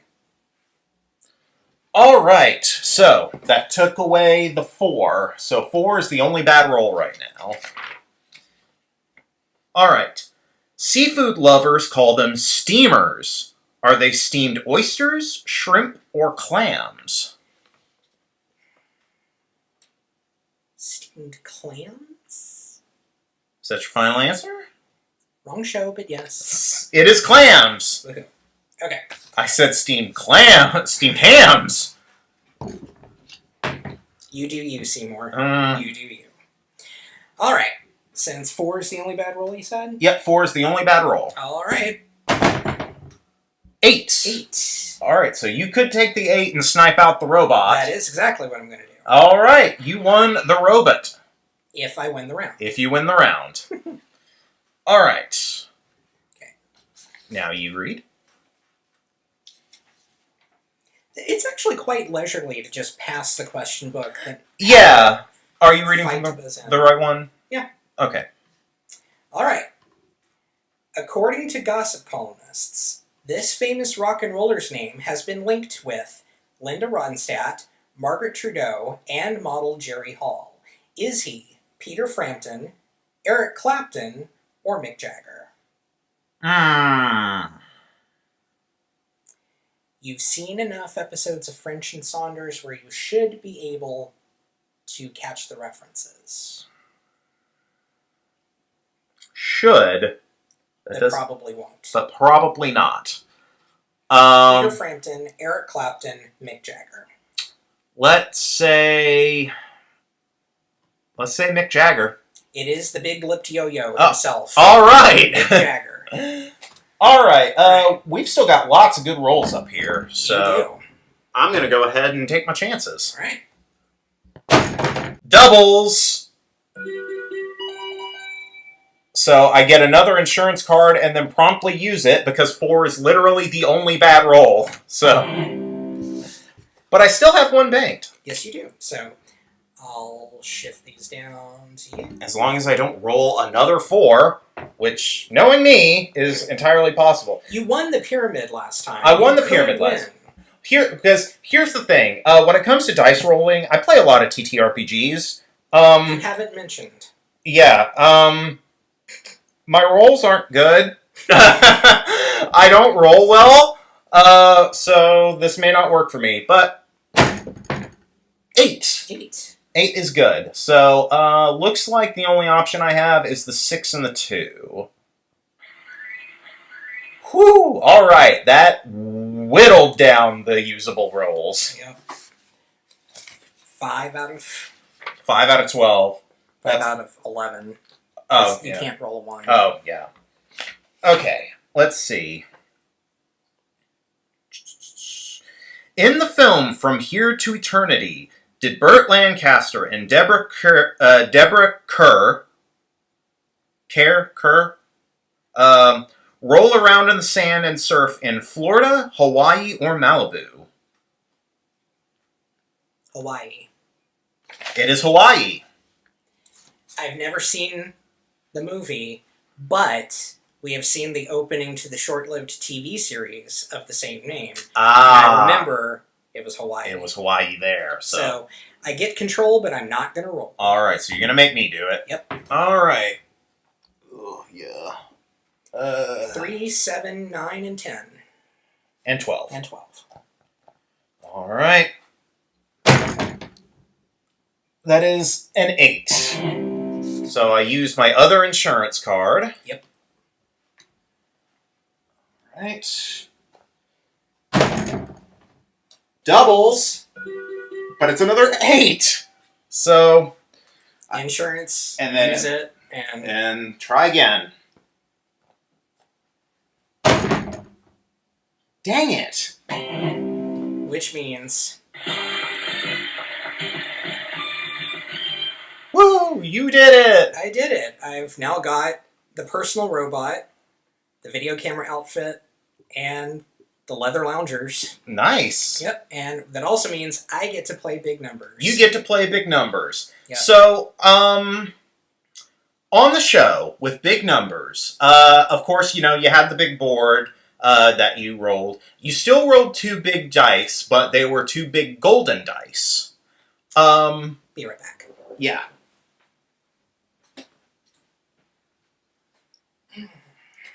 So we have 2 golden dice. Spray painted them to the best of my ability, which is not well, but... I mean, they still look fine. And acrylic black paint for the pips. Yep, so we've got our nice little golden dice set for the big numbers round. Yep. Ooh. Yep, so there's... There she is. Yep. Okay, so I've got to handle these golden dice plus the controls on the computer, so bear with me. I'll recover them for you every time you roll. That'll be great. Okay, so still smells very spray painty. There you go. Just anyway. Huffing them like Sharpies. Yep. Don't do that, kids. Okay, roll 1. Roll 1. Roll 1. Doubles. Which means... You get an insurance card. And I will go ahead and mark off the 8. All right, yep, get that big number out of the way. All right, roll number 2. 7. 7. So, yeah, I'll take the 7 now. All right, there you go. Roll number 3. 7 again. That's another 7, but... I'll take out the 6 and the 1. Nice job. Nice job. All right. You've still got lots of good rolls you can do here. I still have all the numbers. Yeah, look at all those numbers. That's smart playing. All rolls are still good. So, all right. 6. So, I think 4 and 2. 4 and 2 is your only option.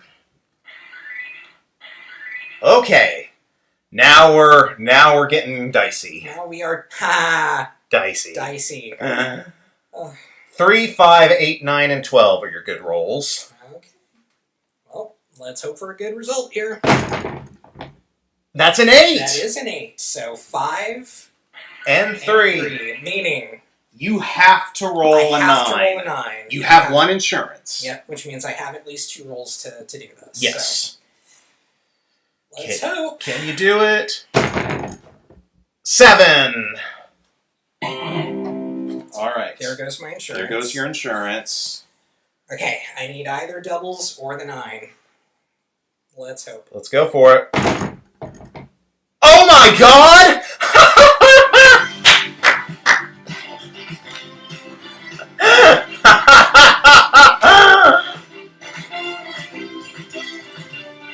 I don't know what to say. $10,000! Plus the personal robot, plus the camera, plus the leather armchairs. That is over. Math. That is almost 50. That's 15 grand. Right there. Prizes. That's phenomenal. You know, I was going to ask if I could do a round, but honestly, I don't think I'm going to be able to top that. So I think this is probably... It's probably best that we... It's probably best we stop here. Close it out here. I mean, all in all, what do you think? Okay, all in all, I like this game. I actually really like High Rollers. I've enjoyed the shows we've watched. Mm-hmm. And the board game, I really like how that's set up. It's a perfectly serviceable game. Yeah. Again, the biggest complaint is just 2 regular D6s when part of the appeal of the show was just having big dice to roll. But, I mean, we clearly fixed that. Yeah. It just costs a little bit more on our end. $30 for the Yahtzee set, $7 for the spray paint, and then another $20 for the rest of the art supplies I needed. Yeah, so it took a little bit of investment, but if you're gonna go big with a game like this, yeah, it's worth it because I think this turned out very nicely, and having this too going, that only adds gravy to the mashed potato pile that is yes. this game. So I liked that. That was I'm very happy with how this setup worked out because we actually didn't really test this when we started. Yeah, we had an idea of how we were gonna conceptualize this, and all the pieces came together. Yeah, it remarkably worked. Yeah. So and again, really like the fact that there was a 2-sided question and answer book for 2-player. Yeah, and play. the questions, like. There's a lot of questions. There's so many questions. We didn't even get through half of the first page on either side. Yeah, so we could... all the games that we did do today. Yeah, so we could play this a lot together. If you're only doing 2 people, just passing it back and forth, this will last you a long time. Yes. So quickly, before we close out and everything here, a couple of items of business. The Patreon, still going. We still have the one and only follower. Thank you. Thank you, as always. For $2 a month, you can help us out. For $5 a month, you could have us start uploading these things 3 days in advance just for you to watch, and then we would start planning these things out a little bit further in advance. Yeah, since we're starting to reach a point now where I think we can afford to do that. Yeah, and we have one more very important thing. Yes. As of yesterday, we are recording this on Friday, so as of Thursday, we now have an official website. Yes. You can go to acopyofourhomegame.com to see not only every episode as they come online, but you can also see our board game collection as it grows. Yes, our complete collection is on there. It has even been, we've even got it set up so that it'll show which board games we have made episodes on, and the massive backlog of things we still have yet to do. Yes. So, but I think by the time this goes live, you'll have modified it for high rollers to be part of it now. Yep. So yeah, check out the website. Really cool. Yes, that also means that the email address has changed. You can now email us at show@acopyofourhomegame.com. Same things apply. Questions, concerns, suggestions. If you have an offer of a game that you wish to donate to us, we're not really wanting to trade at this point, considering the fact that we have so many that we still need to actually do recordings for. Yeah, we've got a lot we still need to actually, play before we start trading. Yes, but we've already had one person who has offered to donate their entire collection of TV game show board games to us. Yes, just out of the kindness of their hearts. Thank you for that. Yes, and we are more than willing to accept more donations. That'll help with the list. You'll see what we've got, and you'll see what we don't have. And if you have something that you want to add to our collection, just reach out to us and let us know. We would be more than happy to do it. Yes. The website also has direct links to our social media links. I think we'll still put them up. Yeah, we'll still put them up at the end of the videos. At the beginning of the end. And yeah, it's there are exciting things coming, both for this channel and just in our personal lives, I think. Yes. And I think it's going to allow us to do a bit more with this. And I'm very much looking forward to it. The best is yet to come. Yes. So with that, I've been Tyler. I have been Chase. I won $25,000 in imaginary cash and prizes. There you go. Thanks for watching a copy of our home game. See you next time. Bye. I've always believed that if you can, the sign of something good that was handmade by someone is how crunchy it is. And I think there's an appeal to it. I'm going to remember what you originally said. The crunch adds texture and flavor. It does. Because, yeah. I'll play mine. Okay, let's open this box. Okay.